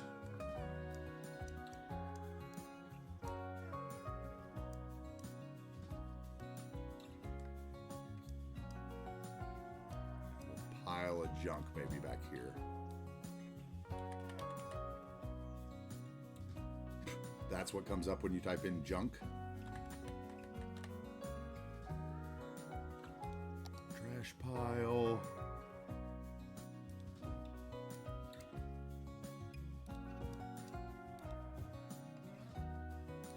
We can do some of this too. That's one of those vanilla commercial props that always works.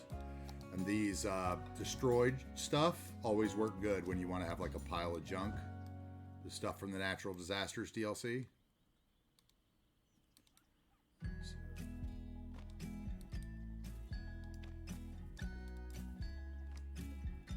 So maybe this guy's got a little hauling business on the side that he likes to run. Thank you very much, man. I like how that little football field turned out, if I'm honest. I've never tried anything like that with just decals and surfaces. That's inspiring. Maybe one of these series I'll start, instead of using all those high school football field assets, I'll actually build some. That would be hard to do, I bet. There's a little more trash. Okay, now we got a good trash pile back there. What else? How about some wood?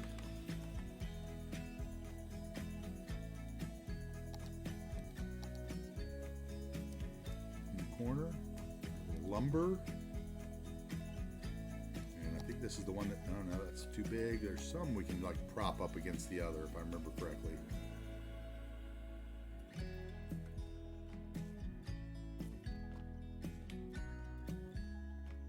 That's the plywood you use for these wooden fence. Ooh, look at those. Those are nice. I've never used those broken wooden fences before.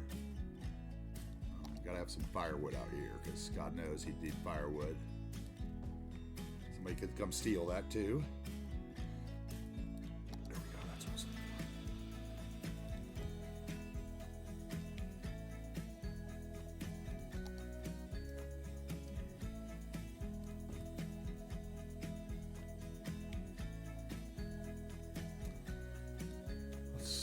Is there any, like, I want to see if there's a trailer park sign, isn't there?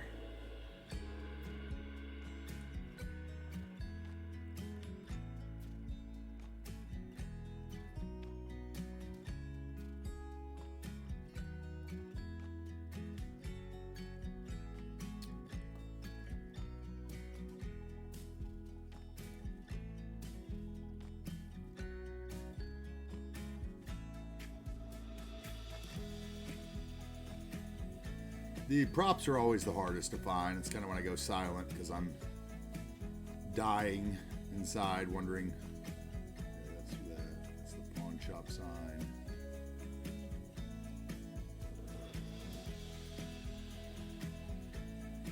Oh, we got to do that U-Haul dealership soon. Yeah, I think if I typed in sign though, I'm going to get like all the street signs and stuff. I thought it was like trailer park sign or something silly like that, but I think I'm wrong. I might have to look it up again. Some more random trash I didn't use. That in the corner.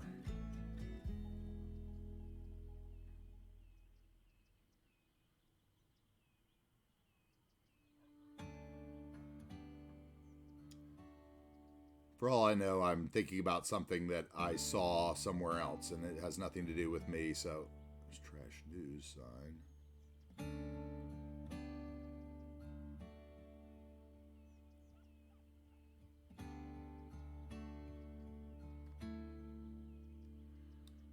Okay, let's try rent.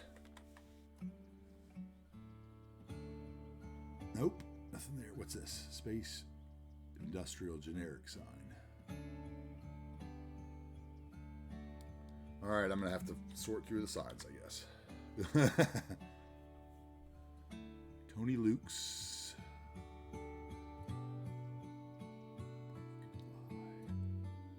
Oh, so many signs.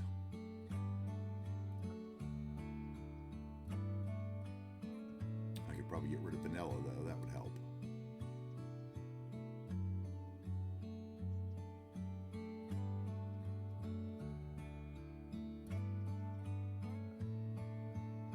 Ooh. That's the sign for our restaurant we use, so I could put down another one of those. What are these? Pipe fence access, do not block driveway. Integrated airline services. I can barely read those, they're so small.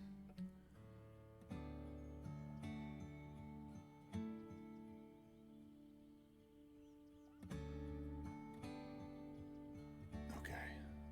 I'm quickly thinking I don't have it.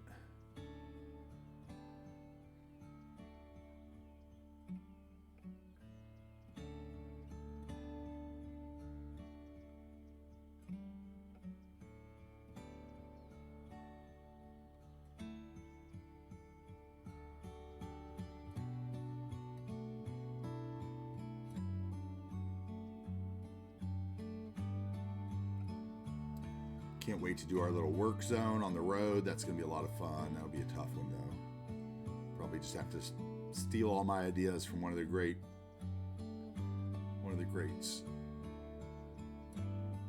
Yeah, Black Angus. Random square sign. That doesn't help. Thank you. BP sign.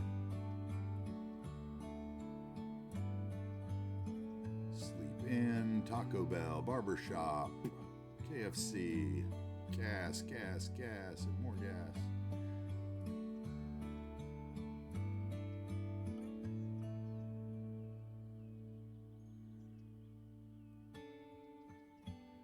Okay, there's my logging area sign. I have that. And there's oil. Okay, it might be one of these, actually. There's my national park sign. We definitely need that several places. I put down one of those so I can just copy it and move it over. And logging area ahead. We can go ahead and put that down over there too. Rest area. Okay, what's this one? Cities Realty. See, I thought it was like somewhere right in here. Christmas trees. We're definitely making a Christmas tree farm. That's one of the builds. Those are all over the Pacific Northwest. Looking like we're coming to the end. Keller Williams yard sign. I got to use some of those. I got to make some houses for sale around here. Okay, so can't find that sign, but I found these other two lovely signs. So let's take those and do what we want with them real quick.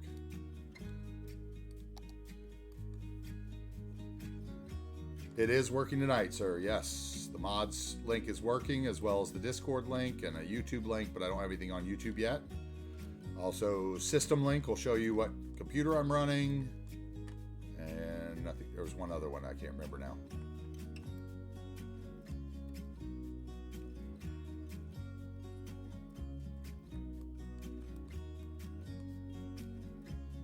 Let's just set those there for a second. Okay, so we have logging. This one will be the logging sign. Let's put it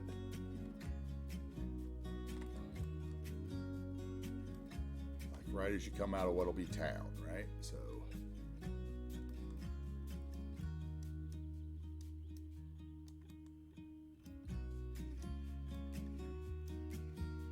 I thought these were really neat signs that I'd always wanted to use, so we're using them this time around.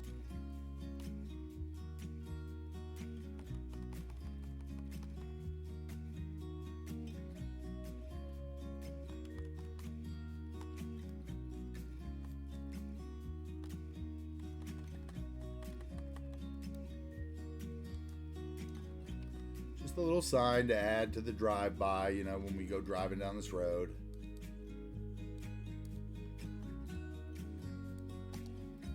And let's put one at the other end. Say here, where these trees need to go away anyway.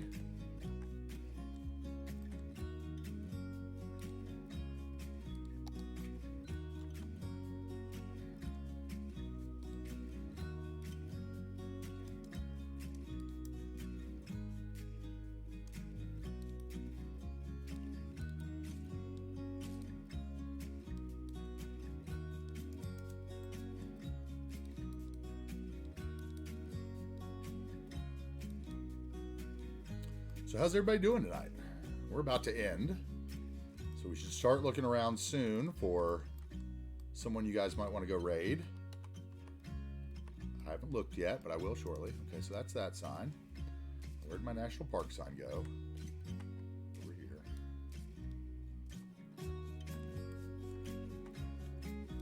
Okay, so that one was the logging sign. This is our national park sign. So we need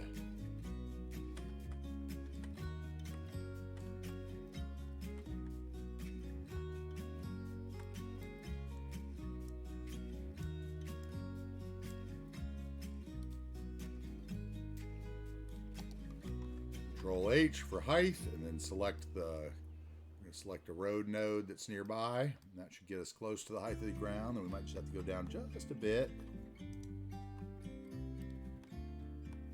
Not floating anymore. Love that sign. That's exactly why I wanted the national park, although now I have to change the name National Park instead of National Forest.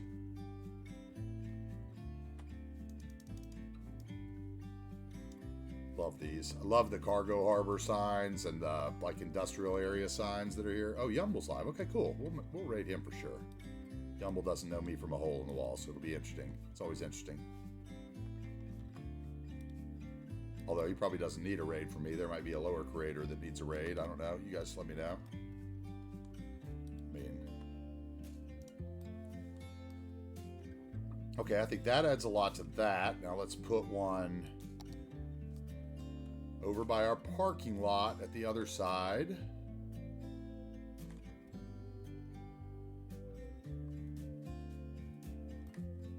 Where were you, parking lot?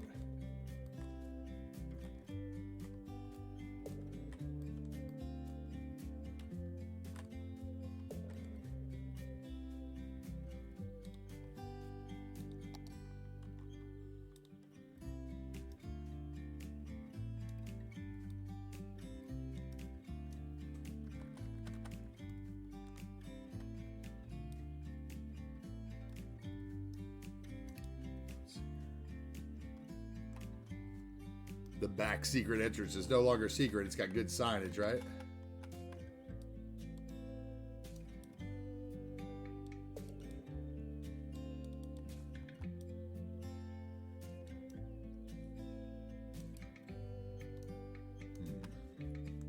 Having some trouble figuring out where exactly that'll fit best.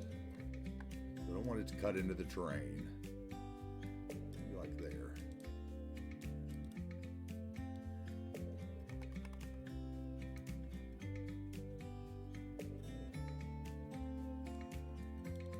On the sidewalk don't belong on the sidewalk.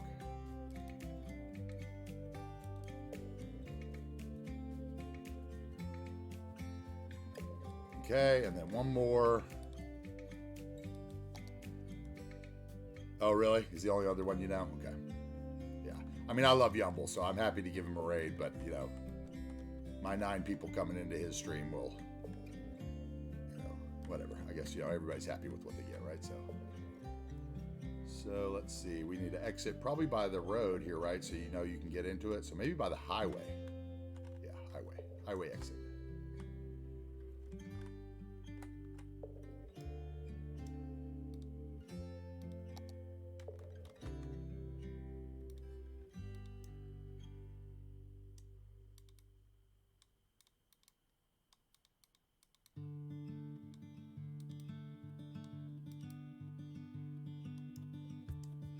Okay, and then one more up here so that you know where to turn off once you're off the highway.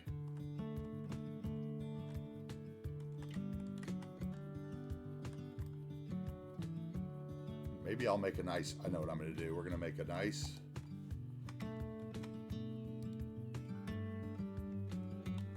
wrong thing. There we go. Let's see if I can do this. It'll be another interesting project. Quick one, hopefully.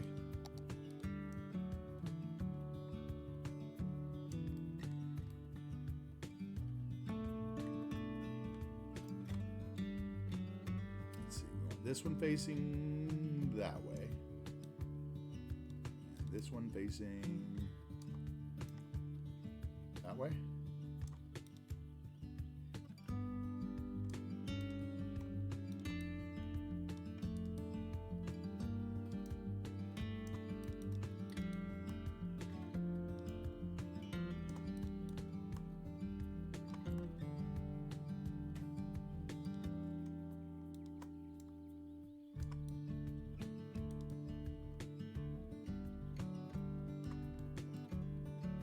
Let's lower them down in the ground so they're not as high.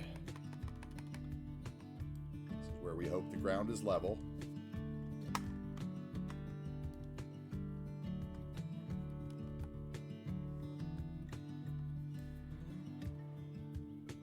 Okay, where's my spotlight?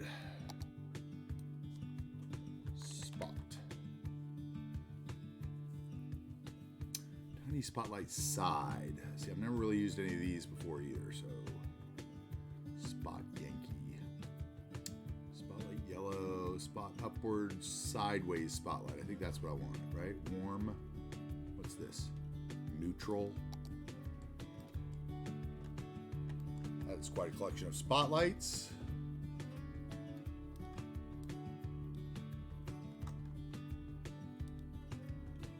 Let's turn it to dark and see if it actually works.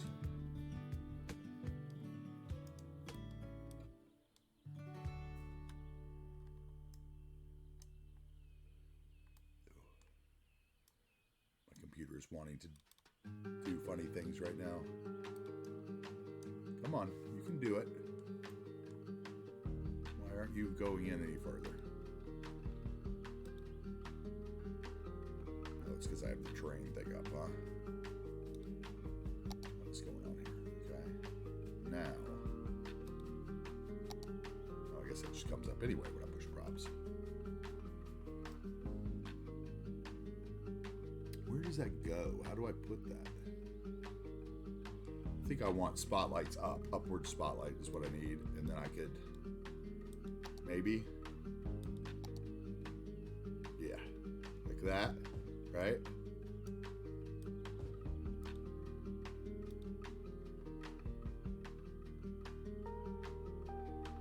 What are they that I'm not being able to touch them? Buildings?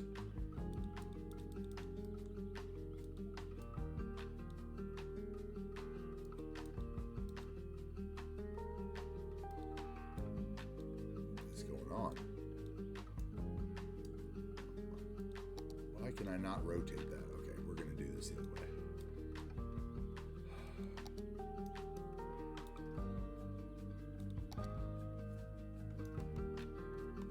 Why won't you turn? Obviously there's something I've got to do when I put it down or something. Is that even shining on it? Is that right? Or is that like straight up at night?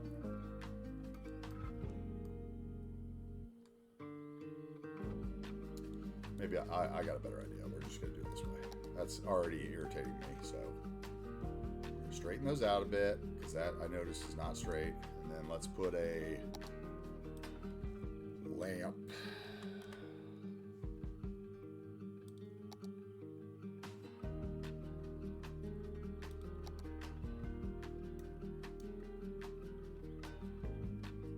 What is that? Invisible ceiling lamp.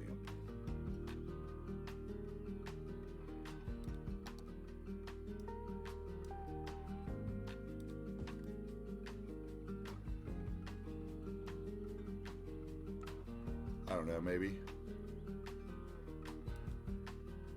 We need some bushes.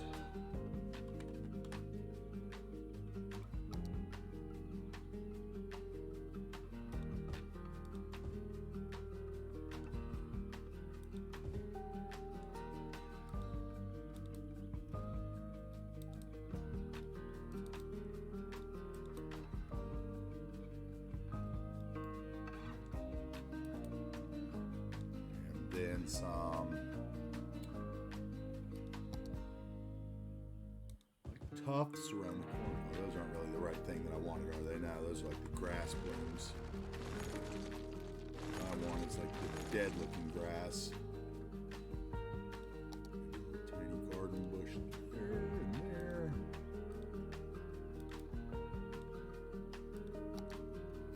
Some of the wild bushes mixed in around the bottom.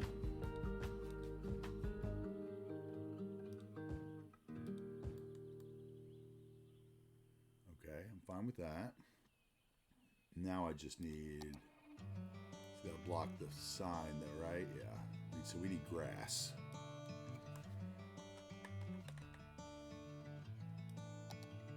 Maybe some flowers, that would work. Okay, let's put down a large flower patch on each side.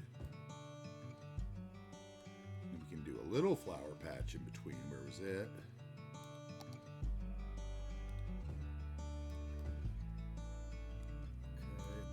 Tufts, those are too tall.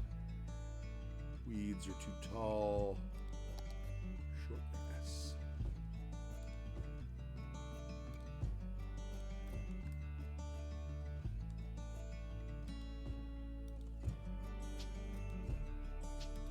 Okay, and one other color of grass in there to give it variety.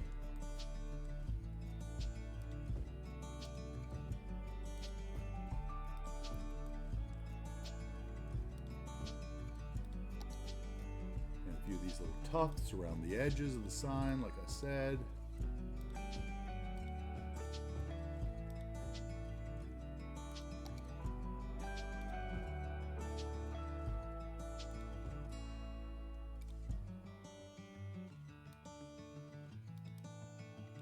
That's how you take the two signs and turn it into a 15-minute project, right? Let's see, let's raise the sign up a little bit because the grass is eating into the bottom.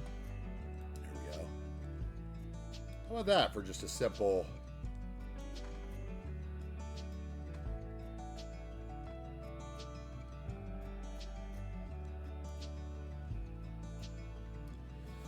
got to do a recap on today. Yeah, those floodlights were just hard to work with. I'm gonna have to play around with them a little more. That other lamp kind of works fine, I guess. It's not really what I wanted, but it works. I might not even need it, honestly. Just take that out and see. I think we're fine without it. I think the streetlights do the job. What do you think?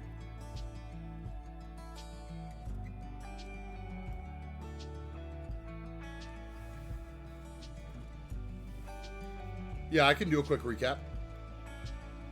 Let's turn it out of night view first of all. So, yeah, I like that. Use a little more of these, like there, now that we can see it better in the daytime.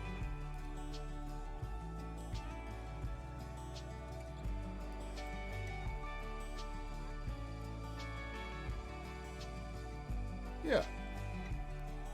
And it's not like the national park's really open at night, right? So it wouldn't really have night lighting. More of a day retreat, I think. Anyway, just getting the signage in, I think, helps. That should probably really be like some kind of subdivision sign or sign for the resort. But maybe I could put another billboard here. I think I have a resort billboard, so maybe I could put another billboard for the resort with like an arrow going that way. That would be cool. Okay, let's get this off. Okay, what did we do? Let's see. Oh, wait, I want to do one more thing before I forget about it again, because this will be like the 5th stream I've forgotten about this. So this building here is one of the general, you know, whatever, commercial, I think, buildings.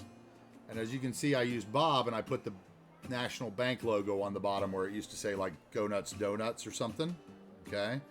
But what I want to do is use Bob, and first of all, I need to look at my props, because I know this is one of the latest props that I downloaded, so let's see here where it is so I can see what it was named before I try to use it.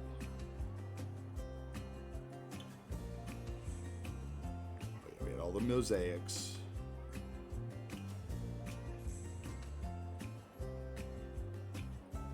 because I was really upset that I didn't have this to begin with, because I thought I did. And it's in here somewhere now. Let's find it.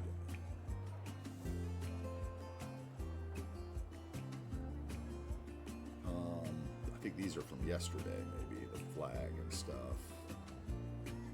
Those are later. Construction guys. I thought it was right about here with the construction guys. Oh, there's my forestry service cars. Let's put a couple of those props down and copy them over to the top while we're thinking about it. Oh, wait, we'll do that tomorrow. Remind me, forestry cars tomorrow.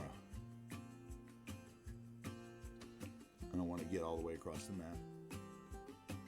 There it is right there. What's it called? Meadow Gold. Okay, so I hope this isn't too big. This is something I was thinking about. I know there's one that's got the sugar neon from Portland somewhere, but I didn't find it. It's like a red stag or something.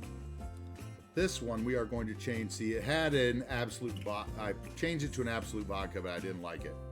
It was too big. Meadow Gold billboard. Bring the profitability back up to 100. All right, that's what I wanted right there. Coming across the bridge, you get a little pop. Let's see what it looks like at night. If it lights up, I hope it does. Please light up. Come on, light up. Light up for me. You know you want to light up. Don't be like that. Just light up.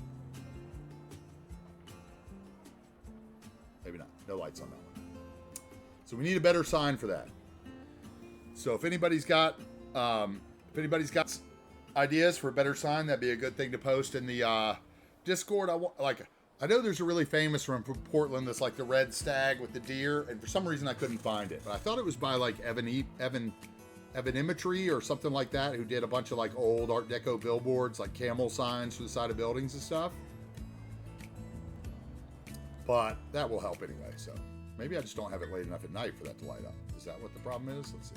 It's only 11. No, that should be lit by now if it's going to. And I think it sticks off the building too far, so we definitely need to change that. So let's find a better sign for that. I need like a smaller rooftop billboard. Because it originally had like some really ugly ones. We're going to leave that one for now just so that I don't see the blank building anymore and get triggered. Okay. So let's get it back out of the night view. Let's look at what we did today. Morning time in Bridgeland. Okay, let's get the prop options off. Okay, so what did we do today? We got a nice screenshot of the bridge mod. That was nice. We started working on the town of Harrisville, named after one of our followers.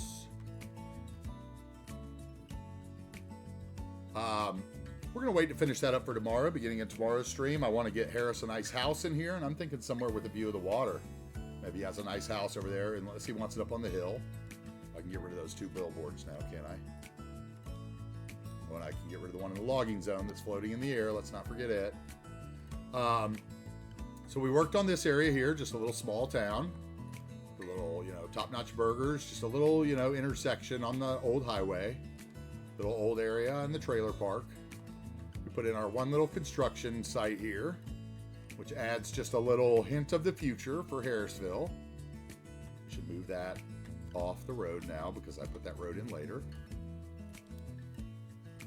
Let's put it right there. A little for sale property. Somebody can build that, commercial. We got our propped golf course, soccer field, which it's the first time I've ever tried to do something like that myself, to make a smaller soccer field, so I was happy with how that came out. We got our kind of repetitive trailer park, but let's be honest, most trailer parks are a little repetitive. We've got our lovely watering hole, which I think was probably one of the highlights of today's build, honestly, and it took less time than most things we did today.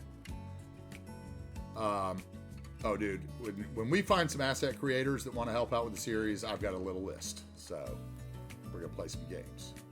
We're going to start with that music festival thing I want, because somebody needs to do me a block services for the concert pack. do me a nice little outdoor concert. We went ahead and picked some commercial buildings for up here in Madison. They're going to go around our truck stop and kind of small town. We got a little Arby's. We got a couple gas stations, one with a nice little car wash. A couple commercial buildings. We got our volunteer station. Our Harley's shop is going to go up here. We got a little school here that I think is going to kind of be the center of town up here. It's just going to be, a little one road town.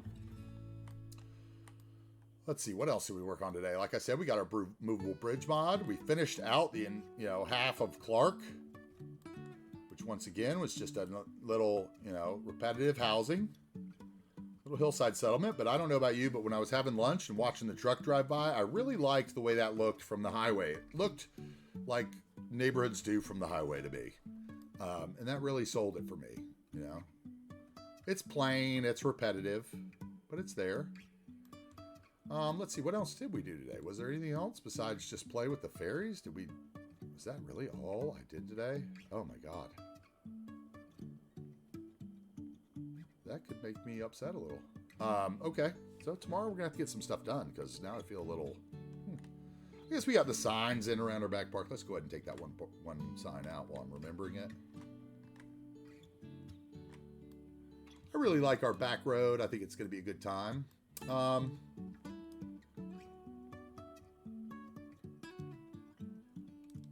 Let's see. So maybe tomorrow we'll work on Harris's house and we'll finish up Madison up here on the hill and then finish up this section. And then really the only part of our highway, then we really have like 2 blank spots on the highway between the beginning of downtown and the edge of the map. So if we filled in this area here, that would make me feel like we kind of accomplished something. So we'll start up here and here tomorrow. We'll work down into this. Maybe we'll get ambitious and work either over in here or work on a prison in here. But like I said, soon we're going to have, hopefully when we hit affiliate and I get some stuff set up, we'll have polls and you guys can choose like what we work on the next day, the night before. That would be kind of cool, I think. So keep you guys involved. Please, before I get ready to set up a raid, if you haven't already, please go over to the YouTube and go ahead and subscribe. Subscribing on YouTube is free. I'm not asking you to be a member. I don't have any content there yet. Just subscribe. That way when the builds go up later, you'll see it. If there's one of those early builds you really want to see, even though it'll probably be pretty boring without me talking, you can go back and look at either the downtown of Bridgeland or the university. It'll probably take me till the weekend to get all this up. I think they're pretty slow to upload. But man, also please go over and join the Discord. We'd love to have you. Please, you can check out my mod list. If you have any questions or need any advice on mods and those kind of things, we're always here. Anyway, I love you guys. So happy to have a growing community in here. Thank you so much for joining us. All the new members, thank you, thank you, thank you.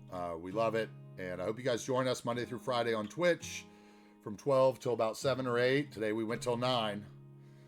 So I'm late for dinner again. During the week, we're going to go Monday through Friday, 12 to 7. Weekends, we'll run some secret midnight streams that you'll find out on Discord and stuff. So make sure you follow there.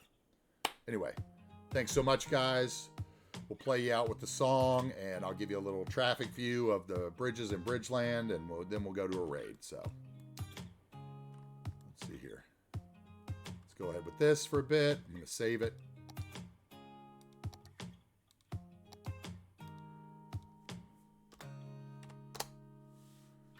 Okay. We'll hit play. Then we'll get ready for our raid. So you guys go over there. If you guys want to make up a raid message, something like the Bob Addicts are here, or something like that, I think that'd be pretty funny.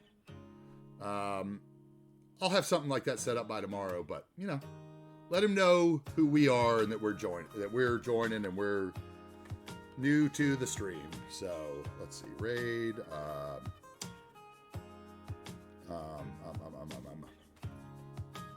does he spell it all? Let's look.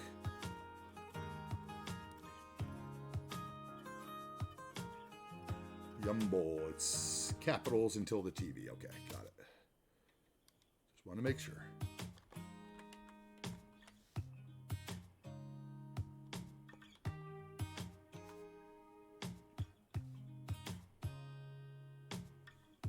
see if this works again. I think I got it right. Hey, let's go raid them. AntiTarheel's Bob Addict's symbol. I like it. Guys, we'll see you tomorrow.